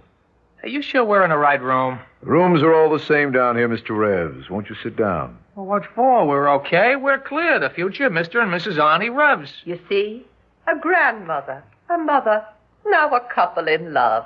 My dear, get ready. You ready for what? What is this? Me and Marie ain't getting married till winter. We're waiting for one more. One more what, sardine? Look, tonight me and Marie have known each other a year, you understand? We gotta sit around in a sardine can? I'm sorry, there's nothing I can do. Oh, give me that. Don't give me that nothing I can do bit. Can you suggest something to do? You're in charge, right? You got a phone. You got a door here and a door there. You saw what the guide had to go through to open that door, didn't you? Well, you got the same routine to open that door there? No, the door behind me is open. Hey, mister, what's the matter with you? You making Arnie sound like he's got to escape or something. Forget it, baby. He's a nothing. We wait for the higher up. Ah, is that whom we're waiting for? Your higher up? No. No? Come on, get him on the phone. I'm not sitting around here wrapped in red tape. The phone is incoming only. This is an incoming room. What do you mean incoming? Once you're in, you can't get out? How do you get out? The door behind me. What, you think I'm going in there? I don't know where it goes to. Yes? I'm here. Michael, the last of the Malloys. Pardon me. And, well, what are you all the last of? A dirty drunk. In here with us? A dirty drunk? Is this a joke? Is this how we're honored? Honored? You call this honored? Honored. 17 times a grandmother. Well, it's you that honors this dingy hole, madam. They'll never honor you. Your notice, please. Are you the one that told her that? The honor was Mrs. Stilton's own assumption. But you let her assume it. It is the official position. And you're the official? Are you the Judas goat that explains it? I'm the Judas goat that explains it. Well, all right then, man. Begin. For example, I just can't wait to hear how we are to be honored. If men can be sent out to conquer space, why not have representative teams going forward to conquer time? What do you say? Is that the honor? We are to be pioneers. Is that it? You're going to send us into the glorious future. What else? You mean like in a time machine? There's nothing to the process, I assure you. There's no pain, no sensation. You arrive in exactly the same state of health that you're in now, and you will see the wonderful things of the future. Who knows what man will have achieved by then? You will see it all. Yes? Oh, no. Why? There was time to get it ready. Today, right now, this minute. How long will it take to fix it? No, I'll come in. I want them to fix it. They must. I'm sorry. There are a few more details to explain, but I won't be long. Just a minute, sir. What's this talk about a time machine? At my age? Every age participates, young, old. My baby. Exactly. But a helpless little baby. You're the child's mother here and now. You'll be its mother then, in the future. Well, what about proper care? What if the future's bad? That will be something to ascertain. Don't you know? Well, how would I possibly know, Mrs. Passy? Hasn't anybody with a child come back? Back? Well, what do you mean? What good is going out there if we don't come back? Who gets the reports? Excuse me, Mr. Rebs. I wouldn't know. I assume I'll be dead by that time. Excuse me. I know I must go. But, sir, the children, I must see the children. Would I be permitted to come back soon? Mr. Malloy, I let her be honored. Will you let her come back? Well, why is he asking you? The old lady's had her like. Why should she come back? Me and Marie hardly had a chance. You had more than this child. And a lot less than you. All right, shh. Who are you telling quiet? It's a free country. Is it? Isn't the door locked as tight behind you as it is behind me? Nobody's coming back. Do you hear that? Nobody is coming back. Do you think this is science fiction? There's no such thing as a time machine. Now, he told you that. We're unwanted. That's right, we're surplus. We're what's left after the population exploded. All right. Then we're like criminals and lunatics. Maybe they even froze some of the unemployed and... Froze? Now, why did you say something about freezing? I didn't. I said nothing of the sort. You must have said it before. Are you going to lie to yourselves right up to the minute you're a block of ice? You know, we've been democratically picked to be frozen right to the bone, frozen and kept alive, each in a box. That's right. It's back in there. Frozen till some future generations decide that perhaps they can use us. Future generations here in my arms. Would they do that to a mother? A mother with a newborn child? What's a mother in these times? You see, in a population explosion, motherhood is an irresponsible crime. You watch your mouth, buddy. You watch your dirty mouth. They wouldn't. They wouldn't. I know they wouldn't. What do you think broke down back there, Why is it so important to fix it now? Because if they don't, something will thaw out. But what did we do? I didn't do anything wrong. What could we have done? Well, never mind what we did. We have a few minutes of grace. The question is, what can we do?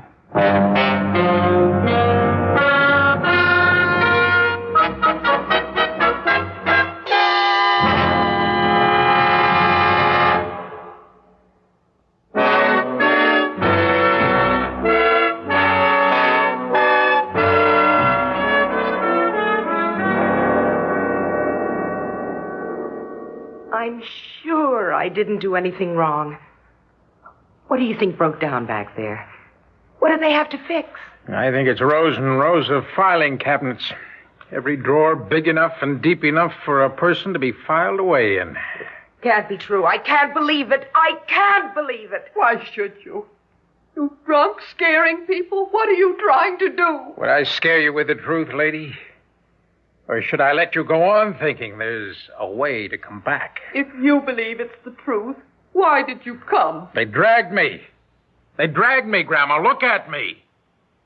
Don't worry about why I'm drunk. They dragged me. That's why I'm what you call dirty. Why should they drag you? You had a notice like me, didn't you? The notice distinctly said, for the good... Grandma, please. There isn't time for that. An honor. It distinctly said an honor. It said to be honored.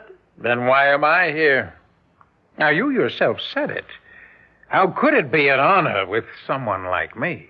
My own children assured me it was an honor. Oh, you poor, sweet soul. Poor? Did you say poor? Would my own children lie to me? If they want to be rid of me, listen, they only need to... Well, they only need to get rid of... What did I do? In my whole life, tell me one thing I did. You were born, Grandma. You were born. What we did, what we deserve, they don't care about. We're the same as criminals and lunatics to them.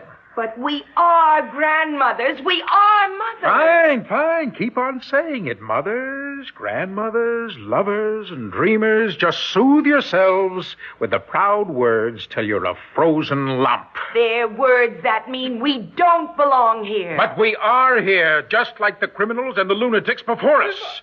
I'm no better than that. What difference does it make? Look, do you need a decent label as a reason to live? Just take away the grandma and you're ready to die. Why should I live? I shouldn't a nobody want to live as much as a king? I want to live. I want out. I want out of here. What's he talking about? Reason to live, ready to die? Who says they're going to kill us? Well, tell me, what do you call it? Frozen in a box like a piece of card. Well, I don't call it killing. I mean, not exactly killing. Well, neither do they. That's the last thing they call it. Are they going to call it governmental murder? Oh, no. They'll call it giving the misfits a chance. And anybody who isn't going into a box says, well, that's fine. That's just fine. Somebody who's going into a box could also say it. What, are you crazy? Arnie, it isn't killing. It's because he says that's how they mean it. What if they don't mean it that way? What if they mean it just the way it sounds? Who wants to be in a box no matter what they mean? I mean the future part. Oh, lady. He said there was no pain and no sensation.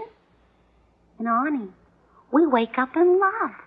He said we wake up the same as we are. He tried to trap me through that door. He tried to make it look like I was going in there of my own free will. What if it's better? What have we got that's any good now? Besides being in love. I'm alive. I can look to the right. I can look to the left. And what do you see that's so good? We've been together more in this room than we've been together in a week. By accident, you understand? They didn't send for us to file our engagement. We're here in the same room by accident.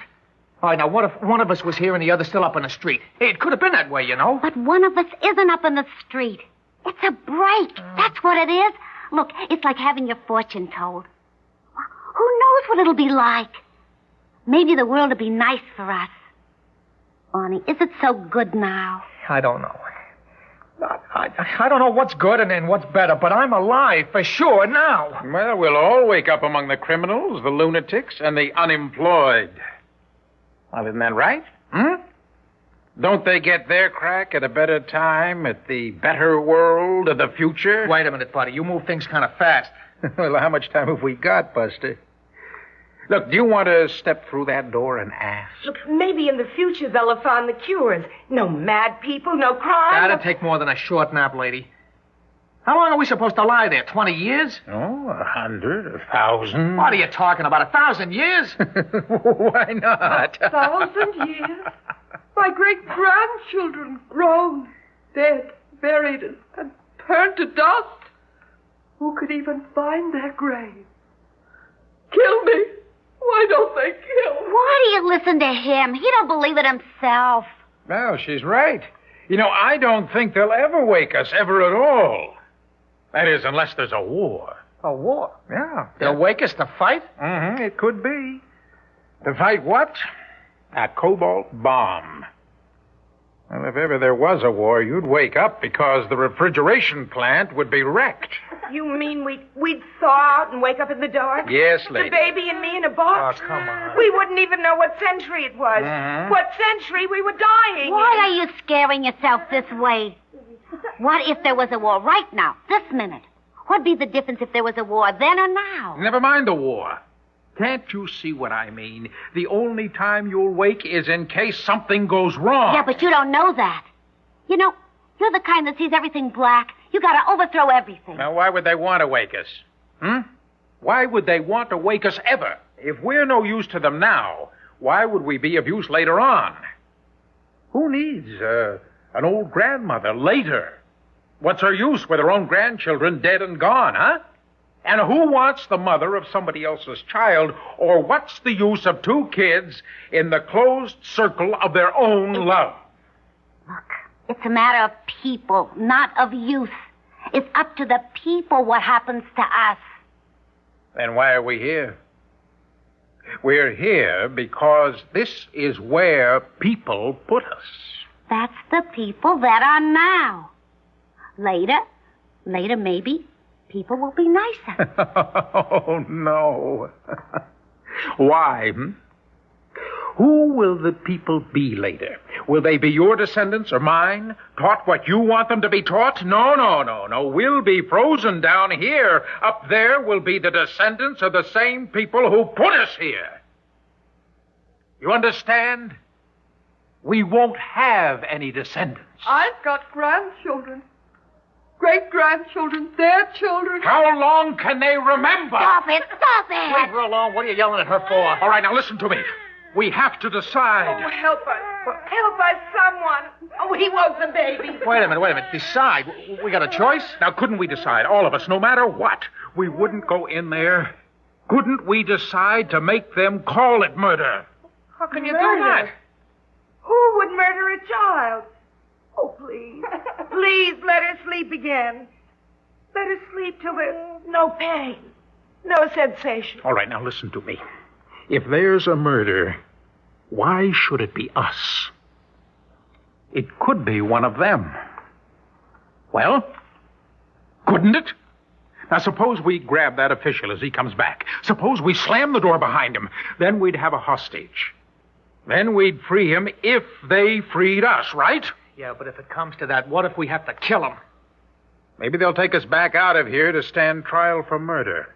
Then we'd shout our heads off about what they're doing down here. But what if they don't take us to trial? All right, now just ask yourself, man, what have we lost?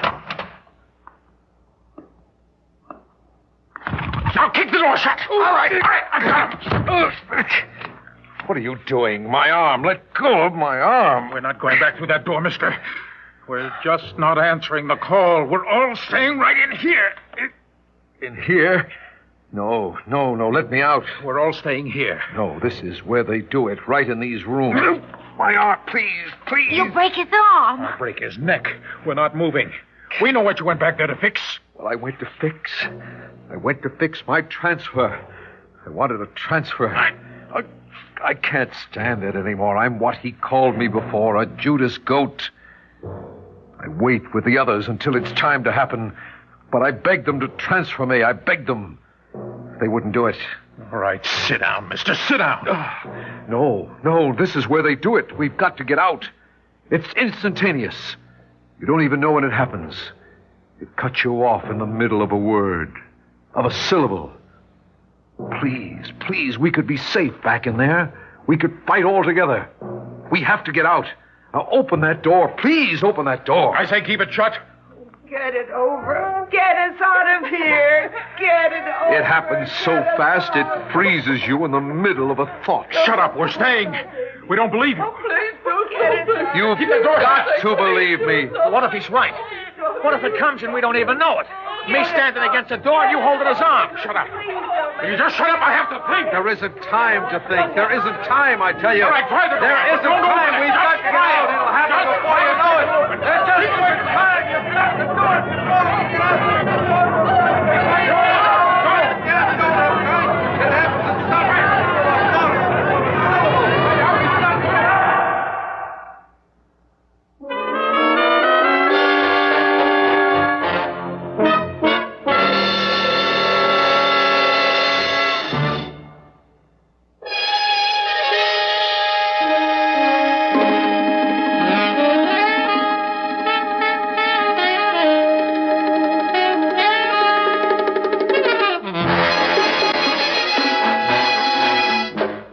Theater 5 has presented Cold Storage, written by William Morn, produced and directed by Ted Bell. In the cast, George Petrie, Evelyn Juster, Jack Grimes, Lorraine McMartin, Arlene Walker, Donald Buca, and Cecil Roy. Audio engineers, Marty Folia and Neil Pultz. Sound technician, Ed Blaney. Script editor, Jack C. Wilson. Original music by Alexander Vlastotsenko. Orchestra under the direction of Glenn Osser.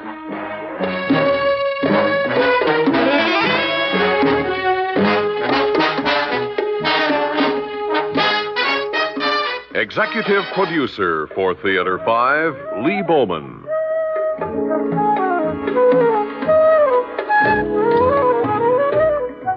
We invite your comments. Write to Theater 5, New York 23, New York. That's Theater 5, New York 23, New York.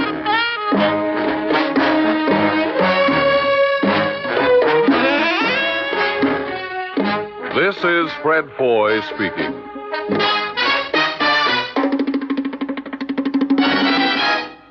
This has been an ABC Radio Network production.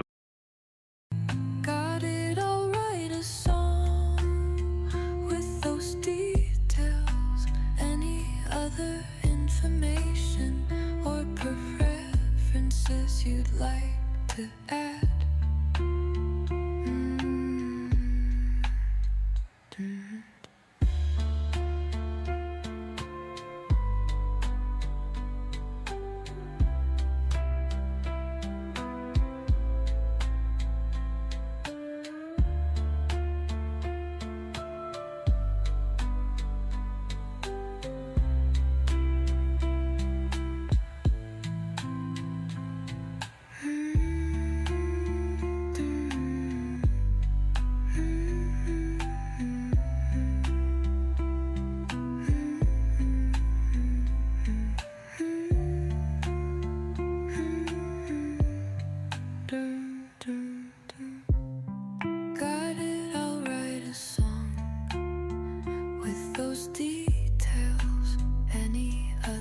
Information or preferences you'd like to add.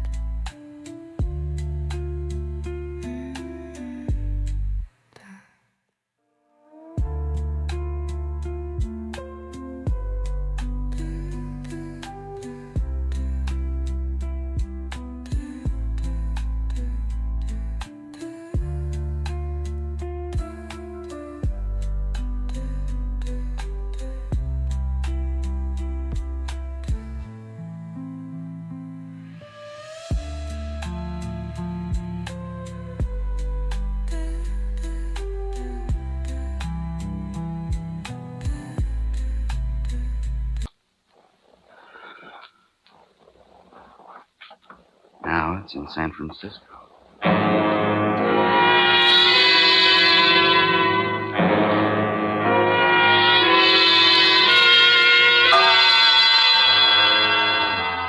I sat for a long time in the empty classroom, paralyzed by shock, by a strange fear I'd never felt before, the fear of the unknown.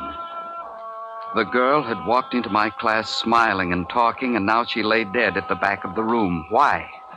How could it happen so suddenly? What had caused the plague? Where had the terror started? And where would it end? I went to the faculty club. Bill Dombey was listening to the latest reports. Latest reports from around the nation include the following figures. Greater New York, estimated 184,000 deaths. Philadelphia, estimated 150,000 deaths. St. Louis, estimated 83,000 deaths. Chicago, one moment, please. A bulletin has just been handed to me from London. The Scarlet Plague is raging in Europe. Unofficial reports from Russia estimate the death toll in Moscow at 180,000, with additional millions dead and dying throughout the Soviet Union and China. New bulletins will be broadcast whenever they are received for as long as our facilities last. And we... No word of any cure yet? Jim, I didn't hear you come in. I just walked across the campus. It's completely deserted. Yes. Guess the faculty club here is the only holdout. And at that, there are only four. Four? Counting you. Myra Blake of Graphic Arts. She went over to her room to pack some keepsakes. She'll be back. Dr. Barnes is out in the kitchen trying to rustle up something to drink. Bill, that girl who died in my class a while ago, 1 minute she was all right, and a minute later she was dead. Well, it's fast. That's one thing. Can you get it from contact? I lifted her head. I put some books under it. Nobody knows how you get it. I don't suppose contact matters much. It couldn't be all contact. Not millions of cases in less than 48 hours. Well, why can't they find a cure? They've had 2 days now. What are they all doing? Dying, Jim, like everybody else. Dombey, Smith. Oh, Dr. Barnes? Here. Maybe this will help. Scotch. Why not? There's a whole case of it out there.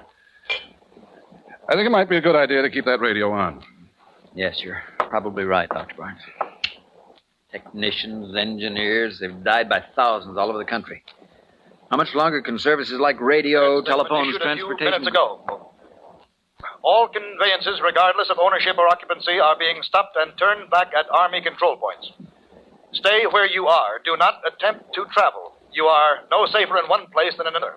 The plague is everywhere. Repeat, the plague it won't is stop, everywhere. No, they'll still try to run. Yes, also anywhere, just as long as it's somewhere else. Has not mutinied.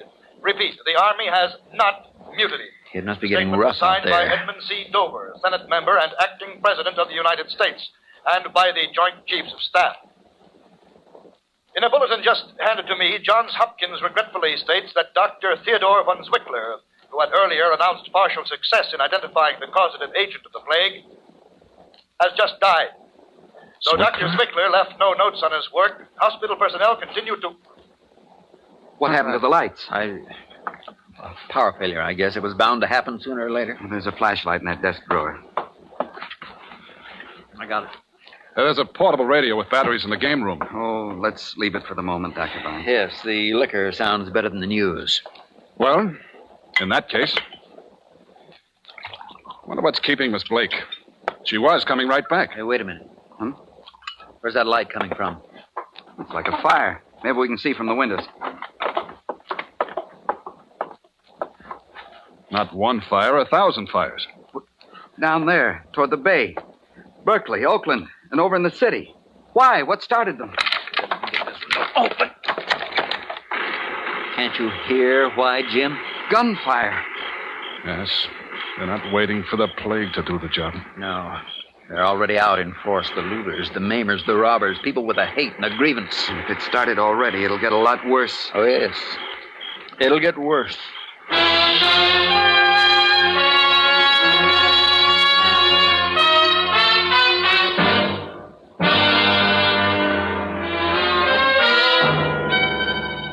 You are listening to The Scarlet Plague, tonight's presentation on Escape. Sunday afternoon, CBS Radio will bring you another of its successful on-the-scene reports gathered by its feature project team. This time, we'll take you to the United States wide-open back door, the Mexican border, the crossing point for 2 million illegal entrants last year alone. We call this report the wetbacks, because that's what so many of these illegal entrants are called as they swim the Rio Grande into the United States. Hear the wetbacks, Sunday on most of these same stations. And now, Escape, and the second act of The Scarlet Plague.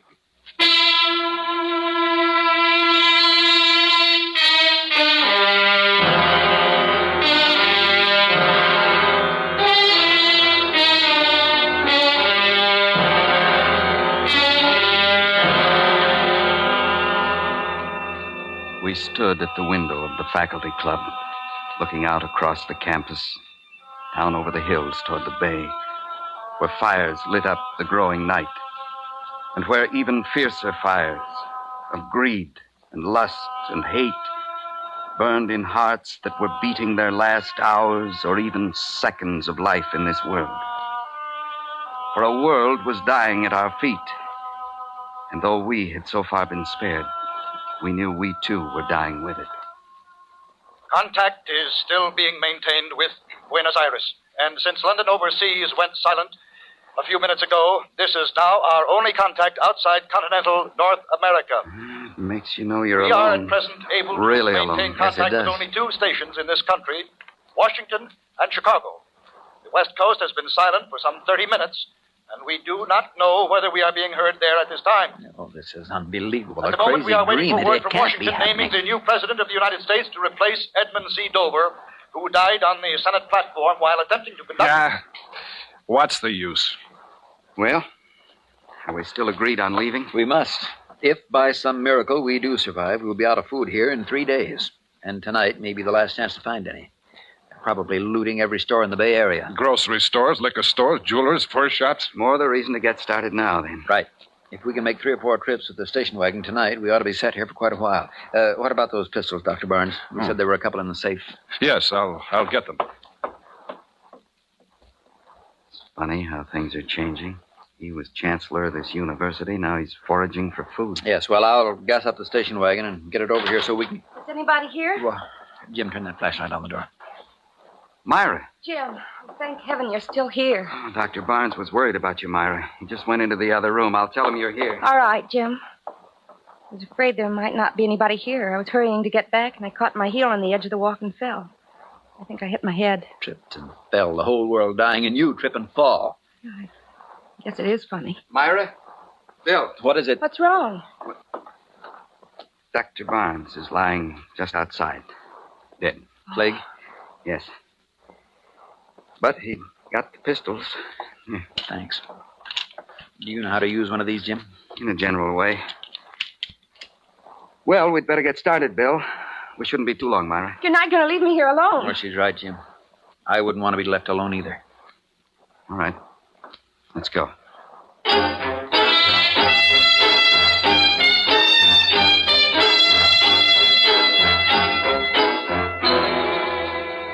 We tried the Oakland docks first, the big food warehouses along the railroad tracks. It was a dead end.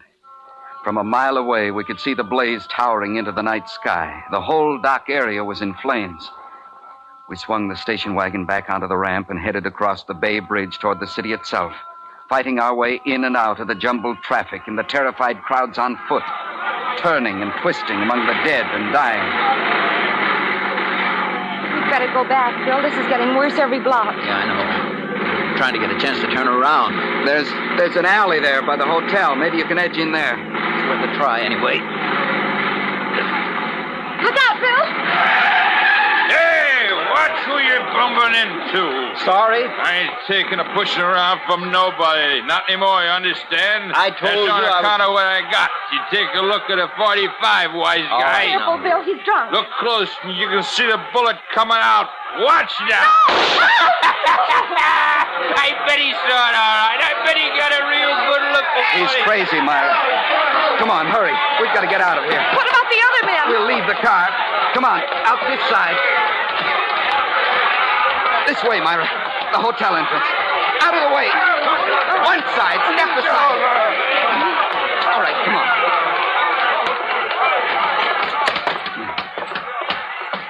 What can we do, Jim? They saw us come in. They'll be after us any second. The stairway there, next to the elevators. Hurry, Myra.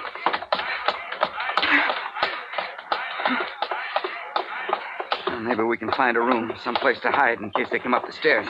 Try that one, Jim. All right. Hey, look! We've got more guests. Sorry. Come on in and live. That's what all of us are doing. Living while we're dying. Party. Come on in. We got plenty to eat, plenty to drink. 50 pounds of diamonds, tons of money, lots of women, and not a worry in the world. Come on, Myra, let's go. Sore heads? Come on, let me open another bottle. Jim, where can we go? Well, the hotel's about 12 or 14 stories high. The elevators aren't working. I doubt if anybody'd bother us on one of the top floors. They wouldn't have any reason to climb up there. You want to try it? All right, Jim. Let's go.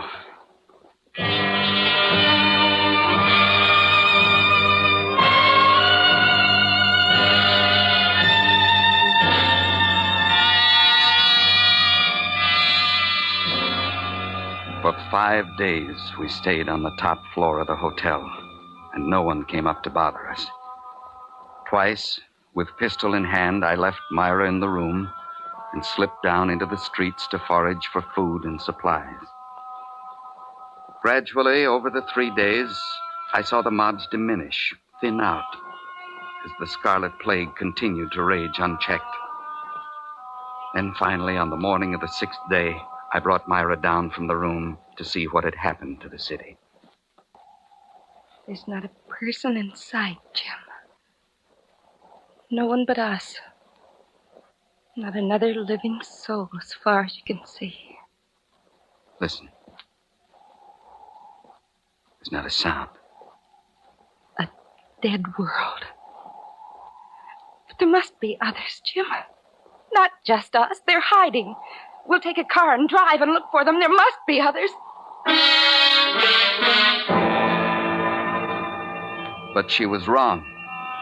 We drove for 100 miles, all over the city and the countryside around it.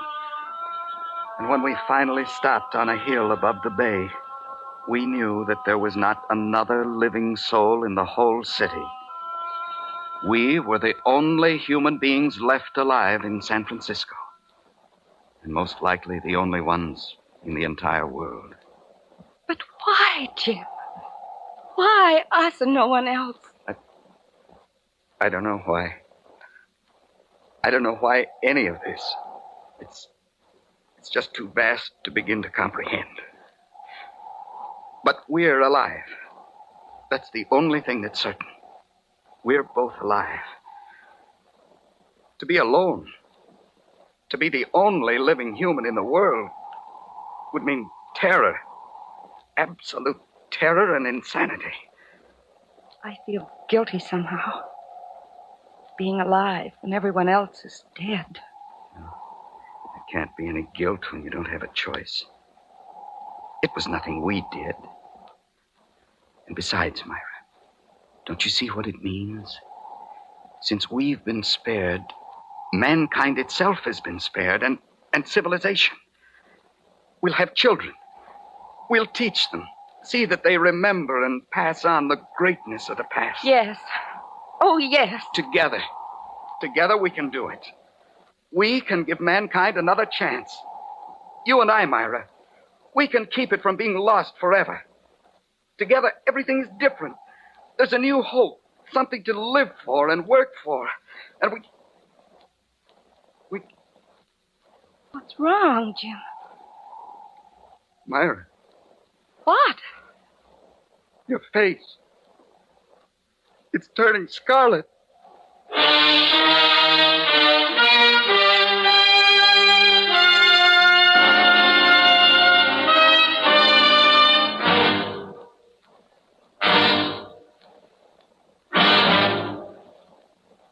Under the direction of Norman Macdonald, Escape has brought you The Scarlet Plague by Jack London, specially adapted for radio by Les Crutchfield, starring Vic Perrin.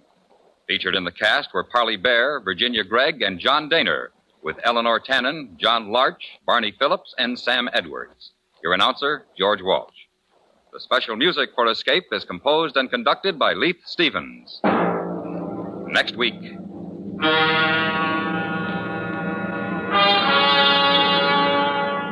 You are standing in the bedroom of an English inn, the sound of revelry coming faintly up the stairs. While in the shadows across the room from you, the gun in his hand already aimed at you, is an enemy agent whose success depends upon your death. So listen next week when Escape brings you Ben Wright's story, Affair at Mandrake.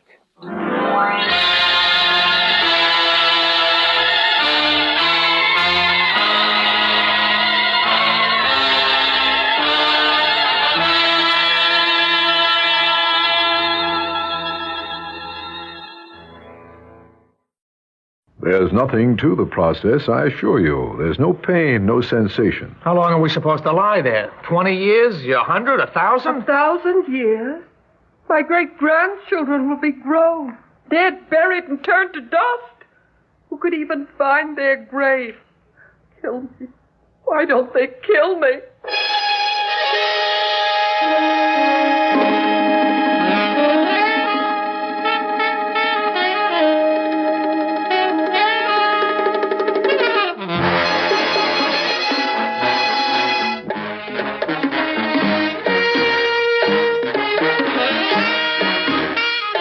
Theater 5 presents Cold Storage.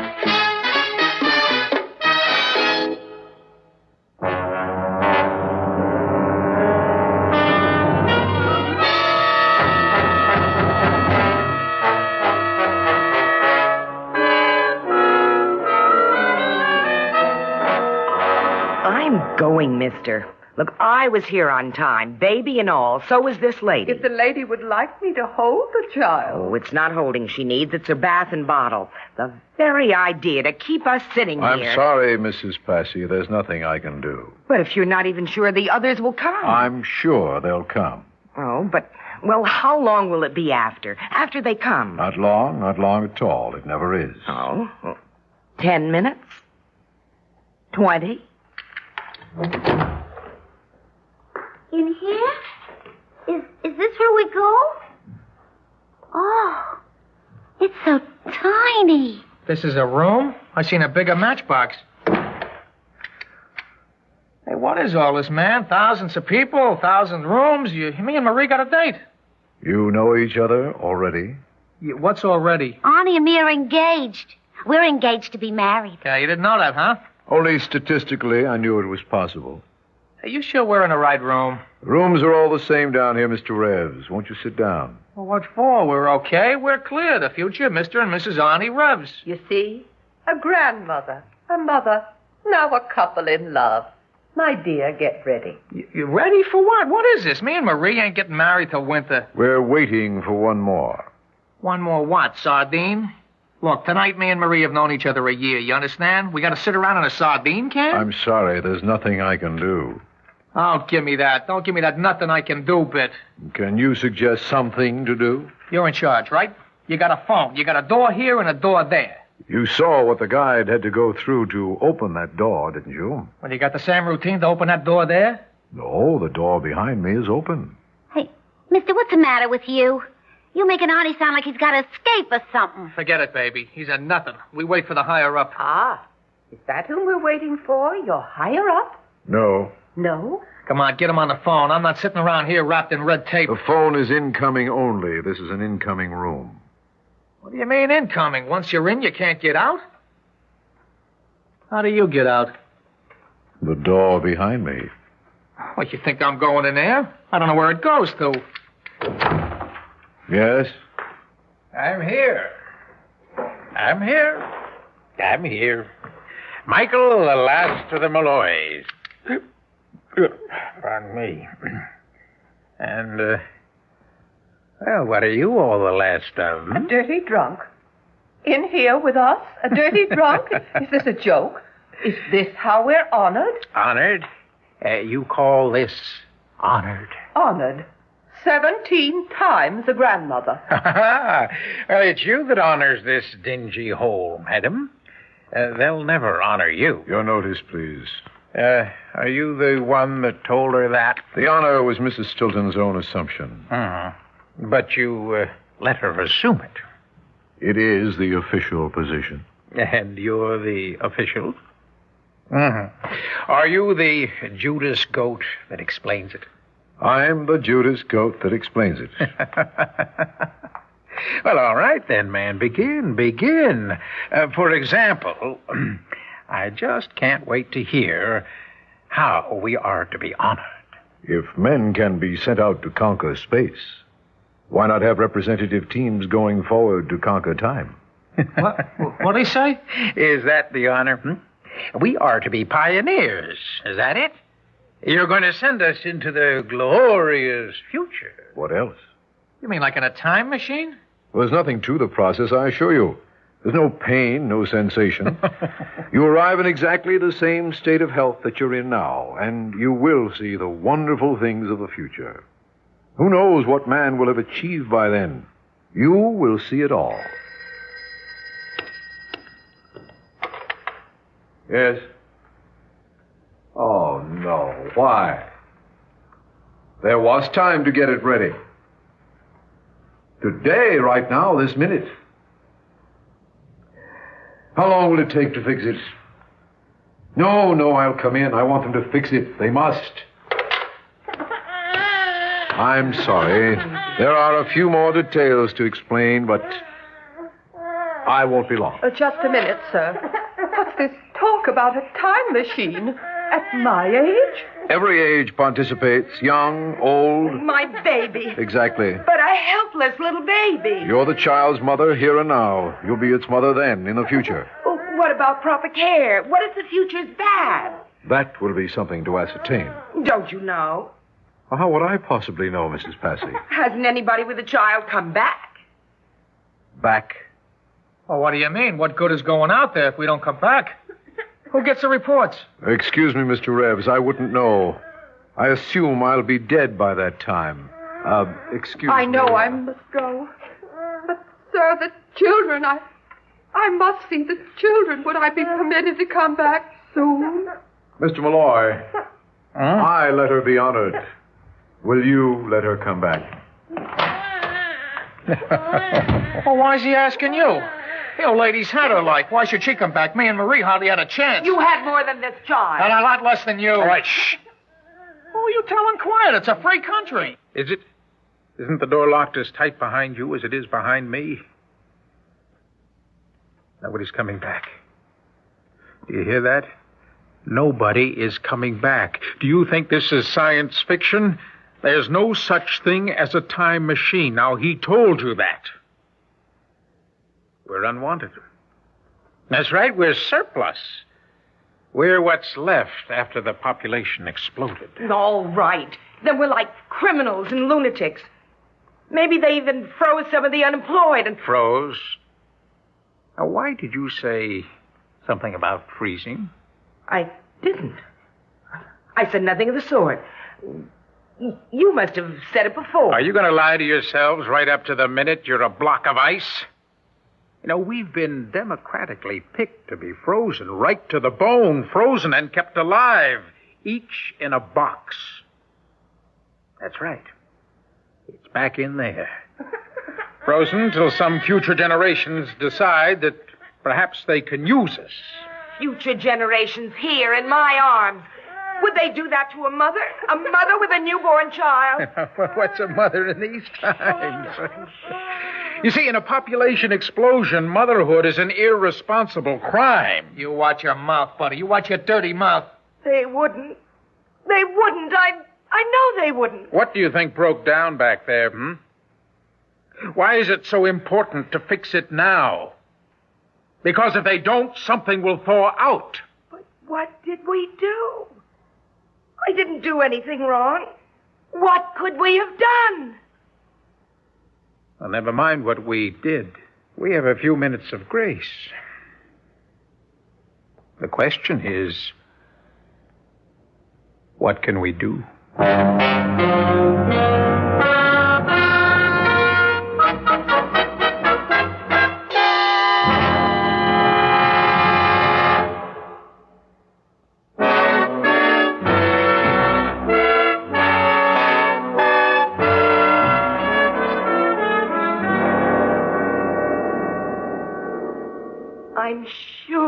didn't do anything wrong. What do you think broke down back there? What do they have to fix? I think it's rows and rows of filing cabinets.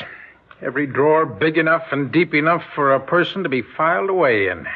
Can't be true. I can't believe it. I can't believe it. Why should you?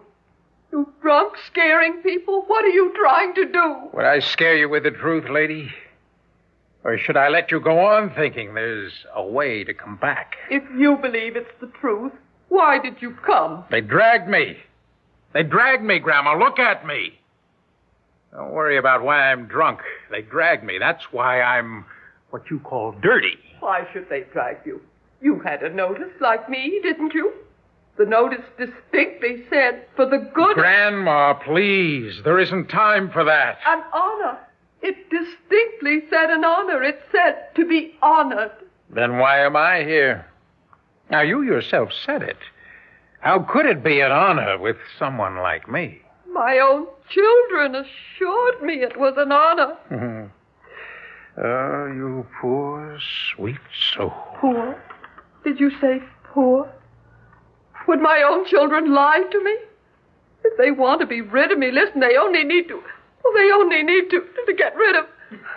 What did I do? In my whole life, tell me one thing I did. You were born, Grandma. You were born. What we did, what we deserve, they don't care about. We're the same as criminals and lunatics to them. But we are grandmothers. We are mothers. Fine, fine. Keep on saying it. Mothers, grandmothers, lovers, and dreamers. Just soothe yourselves with the proud words till you're a frozen lump. They're words that mean we don't belong here. But we are here, just like the criminals and the lunatics before us. I'm no better than that.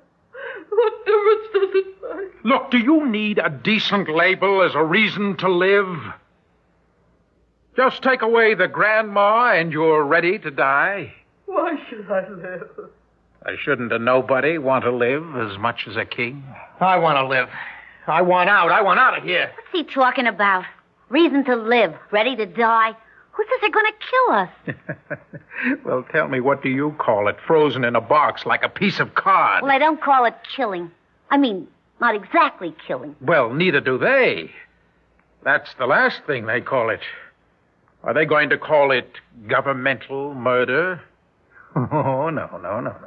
They'll call it giving the misfits a chance. And anybody who isn't going into a box says, well, that's fine. That's just fine. Somebody who's going into a box could also say it. What, are you crazy? Arnie, it isn't killing. It's because he says that's how they mean it. What if they don't mean it that way? What if they mean it just the way it sounds? Who wants to be in a box no matter what they mean? I mean the future part. Oh, lady. He said there was no pain and no sensation. And Arnie, we wake up in love. He said we wake up the same as we are. He tried to trap me through that door. He tried to make it look like I was going in there of my own free will. What if it's better? What have we got that's any good now? Besides being in love. I'm alive. I can look to the right. I can look to the left. And what do you see that's so good? We've been together more in this room than we've been together in a week. By accident, you understand? They didn't send for us to file our engagement. We're here in the same room by accident. All right, now, what if one of us was here and the other still up in the street? It could have been that way, you know. But one of us isn't up in the street. It's a break. That's what it is. Look, it's like having your fortune told. Who knows what it'll be like? Maybe the world will be nice for us. Arnie, is it so good now? I don't know. I don't know what's good and what's better, but I'm alive for sure now. Well, we'll all wake up among the criminals, the lunatics, and the unemployed. Well, isn't that right? Don't they get their crack at a better time, at the better world of the future? Wait a minute, buddy. You move things kind of fast. Well, how much time have we got, Buster? Look, do you want to step through that door and ask? Look, maybe in the future they'll have found the cures. No mad people, no crime. That'd take more than a short nap, lady. How long are we supposed to lie there? 20 years? Oh, 100, 1,000. What are you talking about? 1,000 years? Why not? 1,000 years? My great-grandchildren grown, dead, buried, and turn to dust. Who could even find their grave? Kill me. Why don't they kill me? Why do you listen to him? He don't believe it himself. Well, she's right. You know, I don't think they'll ever wake us, ever at all. That is, unless there's a war. A war? Yeah. They'll wake us to fight? Mm-hmm, it could be. To fight what? A cobalt bomb. Well, if ever there was a war, you'd wake up because the refrigeration plant would be wrecked. You mean we'd thaw out and wake up in the dark? Yes, lady. The baby and me in a box? Oh, come on. We wouldn't even know what century it was. Mhm. What century we were dying Why in. are you scaring yourself this way? What if there was a war right now, this minute? What'd be the difference if there was a war then or now? Never mind the war. Can't you see what I mean? The only time you'll wake is in case something goes wrong. Yeah, but you don't know that. You know, you're the kind that sees everything black. You gotta overthrow everything. Now, why would they want to wake us? Why would they want to wake us ever? If we're no use to them now, why would we be of use later on? Who needs an old grandmother later? What's her use with her own grandchildren dead and gone, huh? And who wants the mother of somebody else's child? Or what's the use of two kids in the closed circle of their own love? Look, it's a matter of people, not of youth. It's up to the people what happens to us. Then why are we here? We're here because this is where people put us. That's the people that are now. Later maybe, people will be nicer. Oh, no. Why? Who will the people be later? Will they be your descendants or mine? Taught what you want them to be taught? No. We'll be frozen down here. Up there will be the descendants of the same people who put us here. You understand? We won't have any descendants. I've got grandchildren. Great-grandchildren, their children. How long can they remember? Stop it! Leave her alone. What are you yelling at her for? All right, now listen to me. We have to decide. Oh, help us. Help us, someone. Oh, he was the baby. Wait a minute. Decide. We got a choice? Now, couldn't we decide, all of us, no matter what, we wouldn't go in there? Couldn't we decide to make them call it murder? How can you Murder? do that? Who would murder a child? Oh, please. Please let her sleep again. Let her sleep till there's no pain, no sensation. All right, now listen to me. If there's a murder, why should it be us? It could be one of them. Well, couldn't it? Now, suppose we grab that official as he comes back. Suppose we slam the door behind him. Then we'd have a hostage. Then we'd free him if they freed us, right? Yeah, but if it comes to that, what if we have to kill him?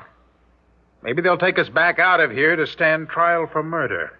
Then we'd shout our heads off about what they're doing down here. But what if they don't take us to trial? All right, now just ask yourself, man, what have we lost? Now kick the door shut. All right, I got him.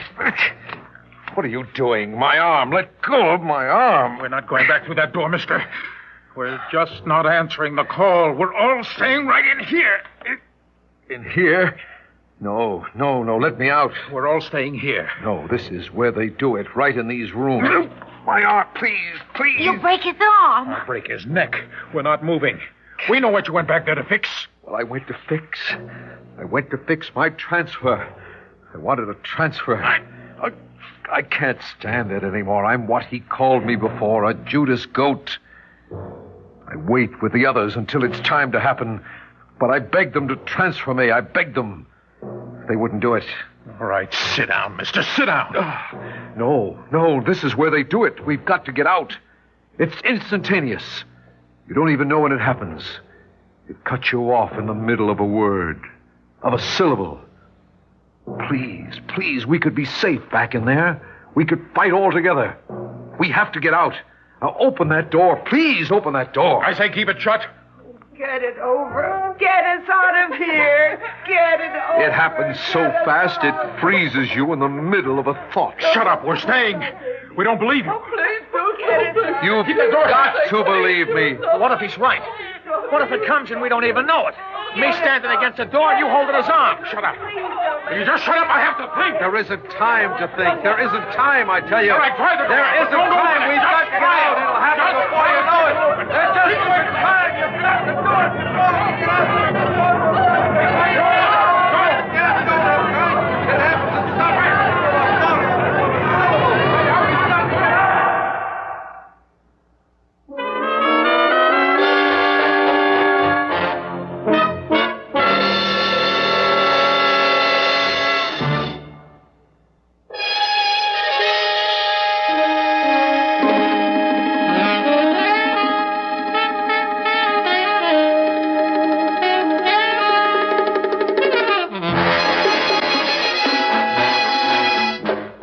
Theater 5 has presented Cold Storage, written by William Morn, produced and directed by Ted Bell. In the cast, George Petrie, Evelyn Juster, Jack Grimes, Lorraine McMartin, Arlene Walker, Donald Buca, and Cecil Roy. Audio engineers, Marty Folia and Neil Pultz. Sound technician, Ed Blaney. Script editor, Jack C. Wilson.